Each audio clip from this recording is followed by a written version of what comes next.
Lily, sweetie, are you still mad at Mommy? I turned away and continued to draw on the paper in front of me. That's beautiful work, sweetie. You're your mama's kid. I kept working. Mom, just leave me alone. I'm sorry, darling. I can't explain. I'll do whatever it takes to protect you. Grown-ups were so lame. They were always crying and saying the weirdest things. As Mom left the room, she turned to Mandy, my oldest sister. Take care of Lily for me while I'm gone, okay? As soon as I heard Mom leave, I said to Mandy, I'm going to go watch TV. Go wherever you want to. I hope you don't come back. Wherever? Great. Mom said she couldn't take me to Susie's party because I was too small to go out. But I was 6 years old. I was almost a grown-up. I could go out by myself. When I got outside, I asked an old woman standing by the side of the road, do you know Susie's house? It's got a pink gate. She said she did and she could take me there. But the house she took me to had a purple gate. Don't be silly. This is purple. I told you, Susie has a pink gate. I was starting to get angry now. Grown-ups could be so dumb sometimes. I turned to leave when suddenly the woman picked me up and rushed inside. I started to scream, but there was no one around. She put me in a dark room and said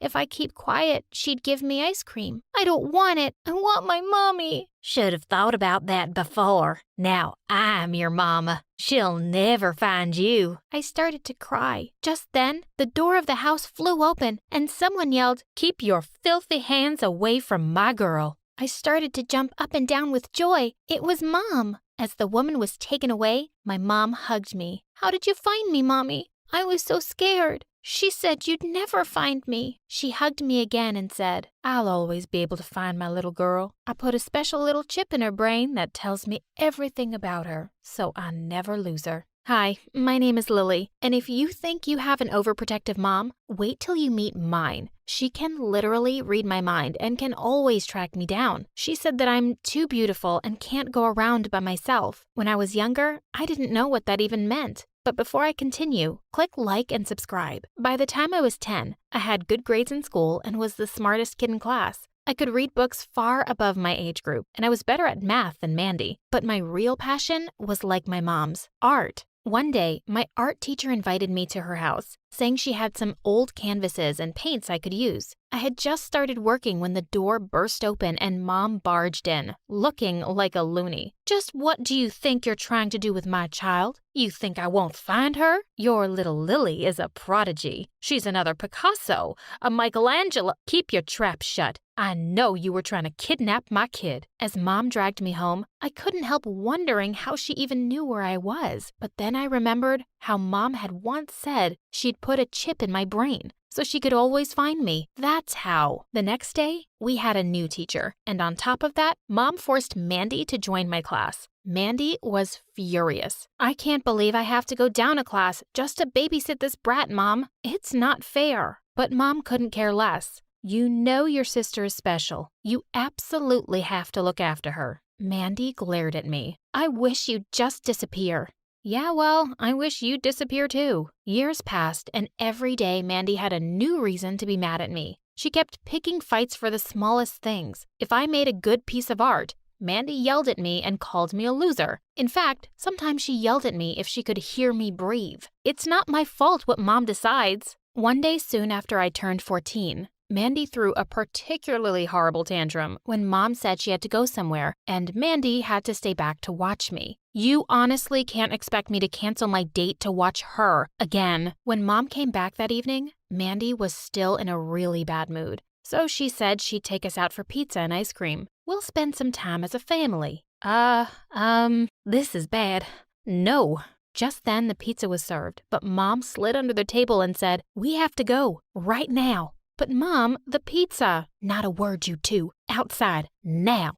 As soon as she parked the car at home, she ordered us to go to our rooms and pack up. We're moving. But why, Mom? She never replied. Before the night was over, we were on the road, driving to God knows where. I didn't even get time to pack my art supplies. When I was younger, I thought my mom was cool, but now that I was 14, she was starting to get on my nerves. In our new city, Mom moved us to a house in an almost empty neighborhood. There was just one other family and they lived across the road from us. When the truck was unloading our stuff, a boy came out of the house. He stood there, staring at me, and then he yelled, I'm sure you're not from this town because "You're the most beautiful girl I've ever met." I felt blood rushing to my face, but Mom immediately pulled me inside and said, "Maybe we should have tinted windows." Mom, it's bad enough I have to share a room with Mandy in this weird place. I can't live in a black-windowed house. I have rights. Where's Mandy? Curious to know what she was up to, I snuck to her room. The door was slightly open. I peeked inside and gasped. She was looking at a picture and crying.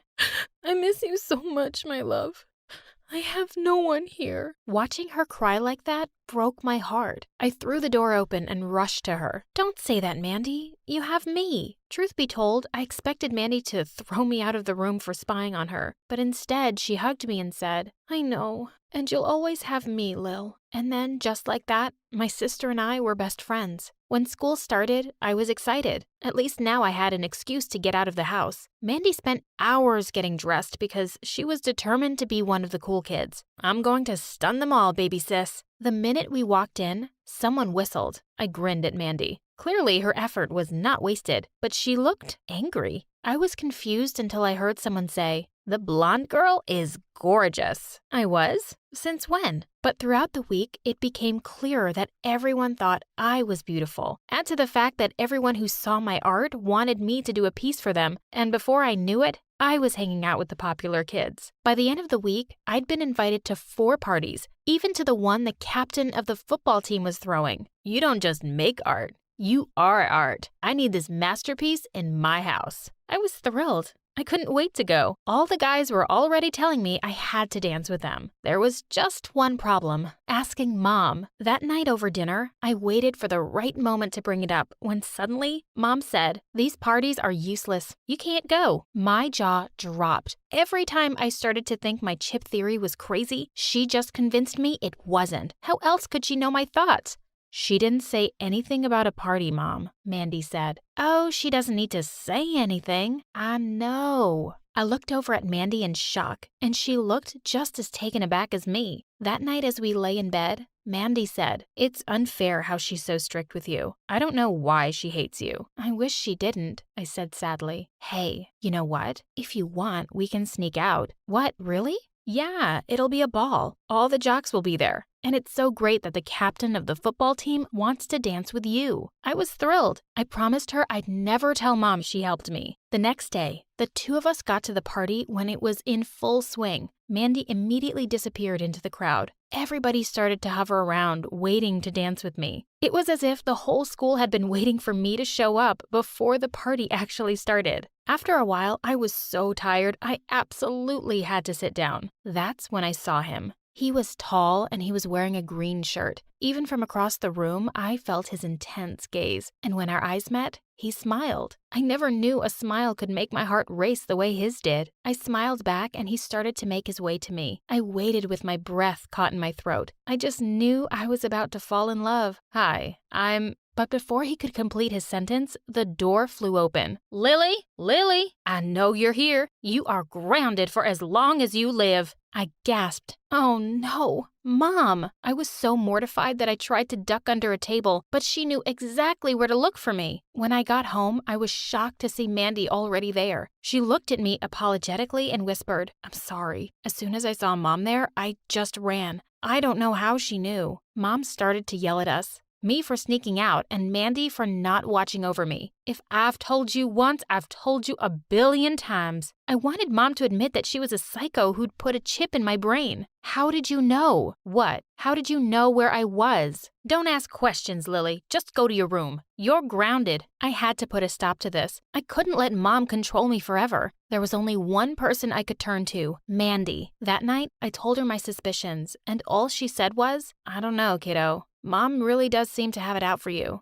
I'd be careful if I were you. You have to help me, Mandy. I have to go see a neurologist and get this thing out of my head." Mandy promised that we'd go next time Mom was out of town or we had a chance to sneak out. The next day in school, I was a girl on a mission. I had to find the guy in the green shirt. I checked every nook and cranny. I went around asking everybody. did you see the guy in green yesterday? It turned out that a lot of people were wearing green. Why did Mom have to come before I caught his name? By the end of the day, I was so disappointed that I gave up and was wandering aimlessly around the school when I saw the art room. Immediately, I made my way to it. As I set up a canvas, I once again began to drift into my universe of colors. Hey there, I thought I might find you here. I broke out of my reverie and gasped. It was him. My heart immediately began to thump like 100 drummers were banging away on it. You were looking for me? He smiled and said, well, a little birdie told me that the most beautiful girl in school was looking for someone in a green shirt. I thought I might be the lucky winner, am I? I looked at the ground and nodded. In a flash, he was next to me. Why? I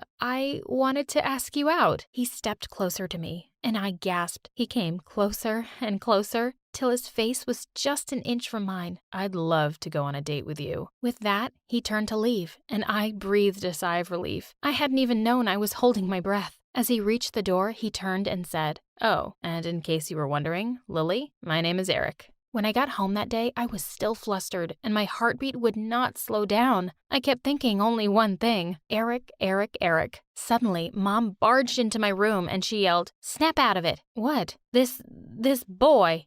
Eric, just stay away from him. Boys only bring trouble. I gasped, and then suddenly, I felt furious. You aren't the boss of me, and you can't control my life forever. I'm going to date whoever I want to. Don't make me do something I don't want to. The next few days went by in a magical haze of Eric, who was spending every minute of school time with me. I'd never felt happier in my life. And then one day, Mom announced that she was going to an art auction to sell some of her work. She would be gone for the whole day. This meant I could spend the whole day with Eric. We decided to visit a nearby town that was famous for its art museums. The minute Mom left, so did we. For once, I was sure I was safe from Mom, but I was so wrong. As we wandered around seeing museum after museum, Eric suddenly stopped and told me he had a small gift for me. Of course, I wondered what it could be and gasped when I saw it. It was a gorgeous hairpin. One look was enough to know it would have cost a fortune. I'm not much good at art myself, but my grandma was. This was hers. She'd have loved you and would have wanted you to have this. Oh, Eric, it's lovely.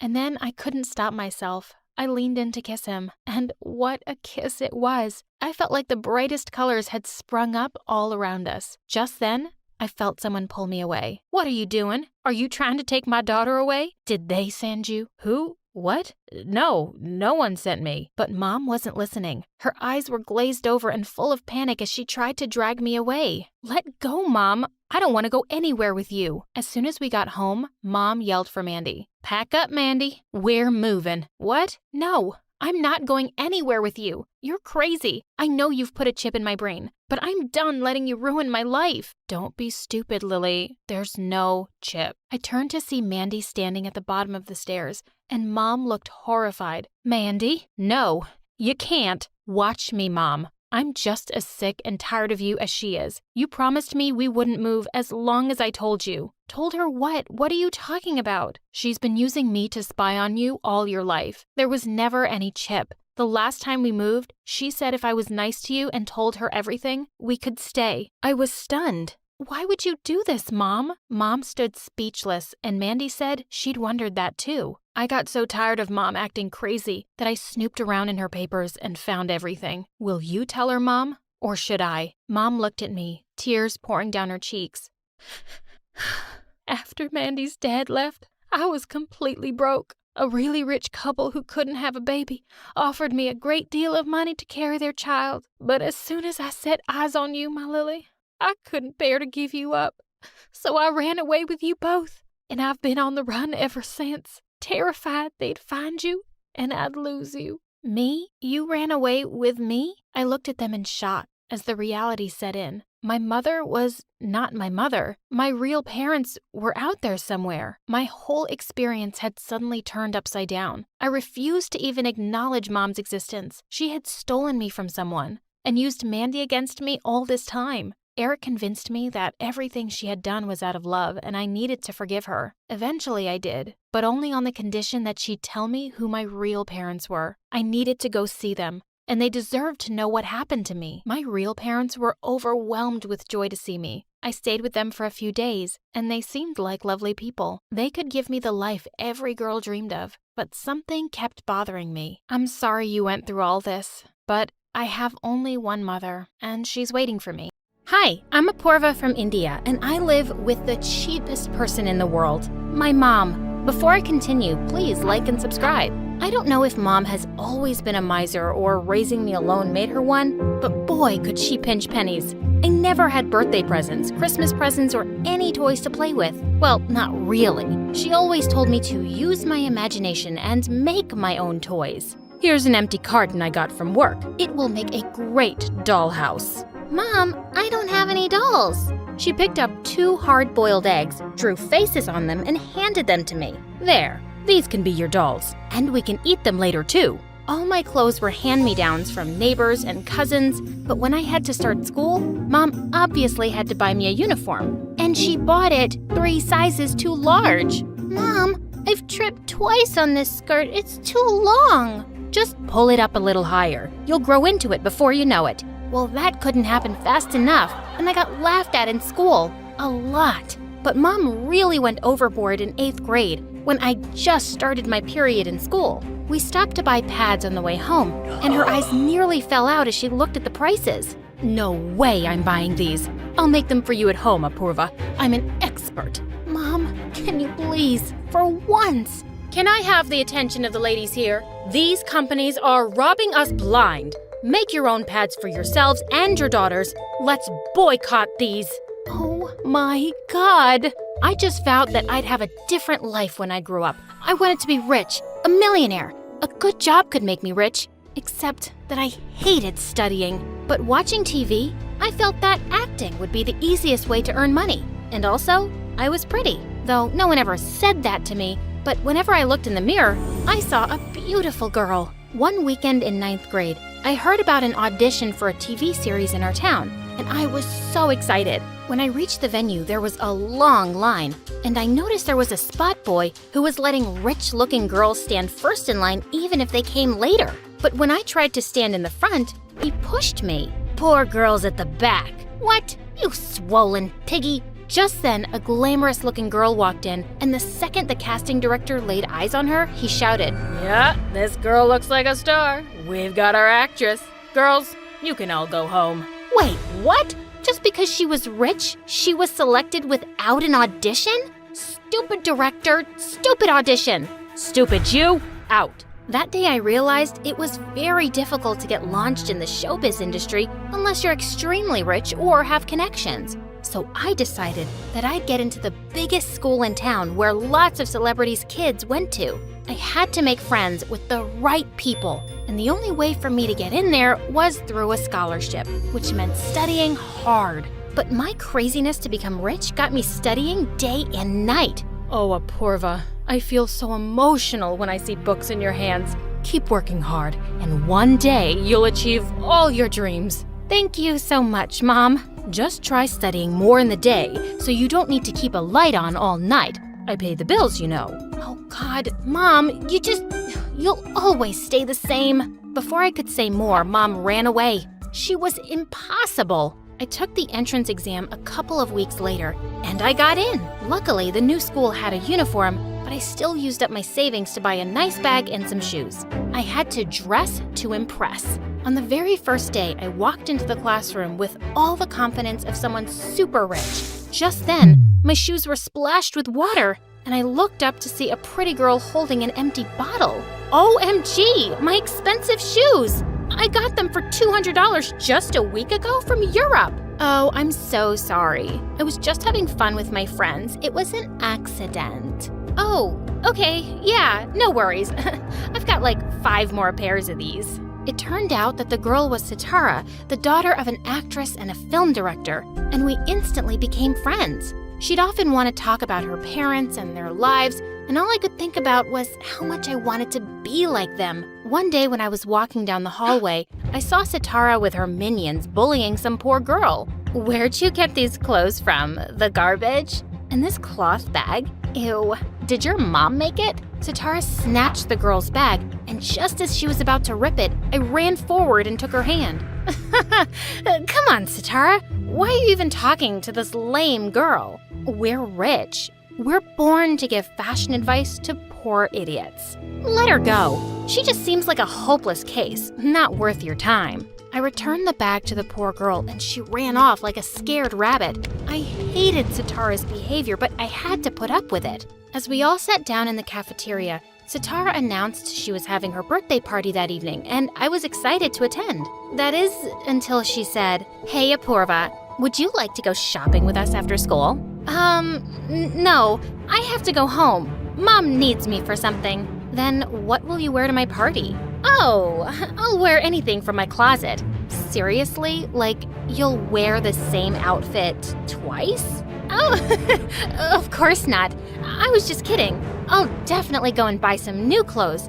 See you all at the party. I didn't have anything nice in my closet. I ran to the mall after school and bought an expensive dress, but I didn't remove the tag. I'd return it after wearing it. When I reached Sitara's place, I was stunned at the size of her mansion. She then introduced me to a handsome boy who was her brother, Rocky. I liked him at first sight, and he seemed to like me too. But just when Sitara was about to cut the cake, her minion suddenly said loudly, "Apurva, why haven't you removed the tag on your dress?" Oh, I didn't? I don't know how I forgot to. I'll do it at home. But just then she pulled the tag away. See? It's so easy. Gosh, how would I return it now? I was cursing that girl inside as I smiled at her. I was worried about the dress, but Rocky distracted me soon enough by asking me to dance. He danced with me all evening, and it was amazing. The next day in school, Rocky sat next to me at lunch, and soon we became very good friends. We'd often go out together, and I loved spending time with him. Once we were at the park getting ice cream when we spotted some beggar kids playing nearby, and Rocky bought ice creams for all of them. That was really sweet. Those kids were sweet. By the way, you got something on your nose. What? This. And then he rubbed his ice cream on my face and ran away laughing as I chased him. I was fast falling in love with him. And I was on freaking cloud 9 when he told me he loved me too. One evening when I was walking home, someone suddenly called out to me. It was Sitara in her car with her friends. Apurva, come on, I'll drop you at home. Walking is what poor people do. No, it's okay. Actually, I just had a very heavy lunch today, so I'm just trying to digest it. But she insisted that I get in the car. My heart was pounding as Sitara was asking me the way, and I was randomly telling her to turn left and right. Just then, I picked out a big house and shouted, Stop the car, this one's mine." Ooh, nice home, but it looks like it's locked. Oh, actually, I'm all alone at home today, so I locked it when I went out. Gosh, where are my keys? Never mind, I'll find them. You mean these keys? And Sitara fished some out of her bag. I have them, because this is one of the 6 mansions my family owns in the city. I was always suspicious of you, Apurva, and I was right. You're a liar and a fraud. How dare a poor beggar like you befriend me and date my brother? Just look at her, shameless moron. Sitara, let's beat her. And as this girl came closer, I pushed her hard away from me. Hey, back off. I'm not scared of anyone. I don't live on your charity, so I'm not gonna put up with any of this nonsense from you. I stormed off, but by the time I got home, I was in tears. I felt so mad, not because those girls had insulted me, but because I'd been so stupid pretending to be someone I wasn't. I thought these were the people I needed to be friends with, but I was wrong. And I was done. I thought I'd call Rocky and tell him everything, but he was out of town for a few days, and I decided to wait for him to return. The next day, as I entered the school, I saw everyone staring at me like I was some kind of criminal. Of course, Sitara had told everyone about me. Just then, a ball hit me in the head. I turned to see Sitara and her minions. How can anyone be so shameless? I didn't think you'd be able to show your face now, but gosh, you just have no self-respect. Just then, I spoke loudly in the hall so everyone could hear me. Everybody here? Attention, please. I'm poor. What am I? Yes, poor. And I'm not ashamed of it. I'm here because I'm smart. Not like these morons whose parents paid bribes for them. Hearing that, Sitara charged me and we broke into a big fight. And we both landed detention for a month. But the only thing I cared about was Rocky finding out. I was afraid he'd think I'd fooled him with my lies and he would dump me. And I really didn't want to lose him. The next day, I saw a poster for some acting auditions on the bulletin board. They were for a role in a TV series, and I immediately signed up. But just then, Sitara pushed me aside and signed up too. Oh, look who's aspiring to become an actress. Babe, these things are meant for rich people with connections. Don't even bother. If you don't want a bruised face right before the audition, better shut up and keep walking, Sitara. I'll see you on the stage. The next couple of days, all I could do was practice for the auditions. Even Mom was excited to come see me. But when I got there on the day, I was taken aback to see Rocky there, next to Sitara. I warned you about Apurva, Rocky. I know poor girls like her. When they can't get rich, they find a rich boy. Why else would she lie about it? I just couldn't make eye contact with Rocky and started walking away. But he caught up with me. Apurva, you're not even going to talk to me now? You think I care if you're rich or poor? I love you for who you are. You'll always be the same for me, no matter what anyone else says. I stared at him in shock, and then I hugged him tight. Rocky, are you crazy? She's no match for us.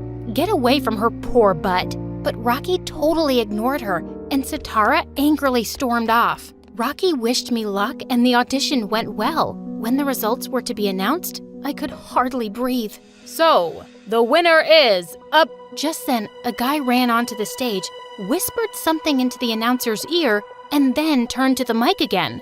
So, the winner is Sitara. The ground under my feet slipped while Sitara screamed out for joy. I couldn't believe it. I really thought I had it this time, but I just wasn't rich enough to buy myself the part. As Mom and I stepped out of the venue, Rocky joined us and offered us a ride home. After he dropped us off and drove off, Mom said, "Wow, this boy is a catch. Isn't his dad a famous film director? Good job on trapping someone like him, Apurva. With connections like these, I promise you'll become a successful actress one day, just like you always wanted." Mom, you are... But just then, the door opened and Rocky walked in. Apurva, you forgot your bag in my car. Oh, thanks, Rocky.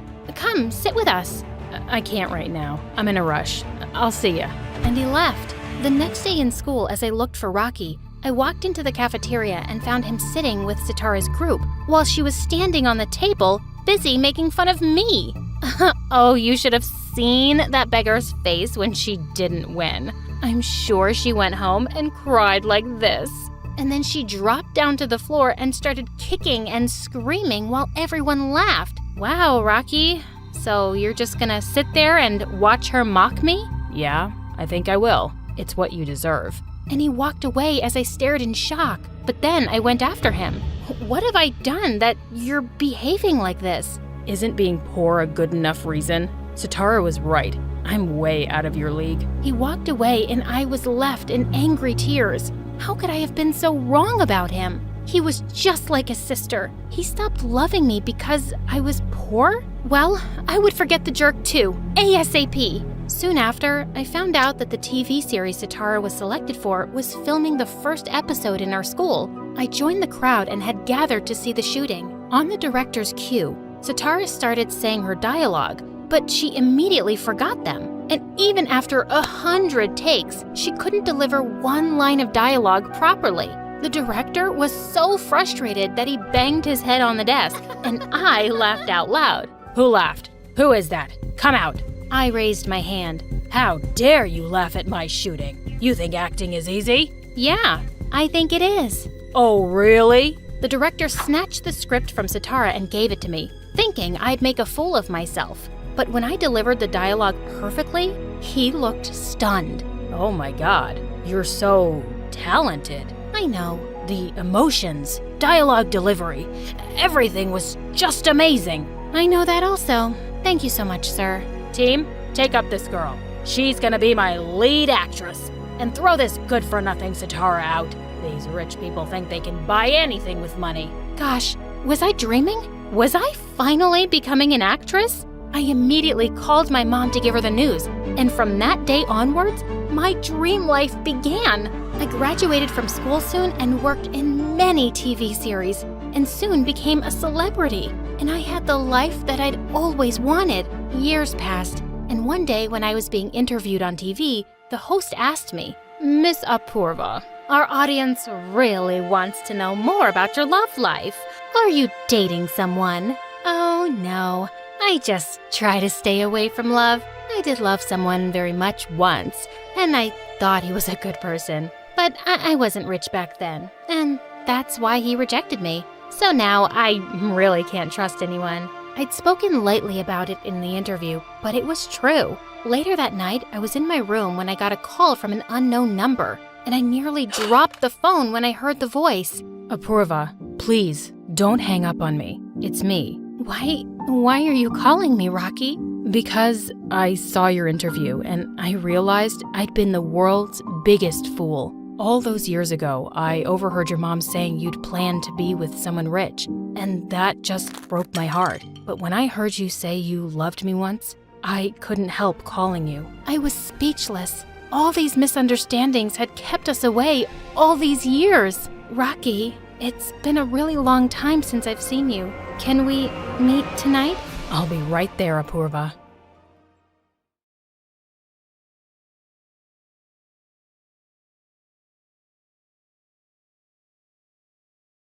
I was only 10 when my next-door neighbor asked me out. "I want you to be my girlfriend, Dylan." Ew, gross. Jack, ow. Hi guys, I'm Dylan from Portland. Before I continue, please hit like and subscribe. I rushed back and told my mom, and she just laughed.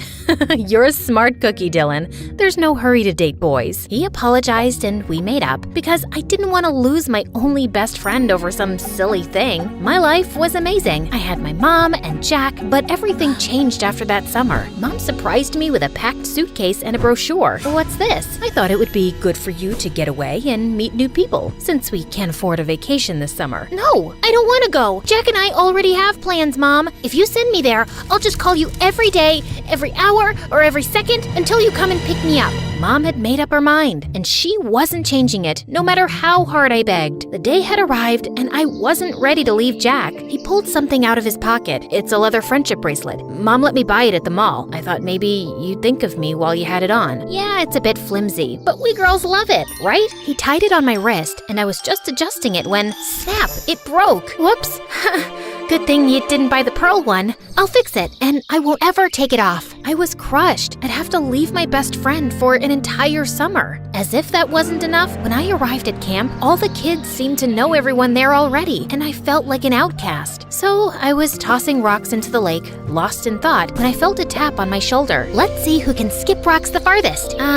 No thanks. I guess I thought she was there to pick on me too, but she plopped down next to me and smiled. Oh, come on. It'll be fun. I'm Molly, by the way. Hey, Dylan, we go to school together, right? Yep. And you look like you could use a friend. So what do you say? Ready for a little friendly competition? Are you ready for me to kick your butt? I'm the best rock skipper known to man. Ha! We'll see about that. We had a blast, and I laughed my lungs out. From that day on, Molly and I became joined at the hip. Molly was more social than me, which helped me break out of my shell. I got to know other kids, and I felt like I fit in. I no longer called my mom to pick me up, and I felt myself changing. Until swimming day. No one had a clue that I couldn't swim, and I was too embarrassed to admit it. I tried, but it was like I was Titanicking without a lifeboat. Of course, a few jerk boys figured it out and started to poke fun at me. Imagine being 10 years old and having a bunch of kids laugh at you because you can't swim. I wanted to run off, but then Molly spoke up. Whoopsie daisy.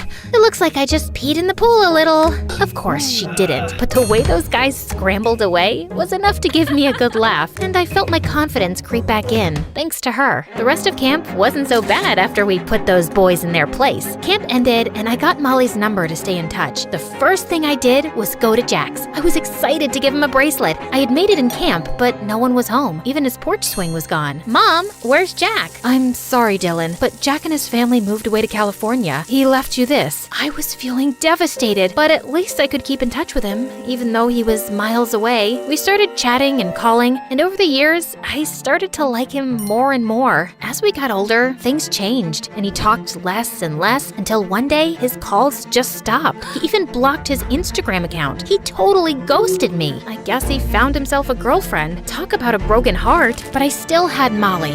At 16, we vowed to make our junior year the best ever and maybe find ourselves some boyfriends. Did you talk to the new guy, Kyle? No, why would I? He keeps to himself. He's really cute. You're right, he's quiet, but I think I can get him to open up. You do have a knack for that. The final bell rang, but Molly continued gushing about Kyle. She always made me late, so we split and I ran to class and I was about to sit, but I missed my seat.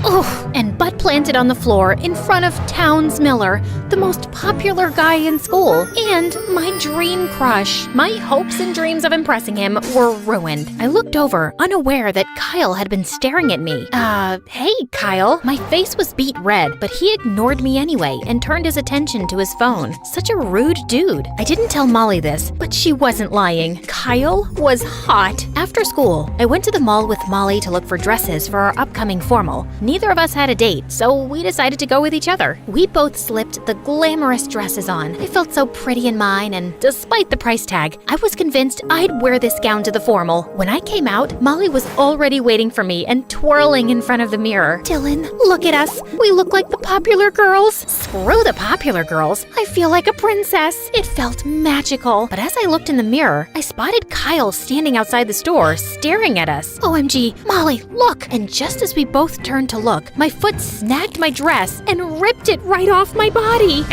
We need to make a run for it, or else you're gonna be paying for a $3,000 pile of rags. No, wait. OMG! What is this? This big shop filled with pitiful things? I could even sue you for this. We are very sorry. It's our fault. It was from a defective batch. I'll give you both a 50% discount on any dress you choose from the store. This day couldn't get any better. Despite flashing Kyle and the entire dress shop, we were still laughing at my mortifying moment right before we ran into Kyle. Kyle, hey, what are you doing here? I waved, trying to play it cool, but knowing Kyle had seen me embarrass myself a few times now, I felt like sinking through the floor into the pits of hell. But why did I care anyway? Molly was so into Kyle that it was nauseating. It's a mall, so I'm shopping. Kyle blushed when he looked at me. I hoped Molly didn't notice, but when I looked over at her, she was practically drooling over him. Get a grip, girl! Molly looked like a psycho Cheshire cat. I'm having a party this weekend.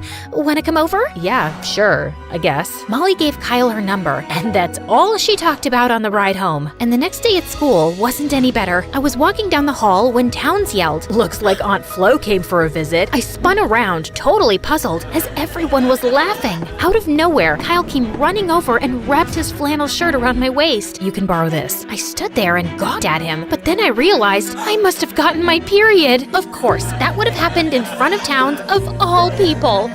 Thanks, Kyle. He was so sweet, but I was bummed that Towns made fun of me. I talked to Molly, and of course, she made everything better. But before we left, she pointed to my waist. This is Kyle's. I'm so jealous. I wish I had my period instead of you. She was like a lovesick puppy. Later that day, I found Kyle looking inside his locker. Why didn't he notice? Try again, Dylan.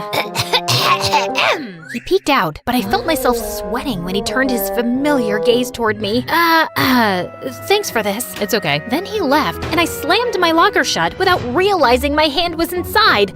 Like always. Ouch! That weekend, Molly had her party, and Kyle was there. I gotta give the girl credit. She always went after what she wanted. The only problem was, I liked Kyle too. Ugh, why do I have to like the same guy my friend does? I stepped inside, and surprisingly, Towns walked right up to me. It turns out she also invited him. I know he made fun of me, but he was too handsome, so he deserved a chance. You have a date for the formal, Dylan? I'm going with Molly. No, you're not. You're going with me. I am? Towns moved his head close to mine, and I prayed I didn't have bad breath. Yes, you. Molly's going with Kyle, so you're going as my date. Wait, what? Hearing Towns admit that he wanted me to go to the formal with him was amazing, but I was hurt that Molly made plans without telling me. Should I be mad? But Why should I when we're both going with our crushes now? Molly was busy, so I walked over to Kyle since he was the only other person I knew there, and Towns was busy talking to his friends. So, you and Towns, huh? I nervously tugged at my old bracelet, something I've always found comforting since I was a kid. It's nothing official. We're just going to the formal together. Molly probably had to bribe him to go with me. What makes you say that? I'm not exactly Miss Popular, and Towns is like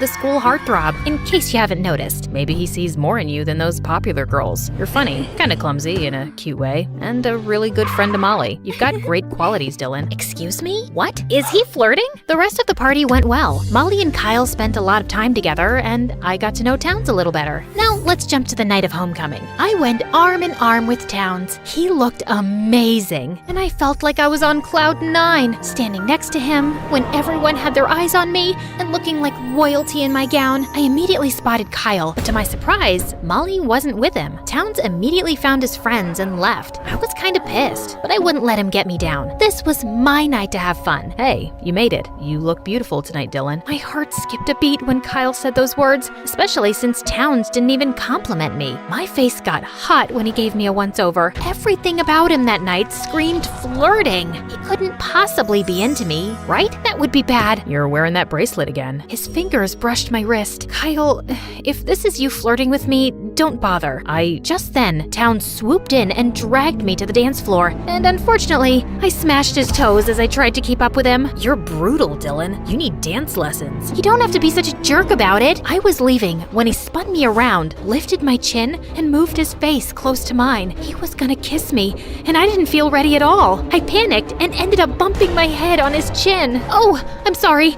I didn't mean it. Ouch, my lips. I brought you here as my date, and now I'm gonna go home with broken feet because of you. The least you could do is kiss me. Just then, Kyle stepped up to us. They both glared at each other, and Kyle looked so territorial. I have to admit, it was kind of hot the way Kyle looked like he wanted to strangle Towns. And I just realized that Towns had been the biggest blunder of my life. Whoa, calm down, guys. You better stay away, Towns. Just then, Molly walked up and pulled me away. Talk to her, Kyle. You promised, or should I say, Molly, that's enough. Hey guys, are you guessing the same? Is it like Molly left Kyle for me? Talk to me about what? Dylan, I'm not who you think I am, and I'm sorry I hid it from you. It's Jackie Kyle, or you know me as Jack. No, you must be kidding. He held my wrist, probably afraid I'd run away, and now I knew why his eyes felt so comforting all this time. It's me, Dylan. I moved back here with my mom so she could be closer to my aunt. You're Jack? All this time? Why would you lie to me, Kyle? Or should I call you Jack? I can explain, please. After we moved, things fell apart. My dad got mixed up in bad business, and my mom had to find another job when the police finally arrested my father. We moved to New York to be closer to family, and that's around the time you and I lost touch. I was embarrassed about my father and kinda shut everyone out. My mom even let me change my name so people wouldn't connect me to my con artist father. You didn't have to shut me out, Jack. You used to tell me everything. I know. I'm sorry. I didn't want to have to explain that my father was in jail. I figured no one would recognize me after all these years. I just wanted a fresh start, but hiding who I was from you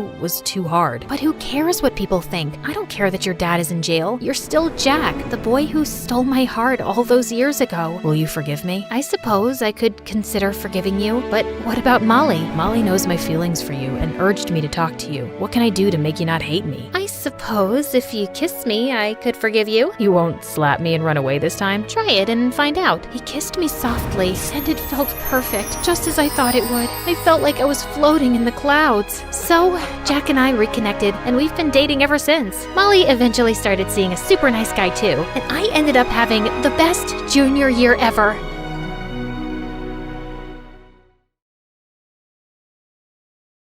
Smile, please. Click. You should be on the cover of a family magazine. So perfect. I fake a smile and walk past the photographer. To the outside world, we have it all. A big house, cars, money, and my parents' perfect marriage. But what goes on inside the house is another story. Hi, I'm Fatima from Afghanistan, and this is how I made my jerk dad regret having me as a daughter. But before I continue, click like and subscribe. Mom and Dad were high school sweethearts, but their parents were dead set against the match from the start. Dad took a stand and got married to her anyway, cutting off all ties with his family. Mom was so blindly in love with him after this because she thought he was her real-life Romeo. But sadly, it didn't last. Dad was pretty mean with me and my elder sister Sasha when we were growing up. Once, I ran up to him excitedly to show him my report card full of A's. He tossed it aside without even looking at it. So what? Anyone can study and get good grades. It doesn't make you special. He never let me participate in any math international competition, saying, You can't leave the country. Girls should be raised to be good wives. Period. Once, the principal called my parents and told them I should be transferred to another school for gifted students. Dad lost his mind and started yelling at the principal. You all feminist women, trying to poison our daughters. As soon as we hit our teens, Dad made our lives a living hell. Suddenly, we weren't allowed to do anything or go anywhere on our own. Soon, he started criticizing the clothes we wore and said they were too revealing. Once, we were getting ready to go to a wedding. When our dad came to our room to see if we were dressed properly, he took one look at us and lost it. Go, wash your face. You look so ugly. We were angry, but we did as he said. When we reached the wedding, though, once again, he became the doting father. What a hypocrite! Men and women are separated in these weddings, so I told Sasha that we could put our makeup on again and enjoy our night. And so we did. My brother didn't have these problems. He was Dad's little pet. God, he even got a cell phone at 8. Dad kept telling him he was the man of the house, and he had to keep us women in check. It seemed like Dad was getting more paranoid by the day. He shifted our computer in the lounge so he could see what we were doing. He threatened to kick us out of the house if we even mentioned having social media accounts. One day, when Dad wasn't home, I decided to set up a Facebook account. I wanted to join all the math groups on Facebook, but as soon as Dad entered, my stupid brother ratted me out. Dad went from normal to the Hulk in less than 5 seconds. How dare you? I told you to never make a Facebook account. Are you that desperate to find a boyfriend? No one will want you anyway because you're ugly. Dad, I'm old enough to have a Facebook account. Dad got mad and disconnected the Wi-Fi. I tried talking to Mom about it, but it was pointless. She never saw any fault with anything he did. He's your father. He knows what's best for you. The next thing we knew, he pulled us out of school and enrolled us in an all-girls institution. I couldn't believe it. This is so unfair. All my friends are here. You can't do this. I can. And I have. If you want to live under my roof, you will do as I say. I couldn't let him get away with it. If he wanted to play hardball, then I'd learn from the best. He invited his friends over for dinner a week later, and it was the perfect opportunity to get a little revenge. When Sasha and I came down to greet the guests, Dad almost choked on his tea. What are you wearing? You said we should dress to impress your rich friends. Dad shot Mom an angry stare, and she hurriedly dragged us out of the room. Strike one, and Dad was livid. For our stunt, he cut off our allowance and refused to give either of us any money. It was worth it. And it was okay because I was one of the best students in the class and kids were always asking me to tutor them. I lied to Dad and said my math teacher was forcing me to take extra classes because I was really dumb. And he easily bought it. So I started tutoring a bunch of kids after hours in school. And I was making good money. A month went by and one afternoon at school, right in the middle of a lesson, the door suddenly burst open. I turned in horror to see it was Dad, looking mad as a raging bull. You take me for a fool, girl? Pack your things this minute. I felt humiliated in front of my classmates, and I didn't want to make things worse, so I left with him. When we got home, he screamed at me some more and insisted I give him all the money I'd made tutoring, but I refused. Fine, but make sure it lasts, because there's no way you'll be making any more.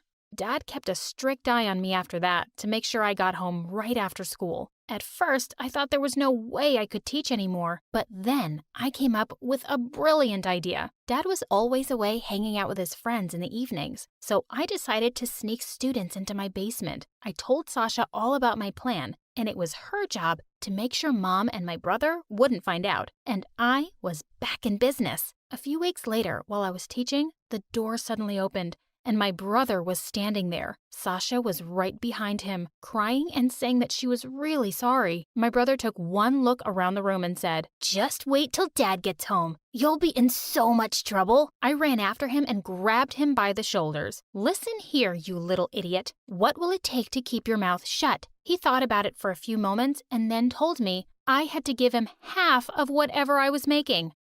as if I was going to tell him how much that actually was. I agreed to it, and he kept his mouth shut. But I was always a little afraid he'd rat me out. A few days later, when the kids were entering the basement, I saw a boy staring at me. He was a few years older than me. He stepped closer and was about to say something when my brother jumped out from behind him and said, "Are you lost, kid? Need any help?" Ugh, he was so annoying. The boy looked embarrassed and left. That night, I knew a new family moved in next door, and I was excited to have new neighbors. That evening, they came over to introduce themselves. With them was the boy I'd seen earlier. He was their son. Mom and Dad were so warm and welcoming with the neighbors. I smiled at how nice it felt to have a normal moment, but it didn't last. The moment the neighbors were out the door, Dad was at my throat again. I saw the way you were looking at him. We know nothing about them. He could be a criminal. The next thing I knew, Dad was boarding up the windows in my room. He really was a lunatic. After that, things just kept getting worse. I'd saved up enough money to buy myself a phone, and I was so excited the day I got it. I snuck into my closet and took it out of the box and started browsing and downloading apps. I was finally able to access my Facebook account too. My excitement was short-lived though, because I came across a page that made my heart stop. Dad was on Facebook, and his profile was just pictures of him with strange women. The things on his page and his friends list made me cringe. I had no idea he was such a cheater. What would Mom say? I quickly ran to Sasha's room to show her what I'd found. She scrolled through the pages and sank down on the bed in disbelief. He wasn't trying to keep us safe from the cruel world. He was only trying to save himself from being exposed and make sure we never found out the truth about him. It's disgusting. Come on, we have to tell Mom. We ran to Mom's room where she was busy fixing her hair in front of the mirror. Mom, I need you to look at something. I don't have time. Your dad will be here to pick me up soon. But Mom, it's about Dad. She looked at the phone and then back at us. I was expecting her to be angry with him, but instead, she started yelling at us. How dare you talk about your dad like this, after everything he's done for you? And with that, she stormed out of the room. We were in shock. Was she really that stupid? Or just in denial? The next morning, when Sasha and I reached school, her friend came up to her and said, "Sash, isn't this your dad?" I wanted the ground to swallow me up. Dad was trying to befriend girls from my school? The man was disgusting. It must be a fake account. Sasha walked quickly away to her class. Mom was still in denial. It was so annoying to see her make his favorite dishes every day and do his laundry. Ugh, I just need to get her to open her eyes somehow. When Dad left on another overnight trip, we tried to talk to Mom again. We showed her Dad's Facebook page along with his friend requests to the girls at my school. But her reply shocked us. "You girls are ungrateful. Making a fake account just to get me to agree with you? You should be ashamed." Mom, you've got to be kidding. You can't still think he's innocent. We were trying to convince her when we saw a shadow block the doorway. The blood drained from my face. Dad was standing right behind us. You're back early, honey." Dad looked like he was gonna erupt. He walked up to me and wrenched my phone out of my hand. "You wretched creatures, openly going against me, feeding lies to my wife? And where did you get this phone?" I stared at him silently, and my brother popped up behind him. "She teaches kids in your basement, Dad." Dad let out an angry snarl and smashed my phone against the wall. After that, Sasha and I were grounded and weren't allowed to leave our rooms. Then a few days later, my mom came in holding a fancy dress. "Get dressed, Sasha, and come downstairs." We looked at each other without moving. "Now." There were a lot of people in our living room. "Ah, there's my sunshine. Come, sit with me." I felt like throwing up. My heart was pounding, and all eyes followed Sasha as she walked across the room. I recognized the guy next to Dad as his business partner, but I had no idea who everyone else was. "Ron has always been interested in marrying you to his son." What? She was only 18. Sasha tried to get up, but Dad grabbed her hand and kept her from doing so. I was boiling inside. I wanted to tell them to get lost, but I knew that wouldn't end well. Mom and Dad were on their best behavior, and you'd think there couldn't be more loving parents in the world. It was an Oscar-worthy performance. After they left, Sasha stormed into my parents' room. "How could you even think about marrying me off? And to that nincompoop? His family is really rich. He's a high school dropout. I plan on going to college, and I want a career. You can't do this to me." "Watch me." I stood rooted in the corner. I couldn't let this happen. I had to do something to save my sister from this monster, our dad. That night, when I went to throw out the trash, the boy next door was in his yard. He smiled when he saw me. I walked straight to the trash cans, too afraid that Dad would see me. When I was walking back, I saw something on the fence that wasn't there before. I picked it up and ran up to my room. Over the next few days, he started leaving little swans for me to find. It was the sweetest thing. No matter how horrible my day had been, the swans would make me smile. Maybe one day I'd be able to talk to him. As the day of the wedding got closer, tensions rose higher. Dad got crazier, Sasha got angrier, and Mom just went about being a robot as usual. The day of the wedding arrived, and Dad was running around frantically, making sure everything was perfect. I walked into Sasha's room and gave her a tight hug. Listen to me carefully. I have a plan. The guests had arrived, and the groom and his family took their places. I knew everything was going according to plan when Mom came running in. Why are you acting like a fool? Sasha. What happened to Sasha? She's gone. She's run away. What? The groom and his family were livid. Ron grabbed my dad by the collar. We've never been this humiliated in our life. You will pay for this. Please, Ron, we can work this out. As I ran up to my room, I saw not one, but 8 swans, and my heart swelled. I didn't know how I'd ever thank the boy next door for helping me with my plan. I could hear Dad trashing the house downstairs. I needed to make Sasha run away on the wedding day, so Dad would be too ashamed to look for her and get her back. Just then, the door to my room opened. Pack your things now. We're leaving. What do you mean, leaving? You two have destroyed his reputation. Dad's lost his business partner, and you're asking why we're leaving? With that, he slammed the door and left. Dad followed every move of mine like a hawk. I wasn't allowed to go to school on my own either. One day when I came back from school, Mom was sitting in the lounge, but she looked different. Dad walked in and sat on the couch. Make me a cup of tea. Mom didn't move. Didn't you hear me? Make me a cup of tea. I didn't know what was happening, but I was loving it. Get out of my house, you cheater. Dad was shocked. That's when I saw his phone in her hand. All this time, I thought the girls were lying. But this? Get out. Get out. Now. I thought Mom was going to pop a vein. I secretly hoped she'd kick my brother out too, but you can't get everything you want in life. Dad tried to fight back and feed her lies as usual, but she wasn't listening this time. When he realized there was no way out, he yelled, "If I didn't need your money, I'd have left you a long time ago. You were always useless. And don't think you're going to get much from these ungrateful kids." With that, he left, and that was the last I saw of him. Things started to get back on track. I had a life, friends, and a Facebook page. I started up my tutoring gig again, too. I was also able to track down Sasha eventually. I sent her a message on Facebook. I told her how Mom finally woke up and kicked Dad out, and how our brother was finding it difficult to adjust to life where he had to do his own chores. Even though Mom had finally done something brave, I could tell that she was depressed and heartbroken. I asked Sasha to come and see us. She had worked multiple jobs to put herself through college and was about to graduate. I was so happy for her. A few weeks later, the doorbell rang and I ran to the door. I let out a cry of joy when I saw it was Sasha. Mom heard the noise and came running to us too, crying happy tears as she took Sasha in her arms. As she wiped her tears, Sasha turned to me with a smile. "There's someone waiting for you outside." I stepped out onto the porch to see. It was the boy from next door. He was holding a paper swan. I smiled at him and held out my hand where he gently set it. "Let's go for a walk. I'd love to finally get to know you."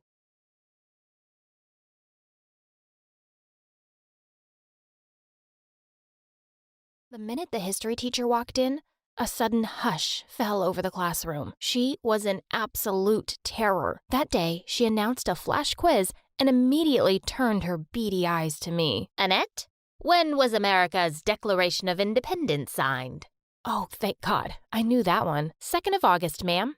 Are you stupid? Everyone knows it's the 4th of July. Oh, actually, that's not true. Everyone thinks it's the same as Independence Day, but she slammed her book on the table. Enough.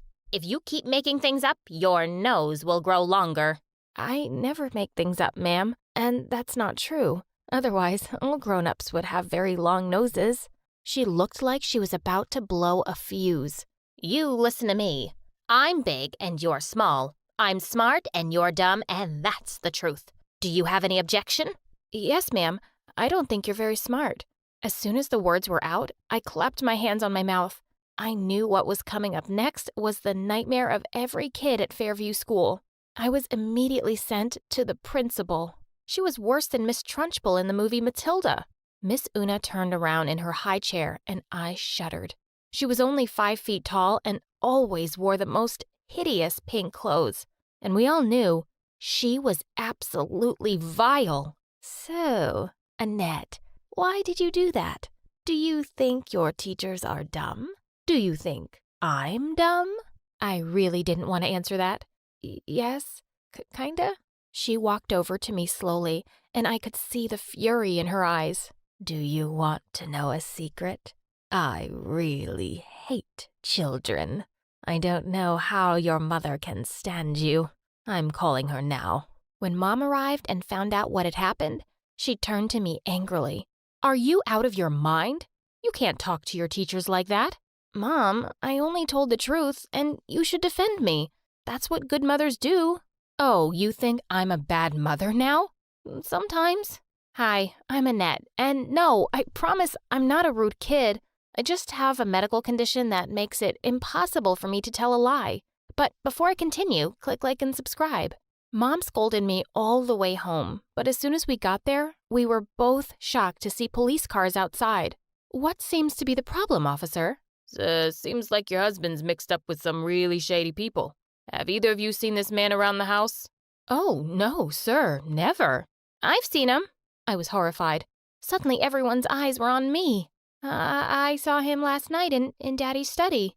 He gave him some papers, and Daddy put them in his safe. And before I knew it, Dad was taken away in handcuffs. Mom dragged me inside the house. You think it's funny to say the first thing that comes into your stupid head? You just sent your dad to prison. Mom, I didn't mean to. You know I can't tell lies. I've had it with your nonsense. Everyone can tell lies. And with that, she flung herself onto the couch and sobbed loudly for the rest of the evening. I snuck off to my room, feeling like the world's worst daughter. I quietly crept out of the house early next morning and headed off to school. I really needed to see my best friend Janet. When she saw me, she came over and hugged me tight. Hello, Miss Popular Overnight. Everyone's talking about you. Everyone heard about how you talked back to the cranky witches.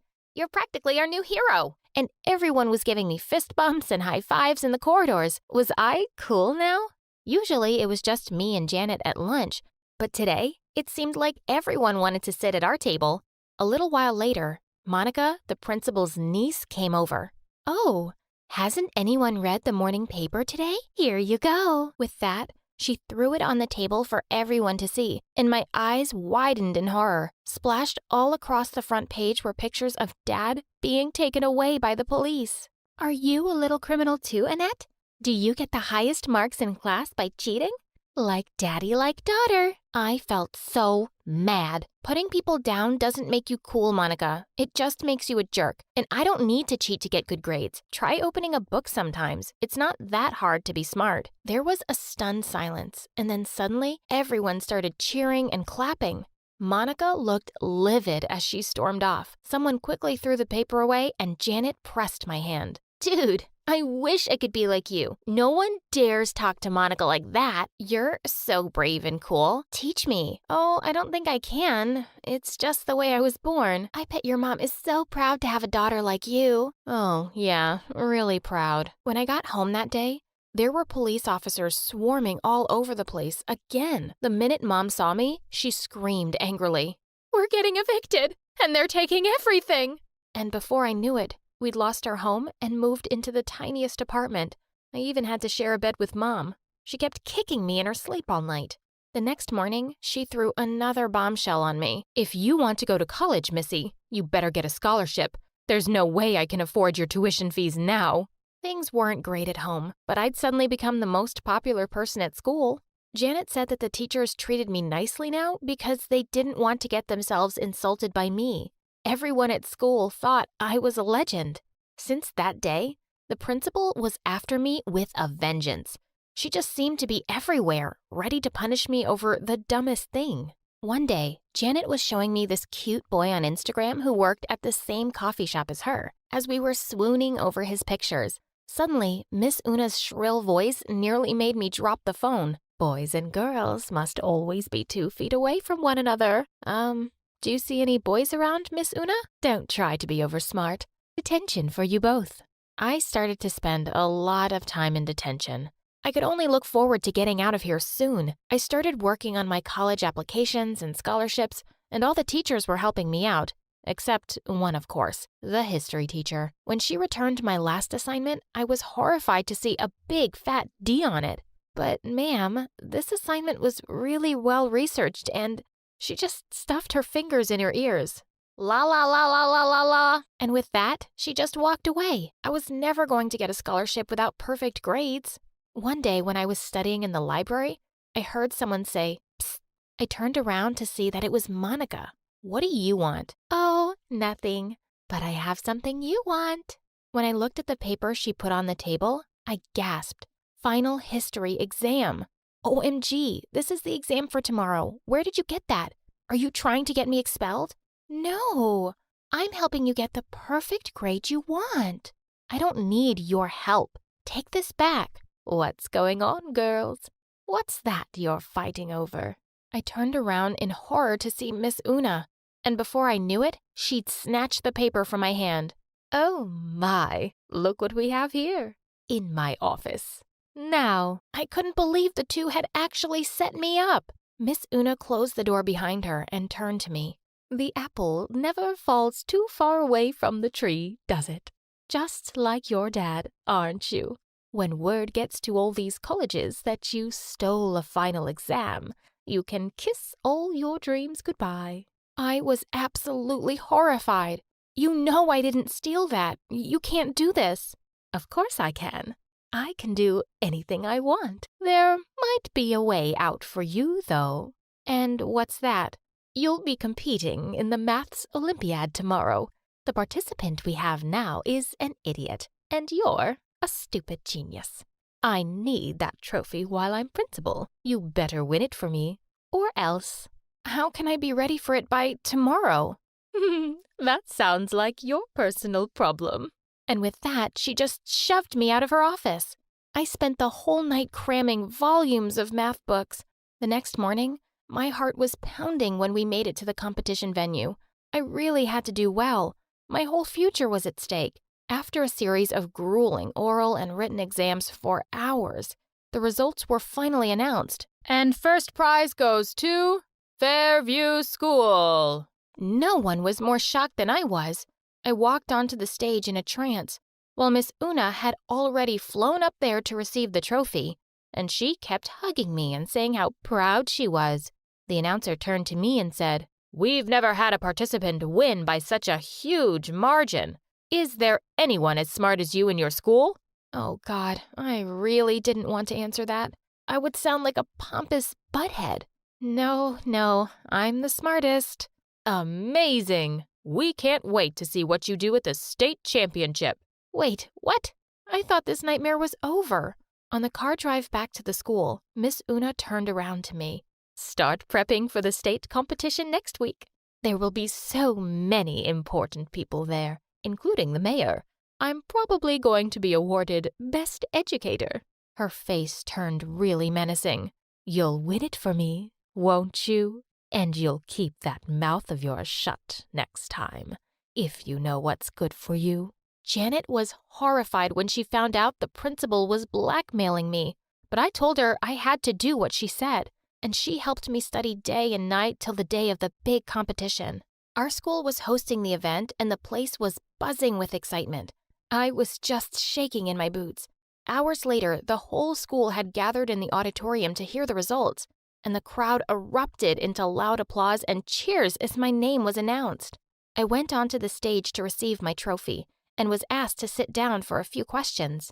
Annette, you must be so proud to win this for your school, and it must be amazing to have someone like your principal to encourage you.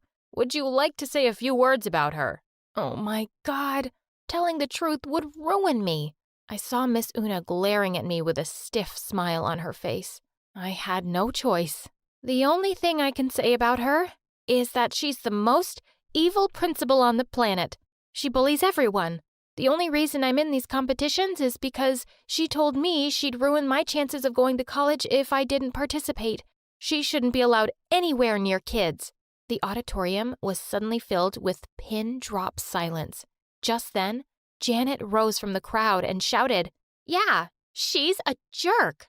Another student got up and said, "I hate coming to school because of her." And before I knew it, hundreds of kids were chanting, "We want her out of here." Miss Una's eyes were about to pop right out, and she suddenly fled from the scene. Janet had made a video of my interview and the whole scene after, and it went viral. For the next few days, it was trending like crazy on Snapchat and Twitter. I couldn't believe it. We'd literally started a movement. The school board immediately looked into the matter and fired Miss Una. Fast forward a few months, and I've graduated high school with honors. I'm off to one of the best universities on a scholarship with my best friend Janet. I was about to shoot my target when suddenly someone appeared from the shadows and snatched the apple away. It was the most popular guy in school, Travis, and lately he'd been flirting with me every chance he got. Let's play a game. If you miss the target, I'll have to kiss you. But if you hit it, then you'll have to kiss me. What do you say? Sure, why not? Everyone knew how good I was in archery, and as expected, it was a bullseye. Deal's a deal, cream puff. As he closed his eyes for the kiss, I called for the school cat Loki and whispered something to it. "You can open your eyes now." Loki scratched his face like a wild animal as I walked away, in total satisfaction. "Hi, my name is Bianca, and I'm incapable of falling in love." Well, that's what I thought. But before I continue, please like and subscribe. My mom owned a huge chain of hotels, and I was the sole heiress to the business empire. Our family name was well known already, but I'd really made us famous. Teen heiress seen kissing alleged gangster? Spoiled princess seen at archaeological site closed off for public? Princess Bianca announces to pay any amount to straighten the Leaning Tower of Pisa. Oh, each headline is worse than the one before. Alleged gangster, Mom. We broke up. And you know my keen interest in history. I had to see that site. And come on, am I the only one annoyed by that Leaning Tower? When will you ever get serious, Bianca? I have a private jet to catch, but we're not done with this conversation. Yes, go to your meeting, Mom. You didn't even remember to wish me a happy birthday, but I was still celebrating in style. I was having a huge birthday party at the newest club in town, but my night was ruined when I saw an uninvited guest, Travis, and he was approaching me and my BFF Carmen, as if he was God's gift to women, despite that scary face. Hey, sugar lips, wanna dance? Aren't you supposed to hate me for making you look like Frankenstein? What's love without a little pain? And I adore your feistiness. He was all over me the whole night. Eventually, I had to make Carmen distract him and try to escape, but he noticed and followed me like a madman. I'm not done with you, my love. I turned around a corner and opened a VIP door at the end of the hallway. There were some men in suits playing poker, and they all turned to me like I was an alien. Oopsie, wrong room. Thought it was the toilet. But may I say, sir, your jacket is really cool. Very vintage 90s. Michael Jackson kind of vibe. Okay, I won't bother you guys.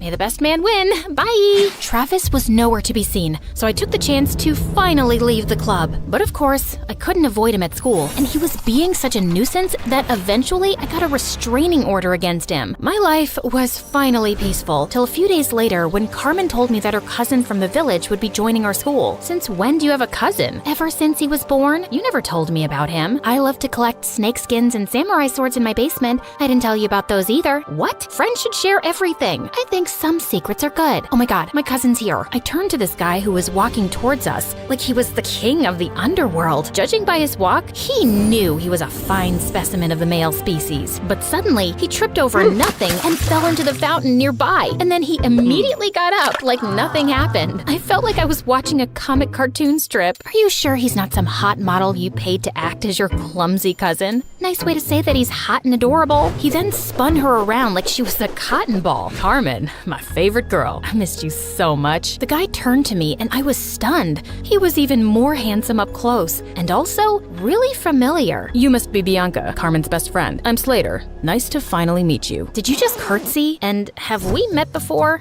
No. Is this how city people greet each other? Excuse us a moment. moment, Carmen pulled me out of Slater's earshot. "What you doing?" Talking to my best friend's cousin? Why does that require you to bring your face so close to his?" "I just thought he looked really familiar. What's your problem?" "I just think you're finding an excuse to flirt with him. Now listen up, Bianca. You're never serious about any boy, and you just play with their feelings and dump them.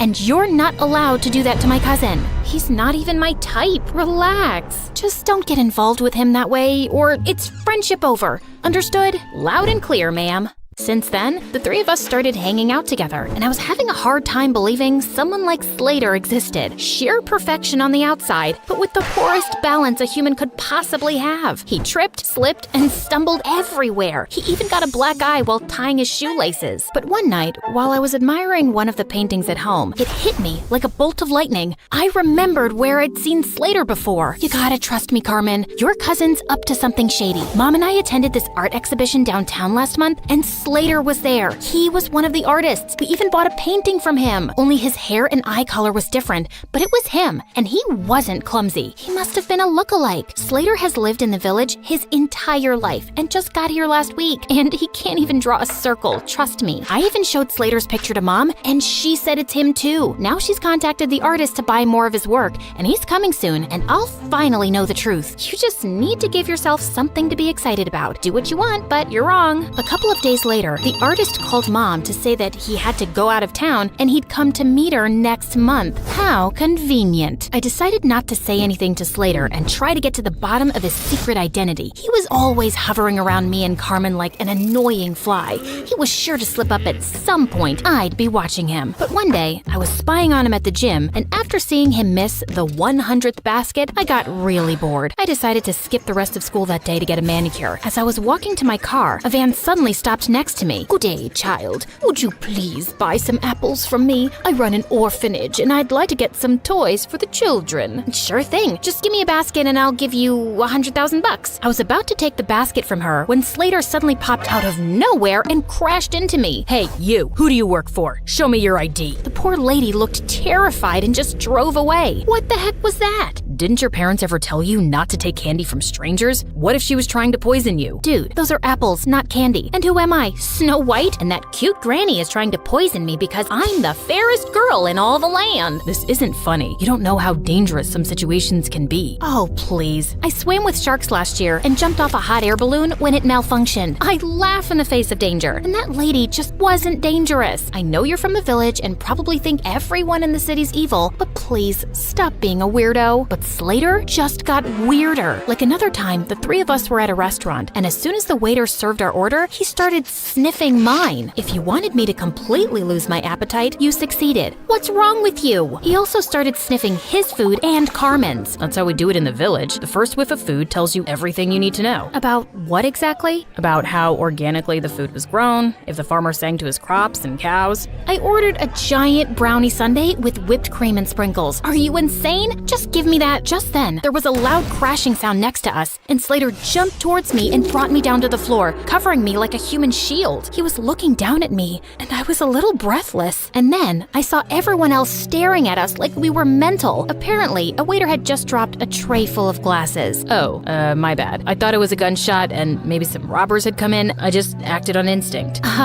Wait, let me get this straight. So you thought it was a dangerous situation, and your first instinct was to save Bianca? Hello? What about me? Your own flesh and blood? Slater muttered some apologies while Carmen kept scolding him, even if he was crazy. It was really sweet how he tried to protect me. One weekend, Carmen told me that the cheer captain was throwing a party, just for the cheerleaders and all the boys. I felt curious to see how Slater would act at parties with other girls, so I dashed over to the venue and spied from the bushes. But I couldn't spot him anywhere. I knew how girls looked at him. He was probably surrounded by the cheerleaders. Well, what did I care? I took this opportunity to practice my amazing singing. I can buy myself flowers, write my name in the sand, talk to myself for hours, say things you don't understand. Suddenly, I heard a sound right behind me.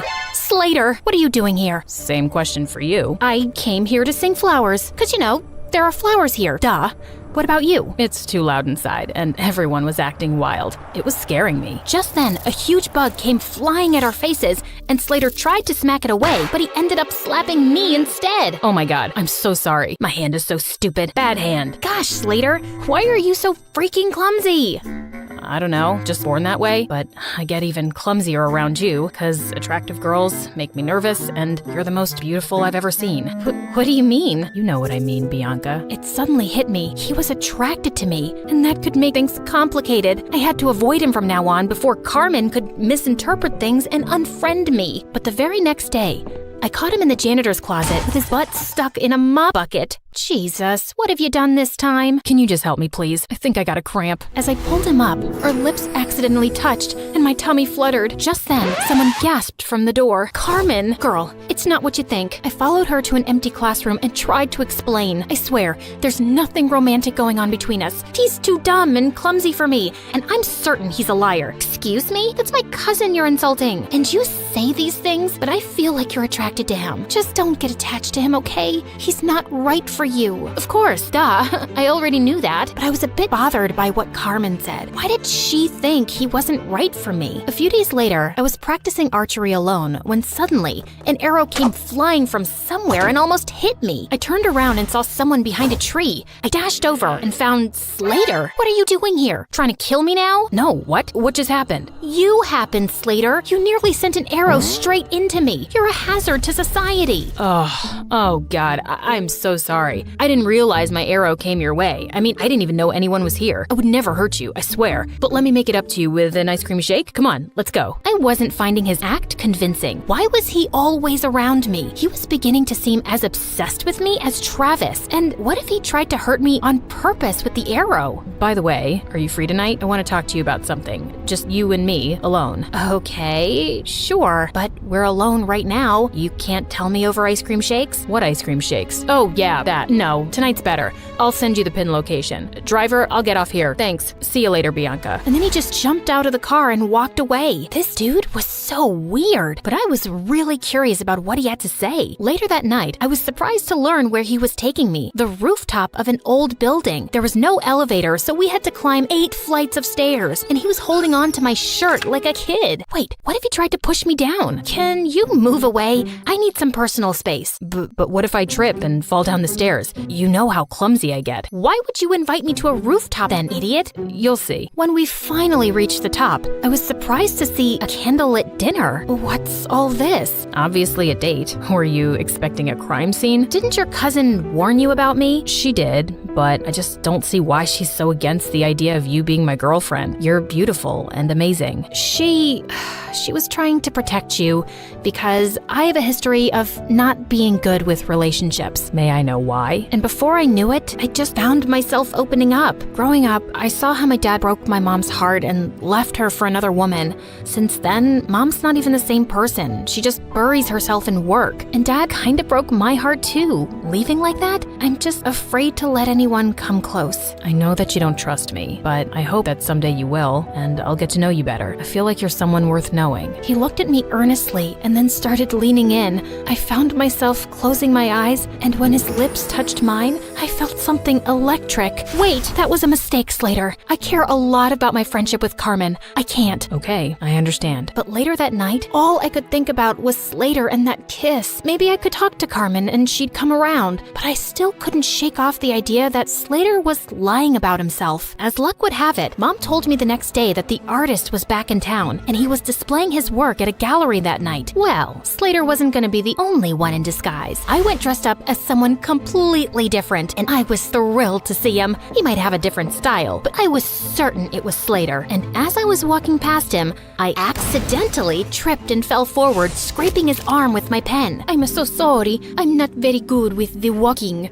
Clumsy, like you people say. Oh, it bleeds. It's fine, miss. I'm okay. Excuse me. I need to use the bathroom. And the next day at school, Slater was wearing a full-sleeved shirt, just like I'd expected. So I spilled my juice all over him. Oh my God, you're wet. wet. You'll have to change your shirt. It's fine. It'll dry up. No, you'll get sick. I won't. I'm as strong as a cow. I tried a few more tricks, but he was able to avoid all of them. I guess I just had to do it by force. After our classes, I followed him outside school, and just as I was ready to jump on him from behind, he turned around and pinned me to the wall. Bianca, why were you trying to attack me? How did you know, Spider-Man? And all I wanted to do was this. I pulled up his sleeve, and sure enough, he had a long cut on his arm. Ha! So you're really that artist. I've exposed you, you big fat... Suddenly, there was a growl behind me. I turned to see two guys holding two rabid dogs and pointing at us. Bianca, just run. Slater grabbed my hand, and we ran like crazy from the dogs. After sprinting down several blocks, he pulled me into an old building, and we ran up the stairs. We climbed all the way to the rooftop, and we could hear those guys behind us. Okay, there's no other choice. We gotta jump. Excuse me? I must have heard you wrong. And what is going on? Questions later. And what's the matter? I thought you laughed in the face of danger. Haha. Now is not the time to be sarcastic. Just hold on to me and you'll be fine. Do you trust me? Of course I don't trust you. You're the clumsiest idiot I've ever met. Listen, Bianca, I'm not who you really think I am. I just need you to trust me right now, okay? I won't let anything happen to you. I promise. My instincts told me to trust him, and I did. And what happened next was the most thrilling thing ever. We went flying through the air, then landed straight in a garbage dump.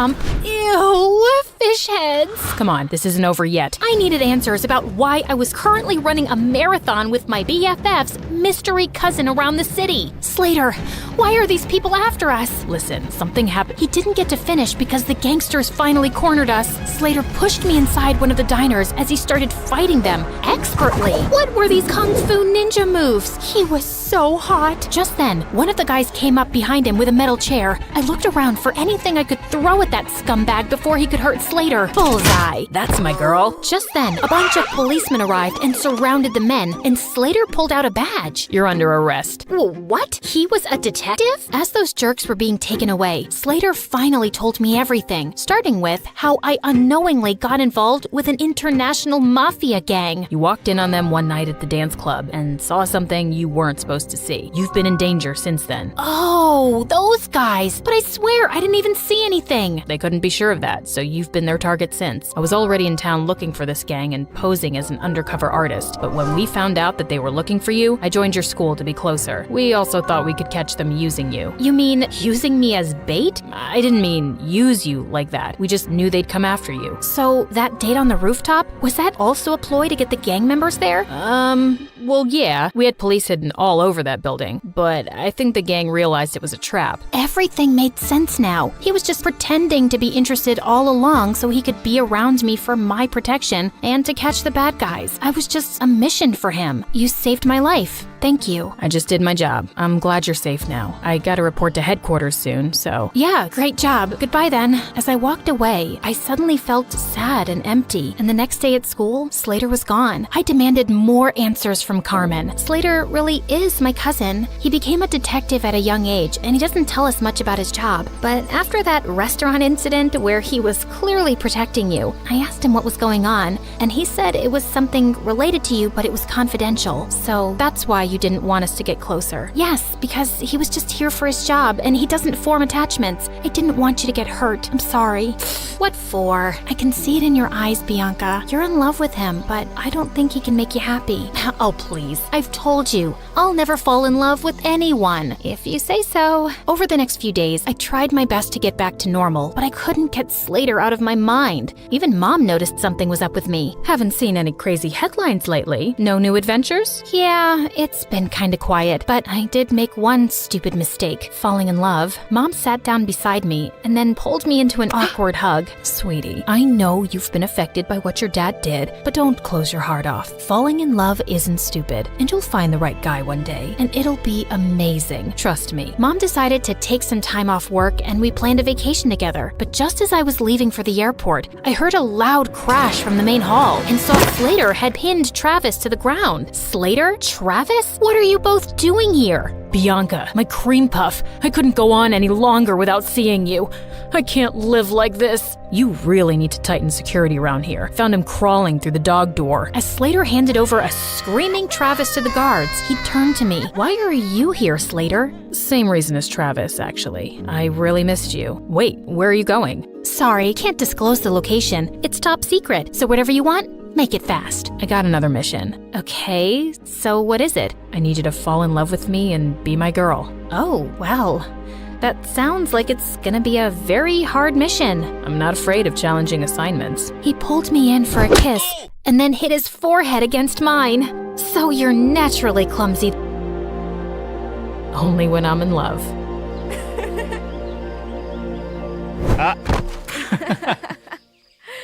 Hi, I'm Mia from LA. Please like and subscribe. Growing up, it was just me and my mom, who was a famous photographer working for big brands and celebrities. So you'd think, with a photographer parent, I'd have a beautifully documented childhood. Well, you'd be wrong. I hardly had any pictures because mom was always too busy. And I was raised by nannies. Sure, mom gave me everything, but she couldn't make much time for me. She did try by setting up her studio at home, but once when she was in a meeting, I slipped into her darkroom and switched on the lights, and all her photos were destroyed. That nanny was fired, and mom relocated her studio. And then she hired a lady named Susan, who was the coolest. Susan could play hide and seek with me for hours. She'd always let me do her makeup, and she even taught me how to slide down our main staircase. She'd pitch up a tent in our backyard, and then tell me stories around a fire. And what a storyteller she was. She'd just make up magical tales in the moment, and I was hooked. What are you thinking, you lily-livered, yellow-bellied scallywag? I was thinking you should be my mom. Susan laughed it off, but I was kinda serious. She even gifted me my first notebook when I turned 8 because she knew I loved writing stories, and that meant more to me than any of the presents mom had sent. Yeah, she couldn't make it to my birthday. Once when I was 9, Susan had taken the day off, and I ended up being stuck with mom at a photo shoot at some historical building. Mom, I'm bored. Read your book, Mia. But I'm also hungry and sleepy.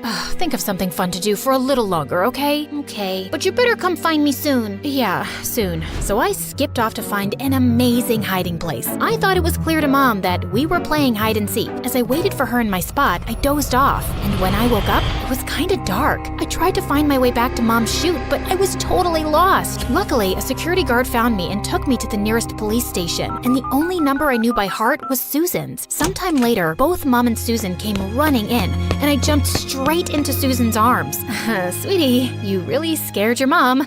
Give her a hug. But I was so mad at her because she didn't come looking for me. Susan would have never let that happen. Soon after, in 5th grade, I came home from school one day to find a girl my age in the kitchen eating my cereal. Who are you and why are you here? And who eats cereal for lunch? I eat what I want when I want. You're not my boss. Now shoo! I was about to smack that thief in the face when Susan walked in, and she introduced the girl as Harper, her daughter. I didn't even know Susan had one, and I felt a pang of jealousy. Your mom has to travel out of town more often, so she's requested that I live here now, and I'm moving in with Harper. Isn't that great? I'm sure you two will get along wonderfully. I was certain that we would not. She was a nuisance. She threw away all my markers caps so they dried out, spilled juice all over my bed to make it look like pee, and gave my favorite shoes to a stray dog. But I only had to scream, and Susan would tell her off. Harper would tag along with us everywhere, and she'd glare at me and make comments under her breath when Susan was out of earshot. If you don't stop annoying me, I'll tell Susan to make you leave. She's my mom. If I leave, she leaves with me. Well, she likes me better. As if your mom pays her to spend time with you. You're just a job to her. I'd never really thought about it that way, but it was true. That didn't mean she loved me any less, did it? Soon enough, mom got Harper into my school. I was the top student in class, but she replaced me quickly. Her mental math was faster, her science projects were more inventive, and her creativity had the English teacher gushing. Usually, the person with the best story would be selected to read theirs out loud every week, and now it was always her. And one day when I walked into the living room, I saw Harper on the sofa with her feet up, watching TV, and the sight boiled my blood. I just didn't want her here. It's time for my show. Please leave. There's a TV in your mom's room. Watch it there. It's not your place to tell me what to do. What's that supposed to mean? I thought my mom was like family. That makes me family too, so deal with it. I snapped and dumped her bowl of popcorn on her head. She pounced on me, and as I was pushing her off, I sent her crashing into a table, knocking off a huge vase. Susan came running in at the noise, and she went bonkers on Harper. How could you do this? You know better. But Mom... No, Harper, I told you. You had to be perfect. Do you want to go back to the way things were? You get to go to a great school and live in a nice place. But if you can't appreciate that, then we leave today. I'd never seen Susan so mad, and I didn't want her to quit. Also, I felt a little bad for Harper. Wait, it was an accident. I tripped, and she was just just helping me up. Susan calmed down, and after that day, things started getting better between me and Harper. Once we both backed off from annoying each other, we realized that we actually had a lot in common, especially our love for writing. And over time, we became like siblings who were constantly competing and arguing over dumb things. But we certainly didn't hate each other anymore. By the time we reached high school, Mom had expanded her studios to several locations. She wanted me to take an interest in the business, and even though I pretended I didn't like tagging along, I actually loved the glamorous shoots and meeting celebrities. I even started hanging out with celebrity kids my age, and they were something else. They shopped in private malls and had front row tickets to every concert. And once I went to a party with a giant indoor wave pool, which was awesome. I'd often invite Harper to join us, but she never seemed comfortable around them. One night, we were at a burger joint when they decided it would be fun to break into an amusement park at night and operate the rides. That sounds fun, right, Harper? No it doesn't. It sounds illegal. Don't be such a buzzkill. You only live once, girl. Unclench your butt cheeks. Mia, this is a bad idea, and Mom would never approve. Yeah, so we're not telling her. I'll just text Susan and say we're staying at a friend's tonight. No, I'm going home. What a loser. Let's go, Mia. We had a blast at the amusement park and even narrowly escaped when a security guard turned up. We almost peed our pants laughing as we drove away, and it was such a thrill. But Harper had a sour face the next day. Just spit it out. What's your problem with my friends? They're fun and perfectly nice people. They're not nice. Haven't you noticed their comments on my appearance? They're just giving you some friendly fashion advice. They're being condescending, Mia, and they're reckless, spoiled brats who are just used to their parents getting them whatever they want. Okay, so my mom also gets me anything I want, Harp? Is that what you think of me too? No, of course not. It's different with you. But I caught Harper rolling her eyes when Mom got me a sports car for my 17th birthday. Also, when I got into a college business program without taking the entry test because Mom knew the dean. And she got really pissed when my friends were over one day, and one of them knocked their drink over on Mia's laptop and fried it. Things were tense between us. But when I found out about a national story contest, I went straight to Harper with it, trying to get into her good books. Won't you be entering it yourself? Or maybe you can just win it anyway because your mom probably knows someone. Stop being so snarky. I haven't written something in ages, so no, I'm not entering. But you should, Harper. The winner even gets a scholarship to a great writing program. She finally agreed, and some weeks later she sent off her story. And then one day, she burst into my room excitedly. Mia, I won! Holy marbles, I actually won! What? The contest! Not only am I getting the scholarship, Mia, they want to turn my short story into a novel, and it's gonna be published. Can you imagine? Oh, thank you for convincing me to enter. Harper, that's amazing. I gotta tell Mom, she's gonna be so happy. I couldn't help feeling a little jealous, though. I'd always wanted to have a story published, and Harper was actually getting to do it. I pushed the thought away. I could do it someday, too, and I was happy for her. That is, till her book came out. It was my first time reading her script, and my heart started racing. I couldn't believe my eyes as I frantically skimmed through the pages. These were my stories. Not exactly word for word, but the main themes and so many ideas, they were mine. I stormed downstairs and shoved the book in Harper's face. You cheat. What? These are my ideas, Harper. You stole them from my notebooks. How could you stoop so low? Are you crazy? Why would I even look through your notebooks? Then how did my ideas magically appear in your story? 'Cause they're my ideas. But of course, you found a way to make it about yourself. You've always thought you're better than me because I'm just the help's daughter. Don't change the subject, witch. And I've loved Susan like my own mom. Yeah,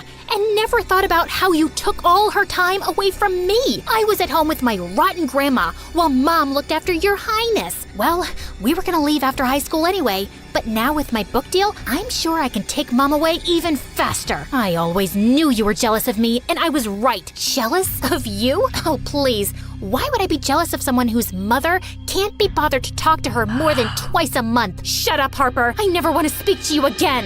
Fine by me. Susan was really upset when she found out about our fight, and she tried to make us talk, but I refused. I couldn't even look at Harper. And then one night, some reporters came to interview her at the house and asked her where she got her inspiration. Oh, my mom's always been a great storyteller. I wouldn't be here without her. You wouldn't be here without me, Harper. Hey everyone, here's something you should— Harper attacked me and suddenly we were fighting like wild cats till our moms pulled us apart. Mom asked the reporters to leave, and when I told her everything, she was livid. After everything I've done for you two, and this is how you repay me? Stealing ideas from my daughter and attacking her too? I want you both gone, now. It broke my heart to see Susan leave like this, but it was all her evil daughter's fault. It didn't make me feel better though. I didn't even want to meet any of my friends. Then one night, Mom knocked on my door. Hey, sweetie, wanna go out for dinner? I don't really feel like it, Mom. Do it for me anyway. I reluctantly agreed, and she took me to a small Italian restaurant. This is where your father and I came on our first date. You don't ever talk about him, Mom. You really don't talk to me At all. Your father was a photographer too. He got sick soon after I got pregnant with you. It was really hard for me to deal with his loss, and I just threw myself into work. Also, I always wanted to make sure I had enough to take care of you on my own, but I think I've let you down. What do you mean? I can see how much you miss Susan, and she's made you into the kind of person you are today, not me. It used to hurt my feelings when you preferred her as a kid, but I can't blame you. Is there anything I can do to make up for me not being there? Mom, I've always appreciated everything you've given me, but I think I just want your time now. Over the years, Mom and I grew closer and I got more involved with her business. I'd see Harper on the news. She'd turned her novel into a trilogy and gained worldwide success. I tried to get over my bitterness, but I just couldn't forget the betrayal. Then one day, my assistant let in a visitor, and I was shocked to see Harper. What are you doing here? I don't want to see you. Please, Mia, just hear me out. She told me that Susan had fallen sick and had been in the hospital for months. My heart sank at the news. She's recovering now, but she keeps asking to see you. Please, you should hear what she has to say. I put all my differences aside and ran to see her, and hugging her made me feel like a kid again. Susan, I've missed you so much. I've missed you too, Mia. But what's happened? Are you okay? Yes, I'm much better, but there's something I have to tell you now. Okay, what is it? Harper didn't steal your stories, Mia. I did. I felt like someone had punched me. It wasn't intentional, believe me. You remember how you always shared your stories with me over the years? When Harper was writing for that contest, she had writer's block and I gave her some ideas. I didn't realize those were all yours or that it would be such a big deal. But after you two fought, I realized what I'd done, but I just couldn't come clean. I didn't want to take away this amazing thing from my daughter, but I felt so awful for the pain I caused you, Mia. I am so sorry. Do you think you can ever forgive me? Oh, please don't cry, Susan. I just need some time to process this, okay? I sat outside her hospital room, still trying to wrap my head around everything. Just then, Harper joined me. Mom just told me a week ago, Mia. I really had no idea, but we can fix this. I can announce publicly that some ideas were yours and you can be given due credit. No, Harper, slow down. It's okay. You know what? Your mom inspired me to write stories too. I'm sure so many of my ideas came from her. It kind of feels right that they came back to you, and I'm enjoying being part of Mom's business, and I'm glad you've done so well for yourself. I'm glad you're happy too, Mia. And about all those things I said, I didn't really mean them. Me neither. Forget about it. Can we be friends again? As long as you bring your mom along. I only tolerated you because of her. Right back at ya.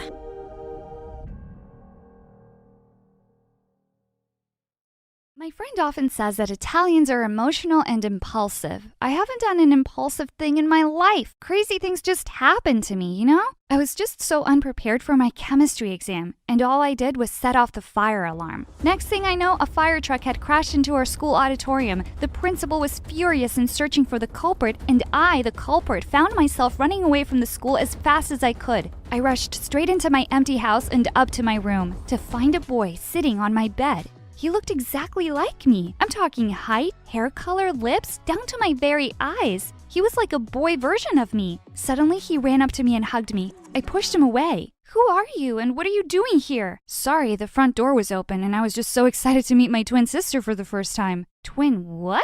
Falla finita. Was there no end to today's drama? The crazy events of the day ended with me finding out the greatest secret my parents had kept from me. I wasn't born into this world alone. I had a twin brother, and his name was Lucas. My parents had given him up for adoption and kept me. His millionaire father barely paid attention to him now. He was far too busy, and that led Lucas to seek out his real parents. After telling him what happened at school, he suggested something that really caught my interest. Why don't we switch places for a few days? You could enjoy my mansion and posh high school while I get to see what it's like to live with my real parents. And my Italian blood quickly did its thing, and before I knew what I was saying, I yelled, "Deal!" I didn't want to waste another second. I just wanted to experience a day at school without getting bullied. We went out and bought wigs, and then I was off to take over my twin brother's life and move into his mansion. I just went crazy the first day of the switch, eating everything I could see in the pantry and playing all of Lucas's amazing video games. No one was at home except for his many servants. I called Lucas to check in on him, and he sounded so happy with my parents. Mama's cooking is the best, and I had so much fun watching basketball with Papa today. How about you? I told him that I was doing just fine. I hope you'll really enjoy my life, sorella. After meeting his best friend Jeff, I was sure I would. There was just something about him that was so dreamy. He radiated pure confidence and charisma. Too bad I was here as a boy. There was nothing I could do but look. Or so I thought. Turns out Lucas and Jeff were much closer friends than I knew. One day, he just barged into my room without even knocking. And worse, he immediately jumped into my bed as if he owned it. "Wake up, princess. It's time for your morning tea." What did he just call me? He was grinning from ear to ear. And then it hit me.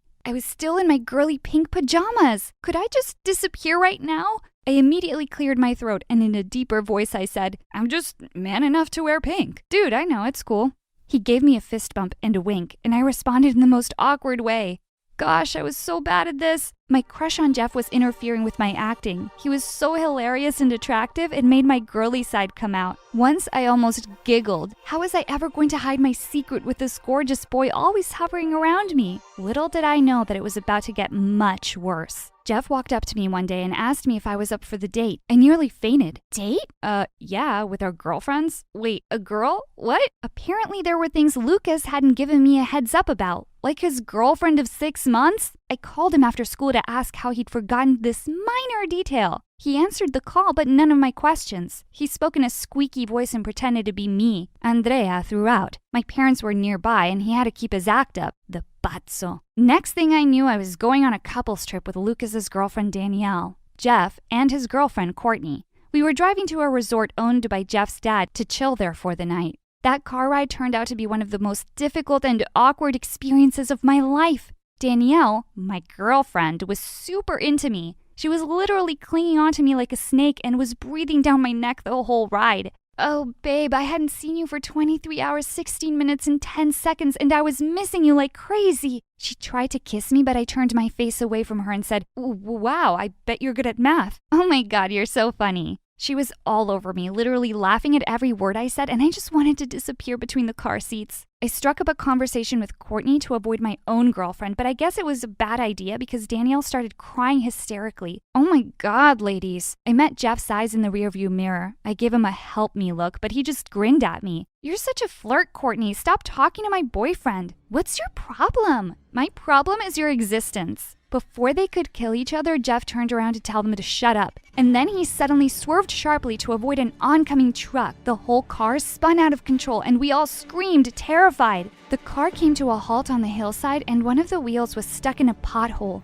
We jumped out and tried to push it out of the hole, but that wasn't going to happen, and we were miles away from the city. We were stranded in the middle of nowhere. I found an inn nearby that had decent ratings online. We began to walk there when Courtney and Jeff began to fight. It was her car that had been wrecked. I was tired of their bickering, so I moved away from them, but then Danielle caught up with me. "What have I done, Lucas? Am I not pretty enough? Don't you like my new hair?" Wait, what did her hair look like before? I tried my best to hide my annoyance and forced a sweet smile on my face. "You're the prettiest woman alive, mia bella, and you deserve everything. I love you." I almost threw up at my words. I hadn't expected that acting like Lucas was going to be this tough. As soon as we reached the inn, I rushed to the bathroom to take a breather. While looking at myself in the mirror, I was surprised to see Courtney behind me grinning. I turned to her. "What are you doing here?" She stepped closer to me and answered, "No, Lucas, what are you doing here? This bathroom is for females." Oh, shoot! Was there no end to this? I was about to rush out when she suddenly blocked my way. "We had such an amazing conversation in the car back there, Lucas. I love Jeff, but I don't think I've ever had as much fun with him." "Wait,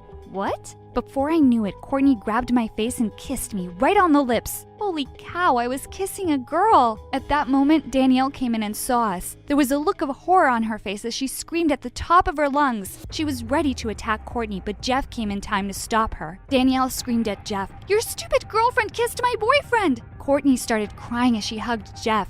"Babe, I didn't do anything wrong. Lucas followed me in here and kissed me." "You know what? I'm so done with you. We're over." Courtney just rolled her eyes. "Fine, whatever." Jeff ignored her and turned to me with a furious look on his face, and my heart sank because I had betrayed him. The pretty messed up situation was interrupted when the innkeeper came in to tell us that she had prepared 2 rooms for us. At that moment, I wanted to hug her so bad for being a lifesaver. Thankfully, the woman was very old-fashioned. She wouldn't let teenagers bunk together under any circumstances, so Jeff and I had to share a room, and the crazy girlfriends were in another. But then I started sweating bullets when I realized something. Jeff and I were sharing a room? A bed? How was I ever going to get through this? And he's mad at me right now. I literally just kissed his cheating girlfriend. What was he going to do to me? My heart was racing when we finally went to our room. While heading to the bed, I tripped over something and fell down on the floor. Jeff immediately came to my rescue. He looked so worried as he helped me to my feet. I swear I was about to pass out because of how close our faces were to each other. Jeff offered to take a look at my foot and took off my sock. "Nail paint on your toes?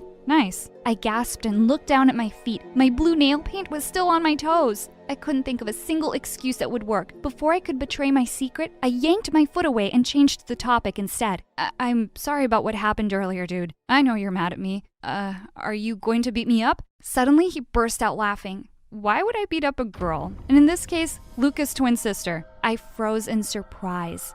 "But how did you know?" Jeff said he'd figured it out easily. I acted nothing like Lucas and remembered none of his plans. Lucas had mentioned to Jeff that he had a twin sister, so he put 2 and 2 together. Besides, Lucas's eyes aren't this beautiful, and I've never felt attracted to that idiot's smile. My whole face was red now. "You're attracted to me?" He just smiled at me and continued to bandage my foot. When he was done, he got up and said, "Wildly attracted." I kid you not, I nearly fainted. I finally opened up and told him the whole truth. I was a girl! Oh, it felt so good to say that out loud. Jeff listened to me patiently as I told him everything. My life at home and at school. He took my hand. "You're the most beautiful girl I've ever met, Andrea. Inside and out. Not to mention funny, too. You don't deserve to be bullied and treated like that." Oh God, he was so sweet. How could Courtney cheat on a boy like him? I blushed harder when Jeff started leaning closer and closer. Before our lips could finally touch, Danielle, my girlfriend, suddenly barged in. Jeff immediately jumped out of the bed and pretended to be doing push-ups on the floor. She said, "Babe, I couldn't sleep. That witch Courtney was snoring like a pig." I said, "How did you get in here?" "Oh, the innkeeper was sleeping, so I took the duplicate key from the reception." Ugh, she was so annoying. "I forgive you for kissing Courtney, by the way. Now let's go to sleep." She climbed onto the bed and told Jeff to sleep on the mattress instead. Jeff said, "Yeah, sure," while grinning at me. He was really enjoying my misery. I was forced to cuddle Danielle to sleep just to stop her from making out with me. "Babe, can you sing me my favorite lullaby?" I was panicking now. I started singing some random nursery rhyme when Jeff came to the rescue again. In case you guys have forgotten, I'm also here. Can I have some peace? After a few more minutes of pestering me, Danielle finally fell asleep. I carefully untangled myself from her and rolled to the edge of the bed. I whispered down to Jeff, "Are you still up?" He whispered back, "How can I sleep when I can't stop thinking about you?" Oh, my heart. Go to sleep already. We need to have enough energy to deal with these crazy girls tomorrow. Sure, but I need a goodnight kiss. I rolled my eyes as I grinned in the dark. Fine, carino. I reached down to him, intending to give him a kiss on the cheek, but to my surprise, he aimed for my lips instead. My heart almost jumped out of my chest when Danielle started snoring. Jeff and I were laughing soundlessly till our stomachs hurt. It was 5 a.m. when Jeff convinced me to sneak out and leave the 2 crazy girls behind. He paid for the rooms and we waited for help at the side of the road. Luckily, we were able to find someone to give us a ride back to the city. Jeff wanted to take me out on our first official date, so I wore the cutest pink dress and let my hair down this time. As he watched me walking towards him, he put a hand on his heart. Did it hurt? Huh? What did? When you fell down from heaven? His cheesy line had my heart doing hula hoops. Finally, I was able to giggle as much as I wanted. He took my hand and kissed it. "You're even more beautiful than I thought." He took his dad's car and we continued our love story that weekend in his dad's resort. Just the 2 of us this time. Everything was perfect. Until Monday. Word of Courtney and I kissing had spread like wildfire thanks to Danielle, who was really mad at me for leaving her behind. and now everyone thought I was trying to steal Jeff's ex-girlfriend. There was an awards event in the school's gym the next day, and Courtney was declared the best cheerleader. After delivering her speech, she suddenly called my name out and said, "I can't stop this feeling anymore, Lucas. Will you be my boyfriend?" Danielle shouted from the audience, "Girl, your desperation is hurting my toenails. Dream on." Courtney fought back. "At least I wasn't dumped by Lucas." Danielle replied, "Yet." It was so awkward that I found myself running out of the gym as everyone laughed at Courtney. I skipped school for the next 2 days to avoid those girls and chose to hang out with Jeff as my real self. I was so happy when he agreed to watch a cheesy romantic movie with me. The movie ended, and as soon as the lights were back on, we were shocked to see who was sitting in front of us. Danielle's friends! They were about to turn around, but Jeff and I were quick. I immediately buried my face in my bucket of popcorn while he pretended to sleep. Thank God they immediately left. That was close. Jeff and I continued our little dates, but my love-filled haze of happiness didn't last long. I was heading to school one day when Lucas showed up, the real Lucas. He was troubled and unhappy back in my school. He said he had no idea what I'd meant when I said I was unpopular. People were picking on him left, right, and center. "I love our parents, sis, but I'm done with your life. I'm sorry. I would have agreed to switch back happily a few days ago, but now I wasn't sure. I didn't want to leave Jeff. On the other hand, I missed being a girl freely. I missed my parents too. What was I going to do? I told Lucas to give me some time and I went to school. Little did I know that this was the calm before the storm. That night, I got invited for a Zoom conference by Courtney. Out of curiosity, I clicked on it and was surprised to see the faces of everyone at school. Did I miss something? All right, now that everyone's here, are you all ready for our interesting lesson tonight? Oh no, I didn't like where this was going. She started playing a slideshow presentation for everyone to see, and it was pictures of me and Jeff, hundreds of them. Apparently, Courtney hadn't dealt well with my public rejection. She was suspicious of me and Jeff, and without our knowledge, she had stalked us during our last few dates. My world stopped when the pictures of me taking my wig off and kissing Jeff showed up. Everyone knew our secret now. My act was finally over, whether I liked it or not.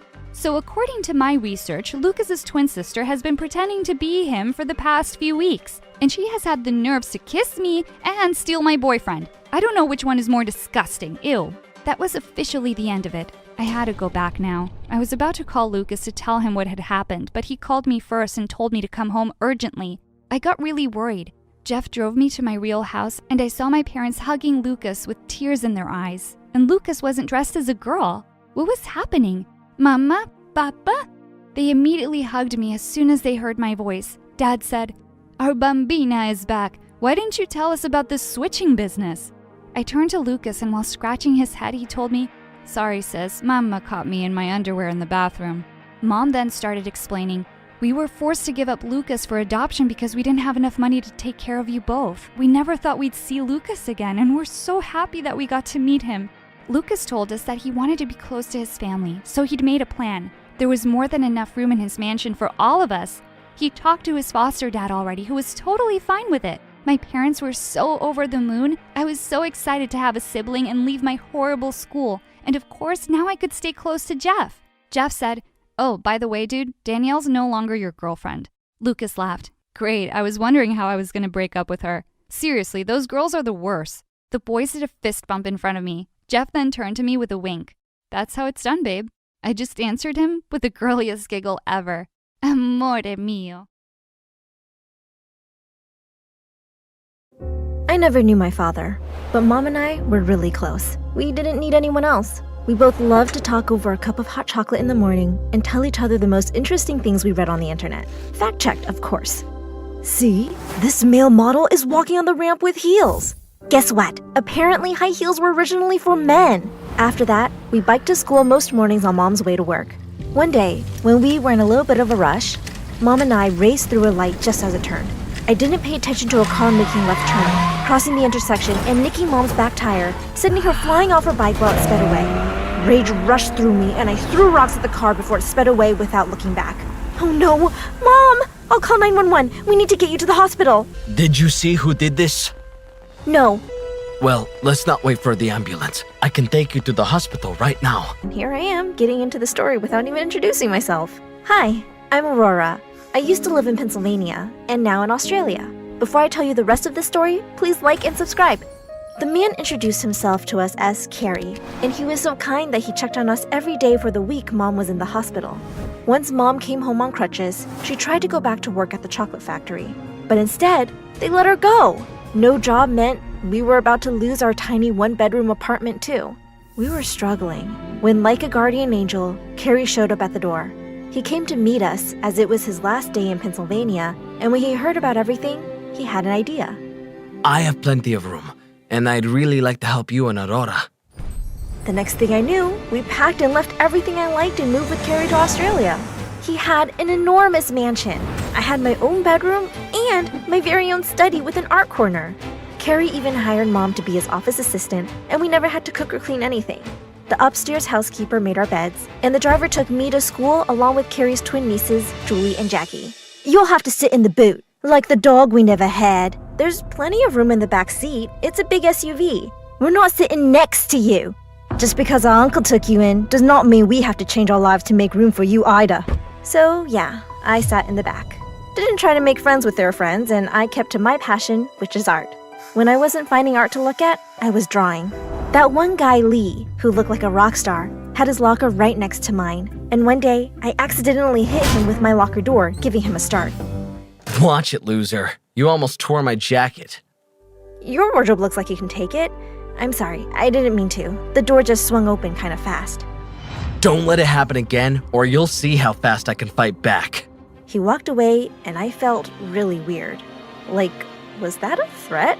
Was he actually dangerous? Or just liked acting tough? He surprised me the next time we were both there at the same time, when he picked up a drawing that fell out of my notebook. This looks like a cross between an old famous Degas and a cool Banksy. Way to mix decades together. Wow, I'm surprised you know who these artists are.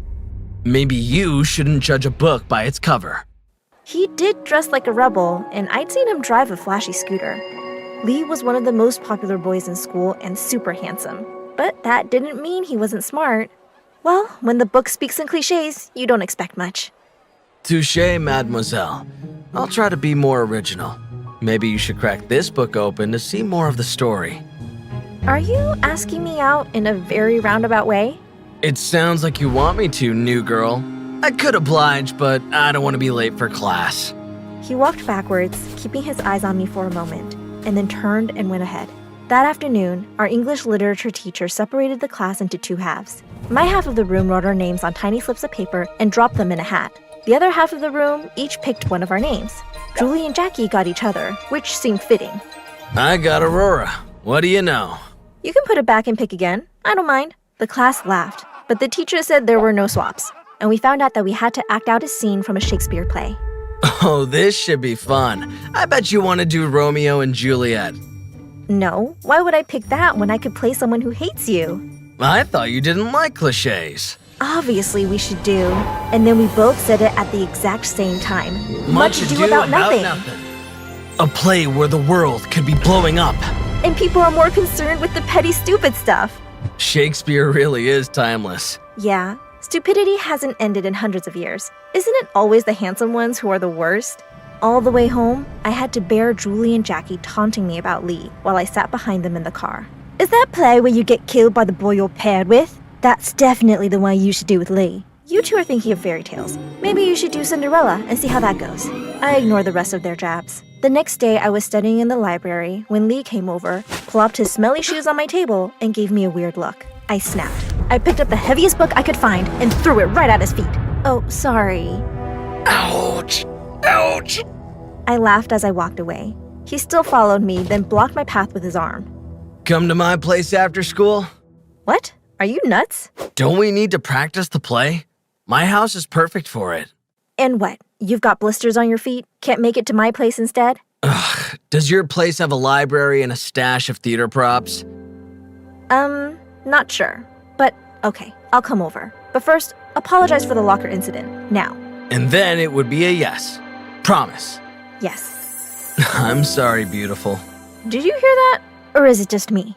Okay, apology accepted. Anyway, I'm good at lying, but you promised me. So, see ya. Ugh. He stormed off and I went to his house after school that day. Only his parents' house was an even bigger mansion than Carrie's. And the art on the walls was better than a museum collection. Originals of every artist I'd ever heard of. Wow. Wow. Wow! Lee sprayed his mouth with some breath freshener before we started reading some lines together. That's weird. It's not weird. It's chivalrous. I think you should also do the same for your feet. What other fun facts should I know before I have to stand close to you? Okay, Miss U.S. of A. Let's just focus on the homework, shall we? When Carrie's driver came to pick me up, he asked Lee why he hadn't been around, as he knew him well, but that must be because Julie and Jackie had invited him to some party at home. As I reached home, I was surprised to see Mom and Carrie sitting close, watching a movie together. Well, I didn't mind. But later that week, Mom seemed upset after a nice dinner out with Carrie. When I asked her what was wrong, I was shocked at her answer. Carrie and I have gotten closer, so I guess he felt comfortable telling me the truth. He was driving the car that hit me. What? He deceived us, and I thought of him as an angel all the time. He should be in jail. I'm going to call the police and tell them everything. Mom tried to stop me, but I stormed off and took a bus to the police station. The kind officer told me that they had no jurisdiction for something that happened in a different country. I was so angry. So I started to think of ways to hurt Carrie like he hurt Mom. I could let the air out of his tires, but that really only hurts his driver. I could mix salt into his coffee, but it might not bubble over like a soda would.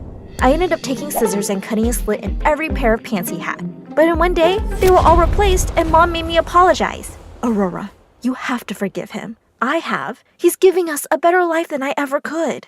But he hurt you, and he lied? He didn't mean to, and he cares deeply.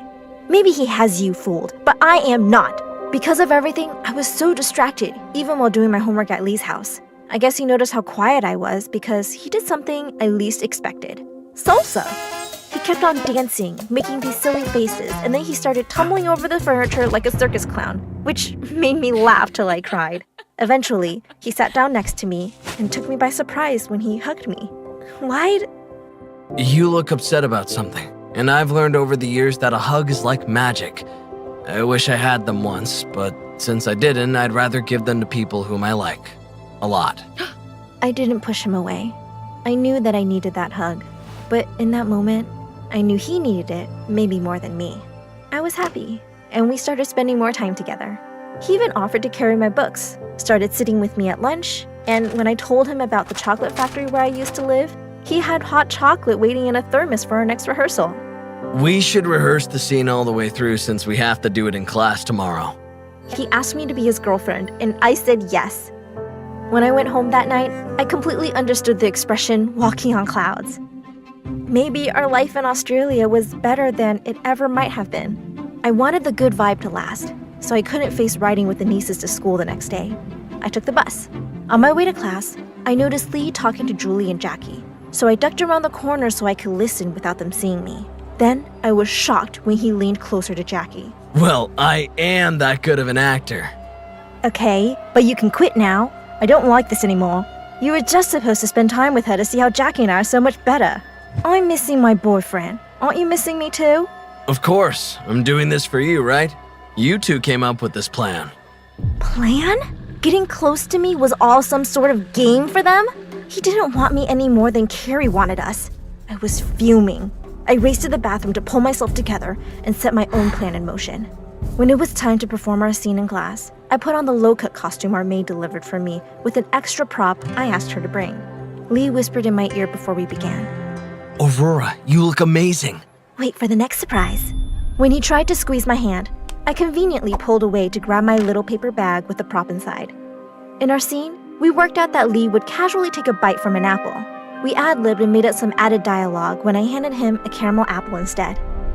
What a treat to have caramel. You'd think it was my birthday. I tried to keep from laughing, but his face was priceless as he took a bite and found it was a caramel onion.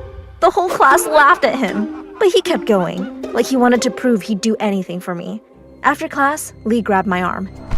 What was that? Maybe Jackie, your real girlfriend, has some of your mouth freshener for you. Wait, how'd you find out? I didn't want to hear any of his lies, so I ran out and left school early to go home to find Mom. I begged to move back to Pennsylvania, but Mom showed me a giant new ring right before Carrie walked in. Aurora, I know it's fast, but Carrie and I feel it was fate that brought us together. I didn't know that my trip to America will help me find the two people I care about more than anything in the world. I'm very sorry that it had to be through an accident. It was an honest mistake, and I don't want to lose both of you. I was beginning to soften toward Carrie. He was really showing he cared. I guess that look in his eyes was the dad moment I'd been missing. I'd been overthinking it, but he'd done so much for us. Clearly, my anger took the best of me. And if you still don't agree, I'm not going to press your mom to stay. And you know, I've had enough punishment as I had those piles you wished for me. At least take it back. I'm sorry. But I never want to go back to that school, though. They're hateful. As I told them what happened, I didn't see that Lee had been let into the room. You only think that because you don't have all of the information. Didn't you say you liked a fact check? In that moment, I knew it was time I took charge of my own narrative.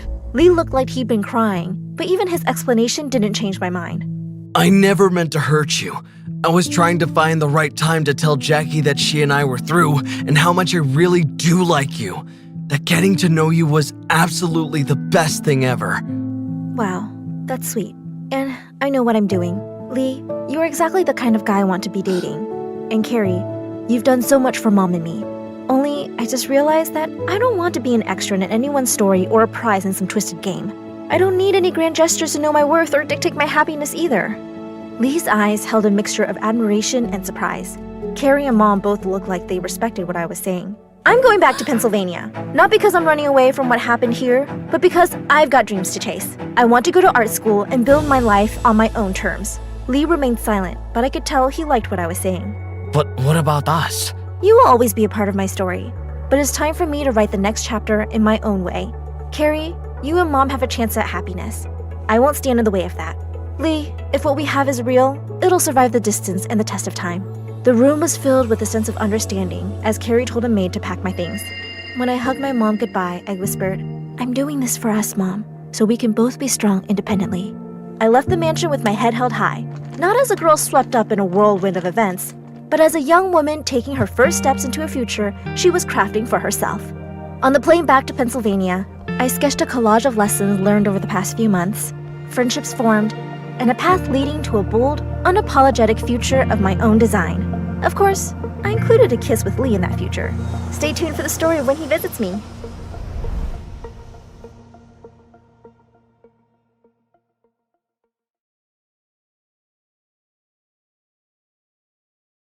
Hi, my name is Isabella, and I live in Paris. Please like and subscribe. I lived with my mom, who was an amazing seamstress and worked at a fashion house. She would often take me to work with her, and I loved wrapping different fabrics around myself and posing like a supermodel. So, you want to be a model or a designer? 'Cause you're killing it with that catwalk. Can I be both? Of course you can, sweetheart. You can be anything you want. Mom and I weren't your regular mother-daughter duo. We were best friends. I think that cute guy is looking at you, Mom. Don't look in his direction, please. Is he? Oh, do I look okay? How's my hair? Mom, you gave him that weird smile. Now he's gone. No problem. I've got you, baby. Yep, that's how we were. Totally each other's pals. Life was good until one day the fashion house where Mom worked laid off all their workers. And things took a turn for the worse when our landlord gave us an eviction notice soon after. In these awful times, Mom had no choice but to turn for help to her half-sister Amy. Mom had always told me they'd never gotten along, so I'd never met her before. But when we got to her house, I saw that my aunt lived in a huge mansion, and the welcome she gave us was totally unexpected. Oh my God, a single mom, jobless, homeless. I feel so sorry for you, honey. You must stay with me, I insist, as long as you like, and we have so much catching up to do. Wow, Amy, thanks a lot. Please let me know the rent, I'll arrange it. Rent? Oh, nonsense. I wouldn't dream of taking money from my sister. Mom looked as surprised as I felt, but I guess some people can change. She also had a daughter my age, Tanya, and the two of them led us excitedly to the guest room and had the cook make a really special dinner. But the very next day, my aunt called in a servant to move our things to the attic. Oh, it's a guest room. And since you're not a guest, I want to give you a more permanent arrangement. The attic is perfect. There's no noise and you'll sleep peacefully. Well, if only she'd let us live peacefully. Tanya and Aunt Amy would keep calling Mom and me for the smallest of tasks. Soon we were doing the dishes, cleaning the mansion, and doing their freaking laundry. And then she even asked Mom to stitch for her. She would bring loads of fabric and I would do some of the designing with Mom while she stitched her dresses. For free, of course. Mom, I hate doing all this. Let's just leave. Sweetheart, I got you into a great school with all my savings and I can't afford rent. Let's try this for this school year. Honestly, I don't mind the chores. Plus, Amy and Tanya are family. No harm doing things for them. Well, I don't like your family. Hey, that's not very nice to say. But, yeah, me neither. And then Mom hit me with a pillow and we both got into a pillow fight. We laughed and laughed until Aunt Amy yelled at us to keep it down. She's always such a buzzkill. Come on, let's sleep in this penthouse of ours. I knew Mom was just trying to be optimistic about the situation. For her sake, I also put on a smile and did everything Tanya, the brat, asked me to do. Isabella, come here. What do you think about this dress? Tell me I look cool, 'cause I totally do. Why on earth would you wear that thing? I stepped into her closet, picked out some clothes, and laid them on her bed. Try this skirt with this blouse. You'll look awesome. Yeah, I would look awesome in a garbage bag, but that's not the point. You clearly don't know anything about fashion, girl. No wonder your mom was laid off. Now get out. What a huge jerk. I left her room, and right then I realized I needed new clothes for school too. We went shopping at a thrift store, and what we saw there was amazing. Mom, this is a Prada dress. Oh my God, it's vintage. The moment I got home, I started working on it and made it something entirely new, and it sure made heads turn on my first day at school. I love what you did with your skirt. Is that Prada? Yes, it is. I just cut the edges to give it that flair. Everyone was giving me compliments, but just then I heard Tanya's voice. Don't be fooled by her looks. She's not who you think she is. Yeah, you got me. I'm a secret agent. My name is Bond, Isabella Bond. The girls around started to giggle, and Tanya looked annoyed. What are you talking about? And why don't you just tell them where you got the dress from, huh? She got it from the thrift store. Yeah, you heard me, a thrift store. Suddenly, all the girls who were praising me just moments ago looked at me with disgust. So what? I still look better than all of you combined. Girls, don't hate me 'cause you ain't me. I just flipped my hair and walked to my class. Sure, Tanya's mom was letting us stay in the attic for free, but Mom was paying for me to be at this school, and I wasn't putting up with anyone's nonsense. Tanya and her friends kept being a pain in my butt at school, and one day I was feeling particularly bad-tempered when I got home, only to find Aunt Amy in a great mood. She seemed really excited. The moment she saw me, she handed me the keys to the guest room and started giving Mom and me instructions on cleaning. Someone very special is coming to stay for a few days, and I want my mansion to be spotless. And while our guest is here, both of you will call me and Tanya ma'am. Is that clear? Off you go now. When my aunt was out of earshot, I asked Mom who the guest was. How would I know? You think ma'am tells me anything? I'm sure it's someone just as awful as ma'am. I'd been meaning to go to the guest room for days because the last time I was there, I'd left my sketchbook. But I looked for it everywhere and didn't find it. I was searching for it under the bed when I saw a boy on all fours looking straight at me. Hey, what you doing down there? I was so startled, I hit my head. Holy piece of ouch! Oh, you scared me, man. Who are you? As I came up rubbing my head, I noticed that the boy was my age and really cute. Sorry, I didn't mean to. I'm Josh, and I'm staying here for... Just then, Tanya came prancing into the room, wearing shorts and a tank top in the middle of freaking December. There you are, Josh. I was looking everywhere. Hey, you haven't cleaned yet? Hurry up. What do we pay you for? Maids these days, so lazy and useless. Maid? How dare she? I'm done here. I was just leaving. Shall I fetch your coat since you forgot to wear clothes, ma'am? No, thank you. Josh, what do you think of my clothes? Yeah, great. You look great, Tanya. I agree. And you're welcome to look. gosh, she was such a shameless flirt, and soon enough it was obvious what Aunt and Tanya were up to. Josh was the son of Aunt's rich friend, and clearly both of them had one goal: set Tanya up with Josh. Tanya was desperately trying to impress him and making a fool out of herself in the process. One evening, she brought out a jigsaw puzzle she'd been working on for months. You see this? I did it in just 4 months. Can you believe it? Am I missing something? Duh, look, it says 2 to 4 years. I finished it in record-breaking time. I almost burst out laughing. And just then I caught Josh's eye. He was trying really hard not to laugh too. Later that night, it was snowing outside, and I picked up my skating shoes to go to the frozen lake nearby. Just as I was sneaking out, I heard a loud noise from the kitchen, and I found Josh there. Hey, did I wake you up? I just wanted some hot chocolate, and I can't find anything. Oh, well, good luck. Wait, can you make it for me? I could, but I'm not gonna. I'm going out. Okay, fine. Can you at least switch the stove on? You don't know how to switch the stove on? Yeah, well, I've never done it. Wow. Why are you rich people like that? Like what? Just so spoiled. You'll go to the best schools and travel the world, blah, blah, blah, but you don't know something so basic? Is it beneath you to learn that? No, I just never needed to. Well, now you do, and you look like an idiot. Goodbye. I ran off to the lake, and as I started skating, I felt I'd maybe been too harsh with Josh. Just then I heard someone yell my name, and I looked around to see him behind me. What are you doing here? I came to tell you that I think you're really judgmental. You don't even know me, and you've just decided that I'm some spoiled brat. And I'm… Suddenly, Josh lost control and crashed right into me. We landed in a heap. I got up on my feet immediately, but Josh winced in pain. Ouch, I think I hurt my ankle. Help me up now. Okay, but say please. Say please help me, oh Isabella. Geez, okay. Please help me, oh Isabella. I helped him up and he leaned on my shoulder, but at this rate, we'd get home by dawn. So I carried him back home. Brought you back safe and sound, Your Highness. Just put this on your foot, it'll get better. Shall the servant take her leave now? Thank you for everything, but tell me, you're not really a maid, are you?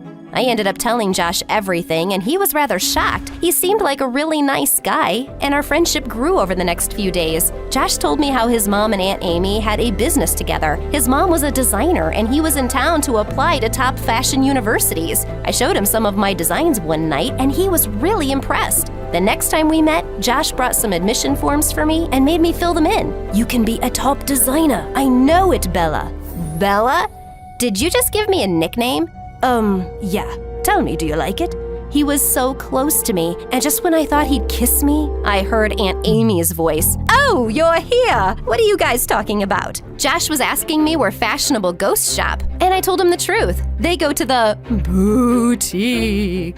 Josh started to laugh, and my aunt just glared at me and left. The next day, I took a day off from school and went out with Josh. When I spotted some kids sledding in a park, I had an idea. I borrowed a sled from a kid and made Josh sit with me. And then off we went. Oh God, please slow down. Just hold on tight, I won't let anything happen to you. Well, we ended up flying off the sled and rolling in the snow.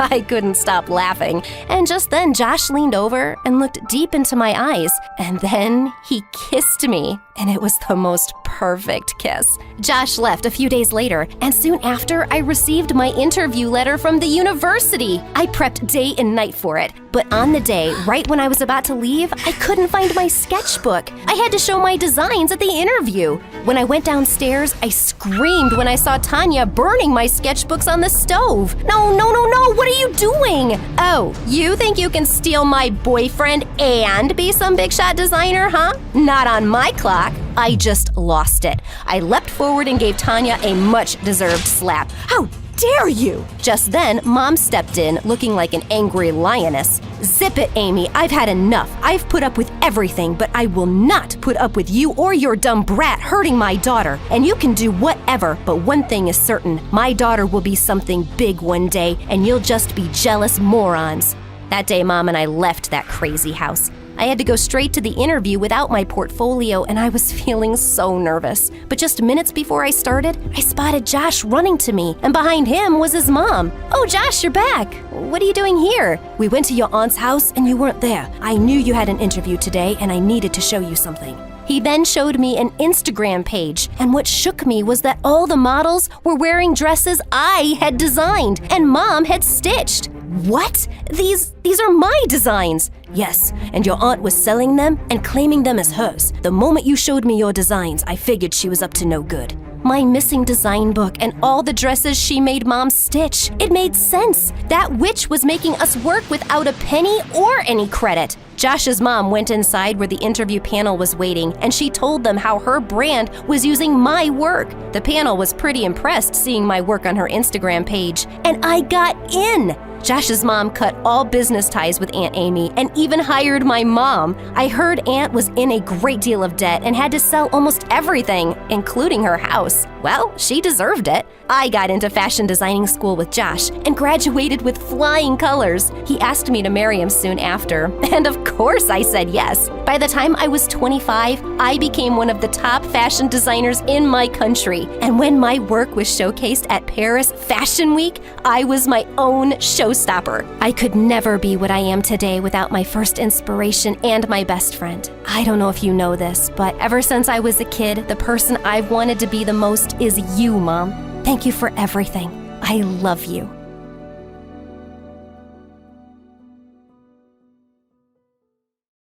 Hi guys, my name is Maya and I'm from Jordan. I have two sisters who are a couple of years older than me. They both have blonde hair, blue eyes, and fair skin, while my eyes are black like my curly hair. My sisters thought they were prettier than me and they made sure I never forgot that. Once when I was in kindergarten, I came home to show everyone the family tree I'd made. My oldest sister, Layla, the meanest girl on earth, snatched the card from me and said, Aw, you drew this? I can't deny it's beautiful, but I think you missed something. And with that, she colored my face with a black crayon. See? Now it looks better. She threw the card at me and left laughing with my other sister, Selma.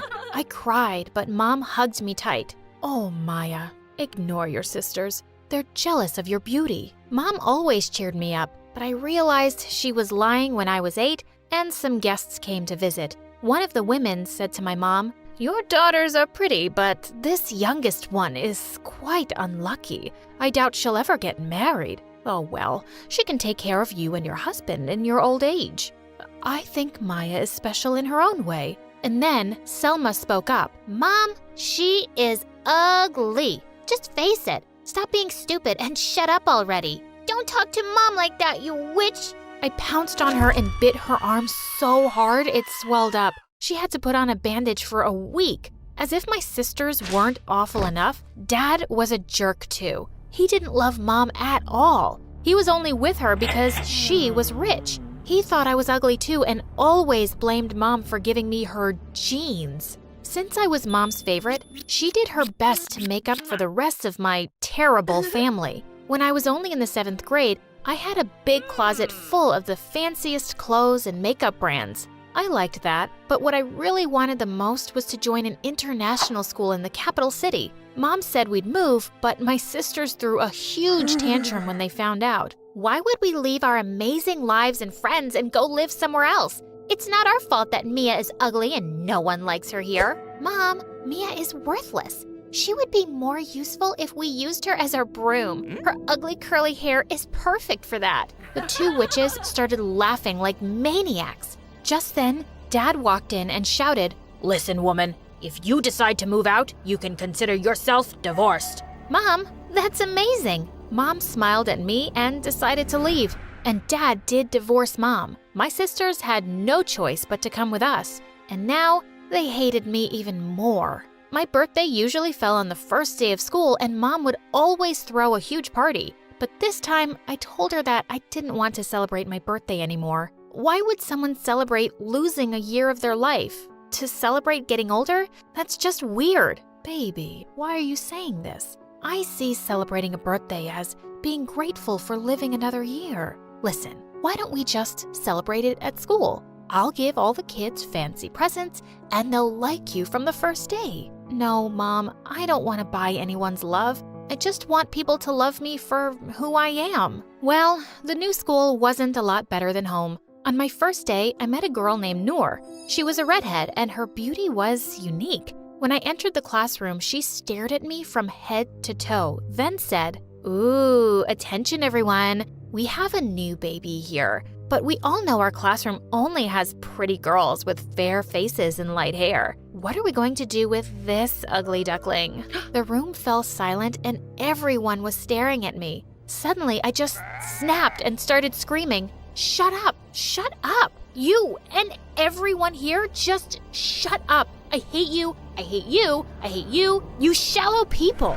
Everyone looked shocked and they started whispering. Just then, my sister showed up from behind me. "Oh, excuse her. She's our sister, but she has some issues. We are so sorry for her bad manners." With that, they pushed me aside and introduced themselves to Noor and started taking selfies with her. Ugh, these horrible creatures. It was obvious that this Noor ruled the school, and I knew after my outburst, she wouldn't leave me alone. But to my surprise, she did leave me alone. I was the invisible girl. No one dared to talk to me or sit next to me because they knew Noor would be mad. Things went on like that for weeks, until one day a couple of boys sat next to me at lunch. Hey, listen, I'm speaking on behalf of all the boys in the school. We all think you're very pretty. What? Are you making fun of me? Why would we? Those big black eyes, this long curly hair, and that tanned, flawless skin? God, I really wish Noor wasn't around. You're so pretty, Maya.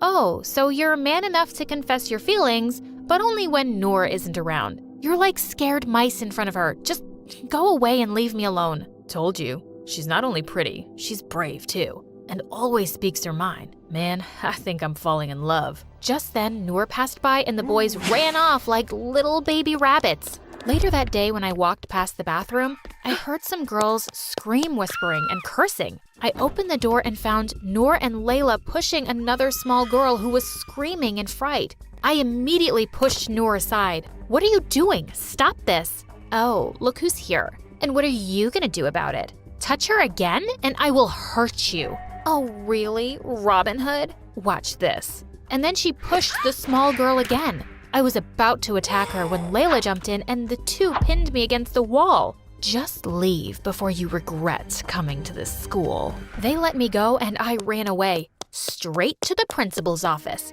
If they thought I'd let them get away with being bullies, they were so wrong. And I was so happy when Noor and Layla got suspended for 2 weeks. Layla and I didn't talk at home, and I didn't tell Mom about anything. One day during lunch, the cute boy from the other day came to me and announced in front of everyone, "I think you're right. I can't be scared forever. I like you, Maya. Can we be friends?" Just then Noor came running to us screaming, "Heck no!"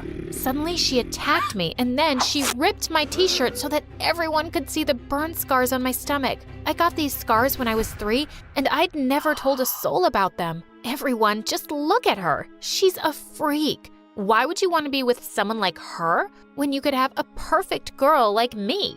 The boys were staring at my stomach, speechless, and so was everyone else. I was shocked. Of course, only my sisters could have told Noor about my scars. Angry tears started rolling down my cheeks. Oh, look at this crybaby. Not only do you have an ugly face, it's just that everything is so ugly about you. Just stay home and say goodbye to high school. And you, say goodbye to your shiny, smooth, red hair. And with that, I jumped on her and started tearing her hair out. She started screaming and crying until some of the students and teachers pulled me away. The principal demanded that I come to her office, but I pushed her away and ran out of the school. Mom was furious when she heard the whole thing. She said she wanted to come to the school. I said no and tried to convince her to stay home. But the next day, Mom turned up at school. The moment she saw Noor, she started walking towards her angrily to shout at her. But just then, Layla pushed Mom away and she fell on the ground. "Don't you dare touch my friend. Instead of coming to school to embarrass yourself, stay home and discipline your little Maya.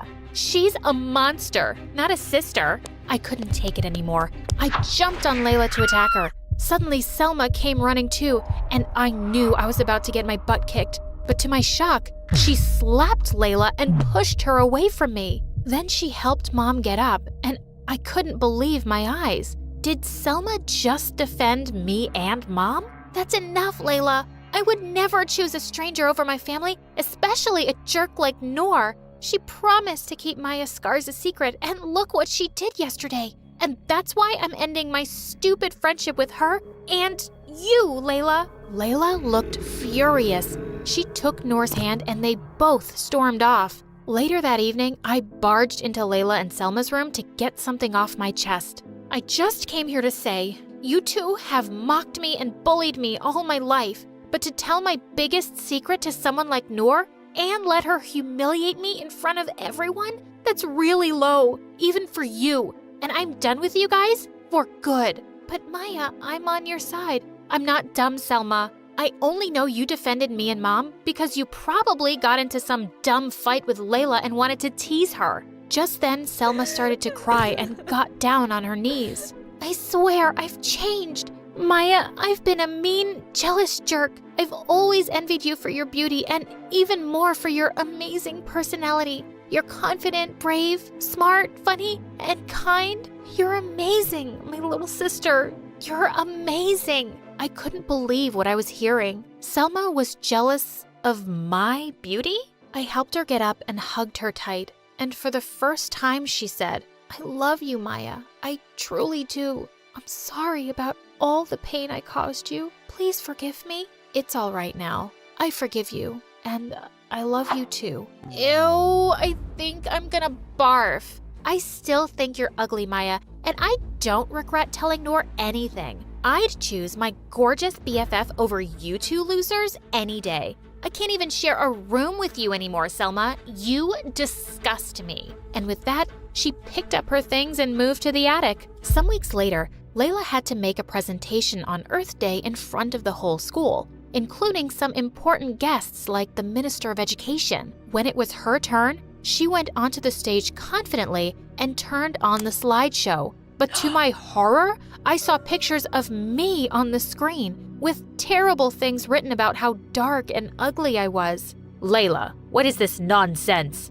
She looked as shocked as I felt. I swear, sir, I have no idea. This is not the slideshow I made. Suddenly, I spotted Noor in a corner laughing her head off. Of course it was her. Sir, I'm her sister, and I know she didn't do that. She wouldn't. It's that girl, Noor. Shut up, Maya. Who asked you to defend me? No, babe. She's right. I just hate her. And you're just so dumb. And made it so easy for me to ruin your sister. I'm the queen of this school. And no one can replace me. And imagine if it was a dark, ugly girl like her. That's enough. I will not tolerate this awful behavior anymore. Noor, Layla, you're both expelled. Just then, the minister rose from his seat. Not only expelled, I'll make sure that you only get enrolled in a strict Catholic school so you can learn some manners and discipline. You're such a disgrace to this school. Bullying people for how they look?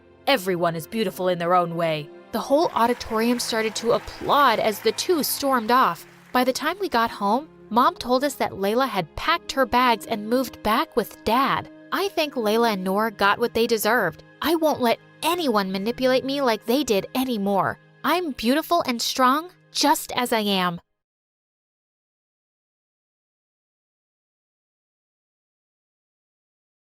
Hi, I'm Olivia, and this is my story about living with a literal devil. Before I continue, please like and subscribe. Ever since I was a kid, I've been obsessed with space, the planets, and the stars. When I was 10, I painted the Milky Way all over my bedroom walls. Look, Mom, doesn't it look amazing? Ew, it looks like a bird pooped all over a blue wall. You're such a geek. At least it's better than having a pea-sized brain. You take that back. Evelyn pounced on me, and the two of us fought like wild pigs, till Mom separated us. In case you're wondering who Evelyn is, she's my sister. A monster, a witch, and a literal devil. Did I say that already? Even though she's 2 years older, we're in the same class because Evelyn failed the second grade twice, and I never let her forget that. Nor did Dad. He was a world-renowned mathematician and tried his best to make Evelyn smarter, but it was mission impossible. Give me 3 examples of solid, liquid, and gas states. Poop, pee, fart. Nailed it! See what I mean? I, on the other hand, was a brilliant student, always making Dad proud. Evelyn and I never got along, but things got worse when Mom started dragging her off to beauty pageants and acting classes. And at 13, she got the lead on a hit TV show. Evelyn became famous overnight and turned into a self-absorbed diva. Even at school, she constantly threw tantrums and treated everyone like her personal assistant. This milkshake is trash. I said no sugar. Get me a new one. Are you going to a hideous skirt convention after school? Have fun, but do my homework before you leave. She was horrible, but people still loved her because she was famous. She had no time to study and failed more classes, which made Dad madder at Mom. Evelyn's on a mission to destroy her own future, and it's your fault for pushing her into this stupid career. But she's good at what she does. Not many girls her age are this famous. And once her looks are gone, what will she have to fall back on? Nothing. Pull her out of this glam business before she becomes a total lost cause. The more Dad tried getting Evelyn to study, the more rebellious she got, until eventually he gave up. On my 15th birthday, Dad got me a top-of-the-line telescope, and I wanted to test it out immediately, so I rushed to the rooftop. As I was setting it up, I saw someone lurking in the shadows. I immediately picked up a broom lying nearby. Whoever you are, know that I'm armed and I can do some serious damage! Just then a boy my age appeared, and I smacked his face with the broom and he fell down. Who are you? What do you want? I'm Nolan, your new neighbor. I come in peace. I just wanted to watch this meteor shower. Don't you have a roof at your house? The view here is much better. Oh wow, how cool is that telescope? Can I see it? Nolan and I quickly became friends. He was a space nerd like me, not to mention a total hottie. We hung out every day for hours, and maybe I even developed a teeny tiny crush on Nolan. Then one time, Nolan and I were chilling in our front lawn when Evelyn showed up, threw a drink in Nolan's face, and shoved me into the mud. Evelyn, have you lost your mind? Shut up, Quasimodo. My mind is just fine. It's that jerk that's gone crazy. He is blind and dumb as a rock, and I don't like his stupid face. Evelyn ran away, and I was totally confused until Nolan explained. I saw your sister yesterday at the mall. She spoke to me for a bit and then asked me out. She did what? Yeah, but I told her I wasn't interested. I think that's why she's acting out. Evelyn was never pleasant to me, but this time she'd gone too far. I went in to confront her, but Mom stopped me. Sweetie, please. Evelyn told me about how she behaved. She just had a really tough day. Give her a break. She'll be better tomorrow, I promise. Mom shoved a $100 bill in my hand and walked away. And after that day, Evelyn just got worse. Every time Nolan came to visit, Evelyn would interrupt our conversations, spill drinks on our clothes, throw things in our face, and if nothing worked, she'd start screaming the lines from her show. What? I'm giving you guys a private show. Enjoy it.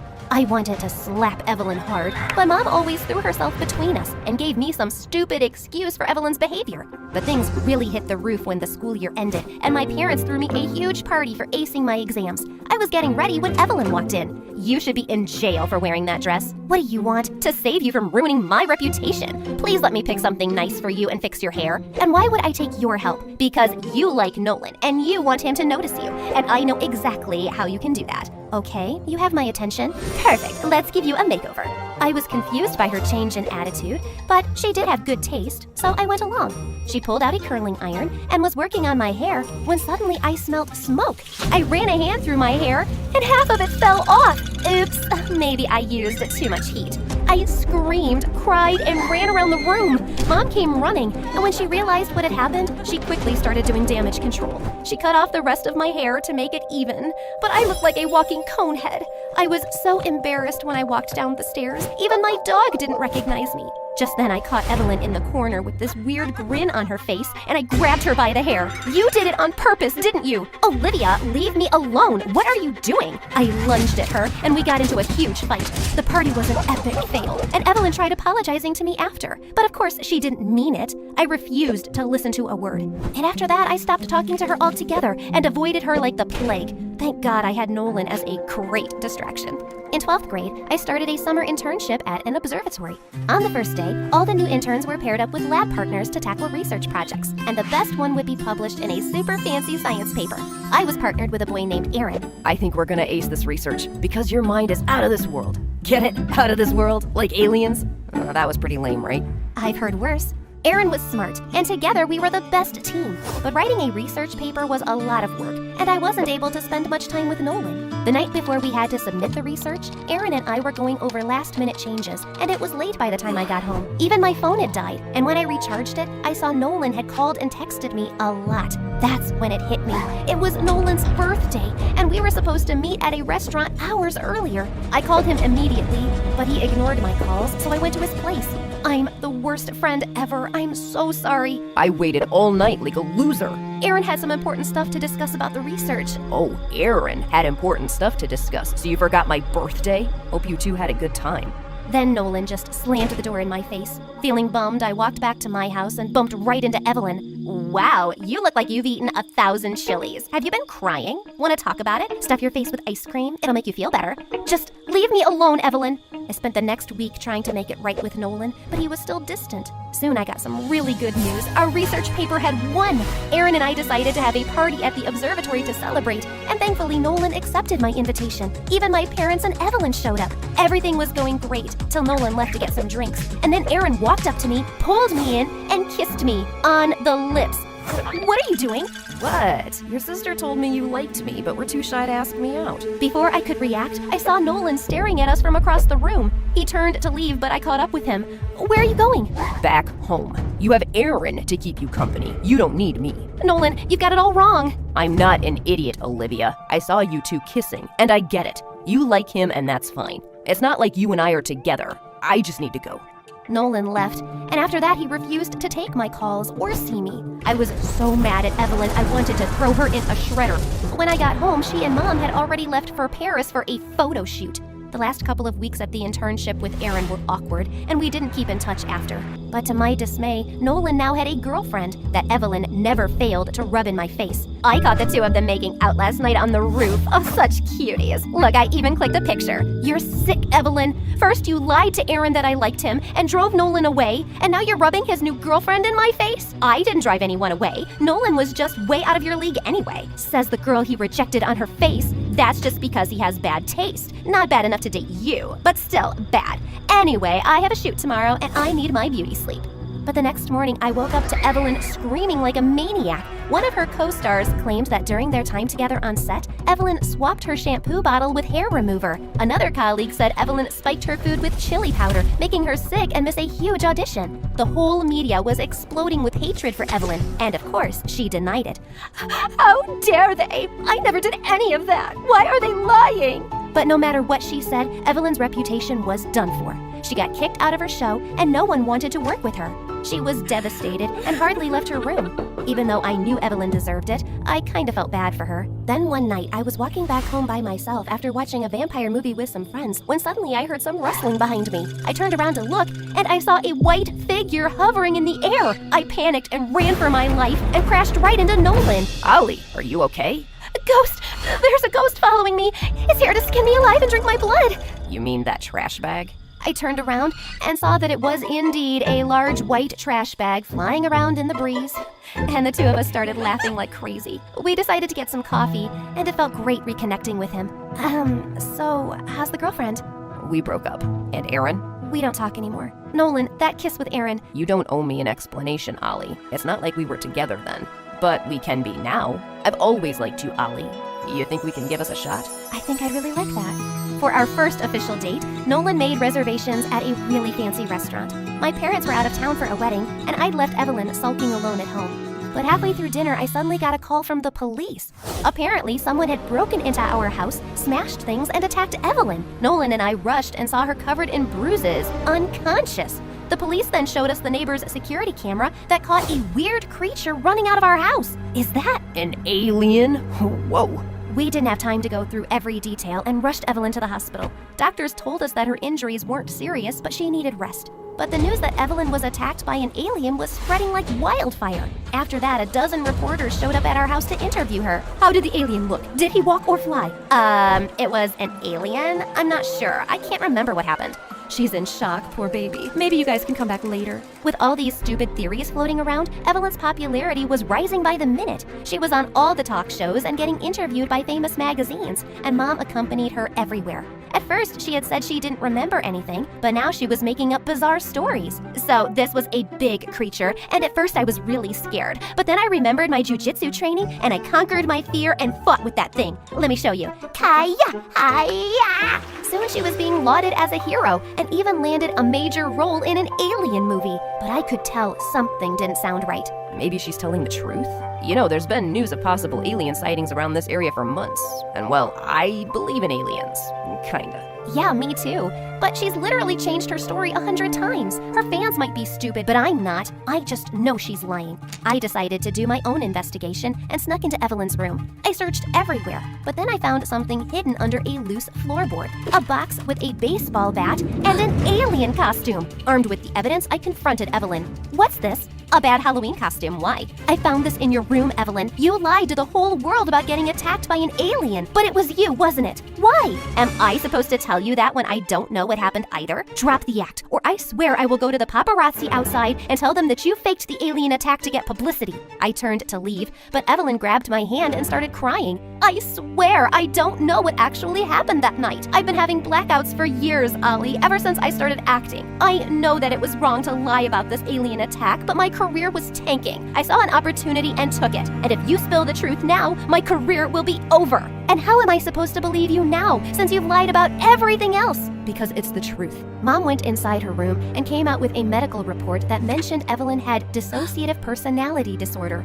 The report said that Evelyn had created a second persona who was perfect at her job, ruthless to everyone she thought of as competition, and triggered when she felt rejected or sad. What? Since when have you known this? Since Evelyn's co-stars accused her of tampering with her shampoo. I knew something was wrong ever since we started working, but I assumed it was stress. But then this news about her colleagues broke out and she lost all her work. When she pulled off that alien stunt, I realized that this could be an opportunity to regain popularity, so I asked her to lie to the public. I know it was wrong, and I'm sorry. I can't believe you kept this from us, Mom. Why would you do something so horrible? I have always just wanted Evelyn to be successful, and to prove it to your dad that she is as good as you. He always put her down, and that broke her self-confidence. I couldn't let that happen again. But what you did was wrong, Mom. You made my condition worse. Mom kept apologizing, but all of us were furious at her. Evelyn left for rehab soon after, and it took some time, but after therapy and medication, she started to get better. Mom begged and cried for forgiveness, and it took some time, but eventually Dad and I forgave her. Then one evening, Nolan and I were sitting in the park when someone jumped on me from the bushes. Evelyn! Gosh, you scared the crabs out of me. When did you get back from rehab? Just now. And I have to say, I missed your stupid face. I know I should have said it sooner, but I'm sorry, Ollie, for all the times I've been a miserable sister to you. It's okay, all in the past. Really? You're the sweetest. Here, I got you a present. I opened the box she gave me, and a toy clown flew into my face. I chased Evelyn around as Nolan laughed hysterically. Guess some things never change.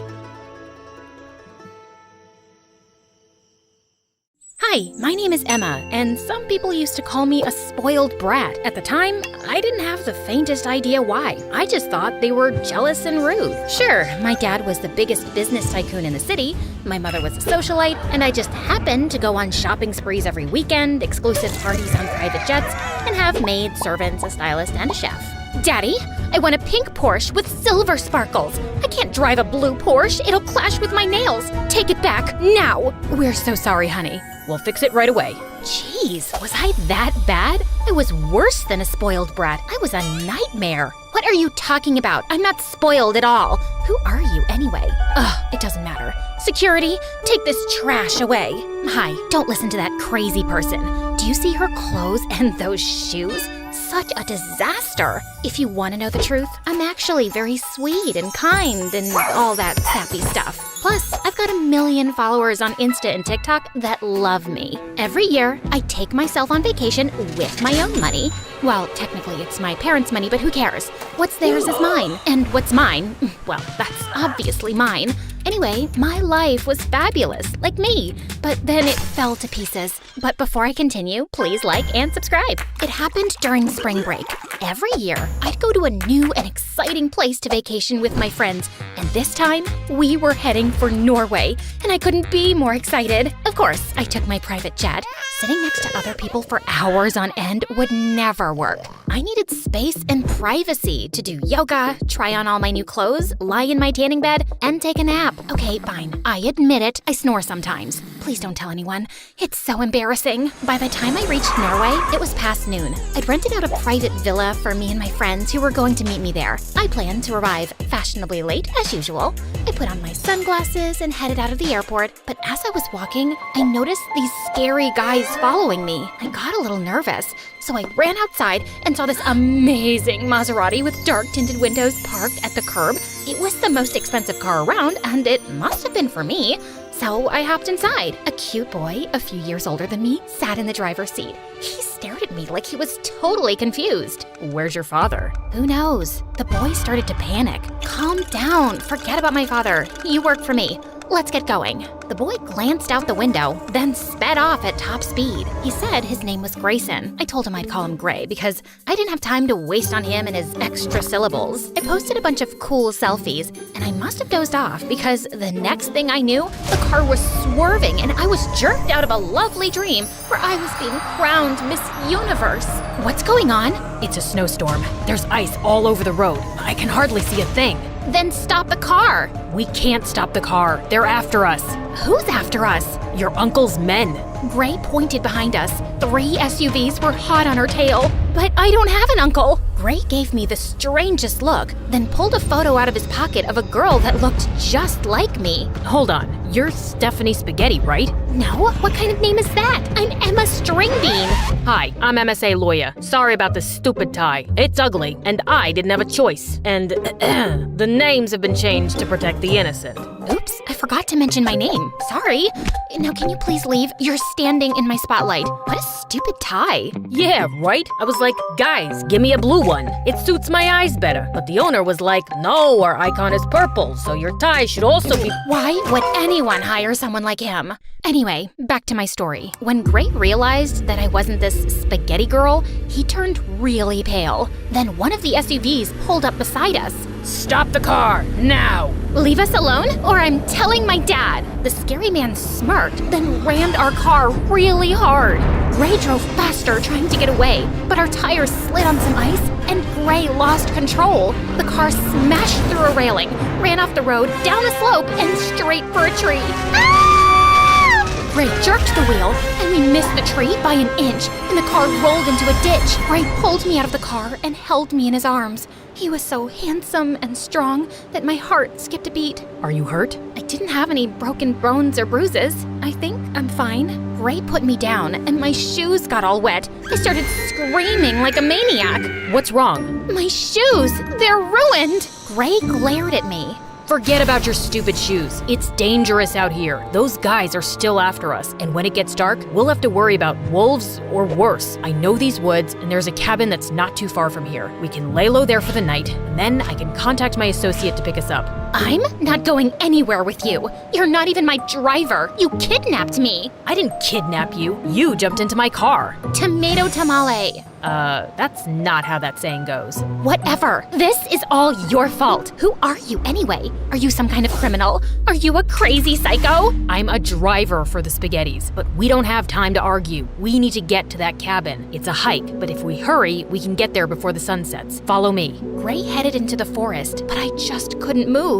What are you waiting for? Do I look like I'm dressed for a hike? I'm wearing Versace. Are you kidding? You're worried about your dumb clothes? Do you know how much this outfit costs? Suit yourself. I'm out of here. Gray walked away. I couldn't believe he was being so inconsiderate. You're fired. I don't work for you. I pulled out my cell phone to try to call my dad, but I couldn't get any reception. So I tried to get to higher ground. I walked past a creek and a clearing of trees, but my stupid phone still didn't work. Then I heard a wolf howl in the distance. I was so scared, I didn't know what to do. Come on, Emma. Don't be afraid. You're a girl boss, a tough chick. Nothing can hurt you. I took a deep breath to calm myself down, and then I heard footsteps coming toward me. A half-man, half-wolf appeared in the shadows and whispered my name in this creepy, deep voice. Emma. I screamed, threw my phone at the monster's head, and ran as fast as I could. But I tripped on a log and fell. I rolled over, covered my face, and pleaded for my life. Please don't eat me. There's not much meat on my bones. There's a boy around here somewhere, and he's got lots of muscles. He'd be a better meal than me, I swear. Gray stepped out of the shadows. He had a big bruise on his head. Are you crazy? You almost took my eye out with your cell phone. I thought you were a wolf man, and you were gonna eat me or turn me into your wolf girlfriend, and then I'd have to eat rabbits and squirrels. I can't be a wolf girl. I get hair all over my body and even my face. My face is too cute to be covered in hair. Gray helped me to my feet and told me we were going to the cabin. Why did you come back for me? You'd freeze out here by yourself, and I guess I felt kind of guilty about leaving you behind. Aw, that's sweet. Do you have a crush on me, Gray? No. Why not? I'm gorgeous, smart, and my family has lots of money. Are you playing hard to get? Sorry, I'm not into rich girls. Well, I'm not into broody boys with bad attitudes and stupid muscles and handsome faces and… Right. Gray and I walked for over an hour in the freezing cold. We reached the cabin just as the sun set, and it was the worst. It was dusty and smelled like a bus full of farts. We should start a fire. There's some firewood out back. I sat on the couch and wrapped myself in a tattered old blanket. A little help, please? No thanks, I'm fine here. And while you're out, could you find something to help with the smell? Gray rolled his eyes and left. He came back 5 minutes later with a handful of wood. He started a fire, but I was still pretty cold. You're shivering. I'm fine. Gray sat next to me and put his arm around my shoulders. Our body heat should warm us up. I smiled. I knew he couldn't resist my spectacular beauty and charm. Why are you looking at me like that? You're confusing. First, you're mean to me, and now you're nice. I'm sorry about earlier. I've got a lot on my mind. And? And what? Admit it, you have a crush on me. Gray tossed me a blanket and walked over to the window. I'll keep watch. Those guys might still be after us. Try to get some sleep. I tried to sleep, but my stomach wouldn't stop making weird noises. So I went to the kitchen and sat at the table. What are you doing now? It's time for dinner. Can you please make me something to eat? I'm not your chef. Well, I can't cook and we can't order in. What do you want me to do, starve to death? Gray pulled out 2 crusty cans of beans out of the cupboard and plopped one down in front of me. You're kidding. I am not gonna eat that. It's either that or an air sandwich. I pouted and crossed my arms as Gray ate his beans in front of me. Gray finished his food and checked his cell phone. He still couldn't get any reception. He searched the drawers and found a walkie-talkie. Hello? Hello? Can anyone hear me? My stomach started gurgling really loud. I was so hungry I couldn't take it anymore. The beans were so disgusting I almost gagged. But I forced myself to take a couple of bites. Then, the most amazing thing happened. A couple of headlights shined through the window. Hey, look! We're being rescued! Oh, thank goodness your friend came early. I ran to the door. Emma, wait! I was so excited. I ran outside and started waving my hands in the air like a madwoman. We're here! Save us! An SUV pulled up to the cabin, and the scary men from the airport stepped out. Why do your friends look like the scary men that ran us off the road? Those aren't my friends. Gray grabbed me, pulled me into the cabin, then slammed the door. Didn't you call them on that silly gadget? You mean the walkie-talkie? Whatever. It's broken. One of the scary men pounded on the door. The other smashed a window with a rock. Gray shoved me into a closet. Stay here and don't make a sound. Gray tossed a couple of blankets on my head and closed the closet door. I peeked through a crack in the wood and watched as 3 huge, scary men charged at Gray. Gray grabbed a chair and smashed it over a big guy's head. He punched another guy in the nose and shoved him into the coffee table. Another guy crept up behind Gray, grabbed him from behind, and pinned him to the ground. Where's the girl? Let her go. She doesn't matter. She's not even a spaghetti. That little witch saw our faces. Both of you have to go. Gray was a goner. I had to do something. I couldn't just sit back and watch. I burst through the door, growling like a wolf. The bad man turned to me and laughed. Then he punched Gray in the stomach, tossed him to the side, and started running toward me. I ran into the kitchen, grabbed my half-eaten can of beans, and threw it in his face.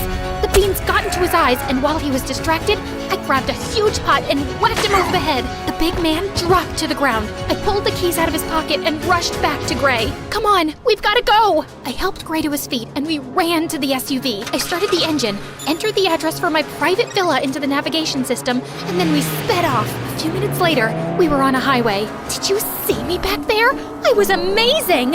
You were all right. I saved your butt. Okay, fine. I owe you one. Really? You could rub my feet, or maybe give me a massage? Just then, an SUV jumped onto the road and rammed us from behind. They're still after us. How? They must have put a tracker on the SUV. What do I do? Keep driving. I clutched the wheel and pressed my foot hard on the gas. Then suddenly, my phone started beeping. I reached into my pocket to check it. It was my best friend Tracy. Hey girl, where are you? We've been waiting for you for hours. Who's that cute guy? Oh, that's Gray. He's my driver. I think he's got a crush on me. Emma, keep your eyes on the road. Sorry, girl, gotta go. Bye. Gray snatched the phone out of my hands and called 911. The SUV was gaining on us. Then 2 more hopped on the road beside us. Gray grabbed the wheel and started swerving the car like a lunatic. I saw a road sign up ahead. The villa's that way. Gray turned the wheel hard. The SUVs were still hot on our tail. Faster. I'm trying! We raced onto the off-ramp. Then I looked up and saw the craziest thing. There were half a dozen police cars in front of us and a row of spikes in the middle of the road. Stop the car. I slammed my foot on the brakes. The spikes pierced our tires and we skidded to a stop. The SUVs behind us did the same. The police dragged the scary men out of the SUV and arrested them. Then one of the officers walked up to Gray. Agent Grayson, we're so glad you're safe. What happened to the spaghettis? We intercepted them at the airport and took them into the witness protection program. They're safe because of you. I was shocked. Wait, I thought you were just a driver. I work for the FBI. I've been undercover on the spaghetti case for years. My heart skipped a beat. Gray was a real-life hero. And somehow, he was even cuter than before. The next morning, Gray Be arranged.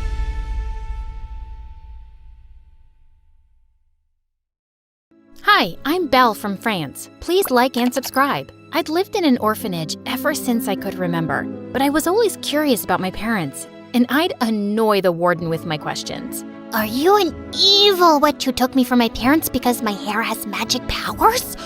Tell me now, or else. I heard about a girl whose parents were astronauts and they got stuck on the moon. Do you think my parents are there too? Are you skipping class again? Why are you such a nuisance? There you are, Belle. So sorry, ma'am. I'll just take her away. Miss Vivian was our teacher and my best friend at the orphanage. She couldn't have children of her own and she was really attached to me. And I adored her. She could always get me to study by promising me to help me with my singing later. I don't really need school because I'm going to be a famous singer one day. Yeah, but there's no harm in having some options, right? My life at the orphanage was good, but when I turned 15, things took a wild turn. Miss V had told me about a talent show she'd applied to on my behalf, and I'd gotten an audition next week. But when my chance came, my nerves took over and I messed it up completely. Miss V tried consoling me, but I was just really disappointed with myself. As we were walking back home, I suddenly saw a masked guy running my way, with a lady yelling behind him. He took my bag. Please, stop him. Without another thought, I grabbed a trash can and threw it in the thief's way, making him trip over it. I snatched the bag from him before he managed to run away. As the woman came closer, my jaw dropped. She was a singer named Madeline, and I was a huge fan. OMG, Madeline, is it really you? I just love... No, don't touch me. You touched trash just now. Then she took her bag from me and walked off to her car without even saying thank you. Hey, you're so rude. Just because you're a celebrity, you think you can treat people like garbage? Some of the people watching us had started recording on their phones and booing Madeline. No, wait, I wasn't going to drive away. Sweetie, I'm sorry. I was just shaken because of that thief. Please, come in. I'll drop you wherever you want. I knew she was just being nice because of the angry mob, but she kept insisting. So I agreed, and she took us back to the orphanage. But the next morning when I went downstairs, I was surprised to see some kids gathered around Madeline. And she said she needed to talk to me privately. Hey, Belle, I have something to tell you. Maybe I'm wrong, but I just can't shake off my gut feeling. You see, 15 years ago, I had a daughter, but my career was just kicking off. So after birth, I left her at the hospital. What? I regretted the decision and tried looking for my baby, but I couldn't find her. And when I saw you yesterday, I noticed your green eyes, and we have the same hair color. I think you're my daughter. I know it sounds crazy, but would you agree to a DNA test? I was stunned, and I didn't believe it, but I gave Madeline a hair sample, And the next day, she returned with the DNA forms that confirmed we were a 100% match. Madeline, the famous singer, was my mom, and she wanted to readopt me. My head was just spinning, and Miss V made things worse. Belle, are you seriously thinking about going with that woman? She was so rude to you the day before, and now suddenly she's your loving mom? Something about her is off. I can feel it. Come on, she was stressed that day, and the DNA test shows she's my mom. I've always wondered who my parents are, and now I get the chance to know one of them, to have a family. I'm just supposed to let that go? I thought I was your family, and I can't let you go with her. I won't. You can't stop me, Miss V. This is hard for me too, but you're just being paranoid. Miss Vivian's eyes teared up, and she just walked off. Well, if she couldn't be happy for me, then fine. And I left with Madeline soon after. I couldn't help overhearing that woman, and she was being so weird and possessive about you. It's not normal. It's also not normal for a mom to abandon her child for her career. I may have agreed to come with you, but I haven't forgiven you yet. And Miss V loves me. Sweetie, I understand your anger, and I have a lot of making up to do. You want to be a singer, right? I will start by making that happen. Also, if Miss Vivian loves you, she should be happy you're getting a better life. I felt troubled, but then forgot everything when we reached Madeline's mansion. It was bigger than a mall. My assistant Juliet will show you to your room, and then I have an amazing spa day planned for us. Juliet wouldn't make eye contact with me, and after taking me to my room, she walked off without a word. Rude. But I couldn't help being excited that I was gonna live like royalty. I was hoping to get to know Madeline more, but the spa day was more of a makeover day. And the next thing I knew, I was being whisked off to a TV interview. Madeline, I'm not ready for this. I've never been on camera and I need time to process everything. What's there to process, love? You're the daughter of a star, and you need to believe it. And I just can't wait for the world to see my angel. Also, could you please call me Mom? The next few weeks were a blur of interviews and events, and we were constantly surrounded by paparazzi. Madeline would always get so emotional, and people just loved the story of how we'd been reunited after all these years. But I still didn't know much about my mom. We hardly got the chance to be alone, and she hadn't even heard me sing yet. Late one night, I went down to the kitchen when I heard loud voices from Madeline's studio in the basement. Juliet, you don't sound good on this song at all. Well, I'm sorry, but I had a cold that day. We're just gonna have to record it again. And when I heard Juliet singing, I nearly had a stroke. That was Madeline's voice. Just then, Madeline spotted me, and she asked me to come in. I guess there's no point in trying to hide anything now. Belle, you've discovered the family secret. Wait, Juliet's been the voice behind all your songs? Yes. She wanted a steady job, and I wanted to be famous, but wasn't as talented. So we struck a deal at the start of my career. It worked out splendidly. So you've been taking the credit for her talent and fooling all your fans? That's just wrong.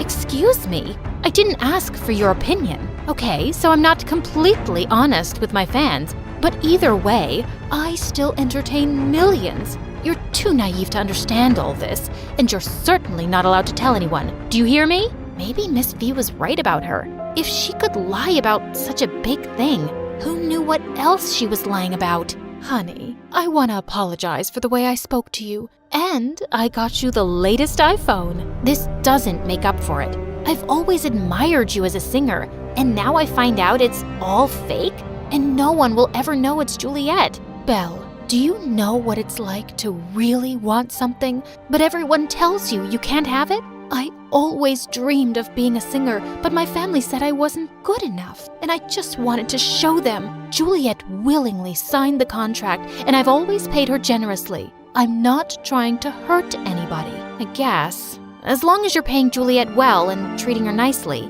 I can keep your secret. That's my girl, and no interviews tomorrow. We'll have a movie night. Just you and me. The next evening, while we were watching a movie, I turned to Madeline. Do you have some skin cream? My birthmark is really itchy. Madeline pulled out a jar from her drawer, but when I asked her to put it on, she looked confused. Why can't you put it on yourself? Because I can't reach it? You do know my birthmark is on my back, right? Of course I know. It's just been a long time, honey. But yes, it's on your back. Lift your shirt, please. Actually, it's on my thigh, and it's the size of Africa. The only way you'd forget that is if you never knew it in the first place. What's gotten into you? Madeline, I know you're not my mom. You've lied about everything. So I really don't have to believe that DNA test either. Okay. I'm not your mom. You caught me. But listen, you did all this for publicity, didn't you? Just so you could tell the world about your long-lost daughter and capture everyone's interest and sell albums? You're a monster. Please, let me explain. I did do it for publicity because it's so hard to stay on top in this industry. But I do love you and I want to have you around. If I did something that helps me and also gives an orphan an amazing life, why is that a bad thing? I'm not your charity case to show off and use to make money. It's late now, but tomorrow morning, I'm going back to the orphanage. I won't lie to anyone about being your daughter. I stormed off to my room before Madeline could say more. She was unbelievable. But the next morning, when I went down with my bags, I saw a doctor leaving Madeline's room, and I found out that she had a high fever. I was sure she was faking that too, but the doctor confirmed that she was down with a bad infection. Belle, please, come here. Listen, I'm sorry. Please, don't go. Not like this. Madeline, just get some rest, okay? I'm here. I didn't want to stay, but I just couldn't leave her when she was so sick. The paparazzi were gonna find out when I went back to the orphanage, so I'd let her deal with all that media frenzy once she was better. But I couldn't help calling Miss Vivian, and hearing her voice, I broke down and told her everything. I'm so sorry. You were right about Madeline. Her whole life is a lie, and she pulled me into it. And maybe I never really believed she was my mom, but I wanted to. I don't blame you, Belle. And I was being selfish too, because it was hard to let you go. I can't wait to see you soon. I stayed by Madeline's side till she recovered completely. But as I was packing my stuff again, Madeline walked into my room. Belle, don't leave me, please. You're only saying that because you're worried about your reputation once the truth comes out. Sorry, I can't help you anymore. Then let me make you an offer you can't refuse. I want to feature a duet by you and Juliet on my album releasing next week. And then I'll launch your solo career. The publicity we've received helps us both. With me, you can become a pop star overnight. You'll never get a chance like this again. Trust me. Here Madeline was, handing me my dreams on a silver platter. And it was true. Once I got back to the orphanage, people would forget me soon, and I'd struggle to be a singer. I couldn't really trust her. But Madeline called me and Juliet to the studio the very next day to record a song together. It was the most thrilling experience, and she was blown away by my talent. You have the voice of an angel, darling. You're really gonna go places. The album was released, and it exploded. The duet people thought Madeline and I sang together shot straight to #1 on the charts, and it was all you could hear everywhere. One day, when Madeline and I were at an album signing event, I spotted Miss V in the line and ran to her. Miss V, how've you been? I've been meaning to call. But you got busy becoming a star, right? I'm happy that your dreams are coming true, but are you sure this is how you want it? What do you mean? You said Madeline's whole life was a lie, and now yours is too. You're part of her secret, and you're faking being her daughter. This lie will just grow deeper, and then you'll have to give it up forever. Are you okay doing that? I stood there speechless. I just came to tell you that I got a job in another city, and I'm leaving next month. I wanted to wish you luck and say goodbye. I hope you'll do the right thing, Belle. I know you have that in you. I was bummed out for days after that meeting, and I just couldn't shake off her words. Soon after, Juliet came down with a bad throat infection. It turned out to be laryngitis, and she recovered in a couple of weeks. But the doctor said she could no longer sing, and Madeline went ballistic. What? No, you're fine now. You can speak, right? Why can't you sing? The doctor said straining her vocal cords could damage them forever. But she has to try. I'll take you anywhere to get you treated. Madeline, I've served you for 15 years. I think I'm done, okay? Done? You're done? Have you forgotten our deal and what I can do? What are you talking about? My mother worked as a maid in Madeline's family home, and my brother stole all their precious heirlooms. He'd already sold them by the time he got caught, and he was going to end up in prison for years. But Madeline kept him out, as long as I agreed to be her singing voice. I've been repaying her debt all this time, but I'm just tired now. Juliet, if the robbery happened 15 years ago, she can't charge your brother for that crime anymore. You don't know what you're talking about. And why are you complaining, Juliet? You were just a maid and I've done so much for you. Just stop. You're a terrible person who'll always find a way to justify every selfish act. Juliet is done with you, and so am I. And so is your career because you have no talent. And the family you wanted to impress so badly, well, I don't see them around either. Enjoy the rest of your sad, lonely life with your money, because that's what you did everything for. Juliet and I left Madeline for good, and I couldn't get fast enough to the orphanage. Miss V was leaving that day, and I hoped I wasn't too late. I caught her just as she was putting her bags in a cab. Belle? What are you? I did the right thing, Miss V. And wherever you're going, I'm coming with you. I won't take no for an answer. I would like nothing more, love, but what about your career? I'll tell everyone the truth, and then we'll figure it out. I actually have talent, remember? I want to do things the right way, even if it's harder. Hi everyone, my name is Ria and I'm from India. Please like and subscribe. I was born on the night of a red moon. In my village, that's considered really bad luck. So growing up, everyone was terrified of me, including my family. Mom was always making me necklaces to ward off evil spirits, and Dad never looked me directly in the eye. But the worst was my older sister, Uma. Once she tried to give me away to a sailor. Take Ria far off into the river. Mommy says she was born on a cursed night and she scares me. Mom pulled us away and gave Uma a scolding, but Uma just couldn't stop acting like I was some monster. She even refused to sleep in the same room as me and shifted to my parents' room. I tried to be friends with Uma and made her a mud pies to show her I wasn't evil. 2 dessert pies for royal princesses like us. I don't eat mud. That's food for a devil girl. With that, Uma rubbed a mud pie in my face. Well, this devil girl likes to share her meals.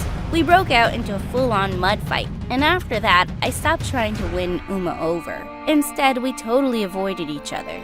One day, I was in the woods picking berries for Mom when I heard a scream. I looked behind me and saw a lady lying on the ground. There was a big snake wrapped around her leg. I grabbed it by the tail, flinging it as far as I could. The woman and I ran away, and when we were out of the forest, she hugged me. My angel, you saved me. Let me give you something in return. The lady pulled out a book from her pocket. This is a wonderful book about how to grow your own crops. I found out the lady's name was Pavitra, who spent her time researching the best ways to grow food. I read the book she gave me and tried not to feel lonely whenever I heard Uma playing with her friends at her house. Then one day, things took a turn. Our village was having a celebration to pray for rain. Everyone prayed for days, but nothing happened. Then one evening, Uma came running to me crying.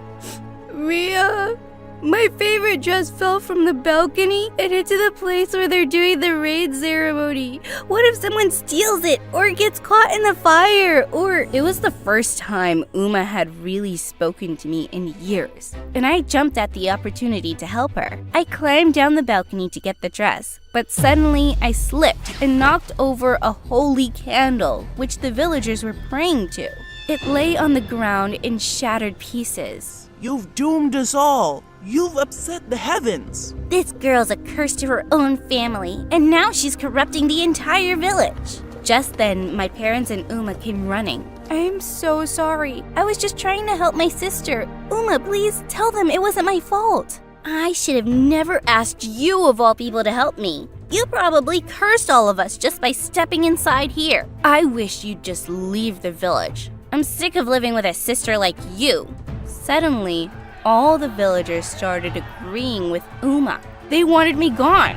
My parents took me home quickly, but for the next week, all these villagers protested outside of our house. Then one day, a woman knocked on our door, and I realized it was Pavitra, the lady who I'd saved from the snake.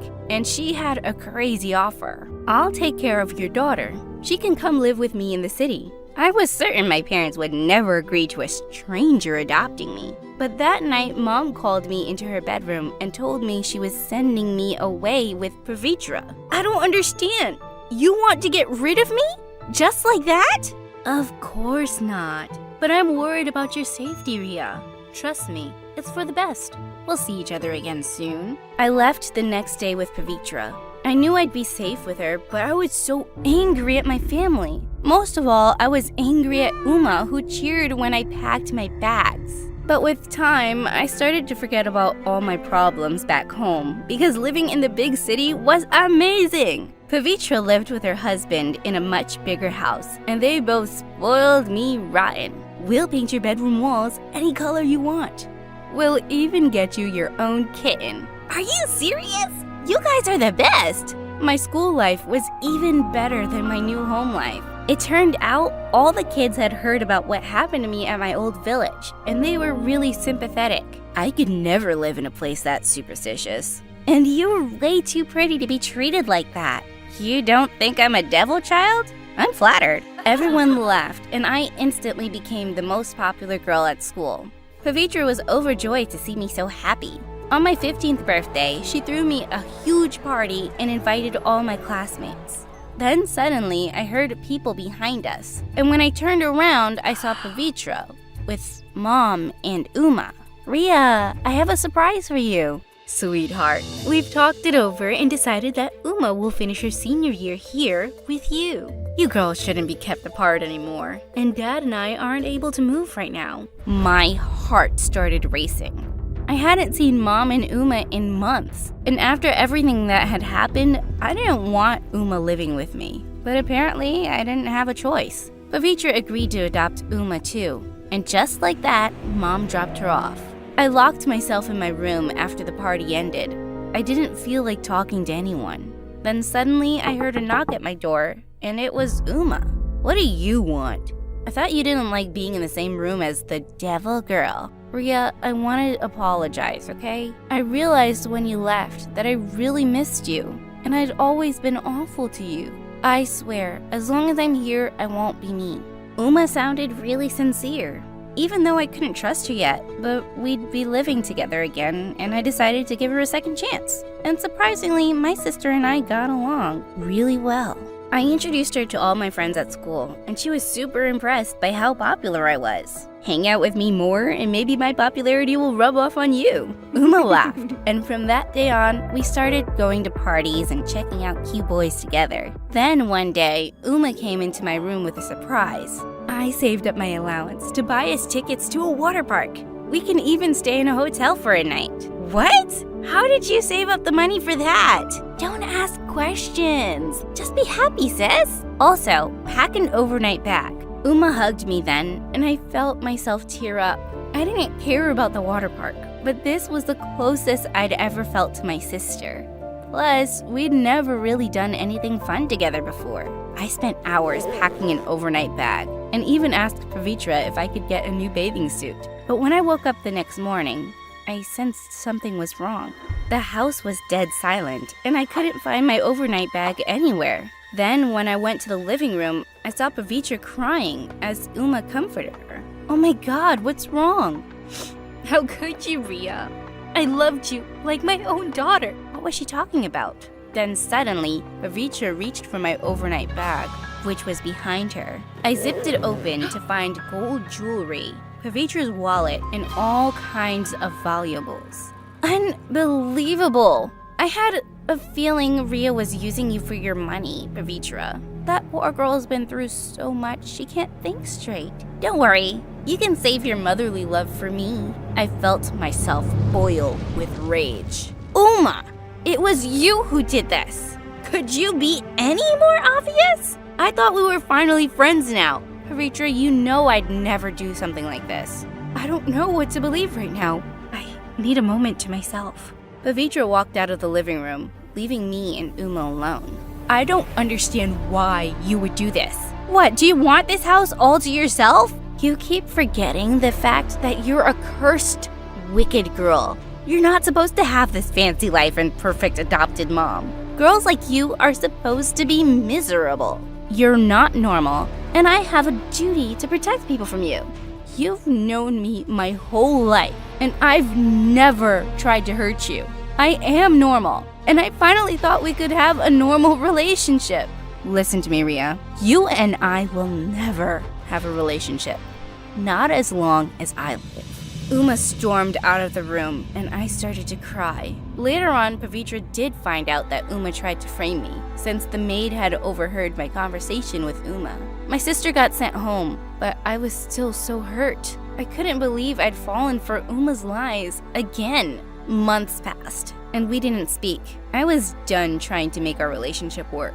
I would never be friends with Uma, and I just had to accept it. Then one day, I was listening to the news when I heard there was a famine in my village. I called my mom, and to my horror, I discovered she hadn't eaten in 2 days. I packed a suitcase full of food and traveled to my family as fast as I could. But as soon as I arrived, the villagers took one look at me and started screaming and running. "It's the cursed girl! She's returned!" I bet it was her who's cast this famine upon us. What? No! I just came here with food for my family.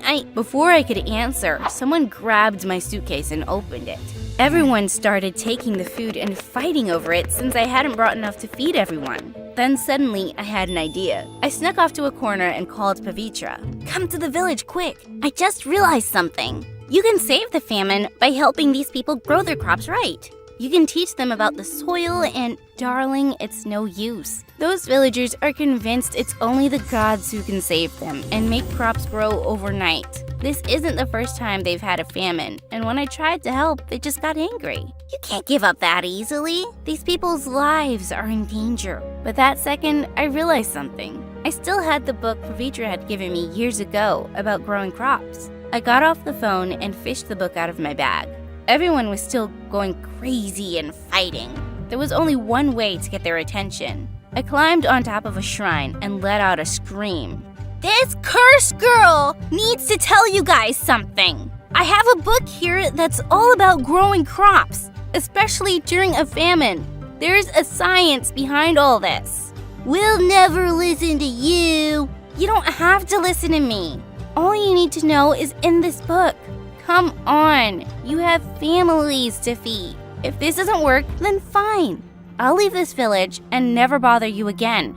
But you have to try. The villagers really didn't believe me, but they were desperate. So I opened Pavitra's book and we all gathered by the soil, following planting instructions step by step. Days and nights passed, and slowly we were able to grow food.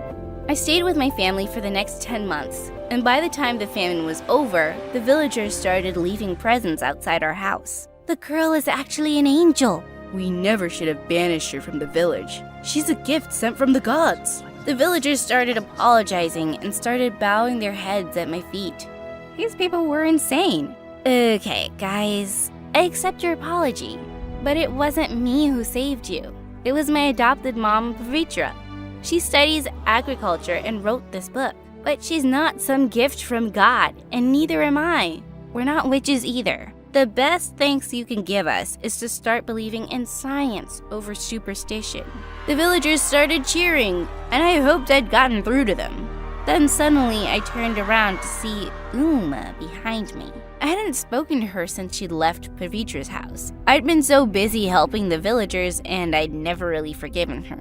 I can't believe you came all the way here to save us, even though everyone here has been horrible to you. I guess what I'm trying to say is, I'm sorry about everything.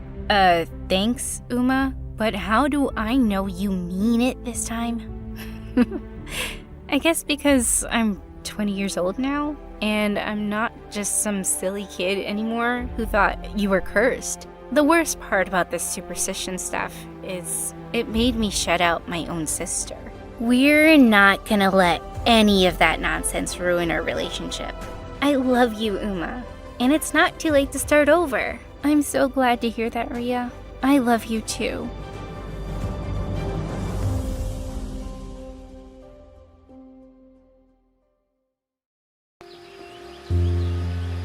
Hey friends, I'm Sia from Florida. If you want to go on a safari with me, please like and subscribe. I was born into a loving family that treated me like a princess. Nah, just kidding. Living with them was a nightmare because the apple of my parents' eye was my brother Danny. Okay, it might seem like I'm complaining a lot, but hang on to know why. Growing up, Mom and Dad were always busy with their jobs or would be fighting with each other. While my parents did that, I pretty much had to fend for myself, and that's why I learned to cook early on. But that made my brother demand me to fix him some snacks every time he was hungry, and I wasn't gonna be bossed around. Make yourself a sandwich. I'm not your nanny. Oh, talking back to your brother? Now face this. Saying that, Danny picked his nose and chased after me. Gross! My brother loved to tease me all the time. He would stick out his tongue at me, throw gum at me, and worse. It was like his life's mission was to annoy me. One time, I caught Danny stealing my trick-or-treat candies. I knew Mom would go crazy if she found out about him eating too many candies because of his braces, so I did what every responsible sister does. I blackmailed him. I will keep my lips zipped if you let me have the PlayStation for the entire month. Do we have a deal? Deal? In your dreams. I'll just say you're lying. Easy peasy. Oh, that made me so mad. Just then, I noticed his piggy bank on the desk and grabbed it, but Danny tried to snatch it from me, and in doing so, it fell and broke. Mom and Dad came running and were pretty pissed at what I'd done. You are always bothering your brother. But Mom, no buts. Grandma gifted him this piggy bank on his test result day. And look what you did. I am so disappointed. The school wasn't any different. Although Danny was a year older than me, we went to the same class, and he was the star kid according to the teachers. One time, we were having our 5th grade English exam, and I was so tense because I hadn't studied. But when I saw Danny, the guy was writing like he was some scholar. So I focused on my question paper and answered it as best as I could. But when the results came, I was called to the principal's office, and Mom was also there. Why, oh why? Care to tell us what you were thinking when you wrote a song in an English exam? Under my umbrella? Really? Because we had to write a poem about an umbrella. Songs are also poems, aren't they? That really got the teacher angry, and the look Mom gave me made me want to hide my head in a hole like an ostrich. When I returned to the class, everyone was laughing at me and singing that song. Dumbhead. I knew you would fail the subject, but failing so epically? It's so hilarious. I overheard the conversation, and I couldn't help but share it with everyone. I so wanted to rip him to shreds, but instead, I just cried and promised myself to get even with him. So the next day at home, I wore his favorite hoodie and paraded in front of him while he was busy playing on his PlayStation. This looks so nice on me. What do you say? The moment Danny saw me, he chased me, and I ran around the coffee table and took the PlayStation controller. He came charging at me like a bull and pushed me onto the couch, but I just kept screaming louder even though I wasn't hurt. Oh God! Mom! Dad! He smacked me! Ah! You liar! Dad, she's totally lying. I didn't touch her. My parents believed me and grounded him for an entire weekend. Finally, I felt happy. As time passed, our bickering didn't seem to stop. When we reached high school, I went on a date with the coolest guy in my class, and Danny showed up. I was furious. What are you doing here? Would you mind giving us some space? Oh, you want some space? I'll give you that. Saying that, he pushed the guy off the bench and made him run off. I was so mad at him. I wanted to break his teeth. But when he showed me his phone, my jaw dropped. The guy was two-timing me. What the heck? I am such an idiot. Yeah, you sort of are. And that's why you're a jerk magnet. Ugh, Danny was so annoying. But I guess perhaps he wasn't all that bad. After that day, he was at least bearable. Things were good, but after I graduated high school, things went south for our family when Dad left us for his girlfriend. Those were the hardest days for us. Mom was sad and we could barely make ends meet. I knew Danny and I couldn't afford college. It was then that for the first time, Danny and I landed on the same page and decided to find work so we could help Mom. Danny found a job in just 1 month, while my search felt like it took an eternity. After a long time, luckily I got a job in a salon. I was so excited about my first day at work that I woke up at 6 in the morning. But when I went there, the owner handed me the scissors. I felt scared. I might have lied on my CV about knowing how to style hair, cause once or twice I gave Danny a bowl cut. Just trim the hair and make it even. Got it? Yes, ma'am. Don't worry, you're in good hands. After I was done, I was so sure the client would love it, but she screamed, "You ruined my hair, are you crazy?" What? No, it looks good. What happened next wasn't a surprise. I was fired and banned from working at any salon ever. To set the record straight, that hairstyle is totally in fashion these days. After losing that job, I was a bit disappointed, and one day, I was just lazing around the house. Danny came over to me. Hey, Couch Potato, what do you have planned for Mom's birthday? Oh, it just slipped my mind. How about I cook the food and you take care of the rest? The party we threw was awesome. When it was time for dinner, everyone praised my cooking skills. Mom and all the guests loved the food. Oh, yum! Honey, you made snacks and a whole Italian meal? I'll give you 10 out of 10. I never had time to cook these fancy things for you. Where did you learn this from? Really? Yay! Mom, I learned it from YouTube and sort of gave my own touch to the recipes. It was the first time I'd felt so happy in a while. Come on, it's just food. What's the big deal? Anyone can cook. Really? Then you won't mind ordering food for yourself, will you? Okay, I was just kidding. I must say that it's good. But please, don't be one of those people who constantly puts their food pics on Instagram. For the first time in years, Danny had a good point. So, I did the opposite of what he said and made a Facebook page and an Instagram account where I posted pictures of everything I cooked. One day, I got a call from a lady who was at Mom's party. She told me she wanted me to cook for her son's birthday. OMG, are you serious? Thanks a lot.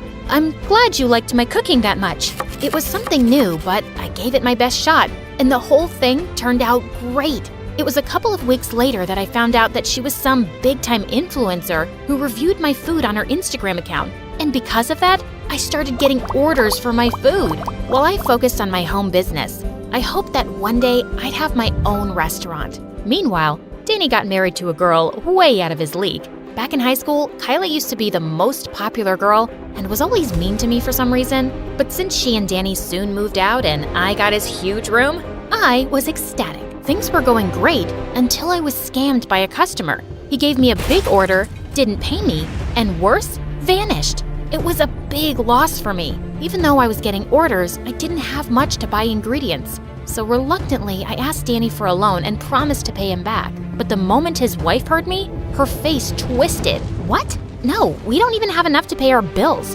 Why don't you look for a job? You'll definitely get one. It's been long enough since you've been sitting at home, and it's not like your cooking is so perfect. Thank you so much, Kylie. Next time I want unwanted advice, I know where to go. Danny, I'm talking to you. I waited for Danny to respond, but he said nothing. So I just left out of embarrassment. Sometime later, there was a hurricane in our town, and the roof of Danny's house collapsed. So he had no choice but to move in with us. I was fine with it, but one day, Danny's wife demanded that I give him his room back. While I was totally against it, Mom kept nagging about it, and I had had enough. No, Mom, it's mine now. He left, remember? Sia, don't talk to her that way. I'd never talk to you like that. Mom, if I wanted to hear from a butt, I'd fart. Do not butt in next time. That really had pissed her off. But in the end, I had to do what Mom asked me to do. While Danny and his wife were at our place, it was getting harder and harder to stay at home. I decided to look for jobs again, and I interviewed for many jobs at restaurants, thinking my experience as a home cook would help, but it didn't. After another unsuccessful interview, I was in the elevator when someone tapped on my shoulder. Oh my god, it's really you. You're Sia. I followed your Instagram account. I'm a regular customer.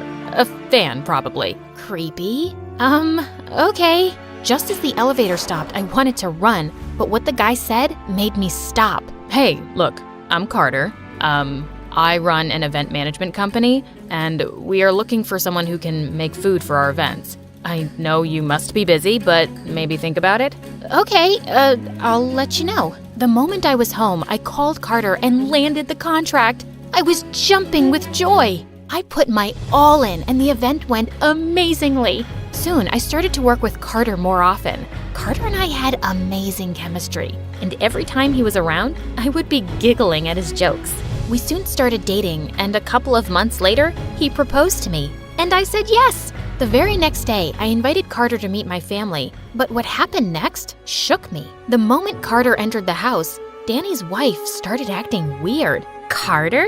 Oh, it's nice to see you after a long time. I missed you. Did you miss me? Please, don't flatter yourself, Kylie. What is she talking about? Wait a minute. Do you two know each other? Turns out, Carter and Kylie had dated a long time ago, until he found out she was cheating on him and then dumped her. Wow, talk about a small world. Well, when Danny learned this, he was bent on having me break things up with Carter. Do you think it's that easy? If so, why don't you leave Kylie? I love him a lot. I can't just leave him. Danny just got so angry. Carter and I got married a month later. Danny and Kylie didn't attend the wedding, and that was fine with me. Soon we both moved to another city where we were living our best life. One time, I called Mom and she told me how Kylie was sick, so Danny was struggling to meet expenses. I felt sad and just wished things would turn out well for him. As for my work, it only got better and better, and my dream to one day have my own restaurant was soon going to be a reality. I so wanted to share this with Mom, so I visited her, but to my shock, Danny and Kylie were also there. I hadn't seen them since I left the city with Carter. I was surprised to see that Kylie was expecting, and I was so happy for them. Even though Kylie gave me the cold shoulder, I put on a smile and greeted her. As we were having lunch, Mom asked me how I was doing, and I told her all about my plans of expanding the business. I'm now gonna buy a place for my own restaurant. I'm so nervous, but also excited because I worked so hard for this. Show off. Everyone knows you have a rich husband and can afford anything. So what hard work? Her words really pissed me off. Jealousy is a disease, honey. I hope you get well soon. Jealous? Of you? Someone who left her mom the moment she got married? You are just like your dad. That did it. But before I could say anything, Danny snapped. Just cut it out. You have no idea. Just keep your mouth shut. You didn't even let me attend her wedding. I kicked his leg under the table to stop him. Don't try and stop me, Sia. She needs to know about your kindness, about how you helped us in our time of need. Kylie, Sia paid all your medical bills and even paid for the renovation of our house after the hurricane. I'm so sorry for all the times I picked on you and for being a bad brother. You helped us out despite all of this. I owe you big time. Saying that, Danny hugged me tightly. Kylie, if you love me, you gotta respect my family. Hearing all this, Kylie looked so shocked and stormed out. We stayed at my mom's place for a week, and when it was time for us to go, Kylie entered my room and apologized. I am sorry, Sia. I thought about everything, and I realized how wrong I was. How badly I treated you right from the start. You were so kind all the time. Well, I am glad you realized it. Maybe let's give our relationship another try? I am kind of thankful to you for taking my brother off our hands. Gosh, he can be so annoying. True that. Kylie, we're sister-in-laws by chance, but perhaps we can be friends by choice? What do you think? Oh, that's a pretty good idea. And I hope my daughter will grow up to be as strong and kind as you.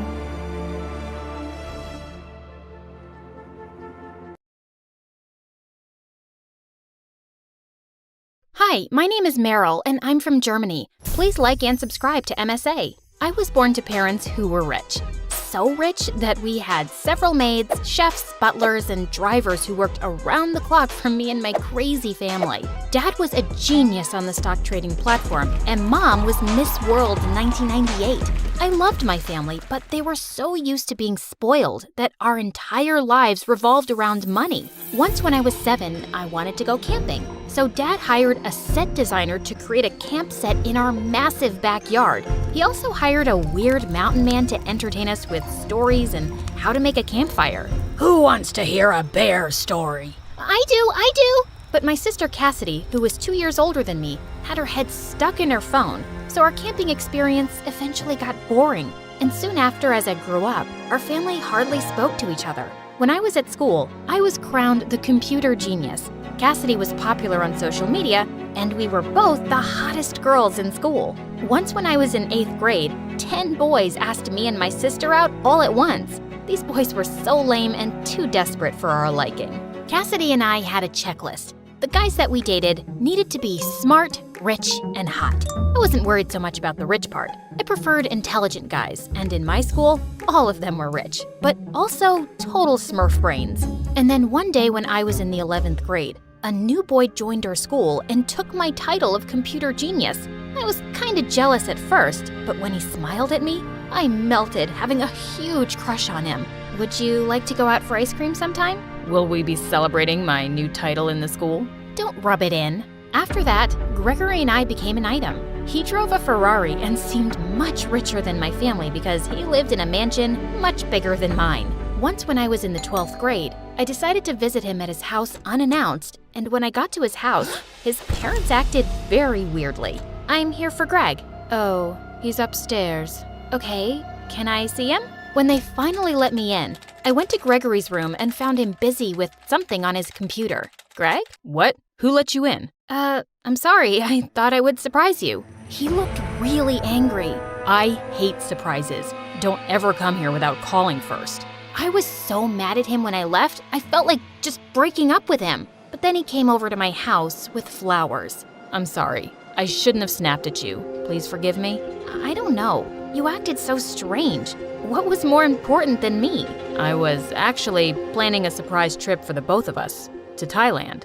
I immediately forgave him. He was so romantic and he obviously loved me since he was spending so much on me. We went to Thailand just for the weekend, and my parents liked Gregory, so they also trusted him. While we were there, Gregory was all romantic at first, but then he changed when I wanted to go shopping for clothes. Did you bring your credit card to pay for all those clothes? What? But you said to take whatever you want and you'll pay. Yeah, but I didn't expect you to buy the entire store. Lucky for me, I did have my dad's credit card and managed to pay for my stuff. But the next day, I woke up to a shock. Gregory was gone. He left a note along with my plane ticket back home. He broke up with me on a note, saying, "Nice knowing you, goodbye." What a jerk! I felt like my world was falling apart. Why would he break up with me this way? When I tried to call his number, it went to voicemail. I had to gather my strength and head back home, and maybe then find out why he suddenly just left. Could it be because of all the clothes I bought? But when I got back home, my family was on edge. Everyone was pacing up and down, and as soon as I entered, Dad rushed up to me. Meryl, where's my credit card? Someone hacked all my trading accounts using my credit card, which is linked to every other account. So Meryl, you have to tell me where that credit card is. I was totally freaking out and tore my whole bag apart looking for that card. And then I asked Dad to take me to Gregory's house. And when we got there, his mansion was empty. Oh my God, Dad, I think Gregory took all our money. Dad looked at me silently. At first, I thought he was gonna blame me since Gregory was my boyfriend, but all he did was remain quiet. But Mom and Cassidy went berserk. We are broke because of your scheming, scamming boyfriend? How was I supposed to know he was a fraudster? He drove a Ferrari and you liked him, Mom. Yeah, I did, but he was still your boyfriend. You should have analyzed his intentions. And then Cassidy looked at her phone and screamed like someone died. Ah! What happened? The Wi-Fi isn't working. How am I supposed to post my selfies from this morning? Oh, I was supposed to pay for that today, but not anymore. Girls, I'll be in my office. I have no idea how I'm gonna fix this. I felt like everyone blamed me for this, and after 2 weeks, all our maids, chefs, butlers, drivers, gardeners, and pool cleaners quit because we couldn't pay them. Dad soon started investigating the matter, which was going to take some time. So we all had to adapt to some changes in our overly expensive lifestyle. We managed to keep the house, and since Dad paid our school fees for the entire year, Cassidy and I didn't have to change schools, which was a relief. Okay, so at school, nobody knows we're poor, so let's just try and keep it that way. Of course, why would I want anyone to know that we're poor? Maybe because it's all your fault?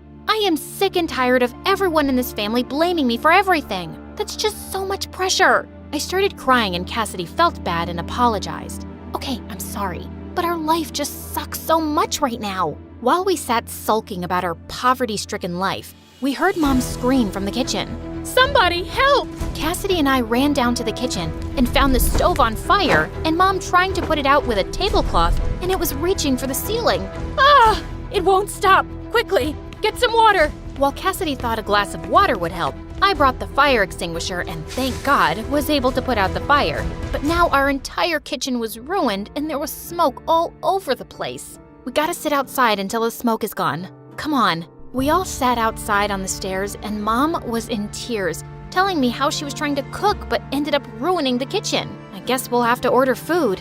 I hope they give us some discount. Right then, Dad came in, all smiles. Hello, everybody. Oh, did you get our money back? Mom ran to Dad, smiling like a clown. Nope, I found a job. I'm going back to selling insurance, and once I make some good commission, I'll start trading again and get all the money that we lost. Well, Dad's plan didn't follow through the way he saw it. 3 months went by and we were still struggling, and the only thing Dad could afford was food, so I decided it was time to get a part-time job as a waitress. But Meryl, if you work as a waitress, everyone in school will know. Yes, I know. But maybe if I work, I can help Dad pay for the Wi-Fi. Cassidy immediately smiled, but she wouldn't dare try to get a job since she cared so much about what people would think. The restaurant I worked at was a classy place where all the rich and mighty dined. And one day, while I served a bunch of top-class businessmen, I overheard their discussion about new digital devices. I got excited and couldn't contain myself. I have plenty of ideas for new devices. Imagine having a portable hard drive, something almost like an iPod but with more space. That way, users will be able to carry all of their important information on one small iPod. We could even make it have a video presentation for business meetings. After I was done babbling, they looked at me stunned. Then the tall man with the big forehead was so rude. You can just get our order, please. I walked away feeling embarrassed. And then the next worst thing happened. When I waited at my next table, they were girls from my school who envied my sister and me all the time. And the worst of them all was Charlotte. Wow, you work as a waiter? This must be my lucky day. Wait, I have to take a picture of this. Oh, Charlotte, get over yourself. I work here and earn my own money, unlike you, a spoiled brat forever. That's no way to talk to your customers. Where's the manager? I want to file a complaint. He's out to lunch. So, can I take your order? It was the most dreadful day of my life. But the next day when I went to school, everyone called me Waiter Girl, since Charlotte posted my picture on Instagram. And during recess, while Cassidy and I were minding our own business, Charlotte started being so annoying with her stupid minions. We've noticed that you two bring lunches to school these days. Should we open up a charity fund dedicated to the richest in the school? Oh, let me rephrase. The poor, smelly girls of the school. Shut up, Chat Roulette. Cassidy got up angrily clenching her fists, and I calmed her down. Don't worry about her, Cassidy. She's just a jealous girl who has no goals. At least my goal is not to be a waiter. Yeah, your goal is probably to be a brainless peanut all your life, since you get big fat zeros on all your tests. Charlotte eventually left us alone, but then after school, Dad picked us up in a run-down car, and Charlotte got the entire school to come and watch us get in it. Oh my gosh, where did your dad buy this junk from? At that point, I had had enough of Charlotte's farty face. So I pounced on her and she couldn't even fight back, so I let her go. Just leave me and my family alone. Our financial life is none of your business. Dad was shocked when we got home, and he told us that his contract at work was about to end. So he sold his Land Rover and got us a scrappy car. Life was getting even worse for us. I put on my waiter clothes and got out of the house to work an extra shift. While I was at the restaurant, I found my manager watching MSA. Wow, you like MSA? Yeah, is that a problem? No problem.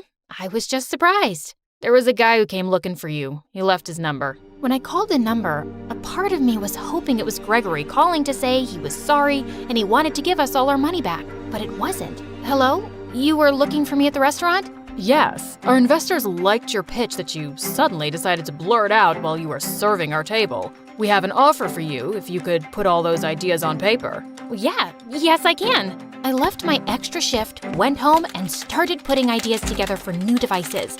I didn't want to say anything to my family yet. I just wanted to get the offer first. The next day, I met with those business people again, and I was blown out of my mind when they told me I was going to get $100,000. I was on cloud 9. I immediately signed the contract, and they even asked me to stay in contact if I had any other ideas. I couldn't believe this was actually happening. And when I showed my family the check, we celebrated all night. Meryl, you just saved our lives. Does this mean we can get our chef back? Because I'm getting really tired of eating baked beans every day. Not just yet. Dad needs to first work his magic on the trading platform, and then maybe. I was so happy to see my family relaxed again. Cassidy wanted us to go shopping the next day since all of our heels were starting to lose their texture. 2 pairs and that's it, right? We need to use all this money wisely. Yes, I know. But what if I see a 3rd pair that I like? Cassidy, just before we could head off to the mall, Dad screamed from the living room. Meryl, you have to see this. When I went to check what he was talking about, the news was on and Gregory was handcuffed and sentenced to prison for the next 20 years for being one of the biggest fraudsters in the city. And the parents that he said were his parents were just actors. I felt so relieved, and Dad eventually got a call from the credit card company with good news. All his money would be returned. Soon after that, I completed school, got my degree in computer science, and became the next richest person in our city. And then one day, I even had my own business meeting at that classy restaurant. Can I take your order? Charlotte, you work here now? Yes, so can I take your order? I didn't laugh or insult her because there's really nothing wrong with being a waitress. We all have to start somewhere if we want to make it.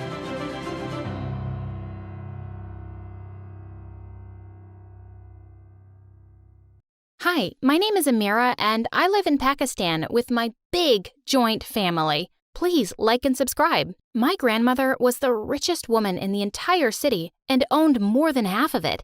And both my mom and my aunt always stayed close to Grandma, serving her and praising her, thinking she'd give them all her money. But soon after me and my cousin Hina were born, Grandma announced she was going to give all her assets to the most deserving granddaughter. Crazy, right? My family went completely nuts at the news, and this started a never-ending competition between my mom and my aunt. Come on, sweetie, you can read this. 1, 2, 3, 4. Say it. Goo.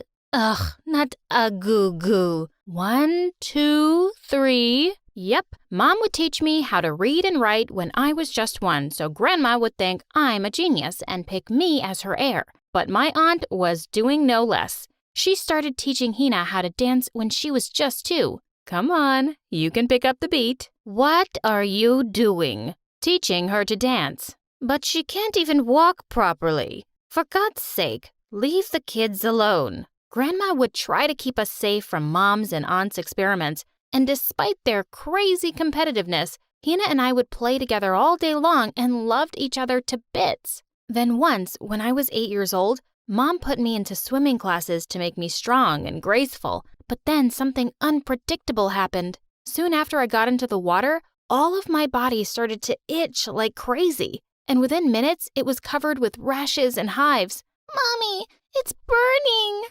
Suddenly, all of the other kids started screaming. Oh God, it's a water demon! Get out of here! Mom came rushing to me and got me out of the water. Then she immediately took me to the hospital where the doctors ran several tests on me and declared, "Your daughter has aquagenic urticaria. That means she's allergic to water. It's a rare condition and there's no cure for it yet, but there are precautions." What? Water allergy? Is that even a real thing? Now what's next? Air allergy too? And she can't breathe? Mom went ballistic on the doctors and started smashing anything she could get her hands on. She was scary, and I was all freaked out. What was going to happen to me? I ran to her and hugged her. Mommy, please, calm down. But she wouldn't accept the fact that her only hope of becoming a billionaire was flawed now. We can't let anyone know about this, especially Hina and your witch aunt. Don't ever go near her again. But Mom, she's like my sister.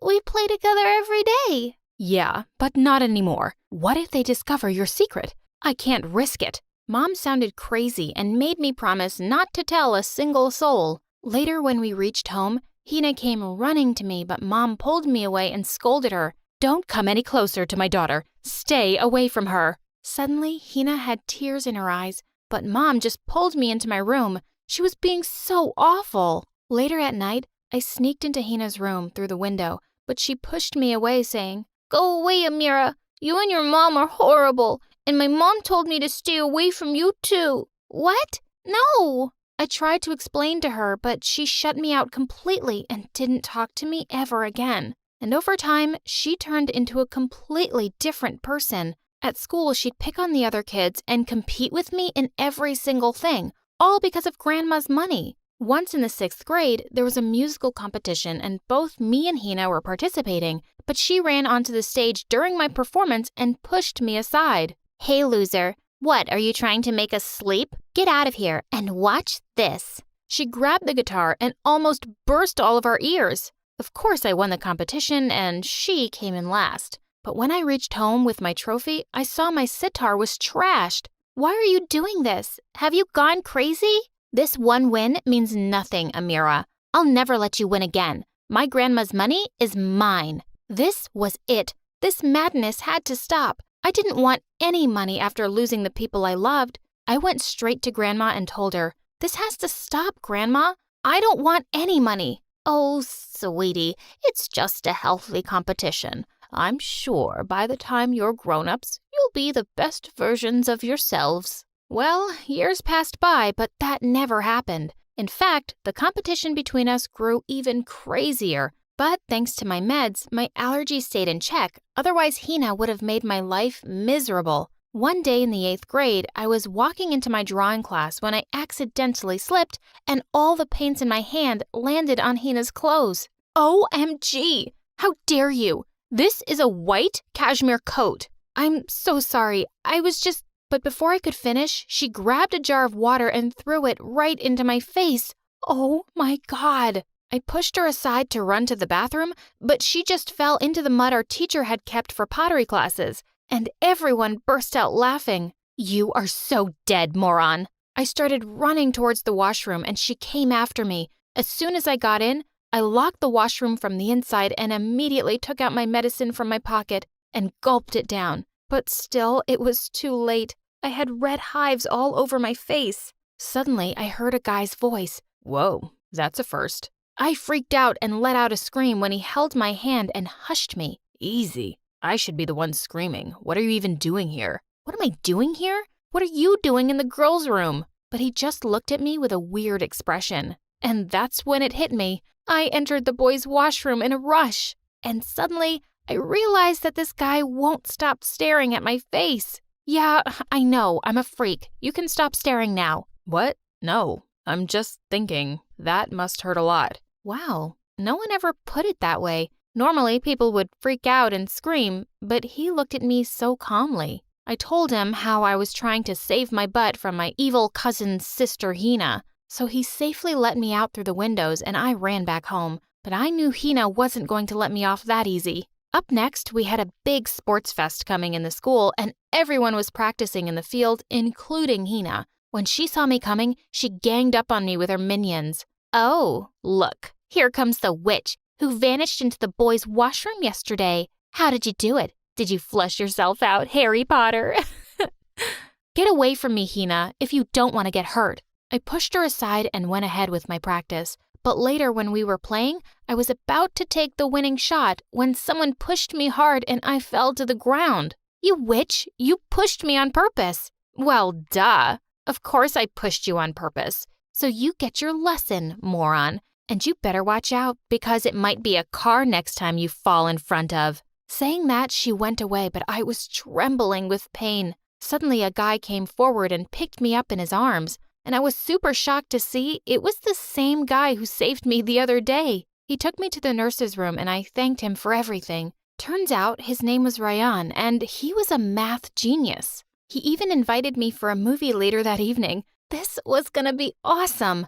After that, Ryan and I started hanging out together in school and soon we became the bestest of friends. But the news reached Tina and she went all bonkers on me. So, you're gonna compete for me with everything now, even the guy I like? What? What are you talking about? Get off me! Oh, don't act all innocent. Do you think I don't know you're eyeing Ryan for his money? What the heck is she talking about? I pushed her aside and told her off. You are crazy.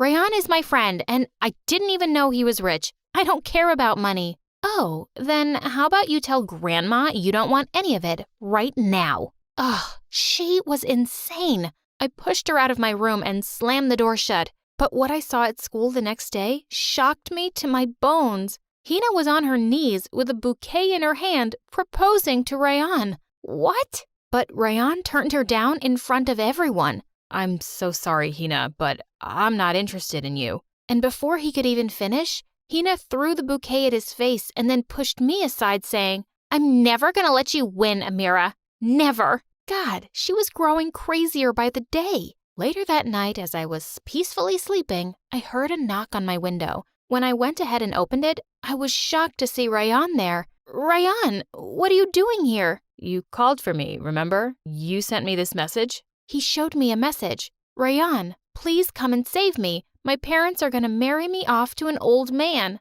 That was sent from my number, but I never texted him that. Suddenly, I heard a loud crash and the door of my room blew open, and all of my family was standing there. Oh my God, a boy in your room? This is an unforgivable sin. You have ruined the honor of the entire family, you ungrateful brat. How are we going to get into heaven now? Auntie, what are you saying? I didn't... Yeah, Mom, and I even heard at school that Amira is pregnant. Enough. No one says a word anymore. Everyone, out of this room now, including you, boy. Grandma looked super furious, and even Mom glared at me angrily. And soon after everyone left, I burst into tears and my allergy came back. I was looking for my medicine all over when suddenly Hina barged into my room again. How was the payback, jerk? I told you, you could never be happy after taking away what's mine. But then she looked at my face and went all crazy.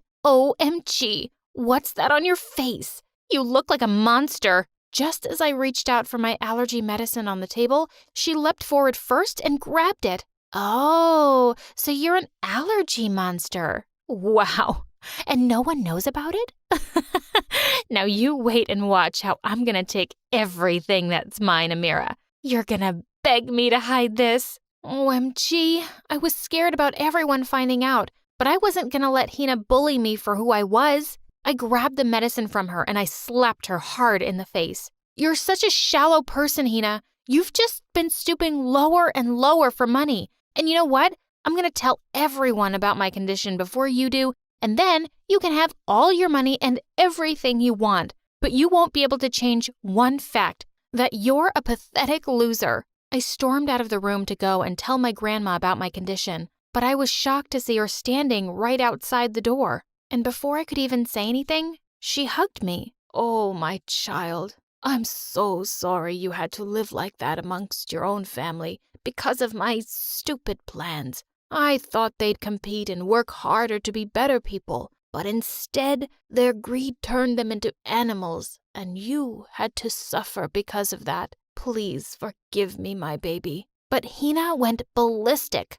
Whatever, Granny. And then she grabbed a jar of water and came charging towards me. There's no way I'm gonna let you get any of this, witch. I'm gonna kill you. Thankfully, Grandma stopped her in time and asked her to leave the house, and Mom jumped right in. Yeah, throw her and her mom out of the house. They are pure evil. And so are you, Mom. What? What do you mean? We were never like this, Mom. Hina and I were like real sisters, but you guys, your greed turned us on each other. If anyone should leave this house, it's you greedy people. Amira is right. You all are to leave this house. And the only one who's going to stay with me is my granddaughter, Amira. She deserves all my money. And we hugged.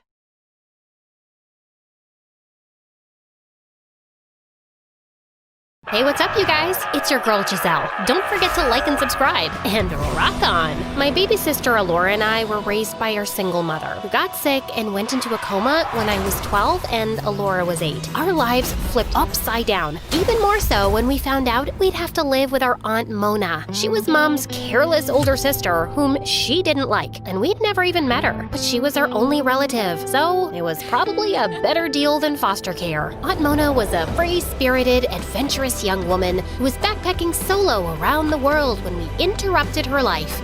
In a blink of an eye, she went from one of the youngest people to have ever climbed Mount Everest to a single mom of 2 girls she didn't give birth to. And she didn't have a clue about how to take care of children. Like knowing that kids run away when you aren't paying attention. Yeah, she once lost Alora at the mall and found her hours later, and they were both traumatized by that incident. But sometimes, it also made her the coolest guardian any kid could ask for. She didn't force us to eat broccoli. She allowed candy before dinner, and we stayed stayed up as late as we wanted, binge watching MSA on school nights. My sister Alora would sometimes use that to her advantage, despite being an overall easygoing kid. And as the younger one, she required more care from Mona, who would try to force that responsibility on me. I don't know what to do, Giselle. Help me out here. I've never had to deal with children before you guys came along. No, Mona, she obviously cannot adopt this wild snake as a pet. I don't want her to resent me for refusing her that. Can you please tell her yourself? In these situations, I always ended up being the party pooper, while those two got closer. Mona remained an irresponsible adult, spoiling my sister, and Alora definitely preferred her cool aunt over her protective older sister. On top of everything else, Alora was an A-grade student, so Mona was always proud of her. Maybe you should be more like Alora, because if you keep up with those grades, you won't be able to get into college, Giselle. Who said I want to go to college? I want to be a guitarist in a metal band. Well, you have to graduate from college first, then do whatever you want. Your mom wouldn't want it any other way. Also, this is just a phase. It's not a phase, Mona. It's who I am. And don't bring my mom into this. She always supported my talents, and she was chill. I'm sure she would support my music too. I grew up with her, so I know her better than you. Do you though? The last time I checked, Mom never liked you because you always put yourself first. Also, did you ever go to college? Why are you suddenly acting like some responsible adult? Don't talk back to me like that. I'm the one who takes care of you, so you need to obey me. I obey no one. Sorry you're stuck with us, but I'm old enough to know what's best for me, and I definitely don't need you to take care of me. Our endless ego duel started with that fight and lasted for a long time. If Mona didn't understand how important music was to me, I couldn't be bothered to convince her. I was a misfit in school because I dressed like a goth and was into metal music, but I'd formed a band with some kids I'd met in the park, and being with them was the only time I felt I belonged somewhere. School was a waste of time for me, so when Mona dropped us off every morning, I waited for her to go, and then went to practice in an abandoned warehouse with my friends. Life was good, and we were even working on our first album. My bandmates and I decided to play at a very famous local metal festival the coming weekend.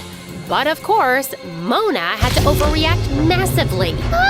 What do you mean a metal festival? That's no place for a child. Are you trying to send me into a coma with my sister? Chillax, man. Why are you being so melodramatic? Maybe because she's worried about you and the company you're keeping? Your friends are a bad influence on you. Shut up, Mini Raccoon. Keep your nose out of my business. You're just Mona's butt wipe. Despite all her efforts, Mona couldn't keep me away from the festival. We had practiced so hard, and I wasn't letting this opportunity slide. The festival was massive, and I was loving the energy of the crowd and getting to see the other bands perform. But just before it was our turn, the police crashed the event and dispersed the crowds because apparently the festival didn't have a permit. My bandmates and I ran faster than Roadrunner until we ended up near the town's historical municipal building. As an act of protest against the way the metalheads were treated, we decided to write messages and spray paint all over the building's old walls. Anarchy was in town, and before we knew it, the police caught up to us and took us to the station. The humiliation I felt when Mona arrived to bail me out was unmatched. I just knew that she would use this card against me for the rest of my life. See? I told you they're a bad influence. You're hardly ever in school because of them. What? Young lady, your behavior is out of control. It's about time you learn some discipline. No more metal music, and you're forbidden from hanging out with those punks. Forbidden? You can't force me. Challenge accepted. She was very serious. She started dropping into school unannounced to check up on me and chat with my teachers. All this time I'd been skipping school, I was forging her signature for made-up appointments. And now that cat was out of the bag. But even worse, one day when Mona had dropped in, she witnessed a bunch of mean girls bullying me. Hey, freak. I heard that music festival was a flop and you ended up in jail. I'm sure you deserve that. Your music is as bad as your taste in clothes. Yeah, you're practically a crime against fashion. Weirdo. This wasn't new for me, but when it happened in front of Mona, I felt like my ego was crushed. I just knew she'd give me some insensitive lecture that I didn't want to hear right now. Don't listen to them. Only people who are insecure about themselves feel the need to put others down. You're unique and special. You know what you like, and you know how to express yourself. Don't allow their words to hurt you. I was really surprised, but just acted indifferent. I don't care about them or anyone. But I was really glad that she didn't tell me to change my appearance or even gave me some lecture about not standing up for myself that would just make me feel bad. Since that day, something shifted in our dynamics. I started appreciating her as someone who had always done things her own way and wasn't afraid to be herself. I started wondering why Mom disliked her so much. She wasn't all that bad. So one day, when Mona was at her yoga class, I decided to look through her photo albums to see when exactly they stopped talking. As I was digging through some boxes, I found Mona's old diaries. I knew it was wrong, but I couldn't help reading them, and I felt like I was getting to know a very relatable and real person with whom I had a lot in common. But then I came upon the entry that made everything clear. Grandpa was a single parent, and he was sick for years when Mona and Mom were teenagers, and their financial situation wasn't the best. So instead of staying with Mom to help her, Mona stole a bunch of Grandma's jewelry and Grandpa's cash, then ran away from home at 18 to go backpacking around the world. Mona's confessions in her diary were her true thoughts, so it wasn't just Mom's opinion of her. She was an irresponsible, selfish older sister who had left Mom to struggle. Mom never had the opportunity to do things she liked because she had responsibilities bigger than her ever since she was 15. Mona had stolen Mom's youth. I was so distracted and angry in the following days that I couldn't even focus on band practice, which wasn't good for us because our album was launching soon. We also had a tour planned, and I needed Mona's permission to skip school for 2 weeks and travel around the country. I was already hating that idea, and the conversation didn't go well. I just want to know where you get your audacity from, Giselle. You get to be your own person, but not before you finish high school. I thought I made that clear. Also, I still don't like your irresponsible bandmates, and I can't let you travel around with them. This is a once-in-a-lifetime opportunity, which is important for my future career. And you know what? I can't even take you seriously when I know how irresponsible and selfish you are. Excuse me? You heard me. Your lack of responsibility ruined Mom's life. She had to become an adult too soon because her older sister decided to bail on her. And don't try to deny it. I read your own confession in your diary. You read my diary? This is such an invasion of privacy. I don't want to see your face right now. You're grounded. Gladly. Plan B it was. That night, I wrote her a letter and snuck out my window. Not so dear Mona. When I'm famous and successful, don't come knocking at my door. I want you to remember how terrible you were to me and my mom. Selfish witch. Rock on, Giselle. The adrenaline rush I felt as I left the house in the middle of the night was unmatched. I rushed down our street as fast as I could to my friends who were waiting for me in their van. And so, my new life as a rebellious musician began. The next morning, I woke up to 20 missed calls from Mona and 70 voice notes. Alora also left me tons of texts saying Mona was furious and I had to come back home. So I decided to turn off my phone and enjoy the decision I had made. Night after night, we played in different cities across several states, and the crowds loved us everywhere. It felt good being cheered by unknown people, meeting potential connections in the music industry, and getting paid.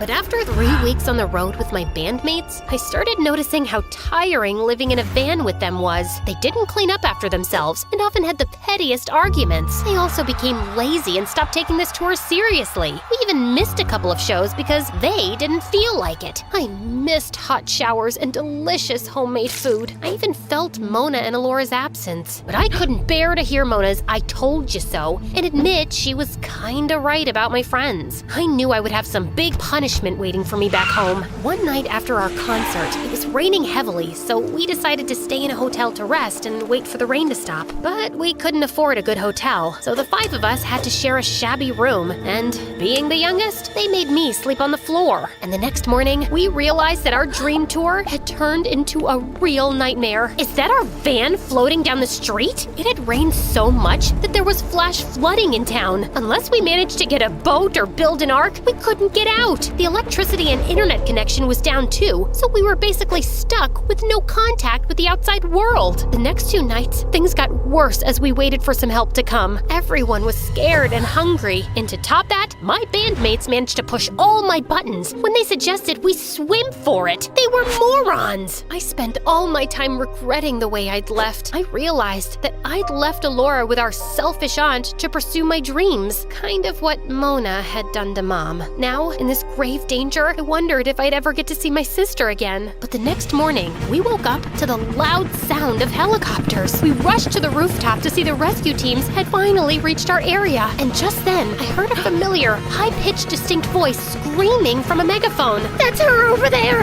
That's my niece! I couldn't believe my eyes. Mona was here to save me. At that moment, I forgot everything else. And when we were rescued, I hugged her as tight as I could. How did you even find me? I'd find you even if you were on Mars, Giselle. You're my little girl, and I would never let anything harm you. I was able to track you from your phone's location, and I know people working in some rescue agencies, so I pulled a few strings. I'm so sorry for how I left things. You were right about my bandmates, and I regret everything I wrote in that letter. There's nothing to forgive. You know, I came to your room that night to tell you everything, but you'd already run away. I guess you didn't read my diary entries long enough to know how much I regretted my selfish actions later. I spent years reaching out to your mom and trying to make it up to her, but she refused to forgive me, and now she never will. But I promised that I'd do my best to take care of you girls. I'm sure she'd forgive you if she saw the person you are now, Aunt Mona. Alora was waiting for us at home, and she was so happy to see me safe and sound. I had betrayed my sister, and she still received me with open arms. Don't scare me like that again, and don't leave me. Never, I promise.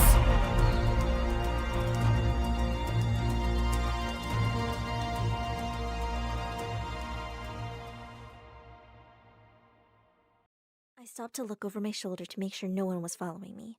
Then I started making my way down the corridor again. It was getting rather dark now, so I switched on my torchlight. I shone the light on the door at the end. Room 217. I pushed the door and it creaked open. And that's when it caught my eye. A small china box with my name on it. Next to it was a note that said, Claire, I knew you would be here. Don't open the box now. Only after 4 days of meeting Skylar. What? And who was Skylar? I decided to go ahead and open the box. But just then I heard a small scuffling sound that made me jump out of my skin. I had to get out of here! In my hurry to leave, I tripped over the carpet and crashed straight into a tea table, knocking it over. Just as I started to cry, the door flew open and someone picked me up. Dad! Claire, are you okay?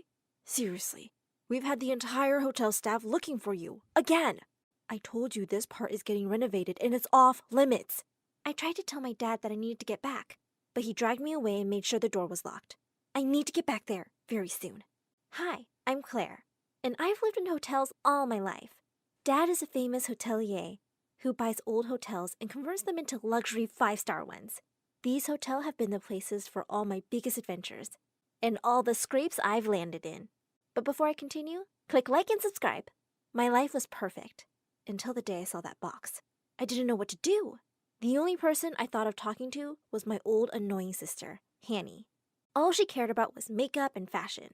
She had a son and was now pregnant again. And no, she wasn't married. She was engaged to an arrogant billionaire, and her wedding was in 4 days. I found her doing her makeup in her room. She looked angry when she saw me come in. I'm busy here. I just have one question. Do you know someone called... Just then, a young good-looking man walked out of her bathroom. Hey, who's that? Ugh, that's my makeup artist. His name is Skylar. What do you want now? Oh, I didn't expect Skylar to look like this. Hi, Skylar. I'm Claire. I have something very important to ask you. He doesn't speak English. Oh, shoot. Yeah, you can leave now. I felt more confused now. When I was about to leave, Hanny's son, Sam, ran to me. Can you be my mommy? Why, honey? What's wrong? Mommy is always busy. She doesn't have time for me. I felt sorry for this little guy, but I had a mission to take care of. I kissed his forehead and promised him that we would spend some time together later. But now, what am I going to do with this non-English speaking Skylar? It was time for dinner, and all the guests were leaving their rooms. I decided to sneak into Dad's office. He had the key to room 217. I would just steal it and find out what was inside the box. I stood in front of my dad's office door and tried to open it, but it was locked. I knocked several times and called out to him. Dad, open the door, it's urgent! May I help you? And who are you? I'm your father's new assistant. I got hired today. You can call me Skylar. What? Oh, well, it made more sense that he might be the Skylar I was looking for and not that makeup artist. Hi, I'm Claire, and I have a question for you. Yes, ma'am. I know who you are. I was told I'm not allowed to have any personal conversations with you, and I think now it's time for you to go to bed. Excuse me? That's your father's order. You're going to start school tomorrow, ma'am. What was he talking about? I never went to school. I had been homeschooled my entire life. And the best teachers came to the hotel for me. With all due respect, Skylar, I suggest you move aside, now. He looked calm, and then he whispered something in his wrist. From the pirate Skylar to the diamond doves. Come now. What the? And then in no time, 2 maids showed up from nowhere and dragged me away. I yelled at them to stop, and I tried to break free. But man, they were strong. While they were taking me away, Skylar said, "My apologies, ma'am. It's your father's orders." When I got to my room, I knew there was no point in running away, because there were cameras everywhere. And I would see me and send these crazy women again. I decided that if Dad was going to send me to this school, I would disguise myself and sneak out of there. And then I'd come back into the hotel to get that box. Next morning, I woke up to find the school's uniform on the couch. I put it on and put my disguise in my bag when the maids from yesterday entered the room. I can't travel by car in the morning. It makes me nauseous. Please order a helicopter for me. No need to travel, ma'am. The school is here in the hotel. What? They told me to follow them. When we stepped out of my room, they walked over to the opposite room and opened the door. This is your school, ma'am. I had never seen such a huge room in my entire life. There was only one desk with a chair in front of the teacher's desk. I turned around and yelled at the maids. This is not a school. I'm leaving. They stopped me. No, ma'am, you can't leave. Your father wants you to stay here till the afternoon. Afternoon? That's like 9 hours. But I knew there was no point in fighting. Dad wouldn't allow me to leave. I didn't understand. He was always the sweet, perfect parent. Was this a new way to discipline me or something? I walked towards the desk and sat behind it. The teacher smelled weird and had a creepy smile on his face. Hi, you must be Claire. I'm your new teacher, Mr. Schuyler. I gasped. Was there any more Schylers for me to meet in this crazy hotel? I decided not to ask him about the box right away and see how things would go from there. He started with math. He looked straight into my eyes and said, There are 200 rooms in this hotel with children in them, and 16 rooms with newly married couples in them, and 1 room that is still getting renovated. How many rooms do we have in total? I thought for a second. The answer was 217, and then it hit me. That room with the box in it was room 217. Did he give me this word problem on purpose? The answer is 217. With a creepy smile on his face, he nodded. How many boxes does room 217 have? Oh, he did know about the box. I was about to tell him what I'd found in that room when the door of the room flew open and Sam entered the room crying. Hey! You're not supposed to be here! Sam ran to me and hugged me tight, and the 2 maids ran after him. I held him and yelled at the maids to leave. Ma'am, he can't be here. Listen, all of you. This boy is not leaving this room unless I leave with him. So you better shut up and leave us alone, or else. The teacher didn't say anything, and the maids left. Sam looked at me with tears in his eyes. It's Hanny. She is mad. He always called his mom by her first name. And did he say she was mad? Hanny turns into a monster when she gets angry. The entire hotel staff gets scared when they hear her scream. Jeremy is mad too. He is gone. Jeremy was Hanny's fiancé. I felt like she had never loved him. I didn't understand why she wanted to marry him when they fought so much. Suddenly, Hanny barged in, looking super furious. Behind her, Skylar the assistant was running. Ma'am, I think you should calm down. And I think you should shut up. And I think I should leave you guys alone, the teacher said and left. She leaned towards me and whispered, I don't know what you're up to, but whatever it is, keep Sam out of it. And she grabbed Sam's arm to take him away. I don't want to go with you. I want to stay with Claire. Fine. And she left the room glaring at me. What was this crazy woman talking about? What did she think I was doing? I felt very confused and lost. I let out a loud sigh when Sam looked at me with his adorable eyes. Don't be upset. I know Hanny loves you. She always say that. Pfft. Yeah, right. I took his hand and left the stupid room and went to mine. 2 days passed and I wasn't able to find anything more about the box or the right Skylar. And since no one wanted to help, I knew just how to get Dad's stupid assistant to tell me something that might help me understand what was going on. I waited for the right moment, and as soon as I saw he was alone, I dragged him into my room. There's something I have to tell you. Yes, ma'am. I hate it when you call me ma'am. Call me Claire. As soon as I'd cornered him, I kissed him. To my surprise, though, not only did I find myself enjoying the kiss very much, but he kissed me back for a second. Just then the door opened and Sam came in. I immediately pushed Skylar away and he ran outside. I can't tell you anything, ma'am. It's your father's orders. God, Sam! I decided to take him to Hanny and tell her everything. She should help me. When we got there, the door was slightly open. I was about to enter the room when I heard Hanny talking to someone. You need to leave this hotel, Skylar. I know, Hanny, I know. I don't know what to do now. I sneaked to see that she was talking to the makeup artist. Wait a second. She said he didn't speak English. I opened the door. Oh, I can see that he speaks English better than me. What are you doing here? Giving you your son back. You should take care of him, you know. You're his mother, in case you forgot. Hanny was about to say something when she stopped. I could see she was hurt by what I'd said. Then the makeup artist left the room quickly. I gave Sam to Hanny and ran after the makeup artist. Darn, he had disappeared. Then I saw Jeremy coming towards Hanny's room. He opened the door and started yelling at her. Is Sam back now? You're such a worthless, good-for-nothing woman. I heard Hanny crying. I would have punched him in the face if it was me. Such a jerk. But for now, I had to do something about that box. I felt so helpless, though. Dad's office was always locked, and no one was willing to help me. And I had no idea who the right Skylar was. Oh, God, help me.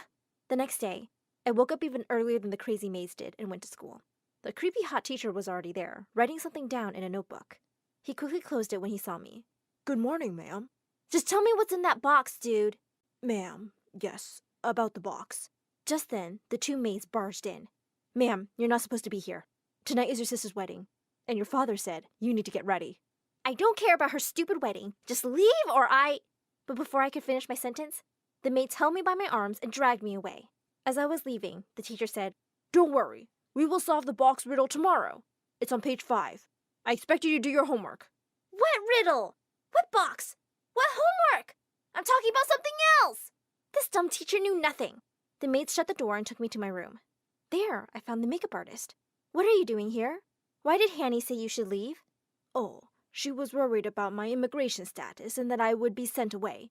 That's why she didn't want me talking to anyone and told you I didn't speak English, so no one would snitch on me. Okay, so he wasn't the right Skylar either. This left me with only one Skylar, the assistant. I knew it was him. My gut feeling was right. The moment I was done getting ready for the wedding, I ran to look for the assistant. I found him talking to one of the maids, and he tried to run away when he saw me. Please, I can't do this, ma'am. I tried to think of something really fast, so I lied and said, Sam is stuck in my bathroom. I need your help before anyone finds out he's missing. I could see the serious look on his face. Yes, ma'am. And we both went to my room. I locked the door behind me. Give me the key to room 217, now! He looked shocked and confused. I don't know what you're talking about, ma'am. Don't ma'am me, you idiot. Just give me the key. It's in my dad's office. Ma'am, please calm down. I have no idea what's going on. But since you want this so badly, I can open your dad's office for you. And it's a big risk, ma'am, but I will do it for you. I couldn't believe my ears. Finally! Someone was helping me. I kissed him and took his hand, and we both ran to Dad's office. He opened the door for me and waited outside. I walked towards my dad's desk when I heard some noise. I froze. Who's there? There was no reply. I gathered my courage and continued walking, when suddenly a young man got up from under the desk. I yelled, Oh my God! Calm down, please. Who are you? I'm Skylar. Oh man, this was too much. I couldn't take more Skylars this week. What are you doing here? I'm Hanny's friend. I was supposed to arrive 4 days ago, but my flight got delayed. I need to get you into room 217. You know about the box? Yes, but I don't know what's inside it. I can't explain much right now. You're the only person allowed to open that box. Why? Who said that? Your sister. Then he gave me the key and told me to hurry before it was too late. I was confused. I opened room 217 and went straight to the box. I opened it and I found a letter there. I started reading it and... Oh my God! I needed to leave this place, now! I tried to open the door, but it wouldn't budge! I freaked out, and what was worse, my phone wasn't with me! I kept kicking and pushing against the door. After 2 hours, someone opened it, and it was Skylar, the assistant. The wedding started and I didn't see you around. I checked the cameras and found out you were here. And I also know who locked you in. Me too. I gave him a kiss on the cheek and thanked him. I ran to the ballroom as fast as I could. It was in the same hotel. I screamed when I entered the ballroom. I object! I object! This wedding can't happen! The room fell silent and everyone stared at me. Then Dad came running to me. What's wrong, honey? Dad, Hanny is not happy. She can't marry Jeremy. He is a psycho who never loved or respected her. She's scared, Dad. Jeremy was furious. That's impossible. These are all lies. Tell them, Hanny. Hanny started crying, and then Jeremy started shaking her by the shoulders, screaming at her to say something. Dad ran to him and pushed him away. You can't talk to my daughter like that. And then to Hanny, he said, Honey, why didn't you say something? Dad, I was scared. I'm sorry, Claire, for the way I treated you. I was just frustrated at everyone and everything. It was a toxic relationship. I was lost and angry. Then Hanny's friend, Skylar, showed up and went to hug her. Oh, who is that? It's him, huh? He is Sam's father. I knew you were such a... Then Dad lunged at Jeremy and punched him in the face.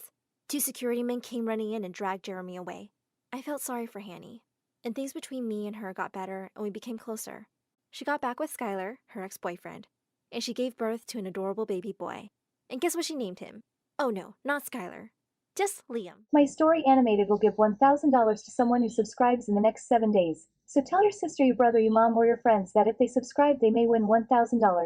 Hi, I'm Grace from Canada. Please like and subscribe. I was raised by my single dad, and he was the best parent anyone could ask for. He was a lawyer and worked long hours, but he was always there to make me breakfast, take me to school, and give me piggyback rides when we got home. Charge, my trusty horse. Giddy up, giddy up.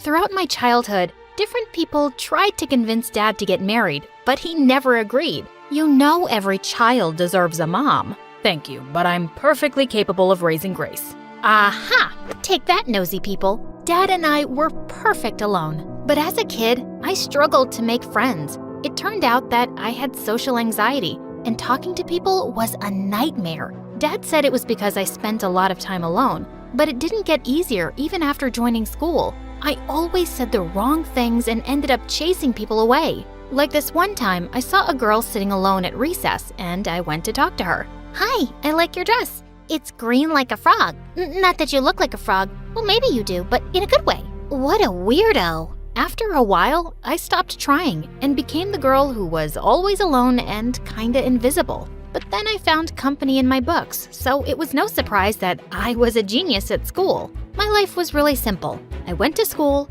topped my grades, and then came home to watch movies with Dad. But when I turned 14, everything changed. One evening, we were halfway through dinner when I noticed that Dad was sweating nervously. OMG, was he having a heart attack? I pushed him down to the floor and began thumping his chest. Dad, you're gonna be fine. I won't let anything happen to you. I'm fine, Grace. I just wanted to tell you I met someone. Her name is Angela, and I want to marry her. And the best part is, you get a brother and a sister. Wait, what? What are you talking about, Dad? You always said you didn't need any help raising me, so why now? I'm not marrying her to raise you, Grace. I'm marrying her because I love her. Loved her? I was furious. I stormed off to my room and slammed the door shut. Our lives were perfect. Why would Dad want to change anything? A week later, Dad arranged for me to meet Angela and her kids over dinner, and I had the perfect plan to chase them away. I changed the settings of the oven and turned the turkey to flames. No food, no dinner. But Angela, my stepmom, turned out to be a master chef. When she came home, she cooked food for everyone and it was freaking delicious. But I wasn't gonna melt so easily. I kept frowning at her the entire time while her 5-year-old son kept blowing raspberries at me. He was so cute. Ugh! Focus, Grace! This is a really lovely home and I'm so happy to meet you. Well, sadly, I'm not. Grace, you will be nice to our guests. Apologize right now. I mumbled sorry under my breath and turned my focus to her daughter. Her name was Eva, and she kept going around and touching everything. Wow, what a big house, and what a shiny sculpture. Don't touch it. It's my dad's favorite and really valuable. Don't you mean our dad, sister? And listen to me carefully. Don't play with me. I'm warning you. What? She gave me the most evil smirk and rubbed her dirty hands all over the sculpture before she ran away smirking. After they left, I told Dad I didn't like Angela and her daughter, but he didn't listen. And a month later, they were married. At their wedding, I was the angriest guest ever, but Eva was happier than the bride. A day after the wedding, Dad came into my room and sat on the bed. I know this is hard for you, Grace, but I want you to promise that you'll try to like them. For me, okay? Dad had never asked me for anything before, and his request moved me. So I decided to chin up and try to love my new family. The same day Dad and Angela were supposed to leave for their honeymoon, Dad said their trip was canceled because the sitter they'd arranged wasn't available. And I took this chance to be supportive. I can handle everything here, Dad. You should go. I insisted. How hard could it be to take care of a 5-year-old? They agreed and left for the week. And Fred was great, but Eva was a witch. She refused to help and would litter all around the house, thus making me do all the chores by myself. Then one evening I looked out my window and saw Eva yelling at Fred. I rushed outside to his rescue. You idiot! How dare you put a bug on my bed? You can't even talk right, you weirdo. She was about to hit him when I came and stopped her. Stop it, Eva. Don't touch him. And don't speak to him like that. Back off. He's my brother, not yours. I'll speak to him any way I like. I knew what it felt like for someone to call you a weirdo, so I gave him a hug. You know, I don't think you're weird. In fact, you're the best 5-year-old I know. His face lit up and he happily skipped away. I already knew that I was gonna love him so much. And soon enough, he became my first friend ever. And that drove Eva mad. Fred, you know I'm your actual sister and not her. But Fred ran to me and climbed into my lap. Soon enough, our parents came home and Eva joined my school. She instantly became friends with the popular girls, and everyone wanted to be close to her. Eva, it's time to go. Ew, who are you? I'm Grace. We've been in the same class since the 1st grade. Wow, I really never noticed you before. What? All my life, these people made me feel invisible. And Eva walks in and suddenly she has a million friends? One weekend, when our parents were away, I heard loud music coming from the backyard. I went to check and found Eva having a huge party in the garage. It seemed like half the school was there. What's going on? I'm having a meet and greet with my new friends. My dad would not like this. He'll only know if you tell. Just then I heard someone say, "No way. Loser nerd girl is your sister." And that hurt so much. I'd spent so many birthdays alone because these people never came. But they were all here now. I hated that Eva had walked into my life and was living it better than I ever did. So I went to the main controller and I shut down the electricity. The music died and soon everyone left. And Eva came screaming at me. But just then our parents came back home. And when they saw the mess, Angela was pretty upset. How dare you have a party without asking? You are in trouble, young lady. I'm grounding you for a month. It's all right, Angela. She's just a kid. Ugh, I wish he knew. As soon as Dad took her side, Eva turned all smiles and Angela came to me. I wanted to thank you, Grace. You accepted us as a family and looked after both Eva and Fred. So I got you a present as a token of thanks. It was a beautiful gold necklace. She put it around my neck, and for the first time, I noticed how beautiful she was. Maybe she wasn't so bad after all. Hello, where's mine? You're not getting it anymore. I'll sell it and give the money to charity. Eva grew red with anger and she marched to her room. And later that night, she stormed into mine. Look here, you nerd. If you think my mom loves you, you are wrong. She married your dad for his money, and that's the only reason she's nice to both of you. So before you get any mommy-daughter fantasies in your head, I thought you should know that. I just tried to ignore her because I knew she was mean to her core. But it annoyed me so much that people still adored her, even my dad. One evening, I came down into the lounge and I saw Eva jumping around happily. Oh my God, we're gonna go see Funky! Funky? It was our favorite band. Dad and I always watched them play when they came to town. Actually, Eva and I are going. I only managed to get the last 2 tickets, and Eva's never seen them play before. What? But that's our thing. This is crazy. You're taking her and not your daughter? Come on. You've seen them a million times, and Eva is my daughter too. Stepdaughter? With that, I picked up a picture frame on the shelf and smashed it to pieces. Grace, I am so disappointed. I didn't raise you to be a brat. I didn't care. I was really angry at Dad. In fact, I was angry at all of them for changing my life. But it was hard to hate my stepmom. While Dad and Eva were at the concert, she took me shopping and we did fun things I never did with Dad. One morning I overslept and I was in a hurry to get to school. I was struggling with my hair when she walked into the bathroom and helped me. There you go. You look beautiful. Thank you, Angela. Please, call me Mom. Mom. I imagined a perfect world where she really was my mom, but my thoughts were interrupted by Eva's voice. Mom, can you leave her ugly hair and help me with mine? Oh, honey, you guys are late. We don't have time for that. Eva went red with anger. Jeez. I was slowly getting used to having a new family, even though I still hated Eva. But then one day, it all came crashing down. I came home from school and went to say hello to Mom, but I stopped outside her room when I heard her speak. Darling, we'll leave as soon as we're done selling those sculptures and all the jewelry. I can't wait to get away from this man and his needy daughter. My heart broke. So Eva was right all along. Her mother didn't love me or even Dad. I immediately raced downstairs and saw that Dad's favorite sculpture was gone. Oh my God! I went out to the driveway and waited for Dad to get home. Dad, I told you these people are evil. I told him what I'd heard, and it made me so sad to see his heartbroken face. But when we went back inside, the sculpture was back in place. What? I couldn't believe it. And I could already see how disappointed Dad was in me. Wait, Dad, I'm not lying. I heard Angela myself. She's a thief. You think I stole something?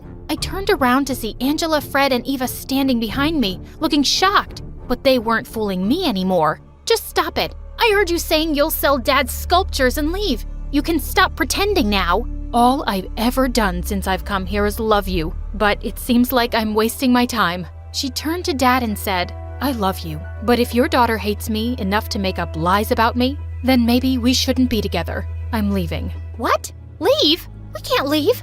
Can we all calm down and talk about this? But her mom had already stormed off, and Eva ran to her. I begged you to try and like them for me, but I guess that was too much to ask. Dad, I'm not lying. Stop it. You got what you wanted. Congratulations. It was the first time Dad had ever yelled at me, and then he walked out. Gracie, you really want us to go? I thought you were my sister. I cried as I hugged him tight and ran away to my room. As they left in their car, I watched them from my window and cried some more. After that, Dad didn't speak to me for a while. Our lives were back to normal, but everything was different. Dad was miserable, and so was I. I missed Fred and his mom. Why did they have to turn out to be such terrible people? One day I was in my room when I heard something. I looked outside, and it was Eva throwing stones at my window. I marched downstairs angrily to ask her what she wanted, but she held up her hand. Wait, let me speak first. I'm just here to fix things.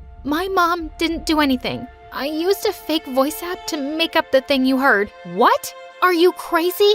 Why would you do that? Because I was jealous. I had Mom to myself for years, but then Fred came along, and then you, and she likes you better. It was like I kept getting pushed back and no one remembered me anymore. I didn't mean to break them up. I just wanted to hurt you and for you to kinda hate Mom. I'm sorry, okay? Please help me make our parents happy again. Weirdly enough, I sort of understood Eva. To be honest, I was jealous of you too. I didn't like sharing my dad, and all the things I found difficult came so easy to you. Next to you, I felt like a freak. Don't say that. You're the smartest person I know, and you may not have friends, but you have a brother and sister who care about you, if you still want them. I could feel tears rolling down my cheeks as we hugged, and I noticed for the first time that she smelled like flowers, just like Angela. Let's go tell our parents about the mess you made. My mom's gonna kill me. Don't worry, I'll save you.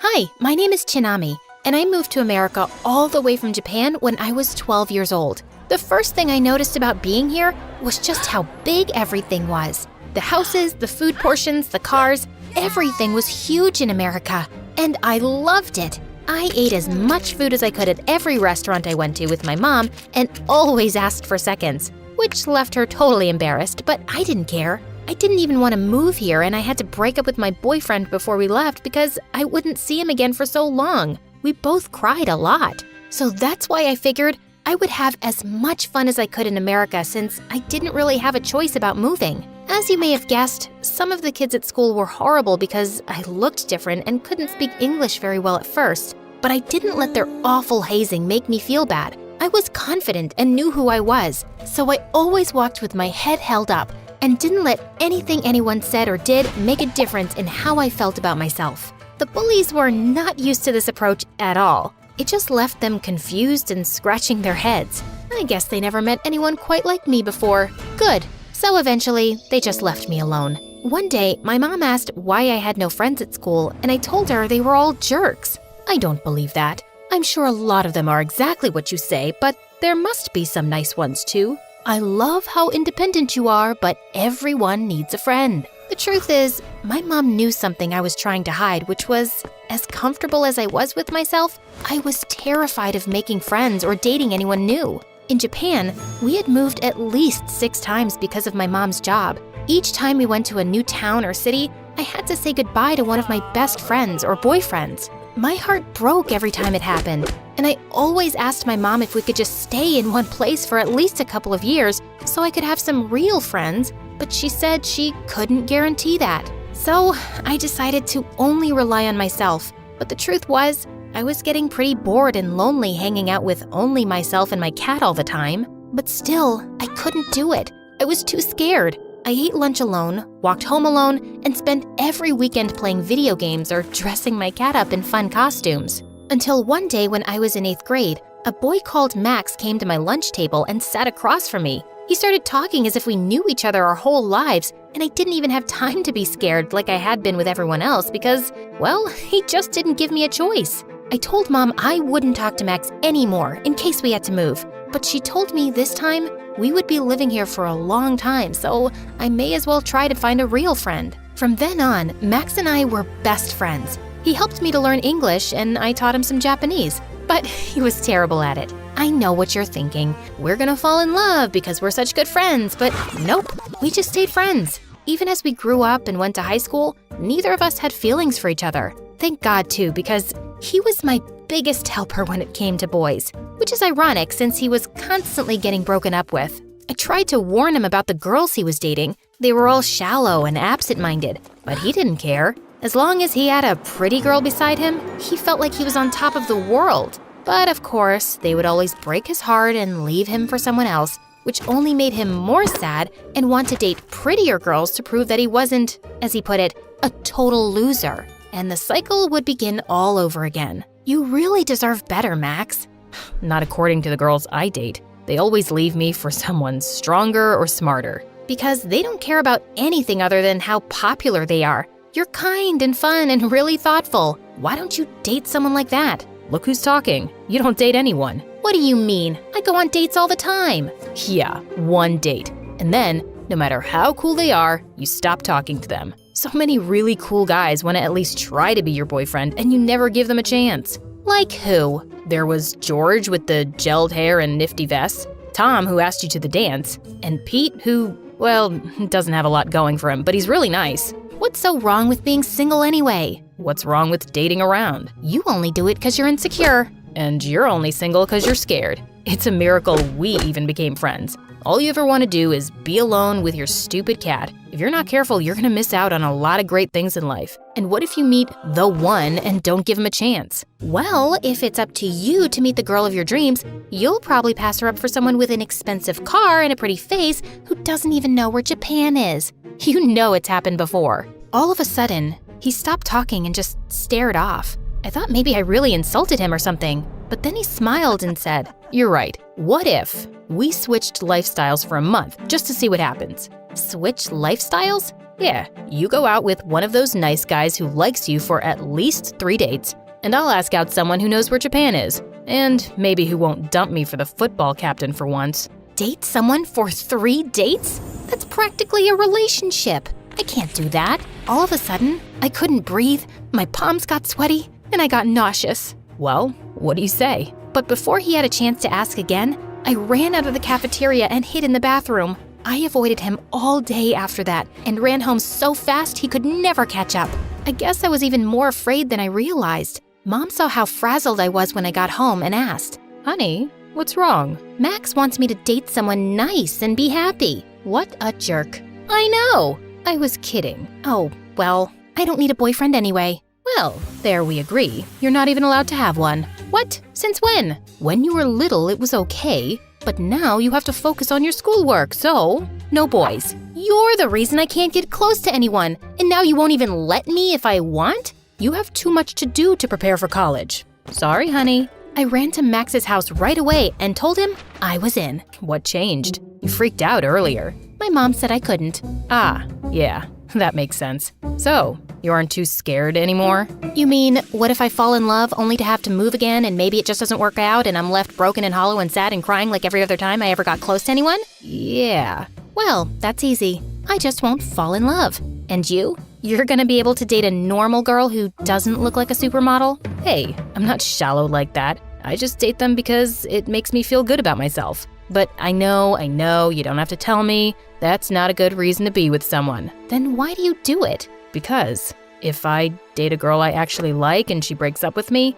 it won't be because she wants to be more popular. It'll be because I really wasn't good enough for her. I don't know if I can take that. Well, I won't do it if you won't. You have to. You can't be scared your whole life. And you can't be insecure your whole life and just date girls who don't even care about you. Fine, but we both have to do it. Okay. We shook hands and made it official. As scared as I was, at least I knew I wasn't alone. Now, all I had to do was find someone I liked, but didn't like enough to actually fall in love with. I stalked the halls trying to find the perfect guy who wouldn't be boring or too full of himself, but also wasn't very cute or smart or caring. This was a lot harder than I expected. I liked Peter, who played basketball and was very confident, but that made him way too attractive, so I kept looking. Eventually, I found Sean, my neighbor who was quiet, respectful, but he didn't play any sports or do any plays. He had only one friend, and I think he got mostly C's in class.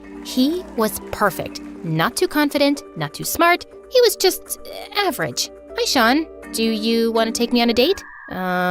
Cool. Come to my house tonight at 7 and pick me up. At home that night, I got dressed and ready and just paced the house waiting for him. But by 7:30, he still hadn't shown up. Hey, you were supposed to pick me up. No, I wasn't. I never agreed to date you. Wait, what? He didn't want to date me? My whole life, I never met a boy who didn't want to date me. Except for the bullies, of course. Are you a bully? No, I just don't want to date anyone. I'm happy as I am. Really? Me too. So why do you want to date me? I'm just trying to get over my fears. Oh, so you're just using me. OMG, I was using him. How could I do that? I'm so sorry. You're right. I'll go away forever now. I left thinking about what a jerk I was for doing that. I have to go to the store if you want to come. We walked and talked, and it didn't feel like a date at all. Only two new friends hanging out. I couldn't believe how smart he was and how comfortable he was talking to me, who he barely knew. We ended up getting dinner and ice cream, and he even paid. I guess it became more like a date than we realized. That night, I realized I had been so judgmental, thinking he wasn't confident just because he didn't play sports or act all cool. He was just being himself. And even though he was very smart, he only got C's because he wasn't that interested in school. Then I realized I really liked him. And oh no, maybe I was falling in love. Max, we have to call it off. I went on one date with Sean and I'm already falling for him. Okay, good, because I asked out Ariana, but then I realized I loved how she's so kind and nice and smart and caring, and I just can't handle being rejected by someone like that, so I stood her up. You did what? That's so mean. She's the nicest girl in school. I know. I feel terrible, but I just can't. I'm too scared of what it could do to me if she doesn't like me or we break up. I guess I know how you feel. I feel the same way. I really like him, and now I'm too scared to even talk to him. He could totally break my heart with only a few words. Okay, so we agree. We will end this here. Agreed. We shook hands again. After school, I tried to avoid Sean while Max avoided Ariana. We snuck out with our heads down in the halls as classes were dismissed, trying to blend in. And as we turned the corner, there they were, both Sean and Ariana. He was smiling at me, but Ariana was glaring at Max. She marched up to him, almost knocking Sean out of the way, and planted herself right in front of Max. Just because I'm nice doesn't mean you can do that to me. I was ready and waiting and deserve respect. What do you have to say, huh? Oh, so when you ask me out, you're all smooth, but when you get confronted, you're all like, I don't know. Don't talk to me again. Wait, I'm sorry. I was just scared because you're so nice and so great and everyone loves you. And if we went out and you didn't like me, I would feel so worthless. But you're right. It was so wrong, and I'm a coward for not talking to you about it and trying to avoid you. I'm so sorry, Ariana. Say more about how great I am. Everyone knows you're the nicest girl in school, and it's true. You're always doing things for other people. but you also don't take any disrespect from anyone, and I love that. The truth is, since we were little, I liked you, but I just didn't have the courage to tell you because if you didn't like me, I couldn't handle it. So I date girls who are shallow and not nice at all because they're so different from you, and when they break up with me, it doesn't hurt as much because they're not you. Wow, I had no idea he felt that way about her, or about anyone. Ariana kissed him right there in front of everyone and left together. Then Sean came up to me. My turn to be honest. Hi, I'm sorry, but I was going to avoid you too. I know now I was just scared. Of me? Of myself, and how I don't think I'm strong enough to handle it if I fall in love with you and it doesn't work out. How do you think people become strong? They take risks, and when they get hurt, they learn and grow. I can't promise we'll be happy forever, but I can tell you I like you and I had fun, and I think that's enough to try. He took my hand and we left together. I don't know what's gonna happen. Maybe Sean and I will be together forever, or maybe I'll have to move again and lose the only guy I ever really loved. And maybe Ariana will end things with Max and break his heart. But what I do know is that just because some things end doesn't mean they weren't important and that it didn't mean anything. I can't control what happens, only how I feel and what I choose to do with it. And I will never again let fear stop me from doing what I want or being with someone I love, because whatever happens, this is my life, and I will choose to live it.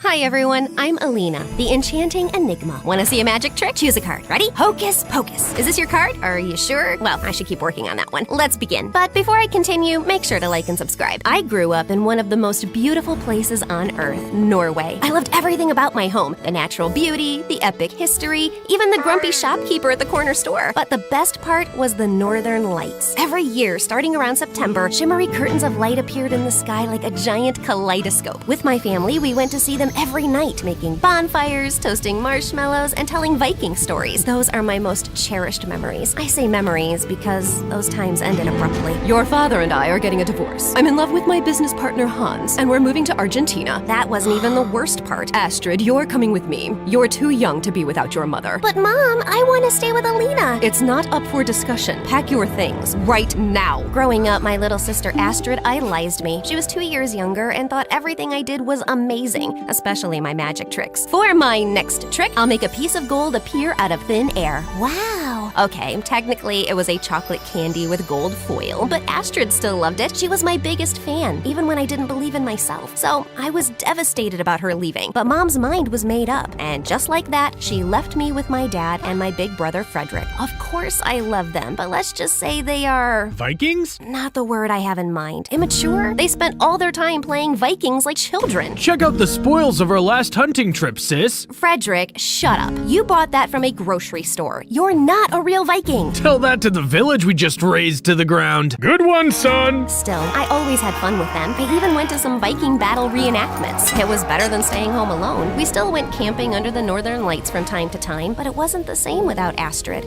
I wish Astrid was here too. Me too. Fast forward 9 years later. I was a senior in high school, and after a lot of training, I finally started getting magic shows. At first, I'd put on shows in backyards for my classmates' birthday parties. For my first trick, I'm going to pull a rabbit out of my... Uh-oh. Bunny, where are you? Oops. Yeah, sometimes things go wrong, but eventually I got really good. And every time I looked out at the audience, a part of me was hoping to see Astrid sitting there clapping and laughing like she did when we were kids. She was still all the way across the world. She grew up to be a full hippie, completely in love with nature. For the first 2 years, we talked every single day, even despite the time difference. Did you watch the last MSA video? Of course, it was amazing. She is my new favorite main character, at least until tomorrow. But then we started talking only once a week, then once a month. Over time, Astrid grew colder and colder until one day she snapped. First, I was pulling this really long handkerchief from my mouth. Suddenly, a kid from the audience grabbed the end. Before we knew it, we were both rolling up in it, turning into a giant handkerchief burrito on stage. And oh God, can you stop talking about that? There are bigger problems in this world. Who cares about stupid magic anyway? Then she hung up. Rude. I tried calling back a million times, but Astrid ghosted me. Well, she was a teenager after all. They all have mood swings, right? But when a few months passed since Astrid Astrid had gone radio silent, I started getting worried. I called my mother and Hans, but neither was helpful. She can't come to the phone right now. She's playing football. Isn't it like midnight there? Yeah, so late.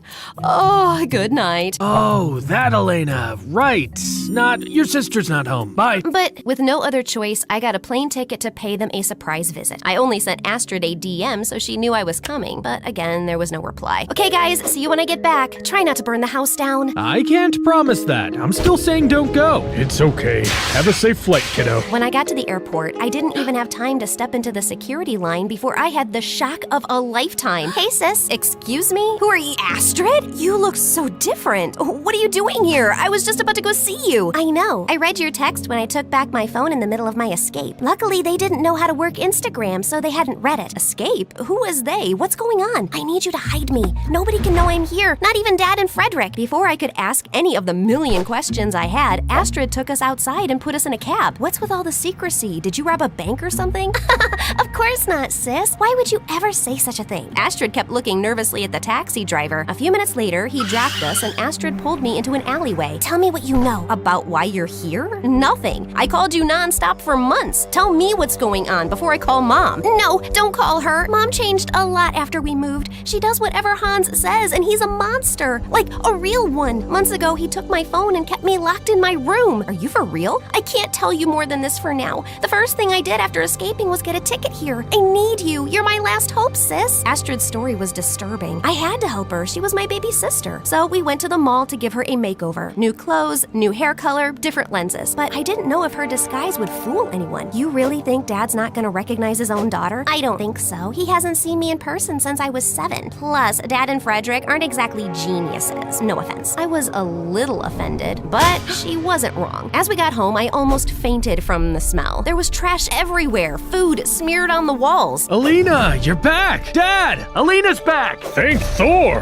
What the heck happened here? I've only been gone a few hours. I told you we'd be lost without you. Who's your friend? Dad looked at Astrid in confusion. You remind me of someone. Probably some international superstar or model. I get that a lot. Frederick, Dad, this is Ruby. Love your place. Thanks, Ruby. You're a gem. Good one, Dad. I rolled my eyes and pulled Astrid upstairs. Then my phone rang. It's Mom. Please, sis, you can't tell her I'm here. I picked up the phone, and when Mom asked me if I'd heard from Astrid, I denied it. Your sister is in serious trouble. Please, tell me if you hear from her. Before I could say anything, she snatched the phone from my hand. Dear customer, your coverage is currently out of range. Please try again later. I felt weird, but I shrugged it off, and later I talked to my dad about Ruby staying with us for a little while. Dad was so happy I hadn't gone to Argentina that he agreed right away. Thanks, Alina, you're a lifesaver. Hey, I can book some magic show for tomorrow. You know, I'm a really big hit here, so you can come. Actually, I wanted to check out this new environmental facility nearby. Oh, okay, I guess we can do that. When we got there, it was just like a normal, boring factory site. But then Astrid broke a window, opened its latch, and started crawling in. What are you doing? Breaking in? Hush! Either come with me or shut up and stay here quietly. Feeling totally weirded out, I reluctantly followed her as she moved down the corridors. When she reached the office, she started going through the drawers and took several documents. Astrid, this is illegal! Don't worry, I know the owner. Then she grabbed some spray paint from her bag and started painting the walls. She wrote something in really big, sloppy letters. Dentures? It says destroyers. Oh, right. Oh, what? Just then, sirens wailed in the distance. Run! I thought you said you knew the owner. I do. He's my arch nemesis. What? I never said we were friends. We raced out of there as fast as we could and make it home without being caught. Why would you do something like that? Will you tell me what's going on? Can't. And don't be so uptight, sis. It was just a little fun. Thankfully, the next few days were less crazy. Astrid still avoided coming to my magic shows. She was really busy with her plan, but every time I asked about it, she would change the subject or run off who knows where. I decided to find out the truth, so I started going through her things. In her purse, there were some huge piles of cash. There must be a logical explanation. Maybe she subscribed to MSA and won their amazing weekly prize of $10,000, right? What? You haven't subscribed yet? What are you waiting for? Remember that this only works on YouTube, not on other low-end platforms such as TikTok.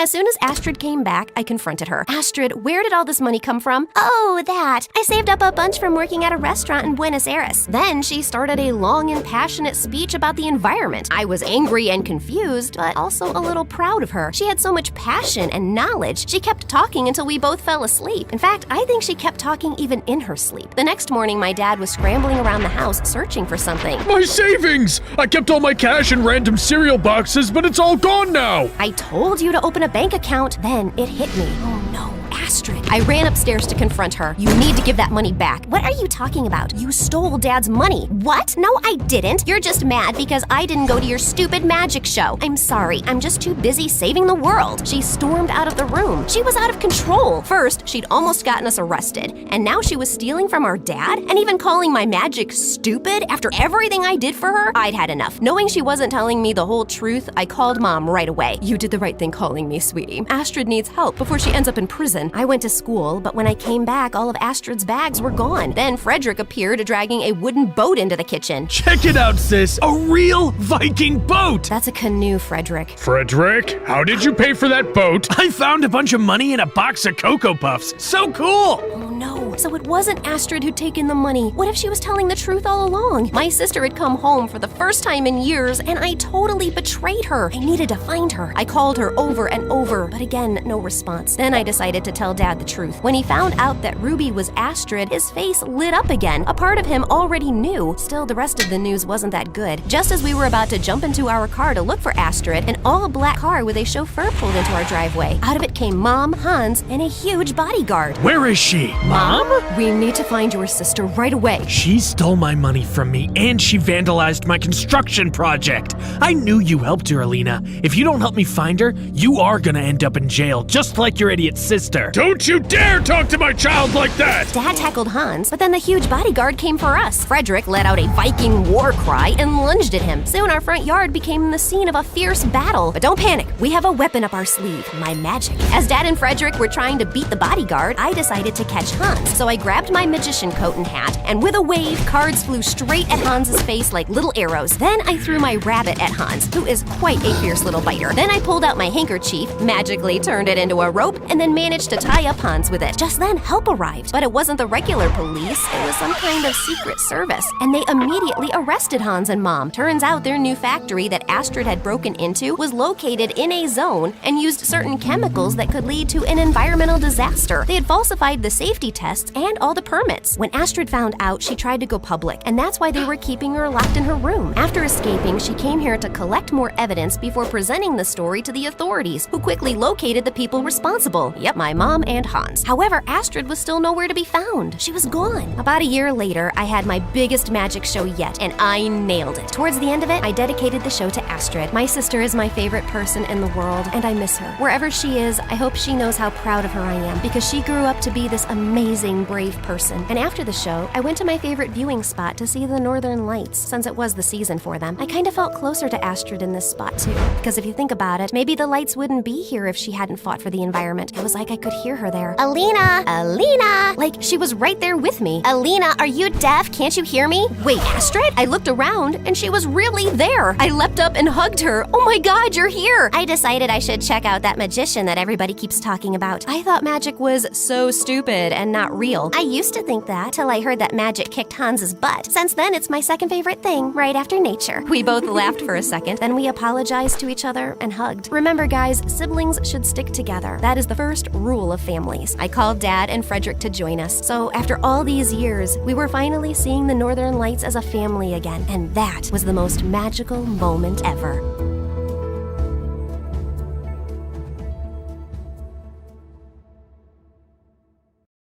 The heir of that painting is a young, charming millionaire, and you will get to know him. You need to earn his trust completely, so he lets you into his life and his home. Then, when the time is right, you'll steal the painting from a high-security vault inside his house and bring it back to me. Do y'all remember Eric? You know, the guy Meredith and I were fighting over the night Mom went into a coma? The guy who was so hot he made boiling water look cool? The guy whose smile shone brighter than the sun and whose eyes were deeper than the Amazon rainforest? The guy who... He looks familiar. Oh my god, I've kissed this guy once. Yeah, the guy who stole my heart the minute I saw him. And then Meredith kissed him. Do you girls know him? Not super well, but I'd rate him number 8 on my list of good kissers. And I've kissed tons of people, so that's pretty high. Oh, Pierre, you really gotta see his brothers. They look like Ugly old girls, I know. I know everything about him, but how well does he know you? He and his family lived in our neighborhood only for a month, and that was years ago. I don't think he'd recognize me now. Yeah, she's not that memorable. You're all still going in disguise. We have to convince him that you're just a stranger who has randomly bumped into him with no agenda. Also, he must believe you're very rich, so he doesn't think you're a gold digger. From Pierre, we learned that Eric's mom had passed away at his birth, and his dad had remarried a woman years later who already had children of her own, the quadruplets. The world makes sense again. Thank you. Eric's maternal grandmother recently left the painting to him in her will. His father is a big business tycoon, so they always have security at the mansion. But the painting is even harder to access. The only way you'll make it in and out of there is if you're welcomed into their home. I couldn't believe that of all the millionaires in the world, I had to pretend to like Eric, make him fall for me, and then rob him blind. And how was he even better looking now? Over the next few days, I took on the identity of Christina Delafour, a wealthy socialite with a law degree who lived in a beautiful apartment in a posh area and wore only designer brands. Wow, this Givenchy coat is stunning. It's Givenchy, you moron. Okay, geez. Also, Pierre, can't someone do a background check on me and easily find out that I did not graduate from Harvard and that I don't have parents who made a fortune out of selling toilets in India and now live there? If anyone runs a check, they'll find all this information to be accurate. I've made sure of it, and no one is interested in the law or toilets. So they won't ask you many questions. Now, show me how to walk in heels like a rich lady. Fine. Meredith, pass me the Jackie Chimchus. Oh my god, they'll know you're fake in a second. I was joking. Relax. I've hung out with enough rich people to pick up a few things. I got this. And then, a week later, I was inserted into Eric's life. We talked over coffee for an hour, and I thought it was going really well. But when it was time to part ways, he didn't ask for my number and just left. Ugh, I'd failed to capture his interest. I'd have to plan another encounter without seeming suspicious. As I was walking away distracted, I ran straight into a garbage can and stubbed my toe hard.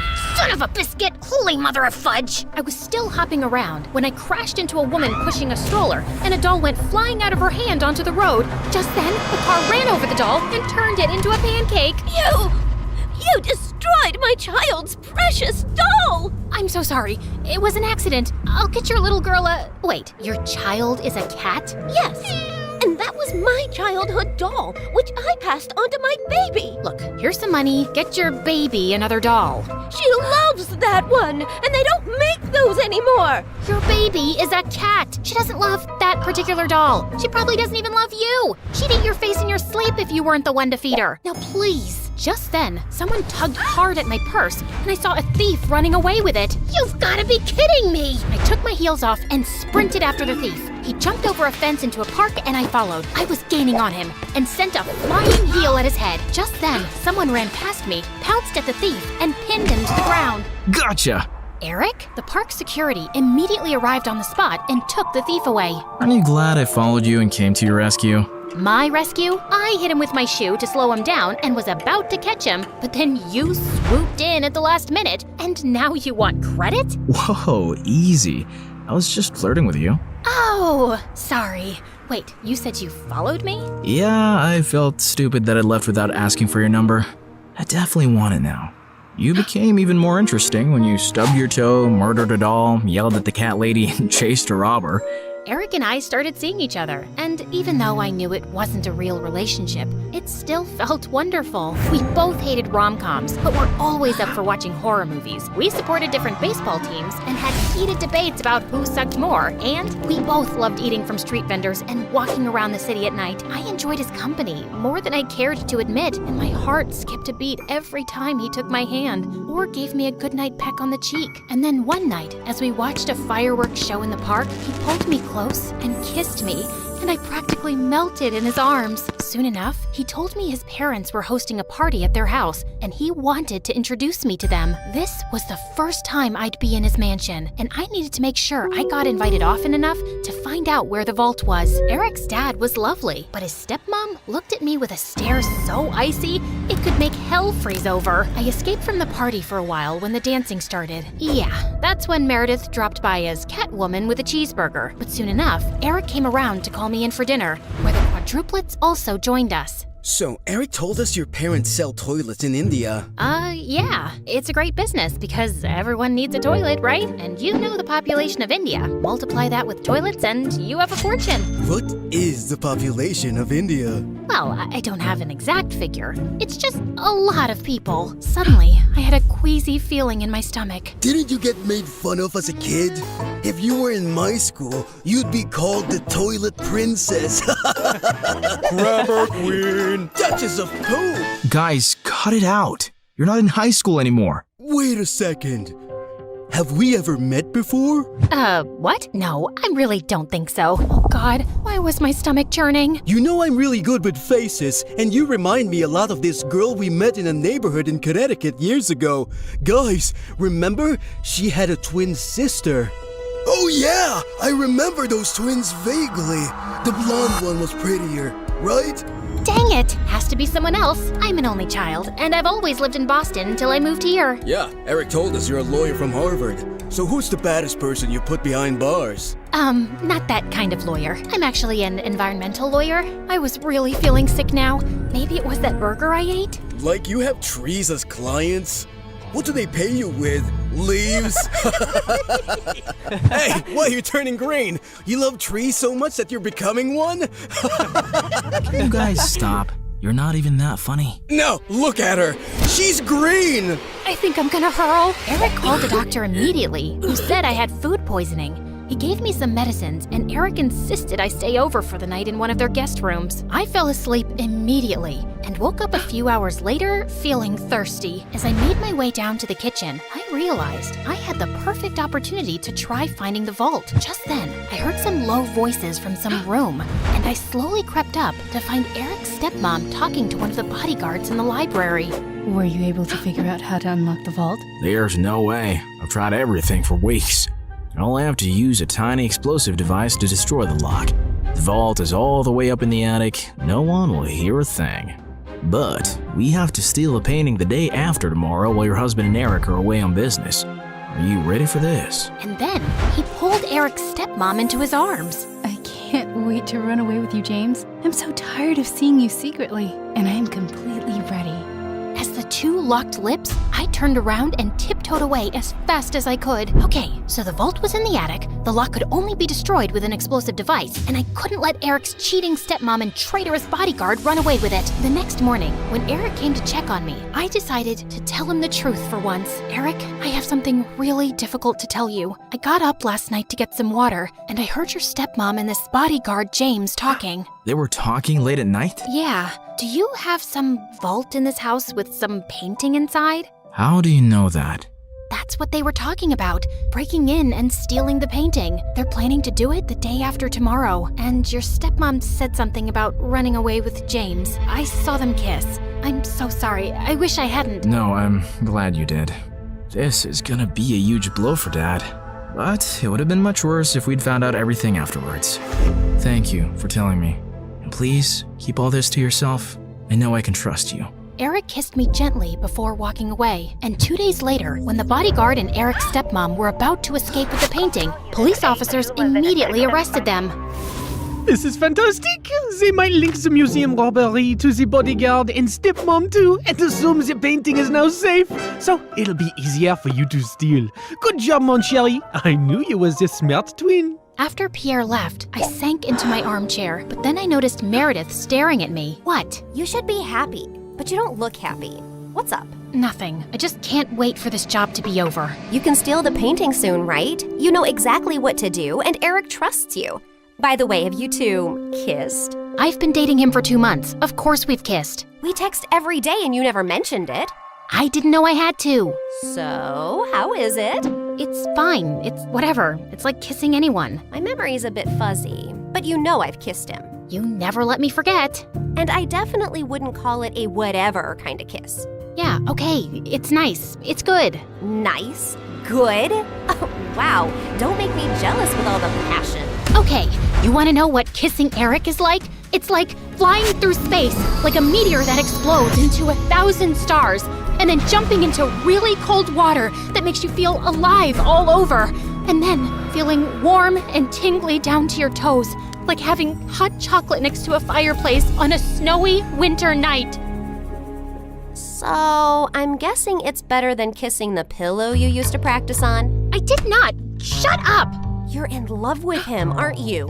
I was about to snap at her again, but then I just sighed. Yes, I am. The night of the heist arrived, and I felt sick to my stomach, but I just wanted to get it over with. Eric's dad was away, and Eric was holding an important shareholders dinner, with which most of the household staff was busy. I'd volunteered to host the dinner with him, and got ready to leave before their meeting started.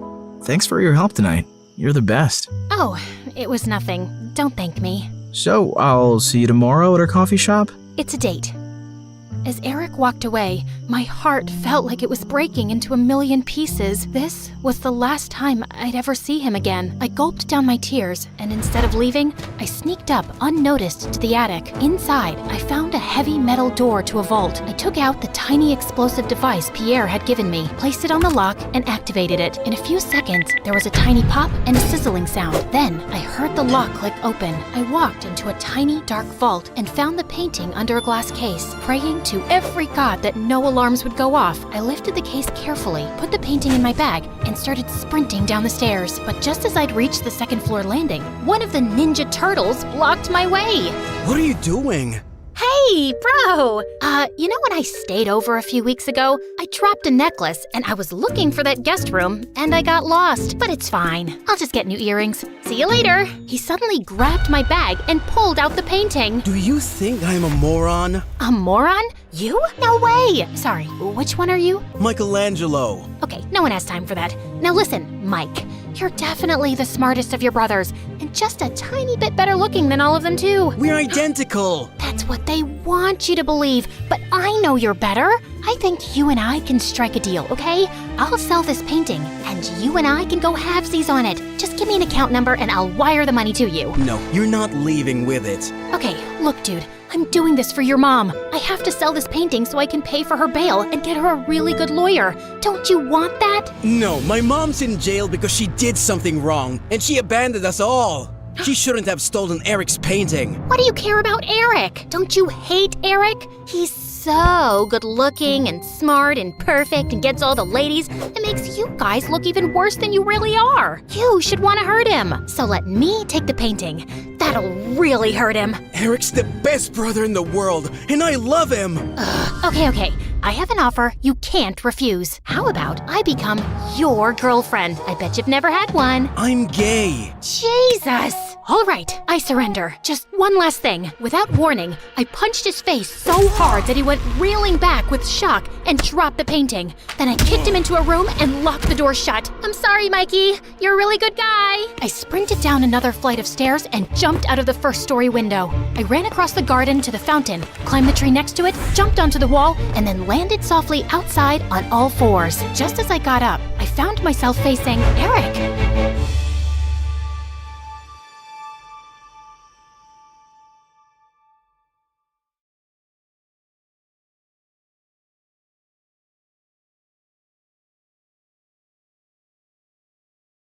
You know that part in a horror movie where you scream at the characters not to go after the monster? That scene where there's a blood-curdling scream and you know someone's about to die if they go after it? Well, that's how I felt about going after that noise in the woods. It's not some ghost or goblin out there, though. I'm pretty sure it's my mom, who just woke up from a coma. If you're feeling a little lost, you'll want to check out part 1 first. While you're there, don't forget to like these videos and subscribe to My Story Animated to listen to more crazy content. If you don't, you'll see a ghost the next time you look in the mirror. Trust me, you do not want to deal with that. In fact, you would probably scream at the top of your lungs, which is pretty much where you guys left me last time. That scream in the woods was ear-shattering. I fell down and was shaking. My dad and brother went up and decided to go and investigate the screams. I was too scared, so they told me to stay back and wait for them to come home. I sat there under my covers, crying from being so scared and alone. I know it's weird, but I actually felt the urge to call Lisa, even though the last time I saw her was pretty dramatic. I really missed her. When I thought about getting scared and running into my mom's arms, I only saw her. I was surprised when she actually picked up. I told her how scared and horrifying it was. Every shadow seemed like a monster, and I could not calm down. That's when I heard some noises coming from my living room. My dad and brother must be back. I'll hope I can see you soon. You will, she told me. She asked me to keep our conversation secret, and I agreed. I rushed out of my bed downstairs so that I didn't have to be by myself. But, to my horror, I was completely alone. The lights were all turned off. This was scarier than sitting in my room. I walked towards our lamp to try to brighten up the place. I turned on the light and walked over to sit down and wait for everyone to return. Something reached out under the couch and grabbed my ankle, pulling me to the ground. I looked around and saw that it was my mom. I screamed at the top of my lungs and kicked her in the face a few times. She hissed and covered her eyes, and I ran as fast as I could towards the door. You know the old TV show Tom and Jerry? Well, I felt like a little brown mouse being chased around by a giant gray cat. I probably would have found it funny if I wasn't so busy running for my life. Did you know a cheetah can run over 60 miles an hour? Well, it felt like my mom was about to break a world record. Even though I got a head start and my mom was weak, my mom caught up with me in a matter of seconds and pinned me down to the ground. I thought I was going to die. But in that moment, my dad and brother rushed to the scene and pulled her off of me. My dad told me to call the ambulance while he and my brother held her back. With tears in their eyes, they handed her over to the medical professionals who took her away to the psychiatric hospital. My mom was begging to stay, promising that she didn't remember anything, but my dad and brother had witnessed it. My father went to the hospital with her, and my brother just sat there and glared at me. She was literally trying to kill me. How was I still the bad guy here? My brother ran to his room without even saying goodnight, and my dad spent the whole night at the hospital with Mom. I tried to go to sleep, but tossed and turned all night. Every time I shut my eyes, I saw her staring back at me with an evil glint in her eyes. I got up to go to the bathroom and overheard my dad and brother fighting about Mom being in the hospital. My suspicions were confirmed. "This is all Emma's fault," my brother screamed. "We just got Mom back, and now she has to send her back to the hospital all over again?" I wanted to jump out and scream, but I just couldn't gather the strength. Deep down, I knew he was a little right. I ran up to my room and locked my door. I fell into my pillow and sobbed. My dad must have heard me because he was knocking on the door seconds later, but I didn't want to talk to anyone. I was a complete wreck and ignored all of my friends and family. I barely ate meals. My brother tried to apologize with gifts, and my dad tried to convince me to go out to my favorite stores. Nothing made the darkness inside of me go away. I know that they say time heals all wounds, but it didn't for me. Every day that I stayed like this, I just got a little worse. I was always crying alone in my room.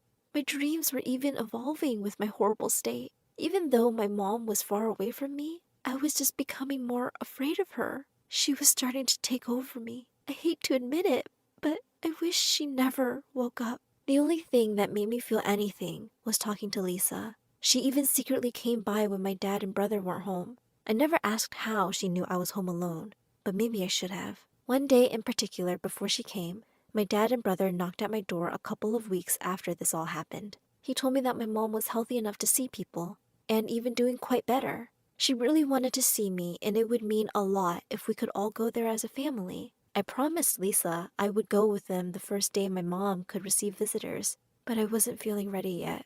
I scoffed and brought up that he and my brother should go alone since that was the only family she wanted. They explained that they were going today no matter what, but I could process it all in my own time. He said they would be back only in a couple of hours, and he was leaving some money for takeout on the counter. Seeing my psychotic mother didn't appeal to me, but ordering a giant pizza to wash my sorrows away, that was my plan for the next few hours.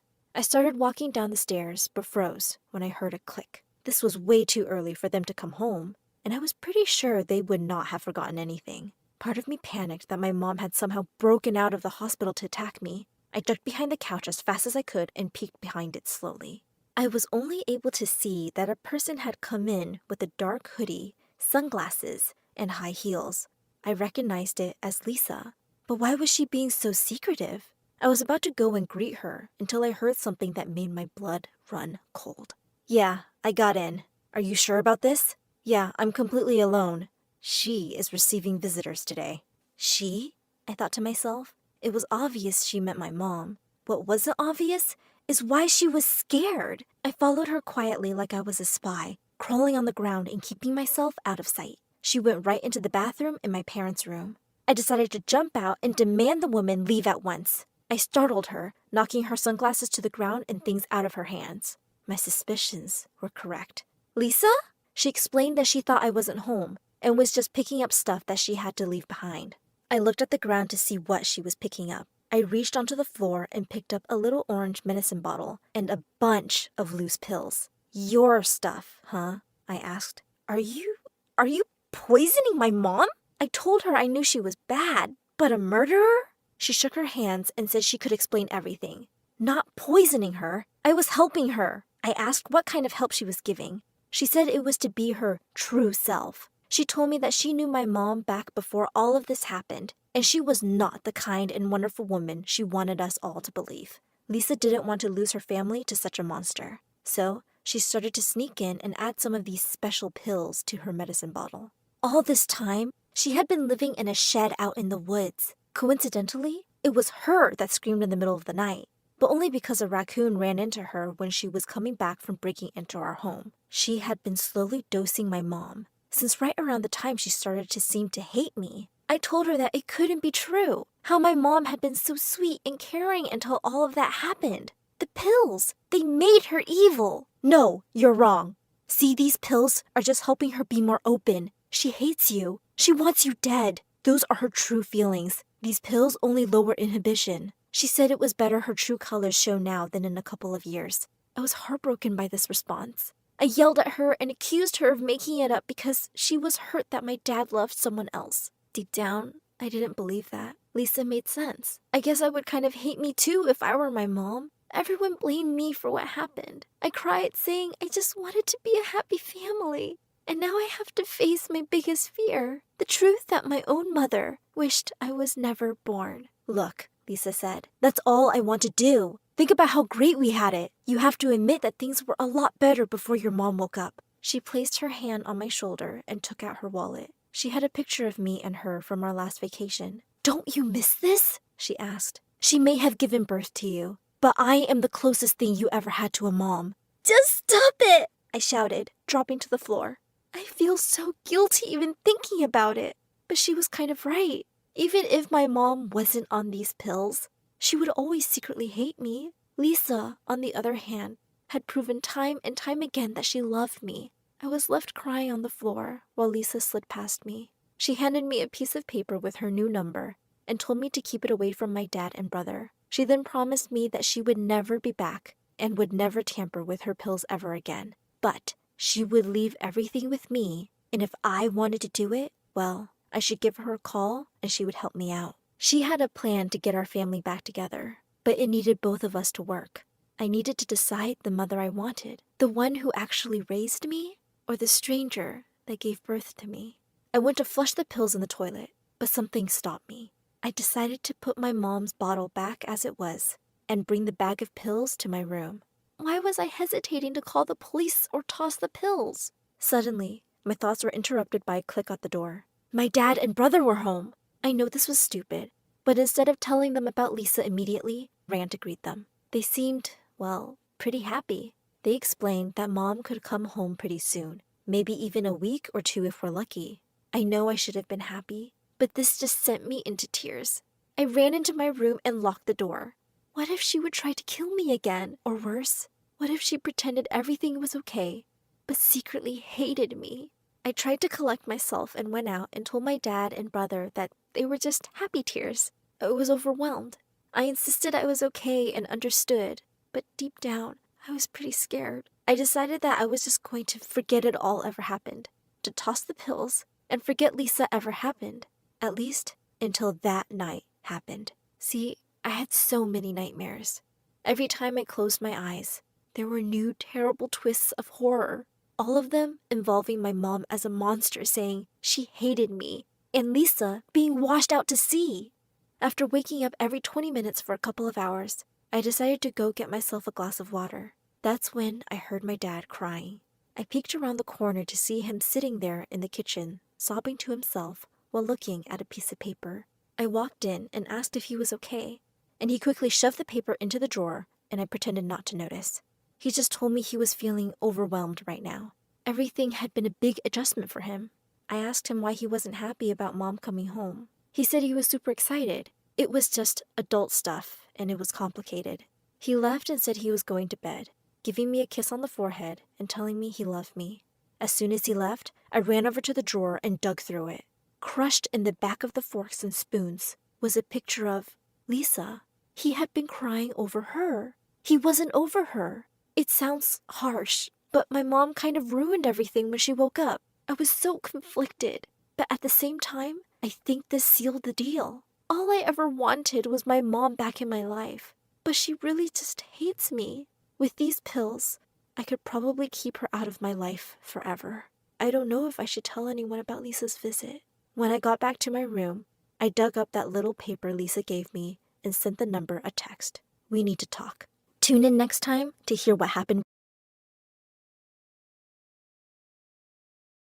Hey, I'm Iris from Atlanta, and I'm a triplet. Before I continue, please like and subscribe. While Mom was pregnant, she was told by the doctor that she was having twins, but I popped out right after my brother, making 3 of us, Ileana, Isaac, and me. Dad wasn't around for most of our childhood. He was the assistant vice president at a huge music production company and was always busy with some meeting or event. But Mom showered us with love and attention. She would sing upbeat songs in the morning and hum soothing lullabies each night. Plus, she bought us whatever we wanted with Dad's money. One of my earliest memories was when she gifted us with a karaoke machine as kids. The 3 of us sang all the time, and Mom never got annoyed. Encore! Encore! Sometimes she would join in too. She had a great voice. By 8, my siblings and I were called the Turner Threes, and we had some serious musical talents. Ileana could sing just like Mom. Isaac played great riffs on the guitar, and I rocked out on the drums. One day, the live band that was hired to play at our parents' anniversary party canceled at the last minute. Mom suggested we play, and we did. It was awesome. Soon, the Turner Threes were playing at all the family events. Things stayed pretty entertaining throughout middle school, but then life took an unexpected turn during our freshman year of high school. One day, Ileana, Isaac, and I were relaxing by the pool when we heard a loud thud inside the house. We found Mom unconscious on the floor. It turned out that she had a stroke and would need at least 3 months to recover. Then, Dad lost his job shortly after. The company he worked for lost a massive copyright infringement lawsuit. Dad needed to find work soon to pay for Mom's medical bills and keep the roof over our heads. He took up the first job he could find, freelancing as an agent for local musicians. One evening, Dad invited a client over for a business meeting who overheard the 3 of us practicing our music. I heard him ask Dad about the music coming from down the hall. My kids have a band thing, just for family events. The client requested to hear more of our songs and suggested Dad help us book bigger shows. They're pretty good. If you set up their career now, they'll have some real financial independence in the future. For the first time, Dad took interest in our music and took his client's advice. And soon we were playing at cafes, restaurants, and private events. We weren't making much, but it was a start. Dad didn't have the same positive attitude though, especially as Mom's recovery was taking a while. The bills were never ending and his savings were running low. He was always in a sour mood and fell into a deep depression. But despite her health issues, Mom kept cheering us on. Keep playing, keep sharing your talent. So we stayed consistent. Thankfully, by our junior year of high school, the Turner Threes got more popular. We had enough gigs to keep the house and help Mom medically. But Dad was so depressed that he stopped work altogether. He barely left his man cave. Halfway through the school year, extracurricular activities began taking up a lot of time. Ileana excelled in her studies and joined the AP Physics Club to get a head start on college credit. Isaac was naturally gifted at baseball and became co-captain. And I was one of the best actresses in the theater class. Oh, happy dagger,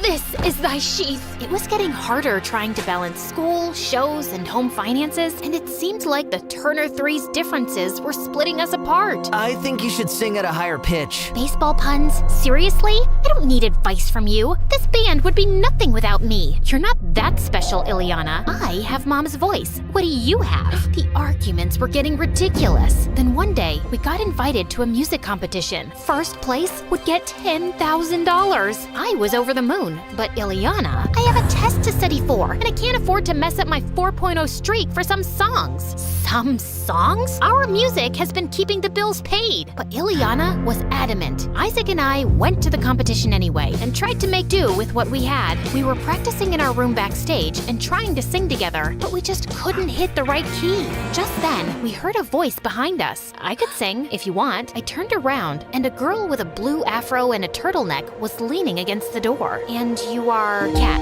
Kat was apparently the only child of the venue owner. I never get to perform, but it sounds like you two could use some extra help. You can't just barge in here and join our band. Maybe she can help, Isaac. Why don't you sing something for us, Kat? Kat opened her mouth to sing, and the voice that came out was horrible. Is this girl serious? I couldn't believe such a hideous voice came from such a gorgeous girl. Let's just say nails on a chalkboard sound better. We're on in 10 minutes, and this is what we've got? I need some air. Frantic, I left the room. The view from the balcony was relaxing. I remembered the melody Mom hummed to us as kids and started to sing along to it to calm down faster. Your voice is good. I turned around and saw Kat walking toward me. You know, you could just sing and this entire problem could be fixed, right? And you don't need to sing with Isaac. He's holding you back. And I could play a simple beat on the drums. I promise. I'm better at drums than singing.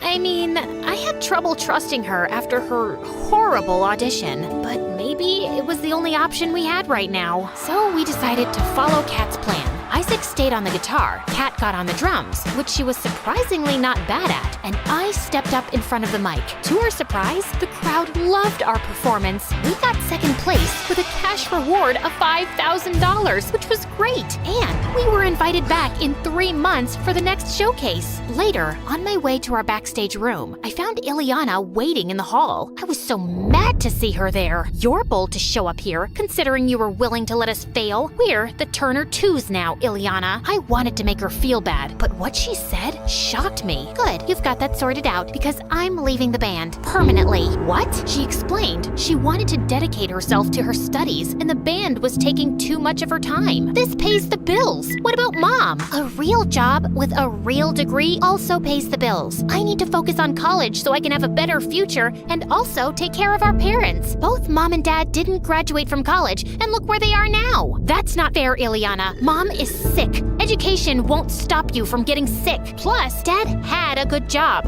Life happens. Well, I'd rather have my education to fall back on when accidents happen. Plus, education will give me the job I need to pay for medical expenses if I get sick. And with that, she stormed out. At the music showcase after party, I found myself sitting alone outside. I hadn't even broken the bad news to Isaac yet. Soon after, Kat joined me, asking why I looked so worried. And I ended up spilling everything about our family problems and Ileana's selfishness. Sorry you're going through all that. Why don't you take your mind off of it for a bit and enjoy your win for a few hours? So we went back inside, and I was glad for the distraction. There were CEOs, music producers, and of course, super attractive celebrities. One woman came up to me and introduced herself as Riza, and then she pulled out a contact card and shoved it into my hand. You've got some raw talent. The world needs to see it. Sounds like something my mom would say. Your mom sounds like a smart woman. Since there was no changing Ileana's mind, we recruited Kat as a permanent member of our band. With practice, she got better on the drums, and we quickly fell into sync.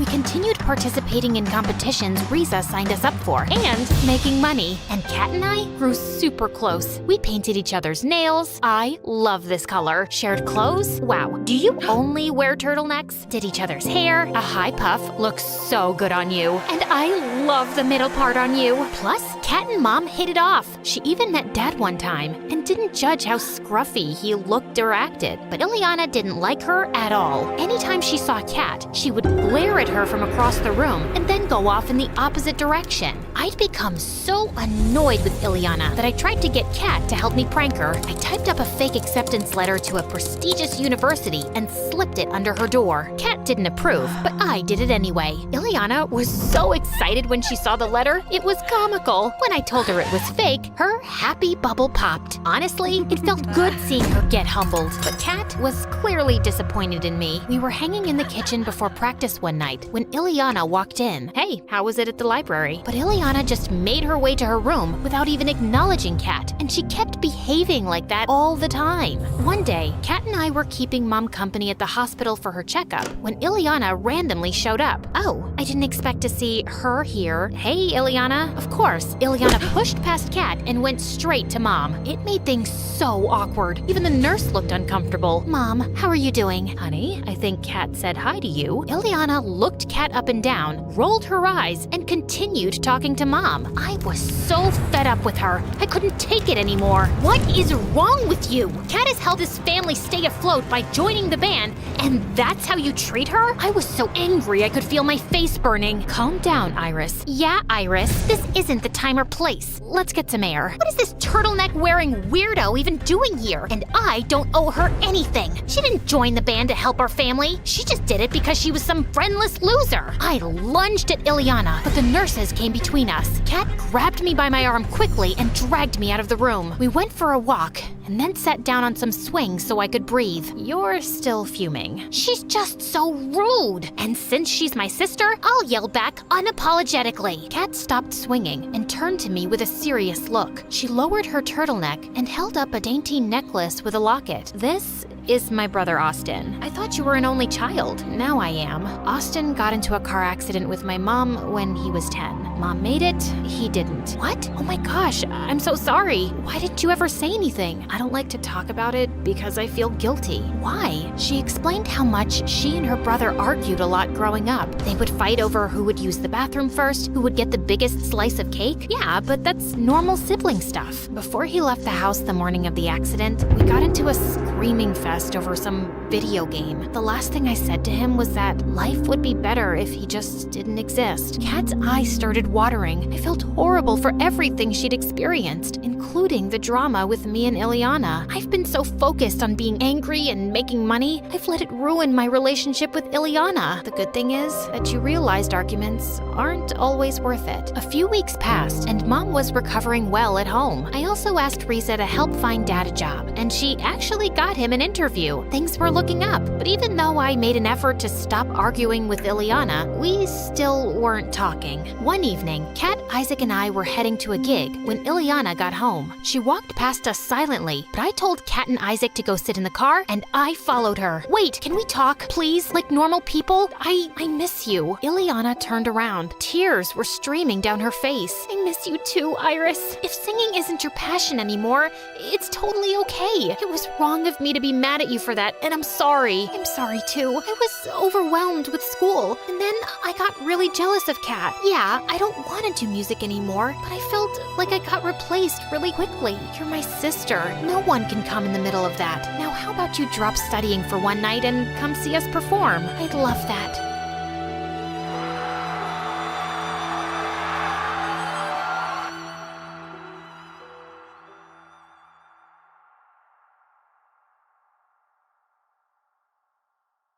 Hi, my name is Hermione, and I'm from Greece. Please like and subscribe. My dad left before I was born, but I grew up with the most amazing mom, who was a hairdresser at a really fancy salon. But when I was 10, I ran into the salon one day to show Mom my report card while she was working on a beautiful woman. Suddenly, I tripped over something and went flying straight into Mom, who ended up snipping off half the woman's hair. And she went ballistic. You moron! What have you done? I look like a hideous boy. Oh, I'll make sure you never work in this town again. And before I knew it, Mom was fired. I was really sorry, but she wouldn't hear it. It was an accident, darling. Don't worry, I'll find another job. But the woman wasn't kidding. Mom couldn't get a job anywhere in town as a hairdresser. And soon enough, we were too broke to even make rent. Then one day, Mom said she'd talk to her older sister and we'd be moving to another town to live with her. I'd never met this aunt before, and when we got to her house, my jaw dropped. Her mansion looked as big as the Parthenon. As a maid let us in, a plump woman dressed in expensive clothes walked into the hall. My aunt! I rushed forward to hug her, but she stopped me. What are you doing? Don't touch me. Just do a curtsy. Who was she? The frickin' wife of Zeus? Just then, a pretty girl about my age came running in, and she stomped on my foot. You're ugly. I can't believe you're my cousin. Wow, I had to live with these people now? Of all the rooms in the mansion, Aunt gave me and my mom the dusty old attic to share. And at dinner time, I could feel her eyes on me as I helped myself to more food. She seemed to be the cheapest millionaire ever, but I promised I'd behave well and not cause Mom any trouble, which was easier said than done. My cousin Lydia was a year older than me, and I soon discovered that Aunt was obsessed with making her a model. One day, I found Lydia balancing a pile of books on her head, while her trainer screamed at her to walk straight without dropping them. The very next second, they all came crashing. Lydia, you have no balance, no grace. How will you be a model? You, skinny girl, come try this. To my surprise, I walked across the room with the books easily. Lydia angrily tried again, and this time, she went crashing into a very expensive vase. Mom, look what Hermione did. What?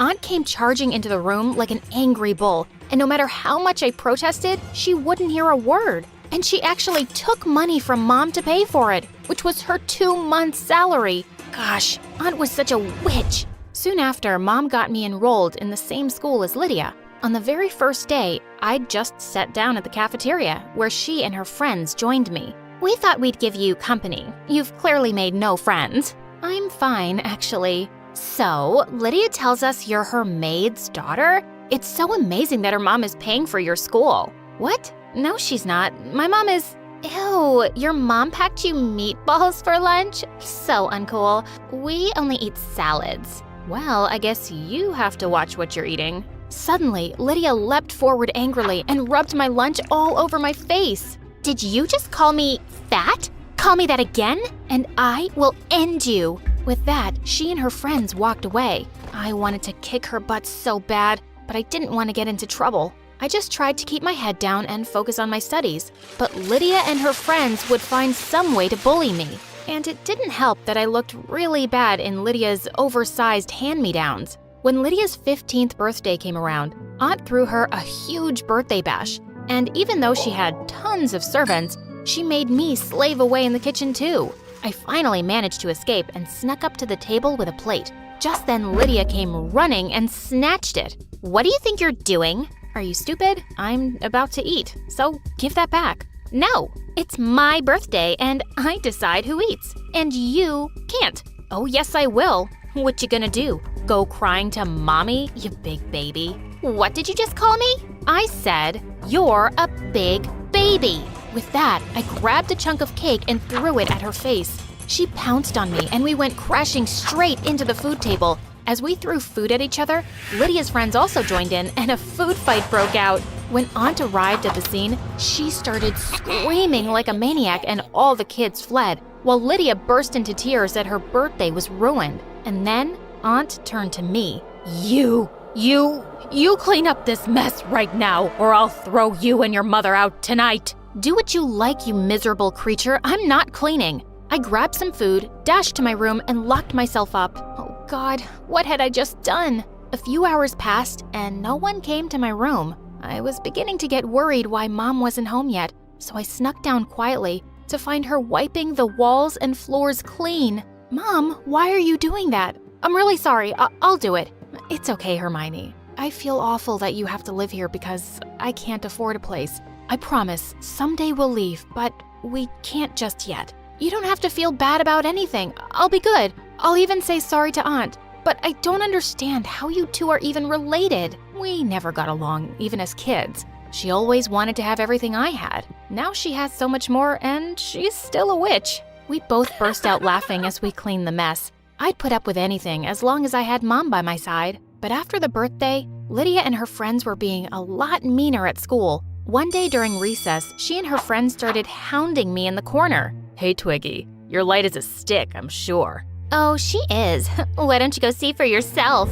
Suddenly, the guy just picked me up as I kicked and screamed. Let me go! Put me down right now! But they threw me in the janitor's closet and locked it. Just then, I heard them all running off, and seconds later, the principal opened the door. He'd seen everything, and he punished the bullies by suspending them for a week. And when I got home, who was Aunt furious at? Me! It's your fault my darling was suspended. She's just a kid, and she's never been punished for anything in her life. I'm a kid too, and she got punished for bullying me. Well, if she's getting punished, you will too. You'll serve all the guests at my party tomorrow, or else. I didn't want Mom to suffer again, so I kept my mouth shut. Aunt's party was full of super rich friends, and I was busy serving them when a lady caught up with me. Hi, you're really pretty. Are you interested in modeling? Before I could answer, Aunt interrupted. Her? A model? No. She's just a maid. Don't waste your time on her.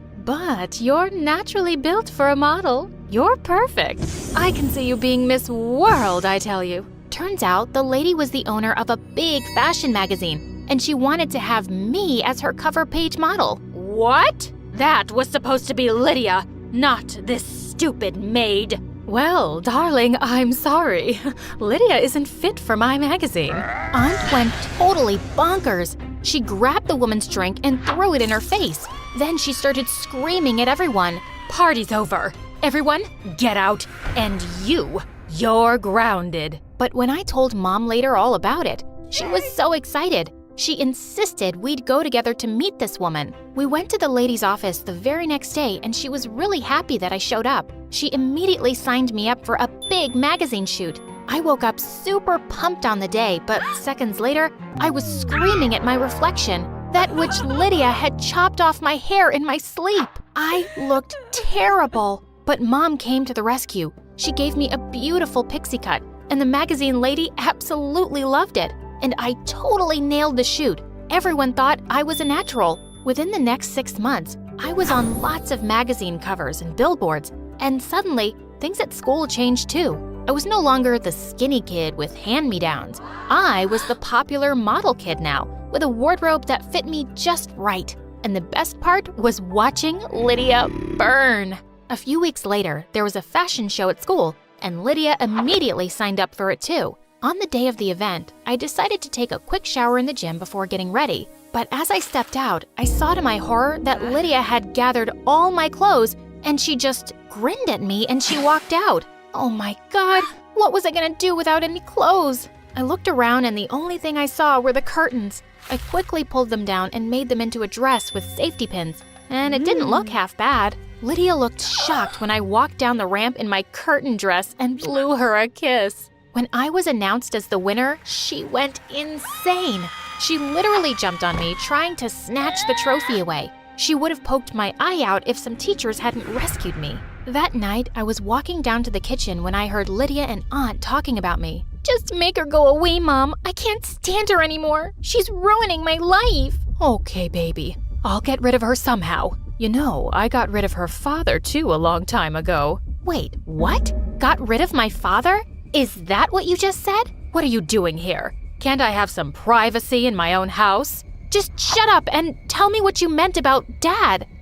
Yes, I got rid of him. After my stupid husband left me, I fell in love with your father, but he fell head over heels in love with your stupid mom. I couldn't stand it. So I convinced him that your mom was pregnant with someone else's child, and he left. If I couldn't have him, no one could. While I stared at her speechless, I heard Mom behind me. How could you do this to me? All these years, I thought it was him, but it was actually you. Are you completely crazy? Why should you have everything? You didn't deserve him anyway. I would have given him the world. But before she could finish, Mom leapt forward and slapped her hard. You've had this coming for a long time. Come, Hermione. We aren't staying here another minute. We packed our bags and checked into a hotel for a few days. We decided that the first thing we had to do was track down Dad. Mom started calling up their mutual contacts, and luckily, we found out soon that Dad lived in another city now, and that he owned a $1 million company. My dad was a millionaire? The very next day, we flew over and showed up at his company. Mom asked me to wait outside while she went to talk to him in his office. Half an hour later, Mom called me excitedly. As soon as Dad saw me, he hugged me tight. I can't believe you're my daughter. This is a lot to take in. I'm so sorry for leaving. I should have been there for you. I never should have believed your aunt's lies.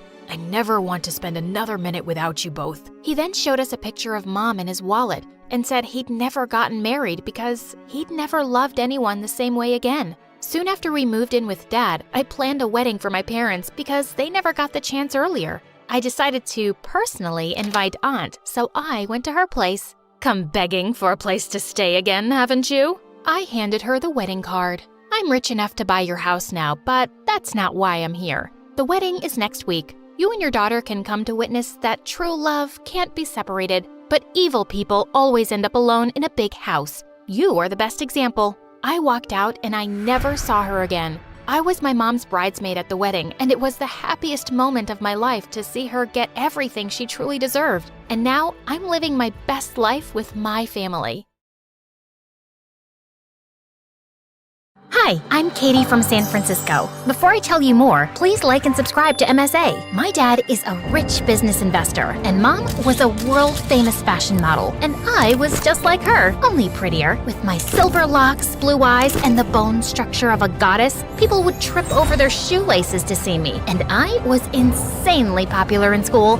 But at home, my twin brother Robert took the cake. Unlike me, who liked to go out with friends and parties, Robert spent his time at home getting straight A's in school and helping Dad in business, and he never forgot to rub his achievements in my face. It seems dear Dad was so pleased with my assistance in that lucrative deal that he decided to give me the world on a silver platter. And by world, I mean private jet. What are you babbling about? Talk like a normal person. Dad's gifting me a jet. Good. Now use it to find someone who can tolerate you for more than 30 seconds. Oh wait, that's impossible. Say what you want. I know you're jealous. In your dreams, loser. That weekend, I bawled my eyes out in front of Dad to buy me the most expensive pair of shoes, and Robert hated it. He couldn't stop complaining about how I was a good-for-nothing spoiled brat. But it wasn't my fault that I had more sparkling personality than he did. But despite being the definition of perfection, there was one thing I wasn't so good at, being smart. Like this one time, my ex told me that his dad was an indie author, and I agreed to date him because I thought he was half Indian.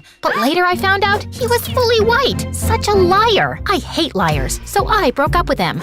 I later knew the meaning of the word indie, but whatever. Also, I was really gullible, and people were always taking advantage of me. And this one time, I got a zit a week before my Sweet 16 party, and this girl in my school sold me some kind of magic potion. Apply it twice a day using peacock feathers only.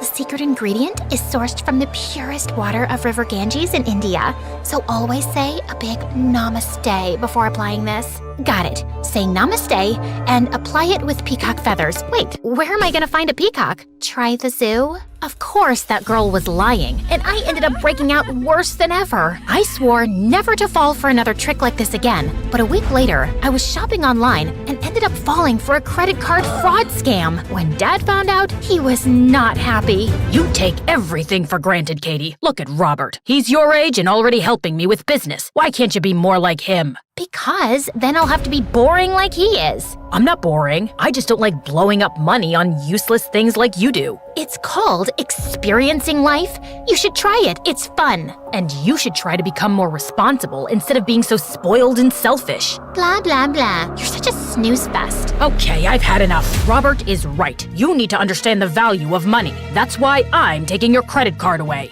How am I supposed to pay for things then? Just come to the office tomorrow and I'll find you a job. Earn your money and the card is yours. I did what Dad said and went to the office, but I was bad at everything. I jacked up the printer, spilled coffee on expensive documents, and mailed the wrong file to the wrong client, which cost us a huge deal. I tried apologizing, but Dad blasted me in front of the whole office, cut me off for 3 months, and it was super embarrassing. I was sobbing in the lift lobby when Robert walked up to me. Can you stop hyperventilating? It's not the end of the world. Of course it is. I need money for clothes, makeup, shopping. I cannot be seen in the same outfit twice. Oh my God, this is a mess. Your materialism is nauseating. But if you want, I'll talk to Dad to reinstate your privileges. Really? You would do that for me? Only if you do something for me. There's this guy in my school, Jason, who's constantly knocking me off the top spot. Your job is to make him fall in love with you and keep him distracted. You want me to impress a guy? I can do it in my sleep, with a face mask on while getting a pedicure. Let me finish. If Jason knows you're my sister, he'll never entertain you. You need to get a makeover. You're dyeing your silver hair and wearing lenses. You'll still be pretty, but not I descended from the heavens pretty. Now, do we have a deal? How do I know you won't back out? I won't. I'm a man of my word. Yeah, not gonna cut it. I'm shedding my beautiful personality to help you, so I need reassurance. I'm surprised you know that word. But fine, I'll draw a proper contract. The next day, Robert signed the contract and enrolled me in his school under a different name. He told Dad I was going for a yoga retreat to India, and the same night, I moved to the beach house. I changed my hair, wore lenses, did some makeup, and a week later, I was ready to step into my new life as Masha. On my first day, I walked into school feeling confident, but my stupid fake glasses kept sliding off my face. I was just adjusting them when I missed a step, flew right into someone, and fell on my butt. I'm sorry, but are you blind or a complete moron? Before I could finish, I looked up and saw a very handsome guy staring at me. Jason. Robert had shown me his pictures, but that was nothing compared to how he actually looked. He was like Tom Cruise and Brad Pitt had a love child, only taller, cuter, and way more hotter. I was literally speechless. You were saying something? Me? Oh, well, I'm always saying something. Why don't you say something? What? You're absolutely sorry. I'm sorry. And new, Masha. I'm new to the school and my name's Masha. Good for you. Now can you move? You're in my way. Aren't we all in each other's way? You meet someone and you get to know them and find out that they're the one you've been waiting for all your life. It's destiny, or luck, or just how the world works. You see where I'm going with this? But Jason just turned around and left without even answering me. That was kind of rude. Since my first interaction with Jason pretty much blew up in my face, I decided to up my game and sign up for all the same classes Jason was in. I guess luck was on my side because we got paired up as partners in biology class. We meet again. I'm starting to think this is destiny. And I'm starting to think you're stalking me. What? No! The teacher thought it would be a good idea to pair the new girl with the smartest guy in class. I'm guessing that's you. You know, biology is in fact one of my favorite subjects. It's just amazing how we can explore so much about nature with... pardon me for asking, but is that a dead cockroach? Yeah, you have a problem? Nope, none at all. I love cockroaches. They're...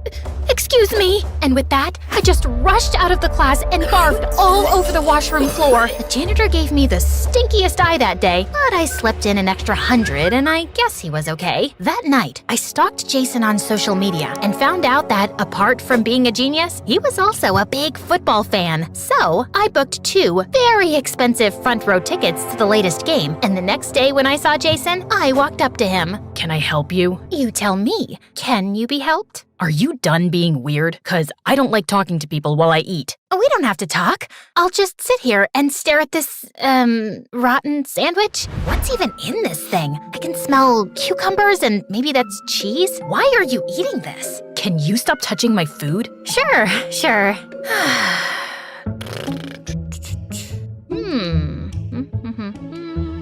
So, I was wondering, what are you doing this Friday? I have 2 front row tickets to tonight's football game, in case you're interested, just as a thank you for helping me in biology class.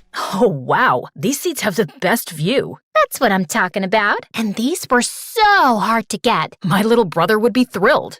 Sorry, what?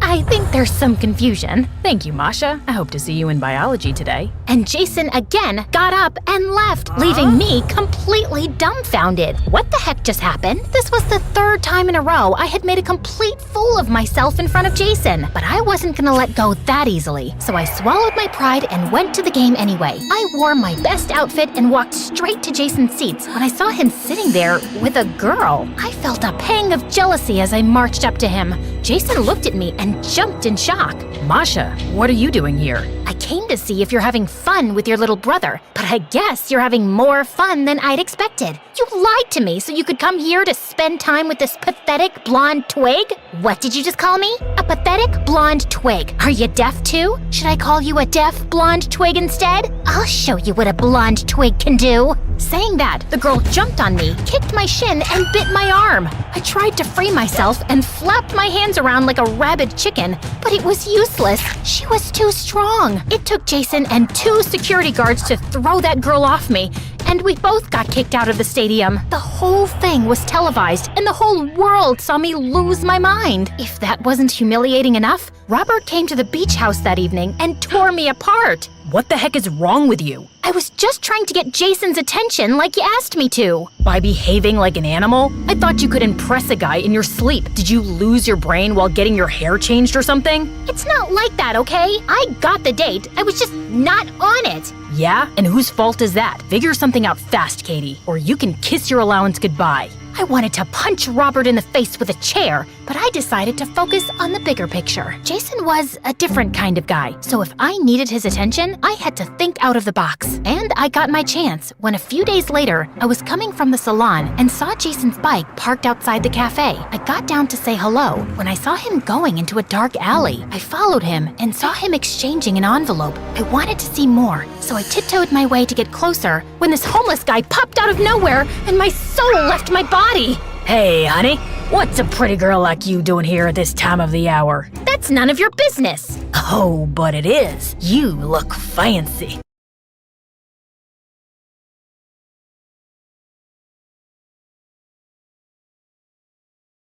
Hi, I'm Lily, and when I was 13, my parents moved to the seaside and opened a seafood restaurant. We lived in an apartment right above the restaurant, and I got to swim in the ocean every day, help my dad catch fish on our sailboat, and eat the most delicious seafood.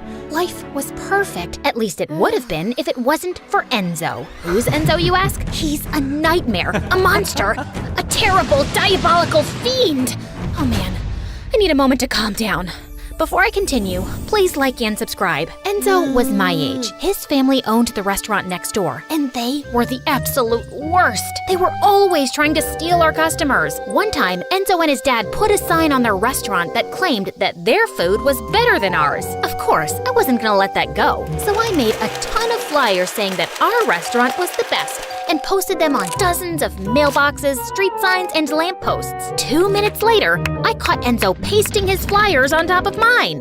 What are you doing, you jerk?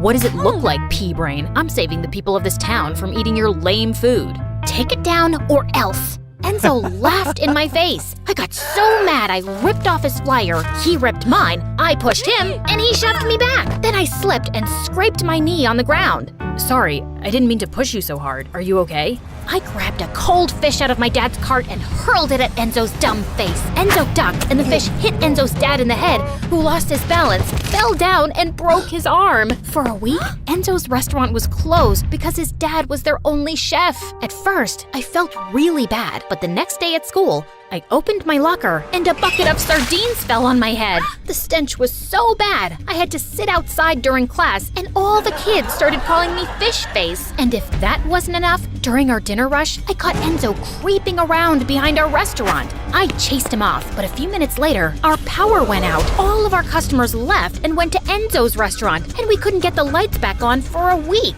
Enzo was evil, and he was obsessed with destroying me and my parents. Every time we saw each other, we'd give each other death glares. But then one day, the strangest thing happened. My parents invited Enzo and his parents over for dinner, and then they made a huge announcement. We've talked it over, and we've decided to go into business together. I couldn't believe we were joining hands with the enemy. Enzo and I begged and pleaded for our parents to change their minds, but they didn't budge. After the restaurants merged, Enzo worked at the restaurants on the weekends, just like me, and I tried avoiding him as much as I could. But things at school were worse. The kids loved making fun of me thanks to Enzo and his stupid prank. So I kept to myself and focused on my studies. But Then one day, a new girl named Yasmin sat next to me in history class. She was beautiful and wore the most fashionable clothes, and everyone wanted to be her friend. The teacher partnered us up for a huge assignment that was almost half our grade, and we met at the library to work on it. Ugh, I can't do this anymore. My brain is on fire. My eyes are about to go numb. We've been working on the assignment for less than 10 minutes. I'm not a machine. Yasmin had a meltdown and ran off. She didn't come back for hours. I finished the assignment on my own. Just as I was about to leave, Yasmin came back with a brand new outfit on, looking like she'd stepped off a runway. Where have you been? We were supposed to work on this together. Sorry, girl. I had to get ready for my date. Are we almost done? What do you mean, we? You didn't do anything. Then these mean girls walked up to us. Gosh, Yasmin, you're so cool and pretty. Why are you talking to that fish face? Drop the geek and come hang out with us. I thought Yasmin would join them immediately, but she didn't even laugh at their jokes. Hard pass. Have you looked in the mirror lately? Your face is hideous. Your dress is so last year. And that cheap perfume you're wearing smells like rose-scented turds. The girls were speechless. I was shocked. It felt so good to have someone stick up for me. So, about that assignment, you gonna add my name to that or what? After that, Yasmin and I started hanging out all the time. I helped Yasmin with all her homework and helped her pass her tests. No, it wasn't cheating. I just liberated the answers and shared them. That's what besties do. Hanging out with Yasmin was the best. I got to sit at the cool kids table at lunch, even if it meant carrying Yasmin's books around. She had delicate arms. I couldn't let her strain herself. One day during cheerleading practice, I was getting Yasmin a bottle of water when a football came flying toward my head. Then Kurt, the most beautiful boy in the world, came out of nowhere and caught it. Kurt winked at me with his dreamy green eyes, and my brain turned to mush. Hey, fish face, is that for me? He grabbed the water bottle out of my hand, took a sip, and handed it back to me. You're sweet. His finger touched mine, and I fell in love. I felt like I was walking on a cloud, but I must have wandered onto the football field because all of a sudden someone crashed into me. Of course, it was Enzo. What's the matter with you? This isn't a sidewalk. Stop daydreaming and watch where you're going. You watch where I'm going. Trust you to ruin everything. Are you having PMS? You're having PMS, jerk! Later that day, I saw Kurt in the hallway surrounded by a dozen beautiful rich girls. My heart sank. He was totally out of my league. That night, I looked up into the stars and made a wish to be pretty and rich just so that I could have a chance with Kurt. The next morning, my life turned upside down. This huge celebrity had eaten at our restaurant and posted an amazing review online. That night, people were lined up outside our doors. Within 2 weeks, our restaurant became one of the most popular in the city, and we made a ton of money. Soon enough, my parents bought a new house and gave me a credit card. You've worked so hard, honey. Go buy yourself something nice. Whatever you want. You deserve it. I told Yasmin all about my new credit card, and she suggested we go on a shopping spree. I bought us a ton of matching outfits, expensive shoes, and jewelry. Bestie, I'd love a day at the spa. How about we go tomorrow? Your treat? No problem. I didn't mind picking up the bill at all. Yasmin was a great friend. She even invited me to a cool party. She did my makeup and my hair, and I looked like a goddess. When I walked into the party, all the boys noticed me, even Kurt. But when he waved at me, I got really nervous. What's wrong? You look like someone pooped on your shoes. I told Yasmin all about my crush on Kurt. Don't be shy, girl. Go get him. I gathered up the confidence to ask Kurt to dance, but just as I was approaching him, Enzo stepped in my way. Hey, Lily, you look great. Get out of my face, Enzo. No, really, I'm being honest. You look amazing. Listen, I've been meaning to talk to you. I want to apologize for always being a jerk to you. I guess all the pressure from working at the restaurant and school was getting to me. I was hoping we could have a fresh start. Just then, Kurt walked up to me. Hey, beautiful, you want to dance?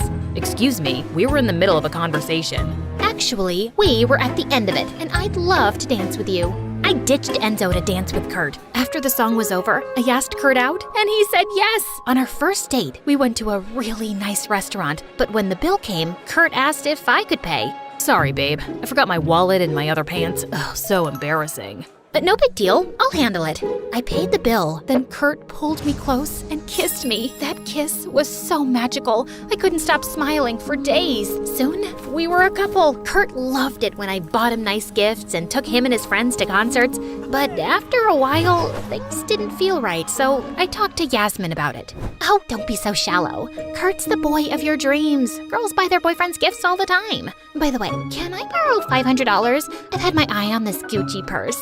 Yasmin and I went shopping, and I felt so much better. For a while, my life felt like a fairy tale, with the perfect boyfriend and the best friend in the world, though Enzo was still a troll. Ever since the party, he's been acting so strange. Whenever he saw me and Kurt, he'd shake his head and walk the other way like he was disgusted. He even had a problem with Yasmin. Like this one time, he saw her leaving my house with a bunch of shopping bags from our latest shopping spree, and he lost his mind. Are you an idiot? Kurt and Yasmin are using you. You're wrong. You don't even know them. You're Yasmin's personal ATM. Yasmin's parents cut her allowance. She's accustomed to a certain lifestyle. I can't stand by and watch her suffer. Kurt flirts with every girl on earth. No, he's just a nice, friendly guy. He likes giving hugs. Jeez, you really are a moron. I got so mad I slammed the door in Enzo's face. I refused to let him drag me down. So I decided to avoid him forever. But my plan failed because later that night, Enzo and I had a meeting with our parents. We're opening up 3 new locations. We'll need you two to manage the restaurant while we're away. No problem, whatever you guys need. This is awesome. Enzo and our parents were so excited, but all I could think about was how much I'd miss hanging out with Kurt and Yasmin. Sorry, that won't work for me. I have plans.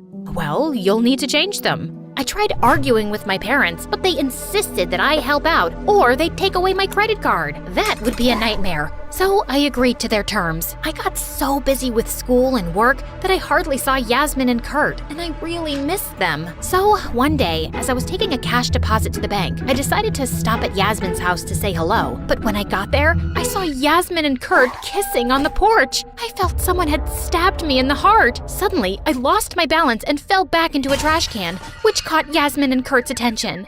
What's going on? I saw you kissing. Lily, it's not what you think. Yeah, we were just practicing. Practicing for what? That play, Romeo and Suzette. You mean Romeo and Juliet? Right, that one. When did you guys join the drama club? Oh, silly. We told you weeks ago. You must have forgotten. You know my heart belongs to you. Kurt hugged me and I started crying like a baby. I do. It's just, I'm tired of working all the time. And Enzo is the absolute worst. He's been saying all these mean things. Forget about Enzo. You've got us.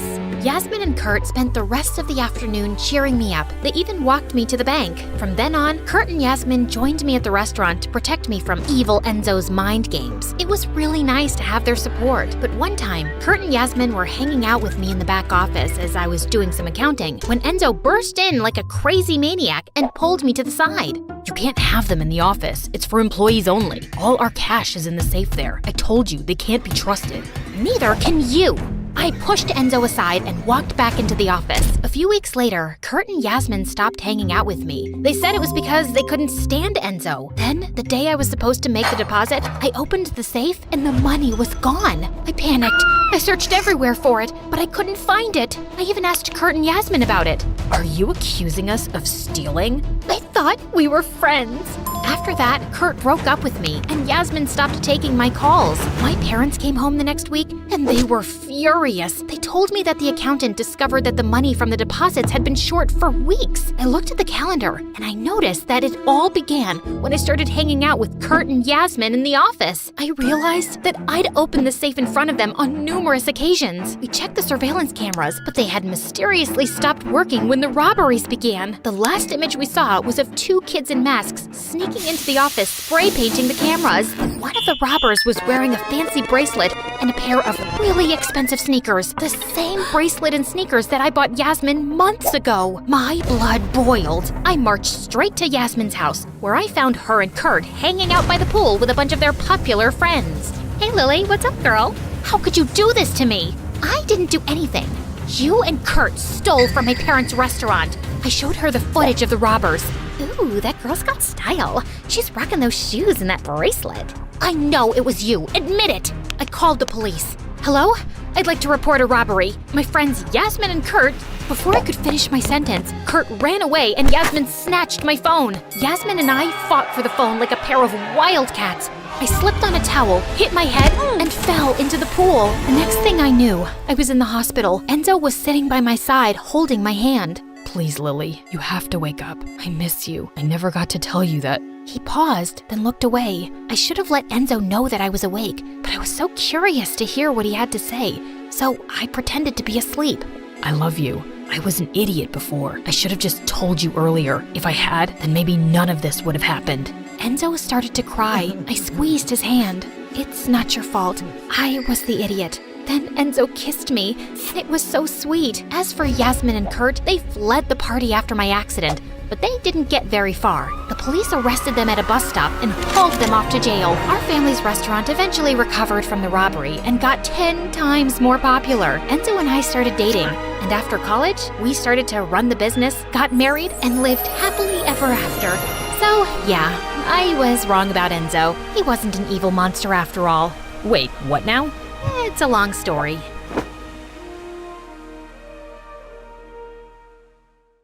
What up, friends? I'm Lavender from Ohio, and ever since I was born, I've been physically attached to my sister Rose. Rose, we're live! Oh yeah, like, subscribe, blah blah blah. Can we go now? I have to pee. Anyway, growing up with a literal human conjoined to me was anything but normal. We had to have clothes made especially for our joint bodies and go to doctor appointments every month for health checkups. Everyone treated Rose and I like we were some kind of magical beings. Once when we were in the 5th grade, this girl came up to us at the playground, squealing. The two-headed creatures from my book are alive!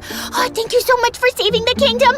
Can I have your autograph? Can you tell me my future? I can give you a mouthful of fist. Rose, what have I told you? Punching children is not polite. Also, it's borderline assault. You're right. I'm sorry. We'll tell you your future, but first, you have to drink a potion to ward off any evil that might come your way. Wait here while we get it for you. It's from a magical fountain called La Toilette. Rose gave the poor girl a bottle of toilet water every day that week until another kid caught her and reported her to the principal. My sister had an awful temper and messed with everyone who pissed her off. Eventually, my parents decided to homeschool us. Then one day when we were 16, our lives took a total 360. Mom and Dad had gone bankrupt and we could barely afford to pay rent. So, Rose and I decided to get jobs to help our parents out. Except there was one problem. Rose's anger problem kept getting us fired from everywhere we worked. Sorry to keep you waiting. Enjoy your buckets of greasy, chemically processed poison. What kind of demon are you? You run a movie theater and you're not showing the new MSA movie? You might as well just murder a kitten. There was only one way I could cope with all the insanity, by talking to my secret online friend, Bryce. We'd met on a video game platform, and every night when Rose went to sleep, we'd talk on the phone for hours. My sister had ruined all my friendships, my school life, and job, but my relationship with Bryce was untouchable. And one day, he gave me some advice to go back to a regular school so I could get to socialize and try to live a normal teenager's life. I just needed to teach Rose how to control her anger issues. So after I convinced my parents to send us back to school, I had a talk with Rose. We're starting 11th grade next month, and we're probably gonna be the only pair of conjoined twins. So unless we want to be the school freaks again, riding on a freak show train, wait, no, we never take the train. But if we want to go to a normal high school, you have to learn to control your psycho ways. Yeah. Why do you want to go back to real school anyway? Because I'm a 16-year-old girl with needs. I want a social life that's so busy, it'll make jealous witches scream while looking at my Instagram. I want to be like other teenage girls. You know, have friends, go to parties, cry into a pint of ice cream after a breakup in a bathrobe. Why can't I have that too, Rose? Rose seemed to take my speech seriously because when we entered high school the next day, she was actually on good behavior, even when kids inevitably stared, whispered, and pointed at us. But when lunchtime came, we got a wild shock in the cafeteria. Guess who? A weirdo with freakishly tiny hands. Uh-oh, wrong twin? Holy crud, it was Bryce. I recognized him from his Instagram photos. And boy, was he gorgeous in person. But what was he doing here? I'm so sorry, Lavender. I wanted to surprise you. When you told me the high school you were going to, I asked my parents if I could transfer so we could be in the same class and finally be real-life friends. hands. I really enjoyed talking to you over these past couple years. Also, are my hands that tiny?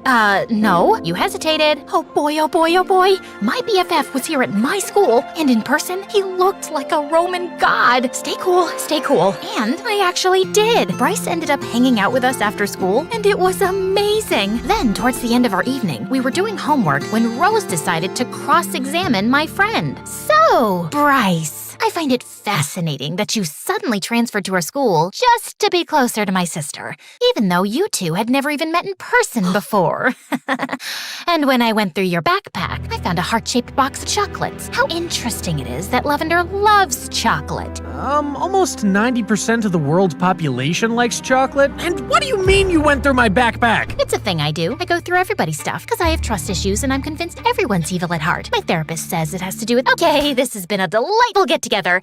Bryce, I'll text you later. That night, I tried to go to sleep, but Rose wouldn't shut up about Bryce. She kept saying that he was shady and hiding something and that I should stay away from him. I didn't listen to her at first, but over the next couple of weeks, I wondered if my sister was onto something. While Bryce was handsome and sweet, he acted way different in person than online. He was constantly buying me expensive gifts and was always asking who I was texting and where I was going. It made me uncomfortable sometimes, but it was also flattering to have a gorgeous heartthrob be so into me. Plus, it was awesome for my popularity. So when Bryce eventually asked me out, I said yes. One day, Bryce invited us to dinner at his house so I could meet his parents. He lived in a pretty small apartment, and the furniture looked like it was falling apart, but his parents were really sweet, and everything seemed to be going well, until Bryce invited me to his room afterwards to hang out. That was when Rose pulled me aside. So, how are we gonna do this? Should I accidentally lock that creep in the closet while I search his room? Or maybe there's a way to make him mysteriously fall asleep? Can't you stop acting like a sociopath for one freaking minute? Just let me hang out with my boyfriend in peace. For the next couple hours, Bryce and I had a blast playing video games, checking out his comic books, and having deep conversations. He was so lovely. And more than anything, I wanted Rose to be wrong about him. Finally, Bryce passed out in front of his Xbox controller, and Rose insisted we dig up some dirt on him before leaving. We searched his room for evidence of anything suspicious, but just as we were gonna give up, Rose found a hidden folder, and when she opened it, my heart dropped. It was a restraining order. Well, look at that. Your boyfriend got a restraining order last year for stalking another girl. Everything makes so much sense now. Why a total stranger transferred to your school all of a sudden and immediately asked you out? I knew this guy was a sleazebag. This has to be some kind of mistake. I don't believe Bryce would do something like this. But Rose just told me I was in denial. And the next day, before I could even confront Bryce, she did the unthinkable. She brought a megaphone to school and made a huge announcement in the hallway. Attention, all ladies. You all know Lavender's mega hot boyfriend Bryce, that yummy smoke show you all wish you could date? Well, I have bad news. We discovered last night that Bryce is actually a criminal who got a restraining order for stalking. So consider this a warning before he puts any of you in danger. And for the record, you creep, this is also me telling you to stay away from me and my sister. Bryce just stood there, looking pale with shock, as everyone started staring at him and whispering. So Rose had been right all along. I had been such a naive idiot. I was just about to officially break up with Bryce when suddenly he walked over. How could you do this? Rose, these criminal records aren't what they look like. I've never stalked anyone. Well, according to your files, it looks like you did, which makes perfect sense since you immediately transferred to the same high school I was going to after I told you the name of it and asked me to be your girlfriend right away. I transferred to your school because I wanted a fresh start. Lavender, listen, I used to get bullied a lot at school. I was shy and awkward and didn't know how to interact with other kids. I also didn't always look like this. At one point, I had a crush on this girl and I tried flirting with her, but she wasn't interested, so I backed off. Though on the last day of school, she dropped this really expensive sweater on the floor and I wanted to bring it back to her. But since I didn't have her number, I followed her home. The second she saw me, she freaked out and accused me of stalking and harassing her before I got the chance to explain myself. Worst of all, my backpack zipper was open, so it looked like I stole her sweater for creepy reasons. It was all a misunderstanding, but I became even more of an outcast at my school after that. Lavender, you were the first friend I ever had, and when you told me you were transferring to a real high school, I just got excited and saw it as an opportunity. And yeah, I kind of had a crush on you, and I know I went over the top with the expensive gifts and stuff, but I never meant to make you uncomfortable. I just have never been good at talking to girls I like. I was speechless as Bryce told me all this. I had no idea he had suffered so much. I just threw my arms around him and started apologizing, begging him not to transfer schools again. But it was too late. Rose had already ruined his life here, even though she had just been trying to protect me. I was certain Bryce was going to break up with me. Days went by, and he didn't call or text or anything. Come on, how many times do I have to apologize? I know. We'll watch MSA together, but on YouTube, not on TikTok. I'm not letting you turn your brain to mush, sis. Thankfully, a few days later, Bryce came by and decided to give me a second chance since the criminal record drama hadn't been my fault. I thought everything was gonna work out, except it didn't. I couldn't hang out with my boyfriend for 2 seconds without him and Rose fighting. Bryce accused her of messing with his life. Rose argued that she'd just been trying to protect me, and there was a lot of name-calling. You're just jealous because Lavender can get a boyfriend and you can't. Maybe it's because of your awful personality, or the fact that you chew your food like a horse. At least I don't have biceps that look like photoshopped soccer balls. Seriously? Looking at your muscles gives me a stroke. Lavender, get up so I can make an important announcement. Who's that ugly dummy that my crazy sister loves? His hair's kinda crummy, his weird biceps hurt my tummy. He's little baby Satan from above. Enough with your freaking public announcements. Yeah, Rose's tabletop rap got us kicked out of the restaurant. And that night, after our movie date, Bryce and I had a difficult talk. I don't know how much longer I can do this. I'm not happy in this relationship anymore because of your sister. Why does she have to be so— Look, the two of us have been through a lot. Being conjoined twins and all, I've always been able to be positive and keep my head up. But Rose took the trauma much harder. Bryce, if you really love me, you have to learn to love my sister too, because she's literally part of me. Lavender, I'm sorry, but as long as she's here, I can't be with you. We're over. And just like that, Bryce broke up with me. I was devastated. Once again, Rose had unintentionally ruined my relationship and my happiness, and I felt nothing but anger towards her. Then, several months later, things got worse. Rose and I started having serious health issues, and the doctors didn't know what to do. My parents had always been too scared to let us get the separation surgery, but as time passed, it was looking like we didn't have much of a choice. We had to take the risk. We were sitting in the hospital room an hour before our surgery when suddenly Rose started to cry. I immediately asked her what was wrong, but she was almost too upset to speak. Lavender, I am so sorry about everything I've done to you, for making Bryce leave you, for getting us kicked out of places because of my anger problems. You turned out so normal, while I turned out to be such a freaking train wreck. Rose, don't cry. This is why we're getting separated. We can finally live our own separate lives. But I don't want to get the surgery. I don't want anything to happen to you. It hurt me to see Rose so sad and scared. Though when we finally got the surgery, the doctors were amazed by our quick recovery. And yeah, we each had to get a prosthetic leg, and it felt weird walking in my new solo body, but we felt healthier and happier than ever. We even got to do a news segment about our successful separation and make some money. Are you ready for your new life? Are you ready for a new boyfriend? Because that weirdo in the audience has been checking you out. Don't worry though, I won't wreck your love life this time.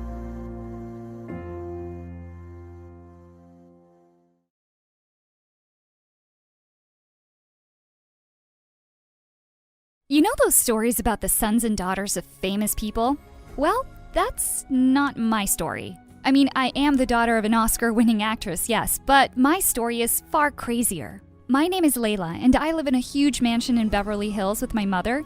It had always been just the two of us. I never knew my dad, and Mom never spoke of him. I didn't have siblings because Mom said pregnancy ruined her perfect body once, and there was no way on earth she would let that happen again. But Mom was delighted to have me. You see, I had my perks. I was a beautiful baby, so much that by the time I was 3, Mom had me cast hundreds of ads and made sure my face was everywhere. Magazines, TV commercials, formula, even diapers. But I didn't care much for it.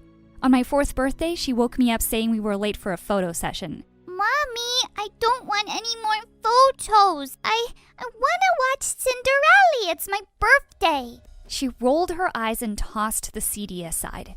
Cinderella is poor and filthy. You have nothing to learn from her. We did not watch Cinderella. But while Mom was super proud that I had started my career so early, I just thought feeling lucky was a pretty crummy feeling. I was always tired and so bored. We were always traveling, and Mom only paid attention to me to explain how important beauty creams and lotions were. Once, I asked her to read me a bedtime story, and she laughed and tossed the book aside and said, Oh, sweetie, stories are for dumb, ugly kids. You need to know how much more important it is to start using this lotion early. I wasn't even 5 yet. Mom decided that I should be homeschooled since my schedule was tight and there was no room for school. But by the time I was just 6 years old, I started to try to learn about creams and beauty processes because when I didn't, Mom stopped talking to me and ignored me. The first time I tried a DIY face mask, my mother was thrilled. She picked me up and swirled me, saying, "I knew you weren't dumb."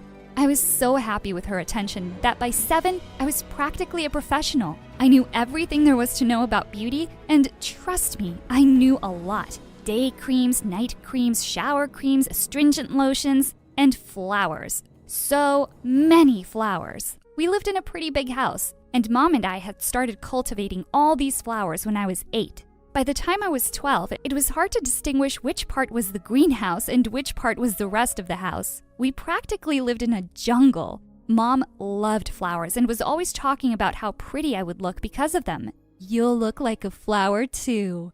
I was so curious that I tried to add some flowers to my plate, and to be honest, it didn't taste bad.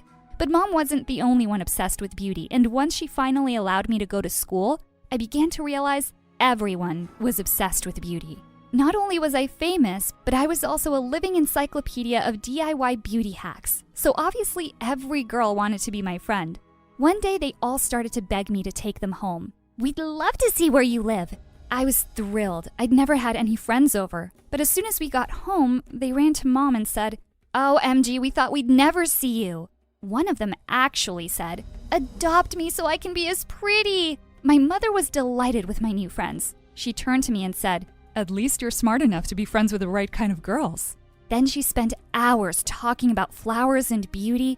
Pretty soon I realized that I didn't have any real friends. Everyone just liked me so they could be beautiful. I talked about flowers at home, I talked about flowers at school. I was beginning to lose my mind. Luckily, around that time, Mom took me to the Cannes Festival. That's when my entire life changed. We went to see an art exhibition of this famous artist and the paintings. That was a whole new world for me. And suddenly, I realized I wanted to do that. I wanted to paint flowers. I immediately signed up for art class at school. I became obsessed with it. A few years of practice, and I was getting really good at it. It was my hiding place because my friends just wanted to drag me to the mall all the time. "You're so lucky to have your mom. Mine doesn't understand anything about beauty or fashion. She lives in flip-flops." Oh gosh, don't even get me started on mine. She doesn't even know what a primer is. But now I started to care even less about fashion, and that translated to my clothing quite quickly. One day, we were walking through Rodeo Drive, and my mom looked uncomfortable. I was enjoying a greasy bagel. "Honey, people are staring at you." "So?" "You're not even wearing makeup." "So?" She stopped walking and looked at me desperately. "You look ugly." I realized we were in front of the beauty salon. I sighed and we got in. It was still nice to share a moment with my mom from time to time. This was the only place where she was really happy. "Layla, it's been so long since the last time you were here." The shop owner put on her glasses and scanned my face closely. "Oh, that porcelain skin, no makeup at all and still perfect. It reminds me of your mom's younger days." My mom looked at her annoyed and didn't smile again throughout the entire day. I got the impression that something changed inside her after that. She became more obsessed with creams and lotions and makeup and fashion, and the day I said, "I want to go to art school when I graduate," she snapped. "That beautiful body of yours is not going to last forever, you know? Do you know how lucky you are to have inherited my genes? All your friends would kill to be in your place." "Maybe I don't care about beauty or fashion. Maybe I don't care about your stupid creams. You seem to like my friends more than me, so why don't you throw me to the street and adopt them?" "Oh, honey, they are not even half as pretty as you are." I went to my art studio and continued to paint. Mom followed me and looked at all my pieces with disgust. "There's no future in the art world, honey. You should take advantage of your beauty while it lasts." "Like you did? It doesn't look like it worked." "What are you talking about, you little brat? Look around you. How do you think I got all this? You really think you'll get all this with those stupid drawings?" "I don't care if I get all this. I never cared for any of this. All I ever wanted was to be with you." Mom rolled her eyes and said, "Drama, drama, drama." I wasn't going to leave my dream aside, so I applied to every university in the country that had a good art program. My mom looked at my computer monitor from behind and said, "I'm not paying for this nonsense." "I don't need your money. My art will speak for me." I received acceptance letters from 6 different universities. High school was finally coming to an end, and I would probably choose the one with more miles between it and my home. I felt invincible and free. But when I got home that afternoon, not only was my mom not there, but all my paintings were gone. I started panicking. I needed my work for university. I had over 50 pieces. Where the hell were they? My phone started to buzz with hundreds of messages. Your mom is so awesome. I didn't know your mom was such a gifted painter. Your mom rocks. And emoticons everywhere. Mom? A painter? I saw a picture of my mother with all my paintings, and behind her, the place, National Museum of the Fine Arts. I jumped into an Uber and rushed there. There were photographers everywhere. There she is, it's her daughter, and blinded me with their flashes. I saw my mother waving at me and smiling. That witch! She came to me and said to the reporters, "My beautiful daughter, isn't she beautiful? She's always there for me." "For you? You stole my art! She stole my art!" The flashes stopped for a moment, and then my mother started laughing. Everyone laughed too and followed her back inside. "You will not get away with this!" But it was too late. I was alone. I went back home and directly to my now empty art studio. I got a message on my phone. It was a video of me shouting at reporters. It went viral in an instant. The very next day at school, everyone was looking at me like a freak. I heard their laughs and whispers. I went to the art room. It had been my refuge for years. Now I felt like an imposter. "What's wrong, honey?" I looked around and saw my art teacher. She must not have seen the video. Before I knew it, I had broken into tears. My mom stole all my art. I felt helpless. No, she didn't. I looked at her and she was smiling. She didn't steal these ones, and I have you on video. What? I always film my students. It's for academic purposes. She handed me a tape with a smile. I looked at it for a moment. I was so angry I thought of taking it directly to the news. But then I thought of my mother. This would ruin her. This is your art, your life. Don't let anyone take that away from you. Fight for it. And so I did. I went to the news and gave them the tape and explained everything. And that too went viral. And it did ruin my mother. I didn't want to see her again, but I had no choice. I went home and saw her sitting in the dark. But that woman wasn't my mother. The container was the same, but her spirit was gone. I felt awful. She looked at me and said, "You did the right thing." She had tears in her eyes. Huh? I got scared. What? You're leaving for college. You have your whole life ahead of you. I'm so proud of you, but I don't know how to live without you. I got scared. Oh, Mom. I hugged her. I'm not going anywhere. I already decided to go to USC. It's 10 minutes away. Okay, yes, that was a lie. The night after she stole my work, I wanted to go as far away from her as possible, but then I realized I don't need to leave her to paint. I can do that from anywhere. I was happy on my first day of college. USC was huge. Some people knew who my mother was, but nobody knew me, and that was okay. A few months later, I did my first art exhibition, and it was a huge success. I sold all my paintings, and my mom was there for me. She stole a few flashes, but I was happy to know that now we could share time without any makeup or fashion involved.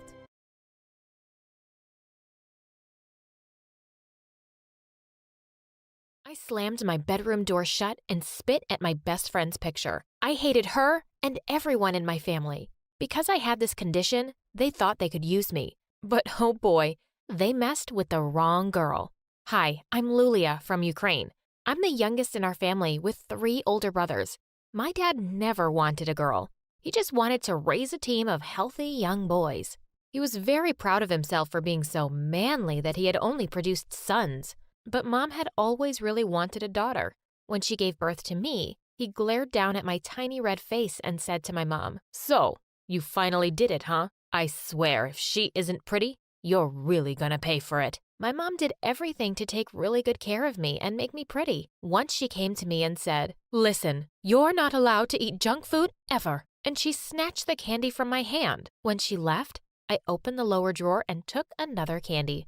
I ate whatever I wanted behind her back. Mom started taking me to salons when I was 5, and she would leave me there. I would regularly get manicures and pedicures. Every day I'd have a routine of face masks and visits to the hair salon. But no session would go on for more than 10 minutes before I interrupted it. One time, I pushed the ladies away and yelled at them. I took out my stories. "Read this for me, and I will tell Mom you did a great job." They loved it. One day, I also asked them to start teaching me how to read.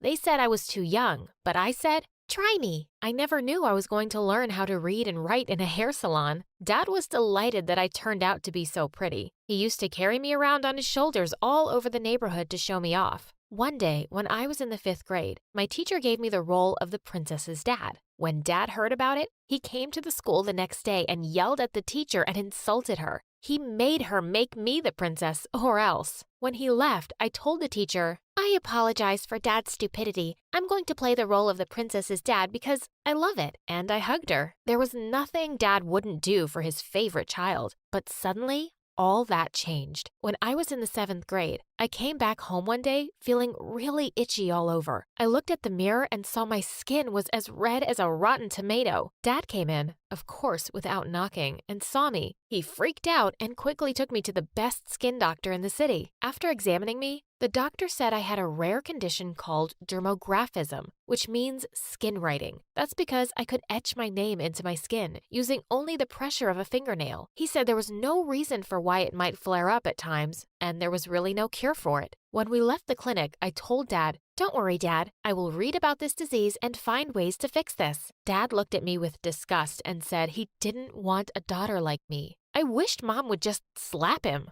or one of my brothers would tell him he's being a complete jerk, but nothing happened. Dad just turned away and left the house. Why was Dad a terrible piece of ugh? I swore to always keep my condition a secret. I couldn't trust anyone with it, except my best friend Monica. "You should come over tonight so we can read about this disease together." When Dad saw her, he hugged her. "Your parents must be so proud to have such a beautiful daughter." My brothers were even more ridiculous. They knew she was really rich, and my youngest brother kept asking her how many servants she had. The eldest kept hitting on her, and when she told him to stop, he said he would if she paid him $100. I threw my shoe at him and told him he was a pig. I told them all to shut up and took Monica's hand and led her to my room. We both read about the disease for days and found nothing. When I got to middle school, I had eyes only for one boy, Elon. Once, we were sitting in the library. I noticed my hands had started to turn a little red. Feeling alarmed, I let go, but suddenly, Elon pulled me in by the waist and kissed me. Just then, I saw Monica. She was standing there, staring at me with the most hateful expression. She came to me with a manic look and suddenly grabbed my wrist. Instantly, big red welts started to appear. She snatched the friendship bracelet she'd given me, sending beads flying everywhere. "How could you even think of going out with Elon when you knew he's my dream? I hate you." I just stared at her, stunned. "How could I possibly know? You've never said a word. You need to stop seeing him or I'll tell him about your secret." "Oh, how could she?" I said, "Fine, I will stop seeing him." She instantly smiled and hugged me tight, like a psycho. Of course, I wasn't going to stop seeing Elon. Monica wasn't the boss of me. I started dating him in secret. In the school hallways, I would simply walk past him like he didn't exist. But we would meet up outside later every day, and I was fast falling in love. One day, Elon and I decided to skip gym class and meet at the big tree in the schoolyard. Elon had just pulled me in for a kiss when I felt someone drag me away by my shirt. I turned around to see Monica, and this time, she just went insane. She kept shouting, "Liar, liar," as she pinched and poked my arms. Thick red rashes were popping up like crazy all over my skin. Elon stepped back, looking horrified. "Look, Elon, she's a complete freak." I felt helpless at first, but then I felt a wave of fury rise inside me. I slapped her hard across the cheek and ran off. Elon kept texting me and said he couldn't care less about my allergies. All he wanted was to see me. I didn't reply to any of his calls or messages. One night, I heard a gentle tapping on my window, and I pushed back the curtains to see that it was Elon. "Please, leave me alone, Elon. You deserve someone much better." "I'm not leaving until you talk to me, Lulia." He just wouldn't go away, no matter how hard I tried. I was afraid he'd wake someone up, so I let him in. He took my hands and looked at me earnestly. "Lulia, there isn't a thing about you that could make me love you any less." My heart completely melted, and I let him stay with me for the night. Suddenly, we heard some noises downstairs, and Elon quickly snuck out. A few moments later, I heard a knocking on the window. I smiled and ran to open it, but when I parted the curtain, I almost screamed and fell back in horror. It was Monica. "What do you think you're doing here, you witch?" "I'm here to warn you, that boy is mine. I'm not sharing him with anyone. You better break up with him or else." I locked the window and shut the curtains in her face. Thankfully, it seemed like she'd left. But man, the girl was turning into a complete nut job. The next day in school, I could see Monica by the lockers giving me a deathly glare. I also spotted Elon smiling and waving at me. If she thought I was scared of her, she was mistaken. I ran up to him, grabbed his face, and gave him a long kiss. When I looked up, she had disappeared. What was this psycho up to?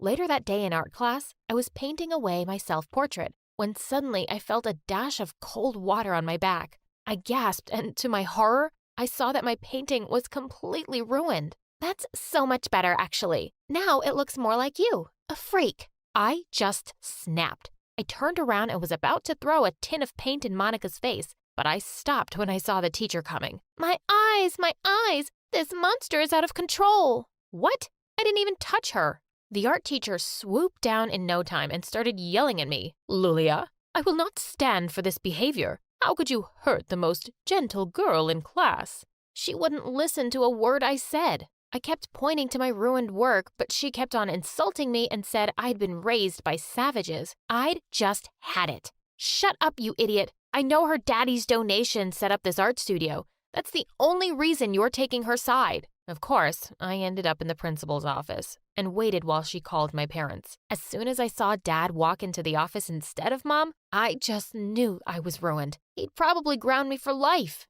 The principal pursed her lips. We are shocked that any student of ours would behave like this. She has no respect for anyone and is a disgrace to this school and to you. I was sure my dad would agree with her. He rose up from his chair and punched the table. No one talks about my daughter this way. I'll make sure you regret it. She's the smartest girl you will ever meet. And he took me by the arm and we left. On our way home, he finally looked at me directly after such a long time and said, Don't ever give up on what you want. Be strong and keep fighting. And that was the last time I ever saw Dad. By the time I woke up the next morning, he had already packed all his bags and left for good. Mom, where did Dad go? My stupid brother scowled at me. You finally drove him away. It's your stupid condition that made him so depressed. He couldn't handle having a broken daughter anymore. Mom banged her glass on the table. Shut up and stop treating your sister that way. All you men are jerks. He left because he's in love with a rich woman who's 15 years older than him. I was stunned. Dad was so confusing. I never really understood him at all. Mom started dating a new man and looked happier than I'd ever seen her. She was making an effort to look good, and I was happy for her. But my brothers weren't happy about it. 2 of them left the house, and the youngest stayed because he was still in school. I didn't miss Dad all that much, really. But his last words were stuck in my head. I kept going out with Elon openly, and Monica stayed out of my way since that day. When I got to high school, though, my condition got much worse. My allergy would flare up at any time. People started to notice and would point or whisper, so I started wearing long-sleeve shirts and pants to hide my skin. One day, Elon came up to me beaming. Hey babe, you're coming over to dinner tonight. My place. I can't wait for my parents to meet you. I told him I wasn't sure if I was ready, but eventually I agreed. The minute I stepped into his house, his mom's face froze mid-smile, and she looked at me like I was a demon. Elon, what's that on her neck and arms? She's disgusting. What a rude woman she was. Mom, what is wrong with you? You want to keep seeing her? Fine, but you can have another girlfriend, can't you? How about that beautiful rich one who comes here often? What's her name? Yeah, that Monica. I couldn't believe my ears. What a cheater! Elon turned to me and said he could explain, but I just slapped him and left. I was so heartbroken and angry at this betrayal. I never spoke to Elon again. He tried approaching me at school a couple of times, but I always rejected him. One day, I was sitting alone on the bleachers when a handsome jock came and sat next to me. Hey, I need some help with math. Will you be my tutor? I knew exactly who he was, even if he didn't know me. Yes, of course. It's the best revenge ever. What revenge? Oh, never mind. Let's start now. We got closer over time and started going out. One day, Sean invited me over for dinner at his place. As soon as I entered the house, I spotted Monica on the stairs, staring at me in complete shock. This was priceless. What are you doing here? Oh, didn't your brother tell you? I'm his girlfriend. You can't go out with her. She's a big freak. Break up with her now.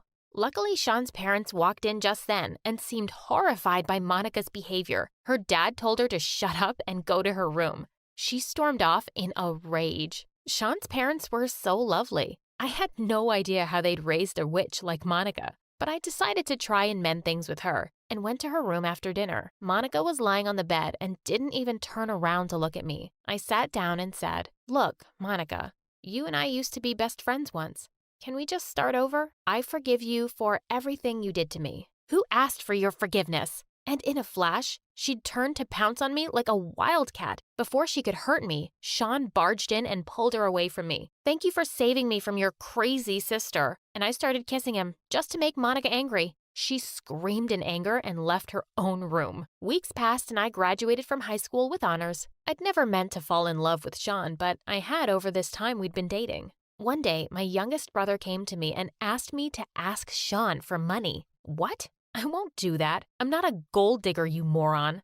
We got into an argument for an hour until he tried to attack me. I threw a plate at him, but it missed his face by inches. Fine, I know what I'm going to do. The next day, Sean called me to tell me that my brother was caught last night trying to steal Sean's car. Oh my God, that was so embarrassing. He told me he wasn't going to send him to jail for me. When my brother came home, I yelled at him. He said that he'd had enough of me and Mom, and he left to live with Dad. Whatever. At least I had Sean. We were headed to different colleges, and we promised that we would make a long-distance relationship work. But almost as soon as I left, it got really difficult to get a hold of him. He'd mostly reject my calls and say he was busy, but I could see from his Instagram account that he was partying hard. Then he wouldn't even reply to my messages for weeks. When he finally did, it was to say that he wanted to break up with me because long distance was too hard. Plus, he thought that me and my family were weird and crazy. What a jerk. I was pretty sure he'd found some bimbo. I stopped dating for a whole year and would turn down any offers by guys to go out. I wanted to do well at university so I could make something of myself. One day, I walked into a lecture hall and I couldn't believe my eyes. I never thought I'd ever see him again. It was Elon. He came and sat beside me and said he deserved one chance to explain himself. He said that he never loved Monica, and she kept stalking him and showing up at his place, but he'd always rejected her. He'd wanted to try talking to me again, but by then I was seeing Sean. We started dating once more, and Elon decided to tell his parents. He called his mom, and she went berserk over the phone. I could hear her shouting, "There is no way you can ever bring that girl to my home." "Fine, Mom, then I guess I won't ever be coming home too." And with that, he hung up. After a year of dating, we got married. There was no one at the ceremony except the two of us, and we didn't care. We didn't need anyone ruining our happiness. 4 months after the wedding, I called up Mom to tell her I was married and was pregnant. She seemed delighted for me, but said she was too busy with her new husband to come see me. Elon and I were blessed with a lovely baby girl, Anastasia, and we are making sure that we teach her to always love herself. Charlie turned around to see Maddie, and his heart skipped a beat. What happened while I was gone? Since when did you girls start mingling with nobodies like him? Suddenly, Charlie walked over to Maddie, and he pulled her close. There you are. I've been looking for you everywhere. I've missed you. And then he kissed her on the lips, and Brianna was even more surprised than Maddie at Charlie's move. Elisha gritted his teeth and walked away.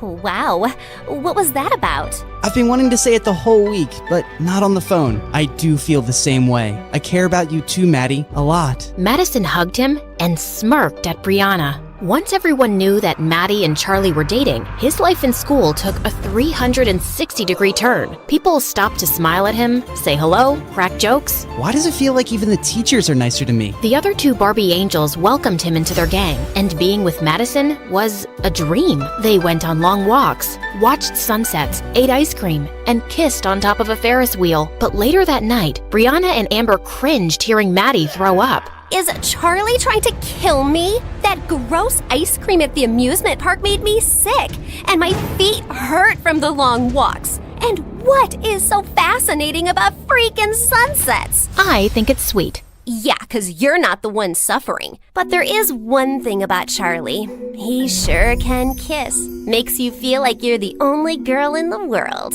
Ugh, please, spare us the makeout details. Okay.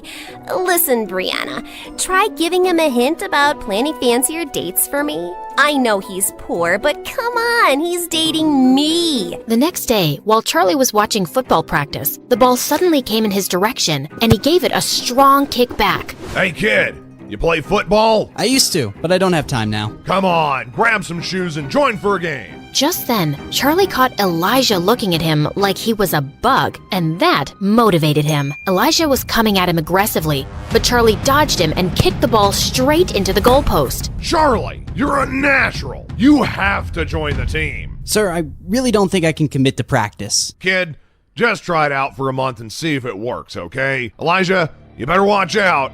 He's gonna give you a run for your money. Charlie ran off to the locker room to put back the cleats, but when he walked out, someone had pushed him to the ground. What the heck, dude? I just don't understand why a low-class idiot like you is in this school. I'm here on scholarship, which means I earned my spot here. But that doesn't mean you belong here. Well, Maddie doesn't think so, and the coach. Don't let the coach's stupid words get to your head. And as for Maddie, gosh, you're a moron. Do you really think? Just then, someone pushed Elijah away hard. Dude, seriously, what is wrong with you? Why are you jumping to his defense? Because he's my friend. And what, are you threatened by a little competition on the field? Oh, please. This loser just had beginner's luck today. I'll crush him next time. And he won't have mommy out there to defend him. Elijah and his friends went out laughing as Charlie picked up his bag and fished out a broken snow globe. Great, this was for Maddie. She's so excited about her Vogue photo shoot coming out, and I wanted to give her something thoughtful. Maybe you could do something a little extra? Rent a car, get some flowers, go out for a nice dinner? Girls like being pampered. Wow, yeah, that sounds nice. Thanks, Brianna. Also for saving my butt. Also for calling me your friend. You're welcome. This is the place you were raving about? And why don't you have a reservation? It's walk-ins only, but it's so worth the wait. After 30 minutes, when they finally got a table, the place was dirty and loud. Isn't the energy of this place something else? Yeah, it's something. Oh my god, I just felt something on my foot. Maybe it was my foot. But just then, a mouse jumped onto Maddie's lap. She screamed and started jumping around like a maniac. Then she tripped on her dress and went crashing straight into another table. Ah! Oh my god. Madison, I am so sorry. Why would you bring me to this horrible place? And did you see all those people who were making videos of me? This is gonna be all over the internet. I get why you're upset. But you know, today's video is tomorrow's old news. No one remembers these things. Excuse me? Are you gonna explain to me how fame works? People don't forget anything. Once something's on the internet, it stays there forever. People can pull it out anytime they want. Ugh, this is officially the worst day of my life.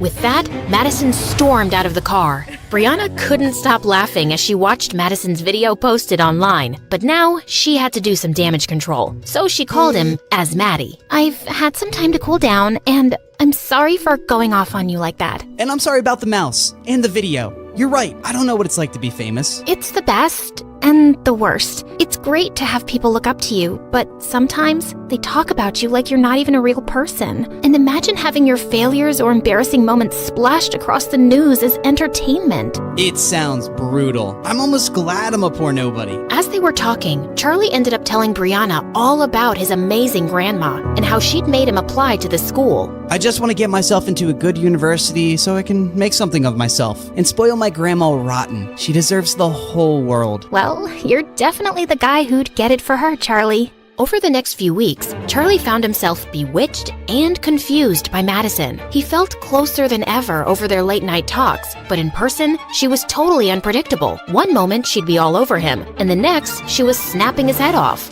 Charlie, do you think I'm fat? No. Why did you pause before answering? What? No, I didn't. Yes, you did. You said, no. You even looked at me before replying. I shouldn't have looked? Why would you look? Don't you just know? Maddie, you're being irrational. Now I'm crazy, am I? Well, I'm not fat. I'm PMSing, so I'm bloated. I hadn't noticed. Really? Ugh, you're so insensitive. You have no idea what it's like to go through this every month. Right now, I feel like killing someone. And I also really want that Thai red curry ice cream. I'll get it for you, babe. Whatever helps you feel better. You getting out of my face would make me feel better. And yes, the ice cream. Now. You got it. Amber and Maddie started laughing hard as soon as Charlie was gone.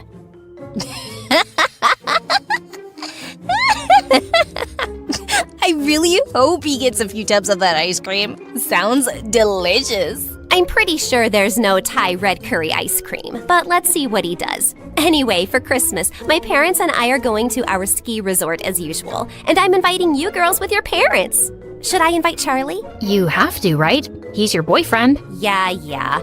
And at least 3 of my exes will be there. And I'd rather not show up single. But I'm gonna have to give Charlie a makeover before I take him. On his first day at the resort, Charlie slipped out of his room at 5 in the morning and found Brianna waiting in the kitchen. Oh, you're here. I almost thought you wouldn't come. I almost thought that too. I don't know why I agreed to this early morning skiing lesson. Because you're a good person and you like me? I'm just saving Maddie some embarrassment, because you'll definitely make a fool of yourself without my help. Couldn't agree more. They headed out to one of the smaller slopes, and she explained skiing techniques to him. I think you're ready. Well, as ready as you'll ever be. If I die, please break the news gently to Grandma. You play football against Elijah. You'll survive this too. Now don't be a wuss. Time to go! Brianna whizzed down the slope, and the cold wind in her face made her feel alive. She turned around to look at Charlie, who looked like a baby goat learning to walk. Charlie, just loosen up! Come on, I'm racing you down to the end! Charlie took a deep breath and relaxed. He was gaining momentum and actually starting to enjoy it. Brianna was flying ahead effortlessly, but he was catching up. But then suddenly, he was going too fast. He tried to slow down, but he just couldn't. And moments later, he felt himself crashing straight into Brianna, and they went tumbling into the snow. Oh my god, Brianna, are you alive? Is your neck broken? Please don't die. Say something. Oh, can you shut up for just 1 second? Yes, of course. Oh, I thought I'd killed you. Charlie pulled her into a bear hug. You're really okay? Yeah, I just got the wind knocked out of me. Imagine the headlines if something had happened to you. Stupid, worthless nobody injures beautiful teen goddess. You think I'm beautiful? Well, duh. That's not even opinion. It's just a scientific fact. The sun rises in the east, water boils at 100 degrees, Brianna's beautiful, you got some snow on your face. As they started making their way back, Brianna felt her heart racing. Oh, shake it off, Brianna. You cannot be attracted to your best friend's fake boyfriend. After an exhausting day of skiing, Charlie wanted to crash, but he had to dress up for a fancy dinner instead. The seats next to Maddie were taken, so he quickly took one next to Brianna. Please tell me, why are there 6 forks in front of me, and which one can I use to stab myself in the eye? Oh, definitely the meat fork for a quick death. Madison watched the two laughing, and she didn't like it. I don't want her getting more attention than me, even if it's from stupid Charlie. Hey, Charlie, could you sit next to Amber, please? Her parents couldn't come, and she, broke up with her boyfriend. She could use some cheering up. Charlie nodded reluctantly and took the seat next to Amber. So, Amber, you want to talk about your breakup? Okay, sure. Why not? It happened 3 years ago, and his name was Leo. And that's what you're sad about today? That's a bit offensive. I'm not sad. Do I look sad to you? Just then, Brianna's mom, who was sitting opposite him, spoke. So, Charlie, where were you studying before? Well, I was in public school in another town. I got a scholarship here, so I moved with my grandma, who raised me. And what does your grandma do? She's an amazing healer. She cures people with herbal medicines and different techniques. So she's not a real doctor? No, not in the typical sense. And this healer thing, it makes her enough money? Mom, stop! It's okay. Yeah, she earns enough. And I work at the cinema, and I also DJ on the weekends. We manage to take care of each other. There was an uncomfortable silence, and Charlie felt his face turning hot. Then, Maddie's mom spoke with her country accent. That's sweet, honey. You seem like a brat kid, and I'm sure you'll go places one day. It's funny how life turns around. I mean, look at me. I was raising little Maddie as a single teenage mom in a trailer park with nothing. And then, boom, one day I won the frickin' lottery, and we were rich. Soon after, I met my husband, and life's amazing now. Let's raise a toast to our blessings. Brianna looked over at Madison, who looked like she was gonna crush her glass. She always felt ashamed of her past and that she wasn't born rich like everyone else. Just then, Amber said she wasn't feeling well, and as she was leaving, she tripped over the carpet and fell down. Amber, are you okay? Did you hit your head? No, I didn't. But it hurt so bad lately. And even my eyes, like sometimes I wake up and it takes me like 2 seconds to see the light, and I swear the lights are on. You know, I'm a scared cute mouse, right? I don't sleep in the dark. Okay, I'm gonna take her to her room to rest. When Madison returned later to the main hall, she suddenly overheard Brianna's mom and another woman talking. That woman sure loves to tell her trailer park story. She's been rich for years now, but she still sounds so trashy. Money can't buy class. And now look at Madison's choice of boyfriend. I mean, he's sweet, but no amount of designer clothes can hide where you really come from. Madison's ears burned as she stormed off and ran straight into Charlie in the hallway. Hey, I was looking for you. How's Amber? Why did you say all that nonsense at dinner? What? Oh, I'm on scholarship, and I work at the cinema, and my granny does voodoo. It's not voodoo, and why would I hide all that? It doesn't embarrass me. And even your mom was poor, and she's not ashamed of it. Well, she should be. I don't know why she keeps telling that story so proudly. No one respects her for it, and I don't want to be reminded of the cheap start of my life. She said all that stuff because of you. I've been trying to please you all day, Maddie, but I'm really tired now. I hate skiing, these clothes are pretentious, and I don't like talking about my grandma like that. Charlie stormed off to his room, packed his things, and called a cab. Charlie didn't speak to Maddie for a few days, but he gave in after all her apologies. I'm really sorry, okay? I just wanted my stepdad to like you, and he's a bit difficult. But I shouldn't have asked you to act differently. I like you, just as you are. Well, if you really want to make it up, you'll have to spend more time with my family now. Of course. I volunteer at the community center for old people and take grandma there every Saturday. You should come. Can't wait. Madison had begged Brianna and Amber to accompany her. Eek. Oh, this place smells like disease and something rotten. Shut up, Maddie, and just act normal. After they'd all met, Charlie asked Maddie to help him set up a game of musical chairs, while Brianna joined his grandma. I'm so glad to meet you girls. Charlie was certain he wouldn't make any friends at his new school. You've raised a pretty nice guy. Oh, trust me, I didn't do much. That kid was born with a heart of gold. Once when he was 8, he came home saying he'd lost his bicycle somewhere, and I was so mad. Well, a week later, I found him 3 streets down, teaching a little girl how to ride that bicycle. He told me that she'd lost her brother recently, and the cycle made her happy. She needed it more than he did. That's what he said. At 8. He's always been special. Later that night, Brianna's heart felt heavy when she got Charlie's text. Thanks for today, Maddie. It meant the world to me, and I love you. I love you too, Charlie. The next day, when Brianna showed Maddie the text, she was ecstatic. Finally, the 3 golden words. It's time for phase 3 of Project Plaything. Dump his sorry butt. Yay! Then sushi in Tokyo. But Maddie, he really cares about you, and dumping him out of the blue feels cruel. Can't we think of an easier way to let him down? But this was always the plan. Are we supposed to care about his feelings now? Well, yeah. We've gotten to know him, and I just think he would take this really hard. You know what? You're right. He is a bit oversensitive. Maybe I can be really difficult the next few weeks, and then he'll just get sick of me and be happy to break up. That sounds better. Thanks. After Brianna walked away, Madison turned to Amber. Who does she suddenly think she is? Mother Teresa? I'm tired of Charlie, and I want to pay him back for the times he was rude to me. I have the perfect plan to dump that loser. But don't say anything to Brianna, okay? Oh, I love it when we have secrets. Just the 2 of us. 3 days later, it was Madison's birthday, and she was having a big party in a dance club with Charlie as DJ. Then suddenly, she climbed onto a table with a mic. May I have everyone's attention, please? I have something to say to our resident DJ. Everyone fell silent, and Brianna suddenly had a horrible feeling. As you all know, I've turned 17 today, and I just want to start this year fresh. So Charlie, I'll start with you, because I just can't fake things anymore. You are just a game to me, okay? To us. I got bored, so my girls and I decided to make you fall in love with me as a challenge. Actually, Brianna was the one who brought you to my attention. It's been fun messing around with you, but it's just made me realize that dating below my league isn't for me. I don't relate to you and your third world problems, dude. But thanks for a few fun weeks, and I'm sure you'll find a nice average girl soon. Ciao. Charlie just stared at her, frozen in his place.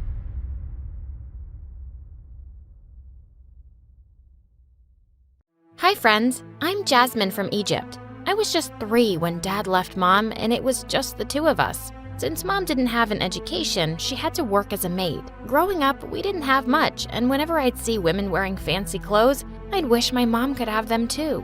Every night, I vowed to study hard and make it big for Mom's sake. Mommy, I promise, when I get a job, I'll buy you a beautiful house and lots of clothes. Really? That's so sweet of you, my doll. I was so focused on my goal that I poured all my heart into studying. When I was 7, I got into one of the best schools in the city on scholarship. Since I was a little more enthusiastic about studies as compared to other kids, that really made me a target of bullies, especially Maha. She was the principal's daughter, and the girl couldn't stand me at all. One time, our school took us to a history museum, and seeing a dinosaur, I was so excited. This is a 65 million years old fossil of a T-Rex, and they were about the size of a school bus. Isn't that cool?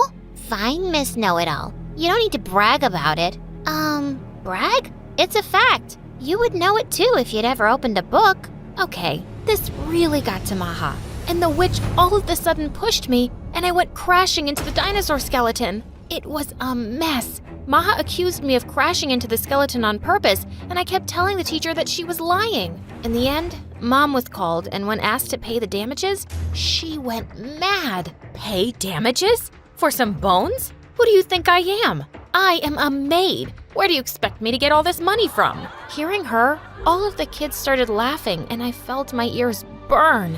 It wasn't like I was ashamed of what Mom did for a living, but I didn't exactly go around announcing it. Why did she have to say that? I just grabbed Mom's hand and dragged her out of there. After that day, Maha made it her life's mission to always remind me of what my mom did.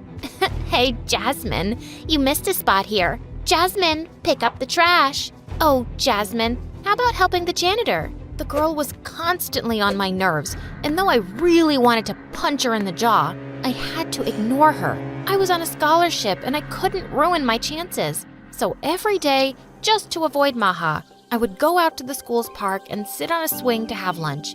It sort of became a ritual, and I loved the alone time. One time, when I was in 8th grade, I went to the park and saw a girl my age on my favorite swing. It was Azra. She was a new student, and we were both in the same class. Everything was fine until she stood on the swing. You idiot! You stood on it with shoes. One shoe has like 421,000 units of bacteria. So many. Come on, Jasmine. I know you're making it up, aren't you? Making it up? I read it in a science magazine, duh. Oh, yeah, got it. So, about the swing, I don't see any germs. Well, come on, let's swing together. By the way, I came to ask you if we could study together. Why would I do that? As you said, I am already good at it, and you are not. Makes no sense to waste my time. Wow, you are mean, but you do have a point. It's good I don't give up easily. Saying that, Asra walked away, and I wondered what she meant. Well, I found out what she meant the next day. The girl was always around me. In the class, in the cafeteria, in the school's park, and even the bathroom. I was so annoyed at her that I just wanted to get away from her. But right at the exit, I bumped into someone. It was Maha. I am so... Look where you're going. Ew. I can't believe you touched me. Your uniform? It's so dirty. Your mom can clean others' clothes and not yours? How dare she? And then the words just blurted out of my mouth. Maha, if you're gonna act like a turd, go lay in the yard. What? What did you just say? Now even Maha's minion started laughing, and boy, she looked furious. Just then Azra spoke. Better get your ears checked, Maha. You're losing your touch. Oh, really? Says the dumbest girl in class. Call me dumb one more time, and I'll introduce my foot to your butt. Got that? Maha glared at Azra, and just when I thought they'd get into a fight, a teacher entered the bathroom and everyone pretended like nothing happened. But the entire incident left me stunned because no one had ever stood up for me before. Like, ever. And Azra was the first person to do so. Later that day, when I was going home, Azra ran to me. So, fine, I'll help you. Be in the library daily at lunchtime. Yes, I knew it. I know, I have this charisma. I kind of grow on people. Gosh, I really need to get my act together. Mom says she'll get me married off if I don't do well in my studies. Can you imagine? While Azra kept talking and talking, I walked away. As I started studying with Azra, I learned that she wasn't exactly the brightest crayon in the box. Like one time, we had to do a history presentation, and Azra told me to leave it to her. We ended up explaining about the Berlin Wall, except that the wall was in China and built to keep the Mongols out. When I asked why she made such a huge mistake, she was so chill about it. So what? Both were walls and really famous ones. Oh God, what had I gotten myself into? There was this one time when we were having swimming lessons, and Azra thought it would be really fun to throw some yellow food coloring in the water and scream that someone had peed in it. Well, we both ended up in detention, and we were caught yellow-handed, because the food coloring was all over our hands. Though it annoyed me how much trouble Azra was, I had to accept the girl was fun. Soon we became best buddies. We were total opposites, but like a puzzle, we were a perfect fit. I helped Azra with her studies, and she helped me by actually showing me how to have fun. I did my first cliff dive with Azra. She gave me my first makeover, which was really bad, and I looked like a clown. Azra was not just fun, but so compassionate. Every day while going home, she had this habit of feeding stray cats her lunch. This was something common in both of us. We both loved animals. You know, Jasmine, when I grow up, I'll open a pet salon. It's gonna be so fun. Pet salon? It's not even a thing. I'll make it a thing, and you know what? I'm gonna name it Azra and Jasmine's Pet Salon.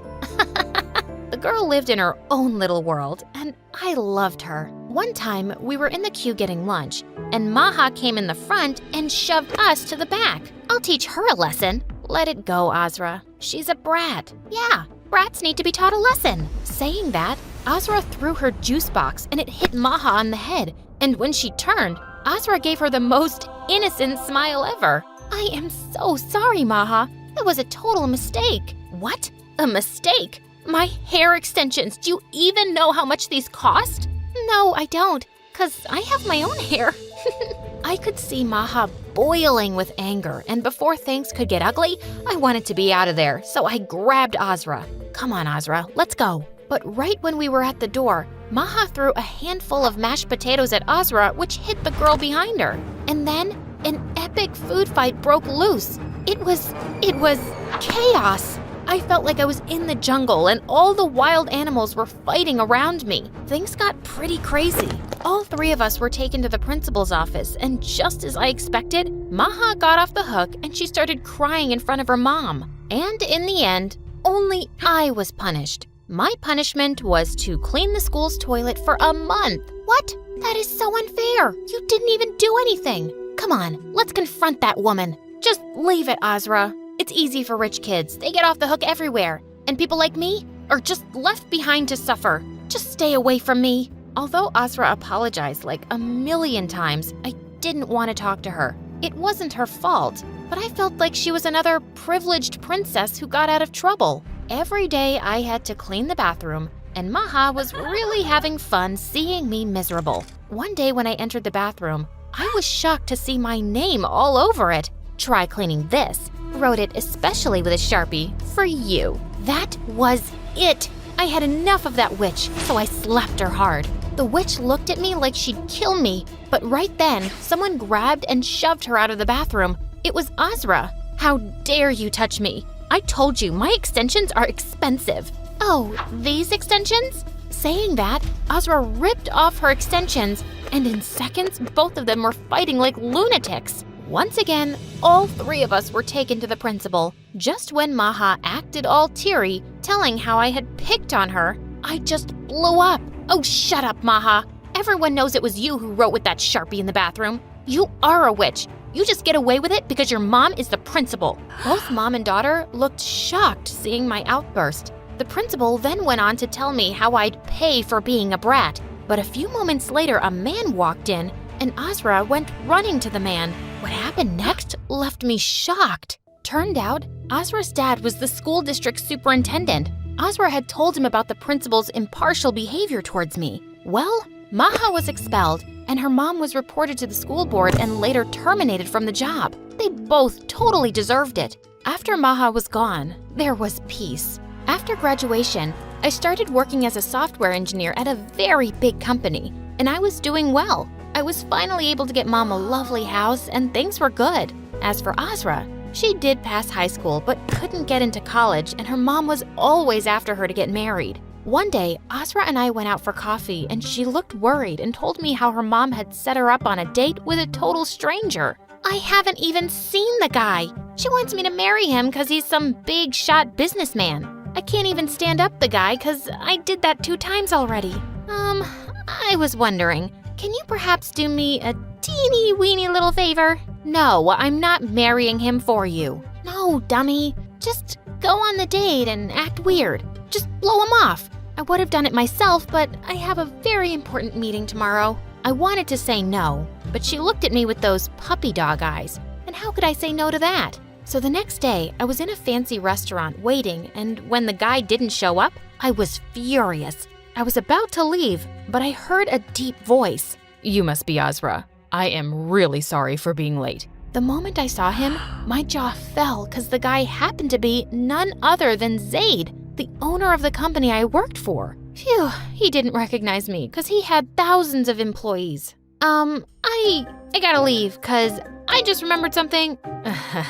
Azra, our moms will set up another date if we don't sit through this one. Just pretend you're here with a friend. Easier said than done. Unexpectedly, I had a good time. I felt like I could talk freely to Zaid. Of course, as Azra. We both exchanged numbers, and Zaid and I texted each other every day. It was magical. I felt like I was falling in love with him. When Azra asked me what was happening, I told her the truth, and she told me to come clean. And the day I was going to, something awful happened. I had a presentation at work, and when I went in, I was totally shocked to see Zaid there. He looked equally stunned. After I finished the presentation, I just wanted to run out of the building, but he caught me in the elevator. Jasmine? Your name is Jasmine? Why did you lie to me? I can't believe it. I fell in... I can explain. It's complicated. I was gonna tell you tonight, but your lie was caught. Saying that, he left, and I felt awful. I left my job the day after, and when Azra came to visit me,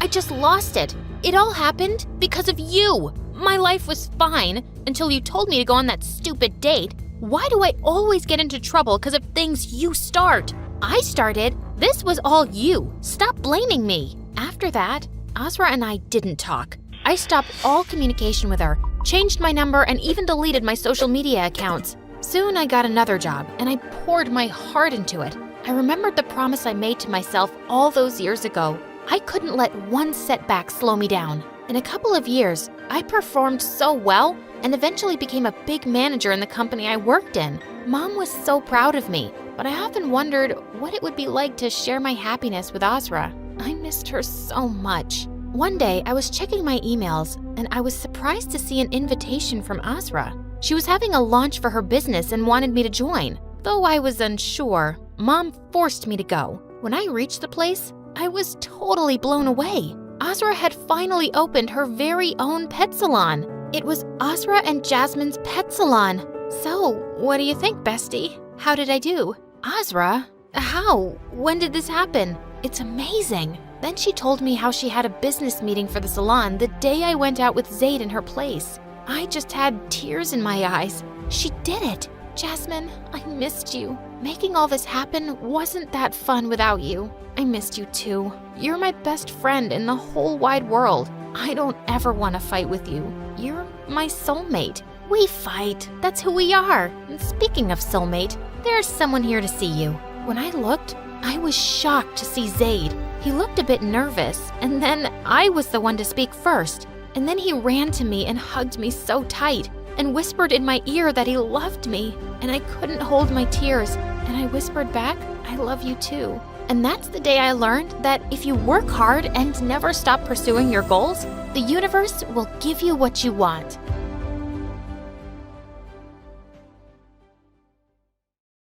Hey, look at that weird monster man. That's my dad. Watch your mouth. Well, he looks like a freak, and so do you. Why are you wearing that mask anyway? Do you have ugly, crooked witch teeth? I kicked her in the leg and ran off. What was the point of explaining my dust allergies to an idiot? And how dare she make fun of my dad? Hi, my name is Daisy, and I go nuts around sand, dust, dirt, you name it. I can't even smell a flower without all those tiny things making me sneeze like crazy and making my skin itch. I'd been homeschooled for a really long time, but I just wanted a normal life. I insisted on going to high school, and Dad reluctantly agreed. Sweetheart, you've missed the bus. Let me drop you off today? No, I'll just walk, Dad. I knew I was going to be so late, but I didn't want the other kids to see him. I knew how people looked at him, and I'd heard the hurtful things they said. I was a little ashamed to admit that I was afraid everyone would make fun of me too. My life was hard enough at school. Ow, watch where you're going. Eat dirt, termite. Lana. She'd had something against me since the day I got here. Why did all the mean girls have to be so pretty? Every boy in our class probably had a crush on her, including Keith.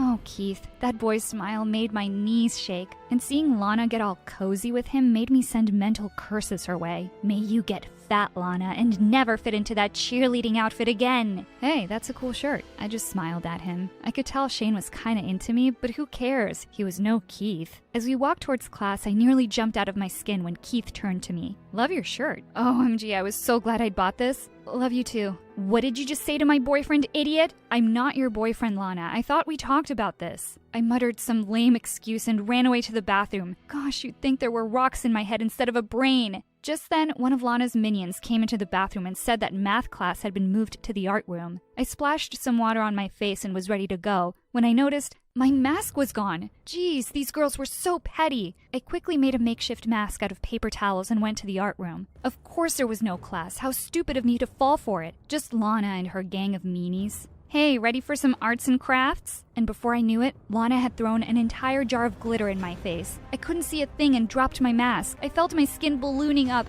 Oh God, I could barely breathe. Keith grabbed my hand and rushed me to the nurse's office. This would have been such a Dear Diary moment if I didn't feel like I was dying. The nurse gave me an anti-allergy shot and a cream for the rash. I felt drowsy after the shot. Keith offered to drop me off at home. My hero. I couldn't believe I was inside Keith's car. What? Why was he slowing down? I just wanted him to drive on and on. We're here, sleepyhead. He opened the door and helped me out, and I suddenly stopped in my tracks. I was wide awake now. I panicked seeing my dad standing on the porch. Oh God, what would Keith think? What if he told everyone? What if he said something hurtful? Who's that? Oh, just a distant relative visiting. So I was wondering if you'd like to go out with me on Saturday. Seriously? The Force really was with me today. I should have worn this t-shirt a month ago. What about Lana? She has nothing on you. I saw you without your mask the other day, and you're the prettiest girl I've ever seen. I felt like I'd shot straight to heaven in a galaxy far, far away. When Keith had driven away, I took Dad by the arm and went inside. Dad, we've talked about this so many times. I don't want my friends to see you. I was worried. I know, but you know how mean people are. When I went down to the kitchen in the evening, I was surprised to see a big basket on the table and a note. It said, "Hope you feel better really soon." Who knew Keith was such a romantic? I couldn't wait to see him tomorrow. The next day at school, I caught up to Keith. Thank you for yesterday. Come on, it was nothing. As we were walking to class, I saw Lana next to her locker. I had to mark my territory and fast. I nervously put my hand in his back pocket. He smiled and put his arm around me. Yes, it was the perfect payback. I thought Lana was gonna choke and pass out. I knew I'd have to watch my back, but it was totally worth it. I was loving every minute of being Keith's girlfriend. I just skipped so many steps on the social ladder, and he was just so sweet. My mask broke one day, and Keith immediately pulled one out from his pocket. I always carry a spare for you. I just melted and sank into my chair. Another day, I got to school and saw Keith by my locker covered in dirt. I ran to him, but I had to keep my distance. What happened? Are you okay? I can't believe she'd do this. Who? What were you doing in my locker? I wanted to surprise you, but when I opened it, I got covered in dirt. I wanted to hug him and clean him off, but I couldn't risk triggering my allergy. Just then, Lana rushed over. OMG, Keith, what happened? Here, let me help you. You, look what you've done. Get your filthy paws off my boyfriend. Cut it out, Lana. You and I are never gonna happen, you obsessed psycho. I tried to go after him, but I knew I couldn't help him. But I knew someone who could. Shane, could you do me a favor? Could you please help him and see if he's okay? Keith just seemed to be in a bad mood for the rest of the day. Nothing I said seemed to get him out of the grumps. I thought the day couldn't get any worse, but boy was I wrong. As I was about to head home, I saw something across the street that made me stop in my tracks. What the hell? My dad was here to pick me up. We would be laughingstocks. Why doesn't Dad ever listen? I slipped through the sea of kids and quickly ran to get away from school and Dad. I ducked into an alley to take a shortcut. I was halfway through when 3 boys blocked my way. What did these jerks want? The boys didn't look much older than me, but they seemed strong. Where do you think you're going, precious? I told them I didn't have any money, but they kept trying to snatch my bag. Suddenly, I lost my balance and fell into a puddle of mud. I could feel my arms starting to itch almost instantly. They were about to run away with my bag when I saw a shadow looming behind me. Why don't you pick on someone your own size? I knew that voice. Shane! I couldn't have been happier to see him right now. One look at Shane was enough to make them drop the bag and run off. He helped me up and quickly cleaned the mud away. I felt kind of warm and fuzzy looking at him. He offered to walk me home. I had forgotten how easy and fun it was to talk to Shane. I had been so focused on Keith I didn't realize how much I missed this. As soon as I got home and saw my dad, I felt irritated. Dad, why did you come to pick me up? You don't know the kinds of things people will say at school. When I turned to Shane, I saw that he had a strange look on his face. Was he going to say something about my dad? Instead, he sounded really disappointed. Why do you even care about those jerks? I thought you were different and didn't care about what people thought, but maybe I was wrong. He turned and left. Why was he judging me? He didn't know how hard my life was. The next day at school, Shane avoided me. I couldn't care less about what he thought. I was Keith's girl, and he was all I needed. Someone rang the doorbell the next morning, and I opened the door to find a huge bunch of daisies on the doorstep. I gingerly picked up the note, which said, "Some daisies for my Daisy. Happy birthday, babe. Can't wait to take you out tomorrow. Hugs and kisses, Keith." I let out a huge sneeze and slammed the door shut.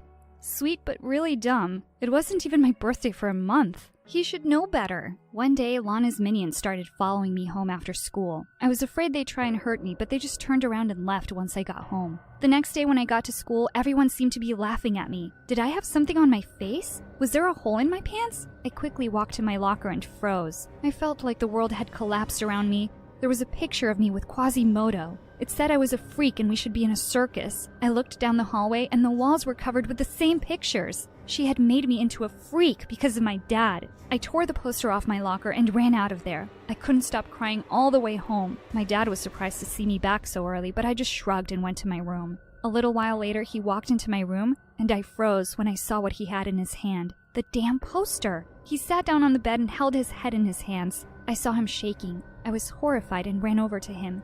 Dad, I'm so sorry your life is difficult because of me, Daisy. No, Dad, I would never change a thing about you. It's not your fault those people are awful.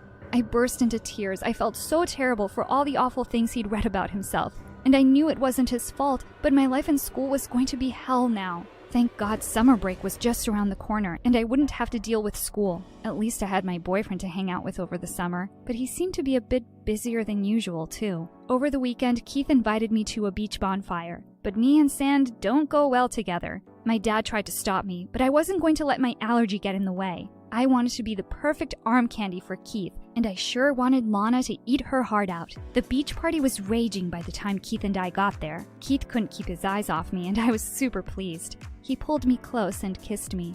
Wow. I was still reeling from the kiss when I saw Lana staring daggers at me, and a few feet away, I spotted Shane. But tonight was my night, and I wasn't letting anyone spoil it for me. Keith and his friends were hanging out close to the fire, but the ash was making me sick. I told Keith we'd have to move away. He looked annoyed but didn't say anything. After a while, he said he was going to go catch up with his friends for a bit and just started playing beach volleyball, leaving me all by myself. I was getting bored and decided to see the match up close.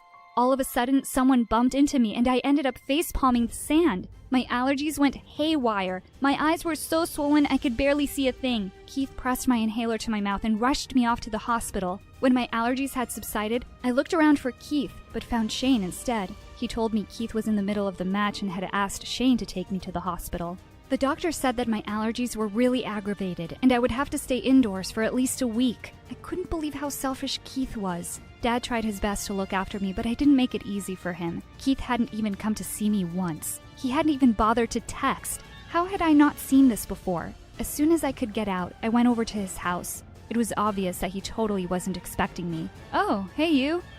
What are you doing here? What kind of boyfriend are you? If I'd known how selfish you were, I'd never had gone out with scum like you. We're so over. He paused. Whatever, if that's what you want, babe. It's kind of exhausting being your boyfriend anyway. You suck the fun out of everything. Just then, I heard a girl's tinkly laughter from inside. Lana, you two deserve each other. I turned around and left. I wasn't going to lose any sleep over this relationship. Over the next year, my allergies kept getting worse and worse, to the point that I had to wear a hazmat suit to avoid contamination. Good thing was that nobody cared. I was back to being invisible. Dad decided it was time for a fresh start. He moved us to the countryside where the air was much cleaner, and I could focus on getting better. I didn't really miss anyone from back home, except Shane. He'd always been there for me, and I'd taken him for granted. I wrote him a letter and said I was sorry for everything. One day when I got home from school, I was surprised to see some people at our house. They told me they were from Child Protective Services and were there to take me with them. What do you mean, take me? We don't think Mr. Smith is a suitable guardian for you anymore, given your current health situation. Guardian? You must have the wrong house. I live with my dad. No, Daisy. When all of the foster homes refused to look after you because of your allergies, he adopted you. I couldn't believe it. My dad was a hero. He chose to love me and look after me when no one else would. I realized he was even more amazing than I'd ever given him credit for. I told the social services people that I was old enough to choose where I wanted to live, and there was no way I was leaving my dad. They said they would review my case file and left. In a few days, the matter was cleared.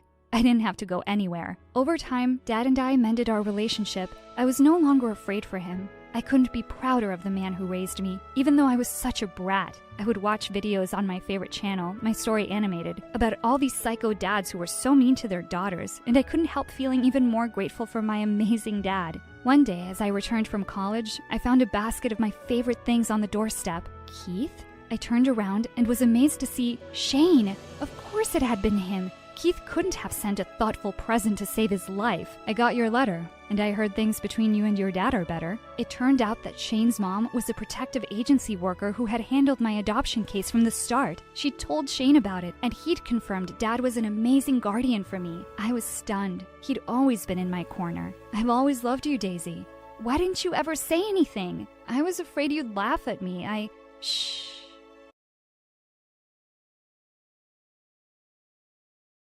Hi, I'm Miranda, and I can guarantee that you've never heard a story as crazy as mine. But before I continue, click like and subscribe, and follow us on Facebook and Instagram. I grew up as the only child of loving parents who were always there for me. We called ourselves the Three Musketeers.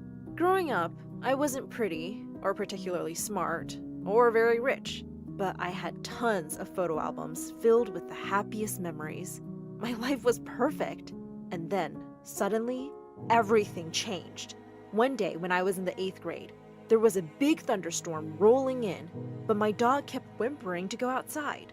I decided to take him for a quick round, and a few minutes later, it started raining. Just as I was diving under a tree for cover, I heard a loud crack and saw a blinding light right before something hit me. I'd been struck by lightning. I felt a sharp pain through my whole body, and then everything went blank. When I opened my eyes, I saw that I was in a hospital bed with my parents' worried-looking faces around me. I felt fine, but as I looked around, I could sense something wasn't quite right. Mom, that wall is 13 degrees off the grid. The ceiling will eventually crack. Everyone looked at me in surprise. I tried to jump out of bed, but the doctor stopped me. Easy, Miranda. We still have to run more tests on you. But I feel fine. I have to go to school. I have exams. Honey, you were out for 3 months. School's over. Wait, what? But I didn't take the exams. I have to talk to the principal. This is a special case, right? She'll let me. Stop worrying about school, love. We're just happy you're okay. You can take it slow. Slow? The universe didn't stop for me, did it? Did the earth stop spinning 1,000 miles per hour because of me? No, it didn't. The doctor ran some more scans, but after the MRI results came out fine, he let me go. When I got home, I went straight to the basement and started taking out a lot of old stuff from my childhood. As I was taking a box to the trash, my parents stopped me. What are you doing, Miranda? You don't need these old pictures, right? Yes, we do. Those pictures are so many memories. Why do you need memories? The past doesn't matter. Only the future. And I need the space for my books anyway. What books? Just then, the doorbell rang. It was the delivery guy with all my new books. How did you pay for these? Oh, I just checked your stocks. And I used some formulas to get ahead of the market. Don't worry, Dad. You probably have $350,784 extra dollars in your account by now. I made my parents rich over the summers. I also took my 8th grade exams. And then I started taking advanced calculus and physics courses online because I was getting really bored. Soon after I joined school again, the teachers realized that I was a genius. They recommended that I join a private school for high achievers, Hill Valley. The admission exam was really tough, but I got in. On the first day, I just put my stuff in the locker when I turned around and bumped headfirst into someone. I looked up to see the cutest guy in the world. Sorry, I was just walking up to you to say hello. I'm Byron Byron showed me around the school, and he was really fun to be around. I was already imagining my wedding with this guy. The next day, I was late for a class in the science lab. After I'd sneaked in quietly, I realized that the kids around me weren't from my class. Just then, I heard a boy say, "If Einstein was a DJ, you know what his name would be? MC squared!" Get it? It looked like no one got it, but I giggled. This boy was funny. He turned to look at me and he smiled. We became friends that day. His name was Kyle, and he was really smart. He knew everything about everything. Now this was getting confusing because I was also imagining my wedding with this guy. The next few days were a bit crazy. I thought I would be busy studying day and night here, but instead, I was busy taking turns hanging out with these boys. One day after Kyle and I had just solved a complex math problem, he suddenly took my hand. "How come I know the 20 digits of pi, but I don't know the 10 digits of your number?" What now? "I'm asking you out, Miranda." "Oh my god! But what about Byron?" "Oh, I'm really flattered, but let's take it a little slow." He said he totally understood that, and I felt relieved. Later that day at Byron's football game, he scored the winning goal and came running over to me after. "Wow, Miranda! You're like a lucky charm for me. Can I ask you out?" "But what about Kyle?" "Oh, I'm really flattered, but let's take it a little slow." He said that was completely fine, but now I was worried. How was I ever going to decide? But then, unexpectedly, a solution presented itself. One day I walked into school to see a large crowd gathered in the hall. To my horror, I spotted Kyle and Byron wrestling each other. "Why'd you tell Dad I flunked math, huh? You told Dad I didn't make it to the swim team first. You're such a jerk. You're such a geek."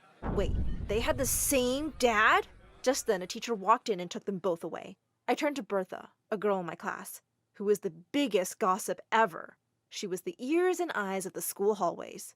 "So, what's the deal with those two?" "Oh, Kyle and Byron are half-brothers. Their dad is this really big politician who's always making them compete over everything. So they basically hate each other. They mostly pretend like the other one doesn't even exist, but they went kind of bonkers today." Great!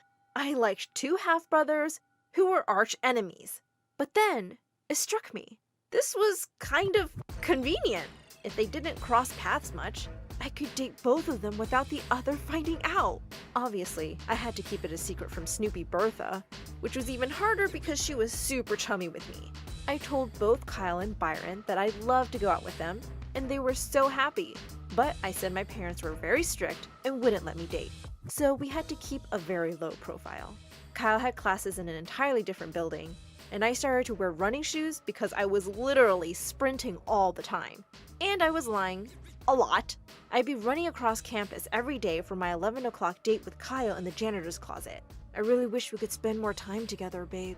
Oh, me too. But I told Bertha I'd tutor her during recess. She's really bad at math. Poor thing. And then I was running back to meet Byron in the empty school auditorium. "Go with me to the movies tomorrow?" "Oh, no! I had a date with Kyle at the planetarium then. Why wait until tomorrow? Let's just go today, babe." And in the middle of all this drama, I also had to study. But I had to admit, I was really having fun. Until, one day, I was in the cafeteria and Bertha came up to me in super gossip mode. "You know that weird nerdy guy from the other building? Byron's brother?" Yeah, barely. Kyle, right?" "Yeah, him. There are security cameras in the computer lab, and he was caught making out with some girl." I spat my juice out all over Bertha. "Oh my god, I'm so sorry." "Take it easy, girl. You seem to be more into gossip than I am." "Oh, no, I just choked. So, did they see the girl?" "Yeah, of course. Her name's Daisy. She's in Kyle's class." "What? The girl he was making out with wasn't me?" I mean, okay, I was being kind of a hypocrite, right? But it still kind of hurt to be cheated on. Well, at least the decision was made for me. I would only date Byron now. And just come out openly with it. In your face, Kyle. "Hey, babe, I have some really good news. My parents are really happy with my grades, and they're okay with me dating you." But he wasn't as happy as I thought he'd be. Yeah, there's something I have to tell you, Miranda. I started dating someone else." "What? Why?" Because I was tired of having to hide from everyone. Just then, Bertha turned up and kissed Byron. Hey girl! I guess you've heard? Byron and I are dating. Aren't we great together? What the what? Yeah, congrats. You guys are the cutest. I was in shock. I went from having 2 great boyfriends to none in 5 minutes. And I couldn't really blame poor Bertha. I was so mad I had to take it out on someone. So I went to confront Kyle. How could you do this to me? Seriously? You're just going to stand there and act like a victim? What do you mean? I know you were dating Byron while you were going out with me. Yeah, some anonymous person sent me the pictures of you two making out. So all this time you were cheating on me with the person I hate the most. We were done, Miranda, even before Daisy asked me out. I stared at him, speechless, as he started to walk away. He turned back for a second. I really liked you, you know. I realized at that moment that I'd been a terrible person, and I just lost the best guy. Sure, Byron was gorgeous and popular, but Kyle had everything I ever wanted. He was smart, funny, and kind. And now, I was alone. I guess I deserved it. For the next few months, I hung out with Bertha and Byron, and it didn't actually bother me at all. But when Byron invited me to his birthday party at his house, I couldn't make an excuse fast enough to get out of it. And now, I'd have to see Kyle again after all this time. Mom noticed that I was looking really bummed out, and she asked me what was wrong. I ended up telling her the entire story. You know what? Something like that happened to me too. I was dating another guy when I met your father, and for a long time, I couldn't decide between them. Really? So what happened? Your father found out and dumped me, just when I was about to tell him that I loved him more than anything. So I had to win him back. Suddenly, she got up and left the room. When she came back, she was holding the most beautiful red dress. When he saw me wearing this, it changed his mind really quickly. Go on, try it. I put it on, and it looked amazing. Maybe I could win Kyle back. When I got to the party, Byron's jaw dropped open. Gosh, Miranda, you look stunning. Yeah, she really does. You go ahead, babe. I need to talk to Miranda for a sec. She pulled me aside, and I noticed she looked mad. What do you think you're doing, you witch? Bertha, what are you? Oh, don't you dare play innocent with me. I know what you're really like. You were two-timing with both brothers. And now you come here wearing that dress? To my boyfriend's birthday? What? You knew about me and the boys? Oh yeah. I know everything that goes on in that school. I told Byron you weren't serious about him, and that's why you wouldn't date him openly. And I sent that picture to Kyle. I suggest you turn around and go home, boyfriend stealer. Oh my god. You took away both my boyfriends. And I'm not here to steal Byron. I don't trust you. And with that, she pulled my dress by the shoulder and ripped it. I lost my temper and attacked her. Before I knew it, everyone had gathered around for our full-blown catfight. Suddenly, I felt myself being pulled away by someone, and I saw that it was Kyle. Byron was holding Bertha back as she kicked and screamed to have a go at me. Kyle took me out to the garden, and I realized I must be looking terrible. What was that all about, Miranda? Nothing. Just some stupid girl stuff. You can go back to your girlfriend. Oh, we broke up months ago. My heart soared with hope. That's so sad. Why? I guess she just wasn't the one for me. As he started walking away, I suddenly took his hand. Kyle, I came here for you today. Give me another chance. I realized almost instantly that I'd made such a mistake. You're the one for me. You're more special than the theory of relativity. Kyle's face broke into a huge grin. You're such a nerd. And you look amazing in that dress. But then you look amazing in anything. And with that, he pulled me in for a kiss and sent me flying to the other end of the universe.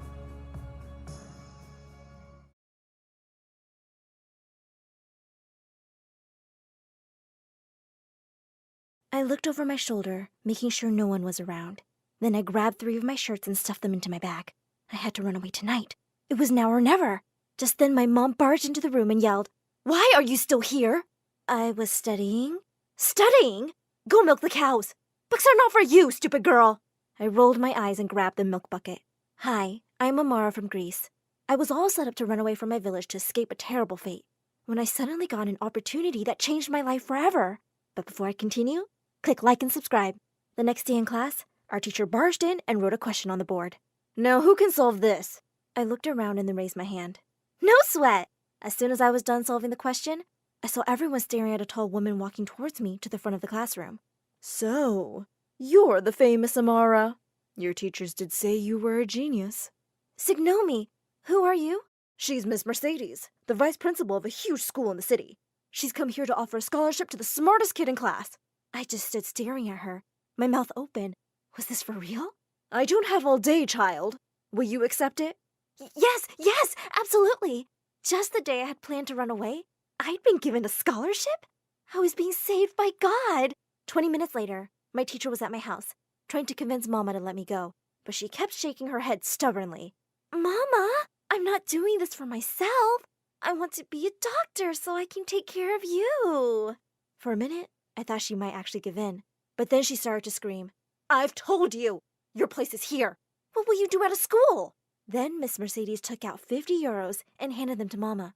Okay, maybe it's not so bad to go to school. The next day, I was at a train station with my mom, and hundreds of villagers had gathered to bid me goodbye. I tearfully hugged Mama, and she spat at me 3 times for good luck. Ftoo, ftoo, ftoo! Then she put a talisman around my neck. My darling girl! Take this. It will bring you good fortune. Come back rich and make your mama proud. I rolled my eyes, but accepted it. And then suddenly every woman was giving me a talisman of her own. I finally hopped onto the train and was so impatient to leave, I could almost push it. Just then, the train started moving away. I couldn't believe it. I was actually getting out of here. I could almost dance with joy. Sit down. I will be watching you constantly. One wrong move, and I'll have your stupid villager butt back here in no time. When we finally got to the house I'd be staying at, I was spellbound. Lots of servants were waiting for us outside. At the front was a man with kind eyes. Oh, I'd seen guys like him in movies. You must be the butler. Please take my bag. There was a pin-drop silence for a moment, and everyone looked horrified. Then the butler burst out into laughter. You stupid girl! Does he look like a butler? He's the owner of this house and your benefactor, Mr. Armitage. What? Sir, I'm so sorry. Oh, never mind. I'm just happy to see you, and I'm sure you'll do wonderful things. I noticed he had tears in his eyes. He seemed nice, but a bit weird. When Miss Mercedes led me to my room, I was thrilled to see it was full of books, and there was a TV and a really fancy-looking laptop. I jumped onto the huge bed in delight. Is this really all mine? Are you crazy? This is Dakota's room and her bed. You will sleep there. Before I could ask her who she was, the door flew open and a girl barged in. Oh my God! Miss Mercedes, why is there a beggar on my bed? Miss Dakota, she's a scholarship student. She'll be sharing your room because she can learn lots of things from you. Like manners. I'm talking to Daddy about this. And with that, the girl stormed off. That's Dakota, a real girl of the city. Later that evening, as I roamed around the house, I was walking past the library when I heard Miss Mercedes' voice. I don't see why you needed to bring that girl here. We have so many other smart kids in our school. I've told you, I have my reasons. I held my breath as I listened closer. I wanted to know why he'd chosen me. Just then someone whispered in my ear and I nearly screamed. Are they talking about something interesting? There was a handsome boy next to me, with his ear pressed to the door. I quickly walked off and he followed me, introducing himself as Gavin, Miss Mercedes' son. He said he and his mom lived here. Are you a new maid? Do I look like a maid to you? Oh, I'm sorry. Save it, city boy. You're all alike. Proud city people. I joined school after a couple of days, and I was so excited. When the first math lesson was about to start, a girl whispered to me, Psst, you can tell me if you don't understand stuff. I'll help you. I was about to thank her when she continued, I'm sure the only math you know is counting cows. Why were these people such jerks? Just then, the teacher walked in and started writing a word problem on the board. There are 85 people in a warehouse. Some of them had turned into zombies, some are still alive. If the ratio of zombies to humans is 2 to 3, how many zombies are there? Seriously? This was so easy. My pet goat could solve this. But I was shocked to see that everyone in class was just staring blankly. I quietly said, 34. The teacher turned to me. What did you say? I believe the correct answer is 34 zombies. He immediately sat down on his desk and started working out the problem. 10 minutes later, he looked up at me in complete shock. It is 34! How did you do that so fast? And before I knew it, I was being rushed out to the principal's office and the maths teacher was insisting that I was a genius and should be bumped up a grade. That night, Mr. Armitage couldn't stop raving over dinner about how smart I was, and I could see that both Miss Mercedes and Dakota were not happy. A few days later, Miss Mercedes came to me and dumped a pile of dirty clothes on me. You lazy girl. From now on, you'll be doing the laundry. I picked up the clothes and walked to the laundry room. The washing machine with all its buttons was making me feel so nervous. I never used one. But then I told myself, you're Amara. You can do anything. I held my breath and pressed one button. Nothing. Another. Nothing again. A third, and the machine began to roar. Foam and water shot out, and I screamed as I tried to stop it. Then I heard someone laughing. I turned to find Gavin leaning against the wall. What are you looking at? Nothing at all. I was just wondering why they brought you here. But for now, you just need to know that you're pretty cute. Move aside. I'll show you. And he unloaded the first batch of laundry.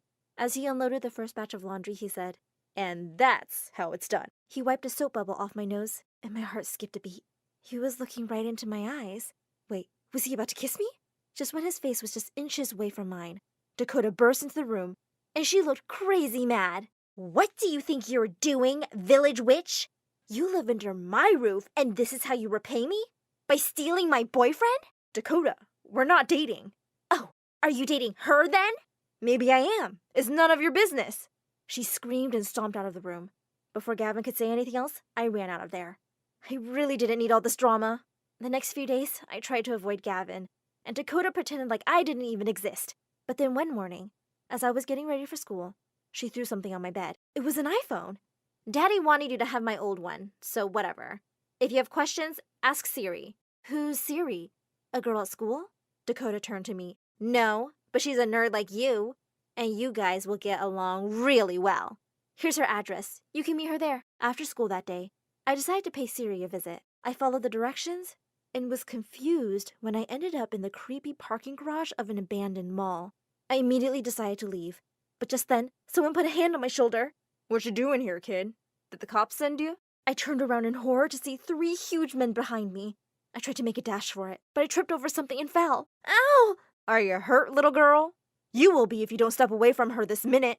From behind the goons stepped out Gavin and some police officers. As the police took them away, he helped me walk to the car. Later at home, Mr. Armitage was extremely distressed. It's so lucky Gavin tracked your phone's location when you didn't come home. But why would you go to such a place, child? I guess I just got lost. I was only looking for Siri at the address Dakota gave me. Everyone suddenly froze and looked at me like I was crazy.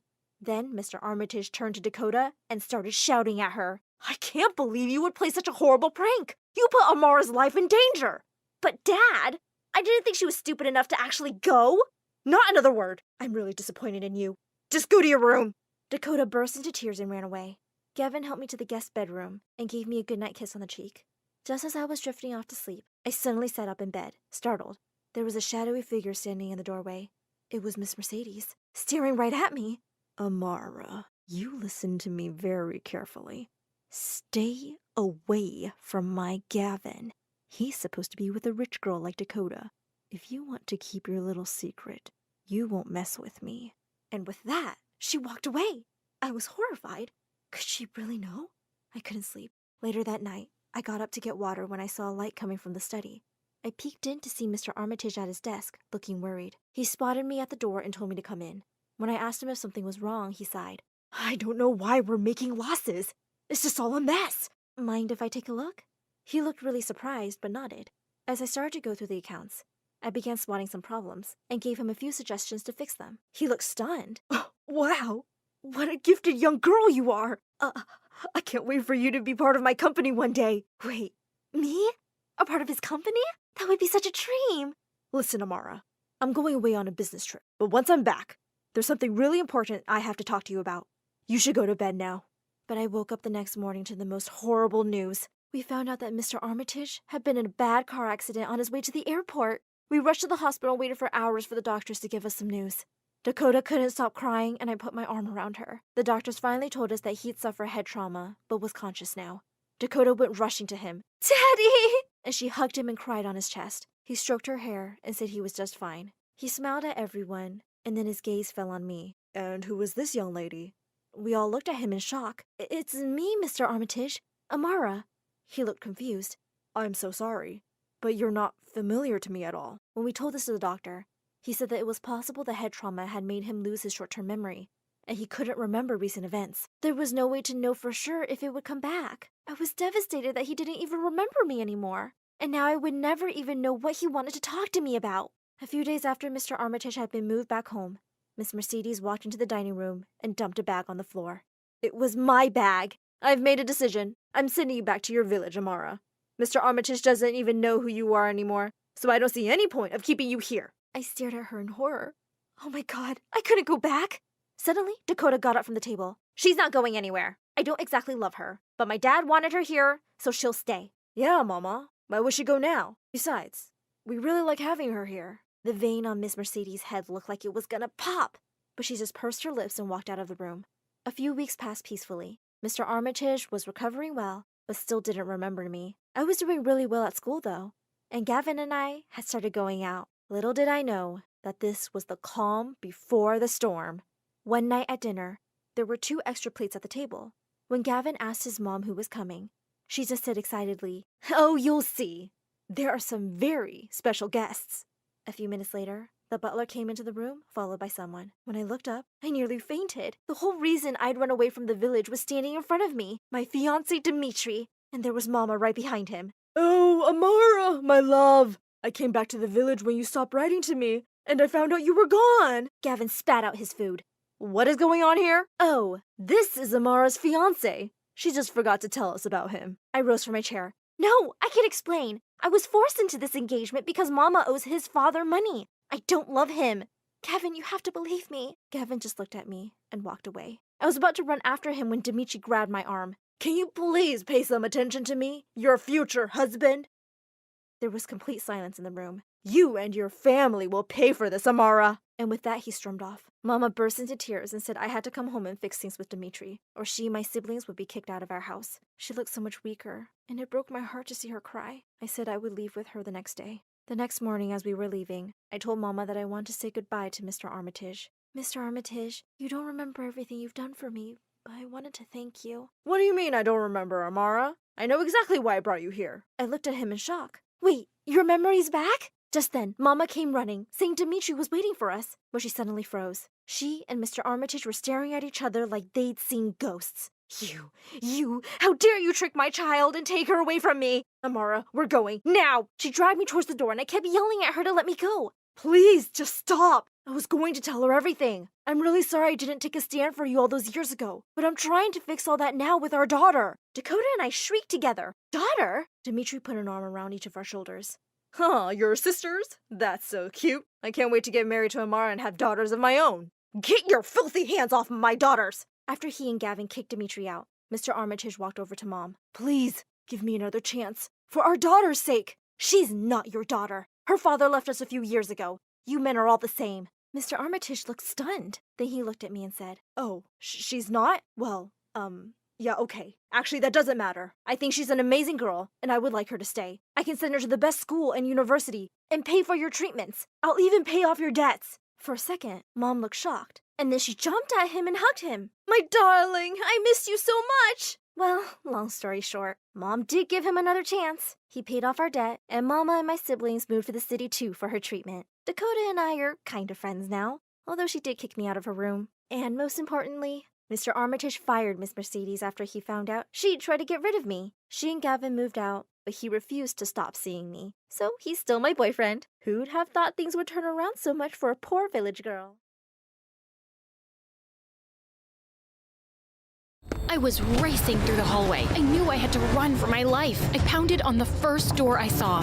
Open the door, please. Hey, who are you? What do you want?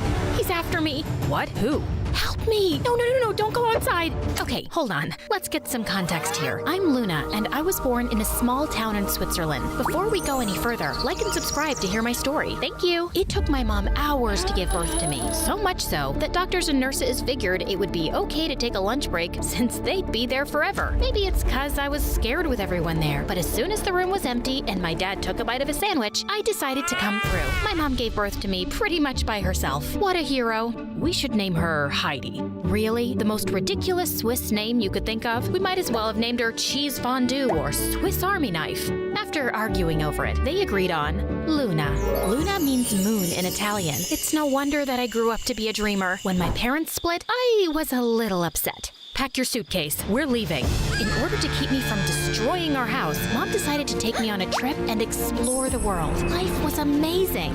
Why don't we travel the world for the rest of our lives? Mom was skeptical. I just graduated high school. It's the perfect time to take a break. And how will we afford that if I don't work?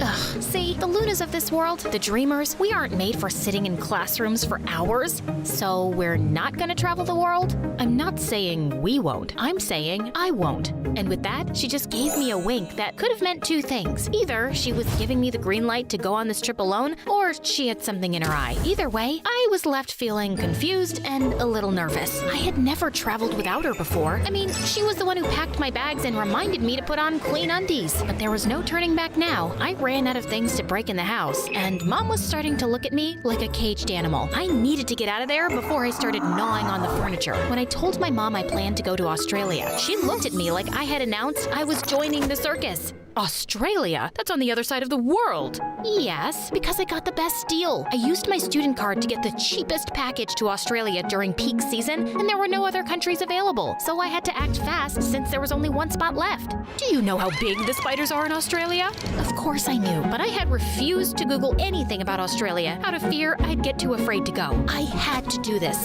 It was now or never. Obviously, she wasn't thrilled, but I went to grab my suitcase from the attic, feeling excited for my trip until I saw a spider. It wasn't a horror movie spider, just a tiny one that I could easily crush with a tissue, but my phobia of spiders caused me to panic, and that tiny one looked like a giant 8-legged beast. I wanted to scream and run, but my legs were frozen in place. I swear, I could hear the Jaws theme playing in my head as I slowly reached for the door, trying not to alert the spider that I was there. I managed to shut the door without letting out a scream, but as soon as I was back downstairs, all hell broke loose. I started hyperventilating, my arms flailing around like some sort of demented windmill. The next day, Mom dropped me at the airport. I'm gonna miss you. You can still change your mind and come with me. You know I can't. The trip to Sydney took forever, like at least 40 hours. I was daydreaming about my future. What if I fell in love with a handsome, sun-tanned Australian? What if the universe had this planned for me all along? As I made my way toward the airport exit, I realized I had no idea where my ride was supposed to pick me up. Frantically checking my phone, I noticed that my battery was almost dead.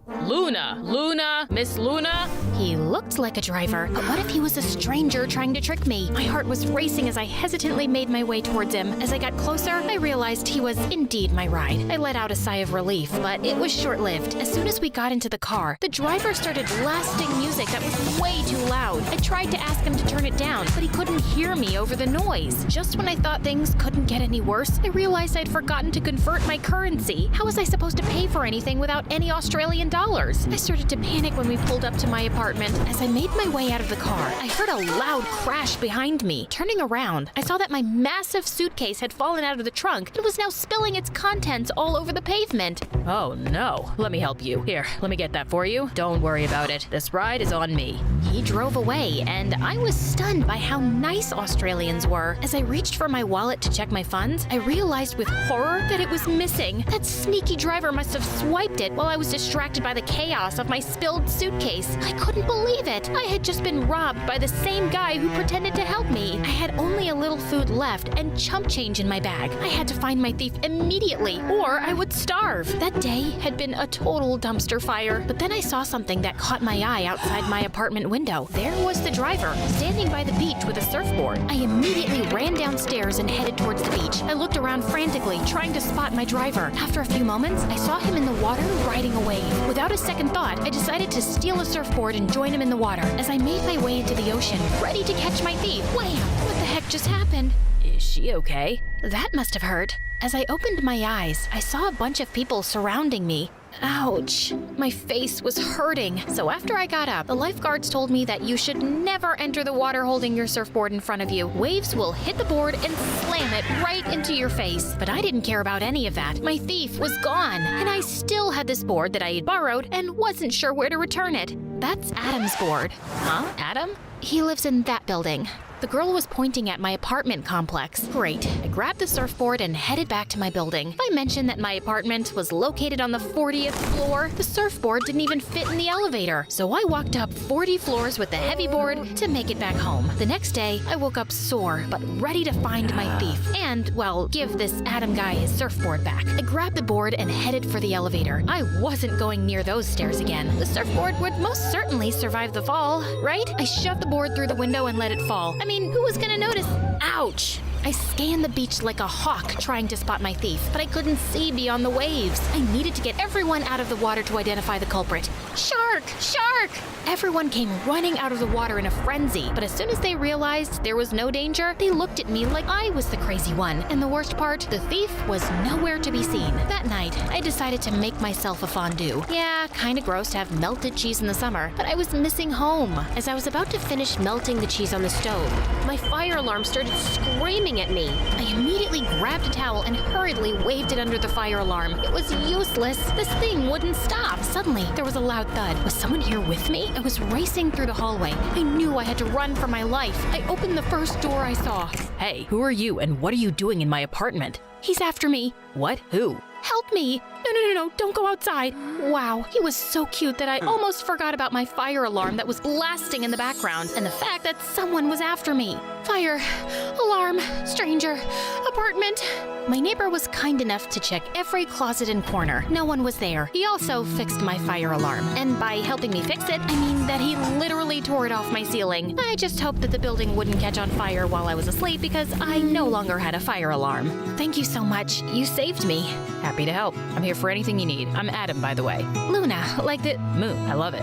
Wait, are you the Adam? Oh, wow. You're the thief. Well, wait a minute. I didn't steal it. I borrowed it to go after my thief. He smiled and winked. Was he not believing me or was he flirting? Well, I didn't have time for this. I had a thief to catch. I called the driver's company, but they were as helpful as a chocolate teapot. I walked out of my apartment, hoping I'd find him at the beach again, and almost stepped on something, a small box of chocolate. It had a note on it. When I opened it, it said, "Welcome, Luna." Aw, obviously this was from Adam. And Celia? So, my handsome neighbor had a girlfriend. Clearly, he wasn't flirting with me and thought my thief story was a lie. I laid in bed that night, exhausted and annoyed, wishing for a good night's sleep. But that didn't happen. I woke up around 3 a.m. that night. Something felt off. I was sure I wasn't alone, but with a quick look around my small studio, I saw no one. Then why did it feel like I was being watched? As I looked at my ceiling, I saw it. The spider. I'm talking a big, hairy, 8-legged nightmare that could have easily passed for a small dog. How did it end up in my apartment on the 40th floor? I won't admit it, but I was tearing up. I needed help, but who could I call at 3 a.m.? Mom. With the time difference, it was daytime for her. I immediately FaceTimed her. Hey, honey. Mom, there's a monster in my apartment. As I looked up at my ceiling, it was gone. Without thinking for a second, I jumped up and looked around. Where was it? Was I dreaming? Are you okay, honey? Mom, there's a huge spider. Remember what I always tell you. The spider is probably more afraid of you than you are of it. Behind you! It must have fallen behind my bed somehow. I swear that at that moment, the spider gave me a judgmental look. Don't you dust behind your bed? Mom, what do I do? I aimed the phone toward the spider to show my mom. Stop zooming in! I'm not! This thing is huge! I felt a wave of panic wash over me. My heart started racing, and my palms began to sweat. Mom, I can't do anything by myself. I'm useless alone. Someone stole my wallet, and now there's a huge spider, and I can't achieve anything without you. That's not true, Luna. When Dad left, I thought I was never going to be able to do anything alone, but I was able to. I survived. You can make it through anything. And just then, the screen went black. My phone died at the worst time. The spider was still there, and I was alone. I grabbed the nearest object I could find, which happened to be a travel guide. But as I raised it up to strike the spider, I started to have second thoughts. What if I missed and it crawled on me? Or worse, what if I missed and it called for all its spider friends to come and get me? There was no one to save me. I considered calling the police, but I was afraid they'd lock me up for disturbing them over a spider. I stood still watching the spider. It was looking back at me like we were in some Western movie scene. Eventually, I made a move toward it, hoping I could scare it away, but it wasn't scared. It lifted its legs, ready to attack. Okay, the spider wasn't going anywhere, so I did what anyone would have done. I slept on my doormat. A few hours later, I was woken up by my neighbor Adam. Luna, what are you doing? Spider, huge. Oh, you must have met a huntsman spider. They're great. They eat mosquitoes. Mosquitoes? I'm surprised this thing doesn't eat cows. It's huge. Adam was laughing. He helped me up and looked me in my eyes. You could have knocked at my door. So I wasn't wrong. He was hitting on me. I didn't want to wake up your girlfriend. My girlfriend? Oh, Celia? That's my sister and current roommate. Oh, and just then, he pulled out my wallet from his back pocket. How? My dad owns the building. I told him about what happened with your driver, and he mentioned that a tenant found a wallet on the floor outside. It must have fallen when you walked out of the car. I suddenly felt terribly embarrassed. I was running after my driver, thinking he stole my wallet, when in reality, he truly was a kind local who gave me a ride for free and helped me with my suitcase. Adam gave me one of his perfect smiles. Want to go surfing? As the universe was handing me my wallet back and a handsome Australian, I felt compelled to decline. I think I'm good. I'm gonna pack my stuff and go home. He was surprised, but nodded respectfully. I packed in record speed to avoid another encounter with Dracula Spider and headed for the airport. As much as I appreciated Adam's gesture of returning my wallet, going surfing with him sounded like a disaster waiting to happen. I mean, the guy lived in his dad's building. Talk about dependent behavior. It was like looking in a mirror and realizing I needed to stop relying on my mom so much. The truth is that ever since Dad left, I was running away from my problems by traveling. But if I ever wanted to grow up to be an independent adult, I needed to confront my fears head on, even if it meant facing spiders the size of cars. For the first time in my life, I felt like I was able to weave my way out of this tangled web of fear, and it felt good. I was going back home, and I'm not running away from my problems ever again.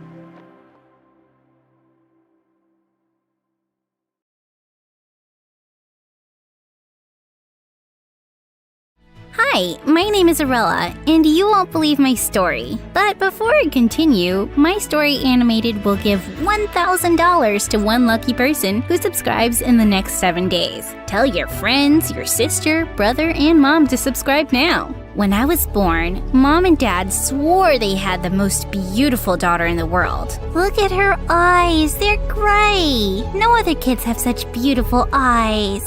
And her hair is great too. She's so unique. She looks like an angel. That's how I got my name, Arella, which means angel in Hebrew. All my life, people went crazy over the way I looked. It was hard for me to go anywhere without people staring at me or complimenting my unique features. But it also made me a big target for bullies. Once in the 2nd grade, a girl came up to me in class and began to pull at my hair. My big sister said that your hair is a wig. Take it off and let me play with it. I smacked her hand away. Your sister must be stupid then because it's not a wig. Nuh-uh, you take that back. She's not stupid. Just then, she began to attack me. I held her off as best as I could, and thankfully a teacher came and separated us. We do not fight in this class. Go to the naughty corner and don't come out until you're ready to apologize. She never did. When I was in the 6th grade, my parents signed me up to a local modeling agency, and I got a job on my very first day.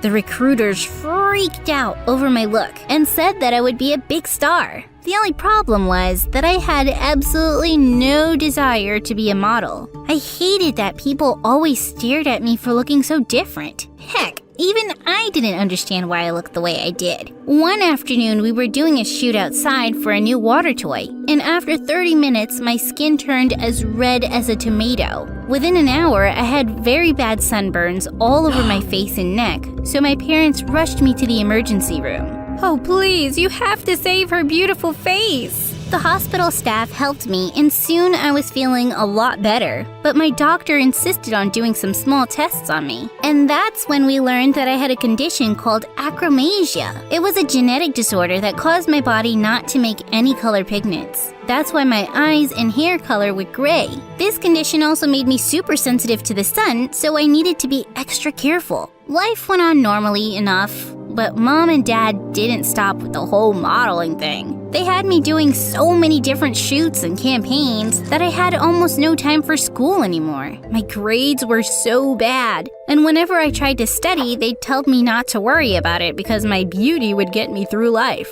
So when I turned 13, I decided enough was enough. I'm not doing this anymore. It's not fun for me, and I don't like being used like this. But Angel, you're so beautiful. The world needs to see it. We want the world to know how beautiful our daughter is. I don't care. I'm done. I'm not some display angel for the Christmas tree. I'm my own person. Deal with it. Luckily for me, they didn't push me any further to model, but they still went wild taking pictures of me around the house. I ignored them as best as I could, but they were getting so weird. In the 10th grade, I was transferred to a much larger school outside of our town because our local high school was full, and I was excited for the change. When I arrived, I was amazed at how fancy it was, and all the kids seemed to be very rich too. I really didn't feel like I fit in here, but I was determined to make the best of it. As I headed to my locker, a door next to me swung open and almost hit me smack in the face. Whoa, I'm so sorry. I don't understand why they make these stupid doors open out instead of in. Are you okay? Standing in front of me was the most beautiful guy I'd ever seen in my life. He had pitch black hair and piercing blue eyes. I'm fine. You're new here, right? I'm Kevin. Nice to meet you. Neat to nice you too. Arella, my name is. Oh my god, end me now, please. Kevin frowned for a second, then smiled. How about I give you the grand tour? This place can be a little hard to navigate at first. I'd really like that, thanks. But just as we'd started, the bell rang for class, and he asked me to meet him in the playground at recess so we could continue. With that, he ran off and I made my way to class. Wow, this boy was hot. But I needed to get myself together. He's just another person, Arella. I was having a really great first day at school, and my favorite part was the home economics class. It was so fun, and we made a souffle on our first day. At recess, I made my way to the playground and spotted Kevin by the fountain. Hey, I made you an extra one as a thanks for the tour. Kevin turned around and frowned at me. That looks disgusting. Ouch. It's not my best work, but I promise it tastes amazing. I'd rather eat my own tongue. Why is this vampire bothering me? I couldn't believe my ears. If you just pretended to be nice to me only to insult me in front of your friends, you should know this vampire has teeth. With that, I dumped the dessert all over his head and stormed off. What an absolute jerk.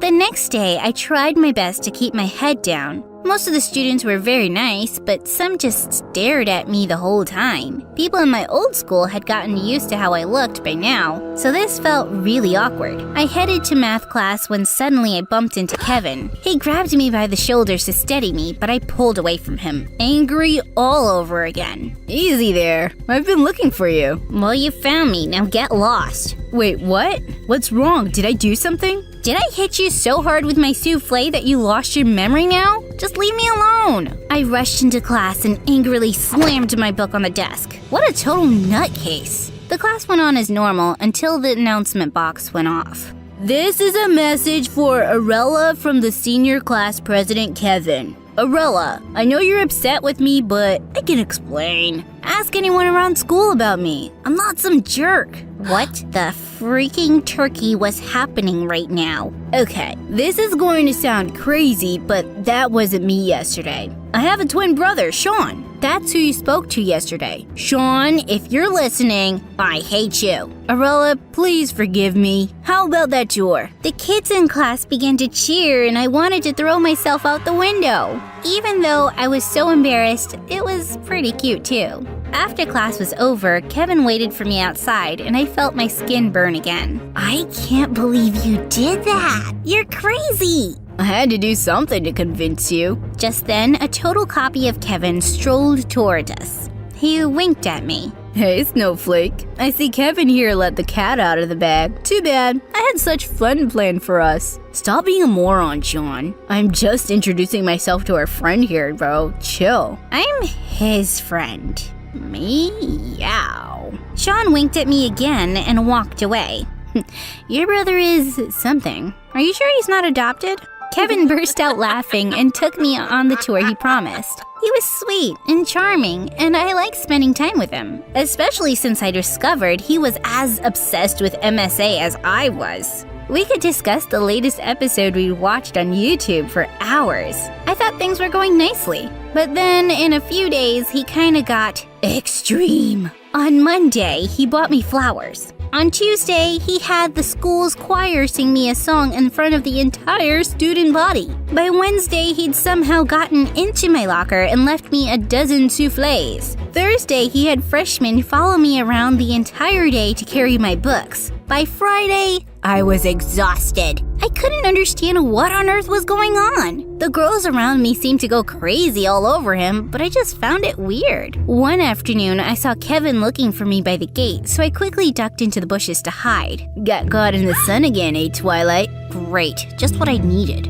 Sean got down on his knees and sat next to me. Why are you here? Can't you see I'm hiding? Shoot! Look, I know we got off on the wrong foot, but you need to know something. Sean began to play with a piece of my hair, twirling it around his fingers. Kevin is obsessed with you, like majorly. I slapped his hand away.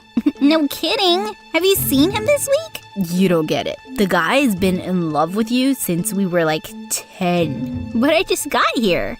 What do you mean? Sean sighed and pulled out his phone. Our parents got us this for our 10th birthday. Look familiar? Oh my god, that's one of the campaigns I did for a water toy. Yes, he's had a crush on you since he first saw this picture. When he saw on Instagram you were coming here, he made it his mission to make you his. What do you mean? I don't have an Instagram. Then what's this? Sean then showed me a verified Instagram account of me. There were posts of me going back years as an influencer. It had over 10 million followers. What the heck? Sean, this isn't mine. I've never seen this before. And why is it all in Japanese? You're a huge influencer in Japan, Lilypad. Are you seriously telling me you had no idea? I mean, I modeled a bit as a teen, but no, I had no idea. I think you finally got interesting. I had to get out of there. How was I famous in Japan and never knew about this? I rushed to the bus, and the entire ride home I tried to search for the page, but nothing came up on my phone. At home I tried my computer too, and again nothing popped up. I asked Mom if I could use hers, but she said she left it at work. I tossed and turned the whole night. It had to be my parents. They were always taking pictures of me, giving me gifts and asking me what I thought about them. Who else could it be? They were so obsessed with me being a model. They created an Instagram account for me and made sure I'd never find out. These people will do anything to make money, but I needed to find proof of some kind. The next day I snuck to the library to use the computer there, and suddenly the page popped up with no problem. If it isn't my favorite angel cake, what you doing? If it isn't my least favorite moron, get lost, I'm busy. Sean playfully rested his head on my shoulder to peek at the computer screen. Any leads yet, Sherlock? Nothing yet. I can't access it from any of my devices. It's like I'm blocked, and I don't know how to get access. Pfft, amateur. Watch this. He took out his laptop and began typing away like some mad person. The next moment, I was logged into the account. The new password is, Sean is devilishly handsome. No spaces. What did you do? I'm an IT god, and I use my special hacking powers to remove the blockers on the account. It was only available in Japan on your settings, but now you have full access. The IP is listed to this address. Is it familiar? That's my address. I knew it! Listen, I'd love to continue this little dance, but Kevin just walked in, so you better run now if you don't want to be proposed to.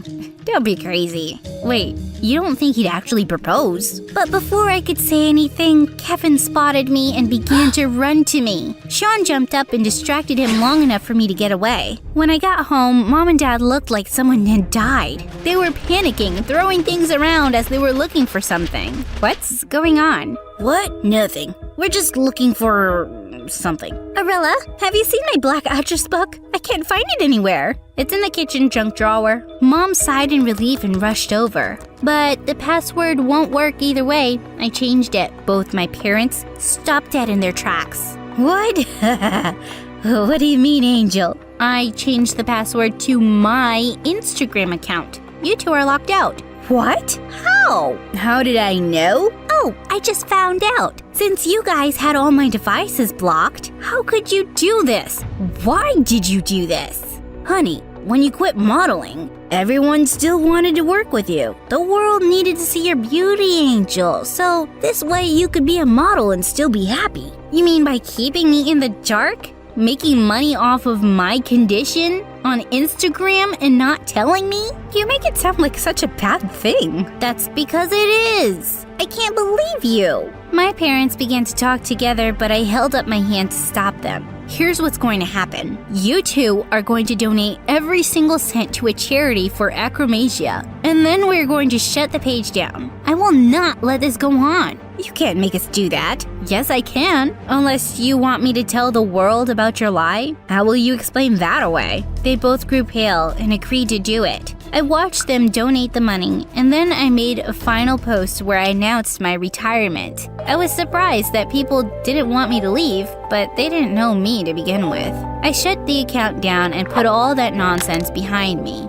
After more weirdness from Kevin, I finally confronted him and told him that I was not interested in him at all. You don't like me? That's fine. I don't like you that much either. You're kind of weird. And with that, he walked off.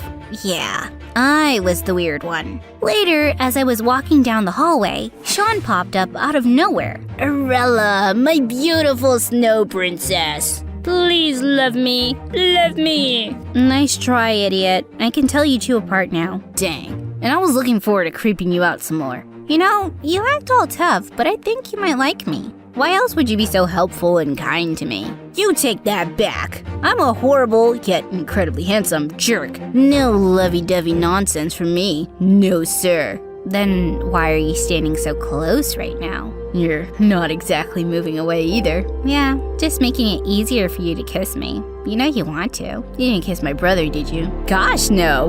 Okay then. And then he leaned over and we kissed.